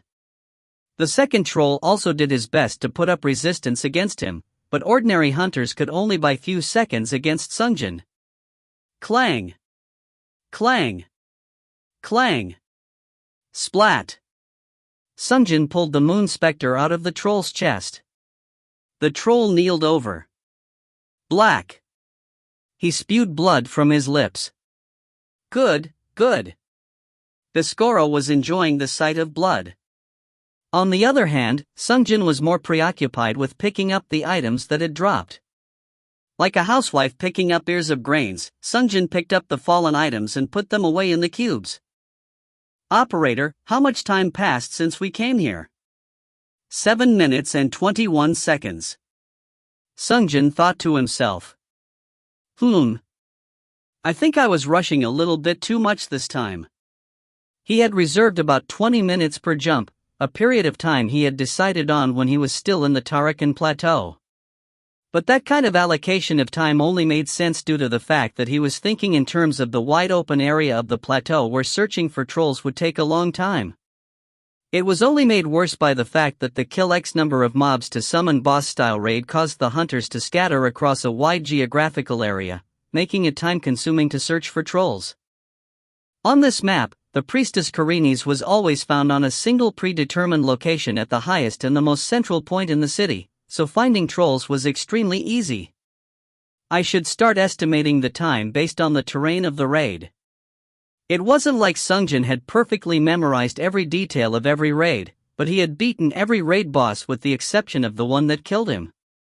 He would be able to make a fairly good estimate on the time he would need per raid. Sungjin returned to the temple. There was no place better suited for searching for trolls. Sungjin sat on the stairs as he inspected the items he had obtained this time. This is probably worth 4,000 coins. This is probably 2,000, number 1,500 is better. Yeah, I can't even imagine anyone really wanting this thing. He was calculating the worth of the items he had obtained. Normally, he would pass through the black market once, and when he returned to the 99 nights, he wouldn't leave again for the night. But Sungjin planned to spend his day differently. Put items up for auction, eat dinner and wait for the receipts to arrive, and head back out into the market again. He had heard that 7th Circle and higher spell books were extremely expensive, almost impossible to buy with raid rewards alone. I also want to buy Star of the Nameless, and since I collected 2 enhancement stones, time to go visit Smithy of Cargo, but from experience, he had nowhere near the number of coins needed. Sungjin finished calculating the prices of the 6 items he had obtained through troll hunting and stood back up. Pursuit of Justice. For the third and last time, he activated the dimensional teleportation. Star. Once he arrived at the third instance of the temple, Sungjin wanted to step out and begin the search for the hunters, but then he heard battle ensue from within the temple. Sungjin entered deeper into the interior of temple when he saw boom! The troll berserker landing a shot to the head of the guard with a hammer. PFFK. A direct hit on the head, the guard died instantly spewing blood. Tisk. Sungjin frowned. There was not even enough time to save the man. The only thing left for Sungjin to do was take revenge, to avenge his death. Sungjin snuck up behind the berserker as the troll was taking a breather, and stabbed him in the back once he was in range. Squelch. The strike would have the assassin passive applied on it which he had obtained today. The ambushed berserker died on the spot. Sungjin withdrew his sword. The interior of the temple was a mess. The corpse of the raid boss, her 4 guardians, and now the corpses of hunters also littered the ground. Sungjin, who had long been around corpses of hunters, felt no desire to stick around in such a place. He wanted to collect the fallen items and leave the place when cough. Within the temple, Sungjin heard a sound from the other side of the pillar. He immediately headed towards the source of the sound. There lay a tall and pale Westerner, Goliath. He was propped up against the pillar, bleeding out. He must have been gravely injured by the berserker. Sungjin approached him. Hey, are you okay? How? Cough cough. He seemed to want to say something, but he stopped to cough up blood. His state seemed dire. Who are you? Sungjin frowned as he answered. Focus on the important things first. Do you have potions? The man barely answered. I drank them all. Now that he said it, Sungjin noticed the large amounts of empty potion bottles strewn about the ground. After staring at the man for a second, Sungjin took out a medium recovery potion. The medium recovery potion healed up to 1,000 HP. Sungjin, whose HP exceeded 50,000, had no use for such a small potion. Go ahead and drink this for now. If your bleeding stops, you won't have to worry about dying at least. But the man shook his head. I'm not bleeding out. Cough. Sungjin took a closer look, and as the man had said, he was without a scratch. Then? I am afflicted by poison from the cursed chalice. Ah. He was not taken out by the troll. As he was tanking the boss, he had fallen victim to Karini's weapon. One of his legs was bloated, containing a deep shade of purple. Don't you have any antidote? I had one, but I already used it earlier against the anaconda. I didn't expect the priestess to have her own poison attack. Sungjin couldn't help but slap his forehead. If you are the main tank, you should keep a minimum of 2. He wanted to say, but he stopped himself. There was no reason to lecture a dying man. Sungjin stared at him for a moment longer before saying, "Operator, get me the large recovery potion." He retrieved the large recovery potion he just received recently and handed it to the man. He looked at Sungjin for a moment. Thanks. He expressed his gratitude and then drank the potion. Large potion heals 10,000 HP. With this, he would be able to hold on for few more minutes at least. Sungjin asked the man, "Hey, go ahead and ask the operator. How much longer you have until the poison's duration ends?" The man turned to the cube to ask the operator. "Operator, how much time is left on this poison?" "Karini's lethal toxin, 8 minutes 12 seconds remaining." The man fell into despair. "It's over. I calculated earlier. 10,000 HP is lost every minute. I tried to hold on drinking every potion I carried with me, but I don't have." As the name would suggest, lethal toxin was a dangerous poison. If he weren't the tank, he wouldn't have been able to last this long. Sungjin frowned as well. "Even if I hand over every potion I have ever received, it still wouldn't be enough." He had never bought a single potion, he did not need them. Especially once he got the vampire ring. The only things he carried with healing properties were the large recovery potion which he had already handed over, few medium potions and a handful of small potions. Although he could extend the man's life for a few more minutes, it was meaningless, his death was already set in stone. "What should I do?" But the man interrupted him. "Thanks for trying, but I think this is the end for me." Sungjin couldn't just watch a man die before his eyes without doing anything. "But there's nothing you can do," Biscoro said. Sungjin bit his lips. But a thought occurred to him. Wait.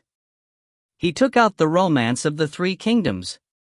He could use the active skill once a day, and it had not been used yet. Sungjin gingerly opened the book. If it's blank, this man will die, and if not, he thought as he opened the page. Luckily there was a text. Sungjin unhesitatingly read out the content. While Guan Yu was busy playing Go with Ma Liang, he began an incision on his skin, grafting out the part affected by poison. Medicine was applied on the wound, and the skin was sewed back together with thread. The man stared at Sungjin, curious as to why he had begun reading verses out of a book. Sungjin noticed his gaze but continued reading. Surgery complete. Guan Yu stood up laughing and said, "My arm feels as good as new, there is no pain." "Doctor, you have the hands of a god," as he stretched his arms, moving them as he normally would. Once Sungjin finished reading the verses, the book automatically closed itself. Seance of Hua Tua activated. Passive skill enhance white magic, 4, applied. Active skill techniques of the god of healing, I, available for instant cast. Hearing the name of the skill calmed him down. Phew. Sungjin took a breather. The man continued to stare at him without a clue about what was happening. What? What was that just now?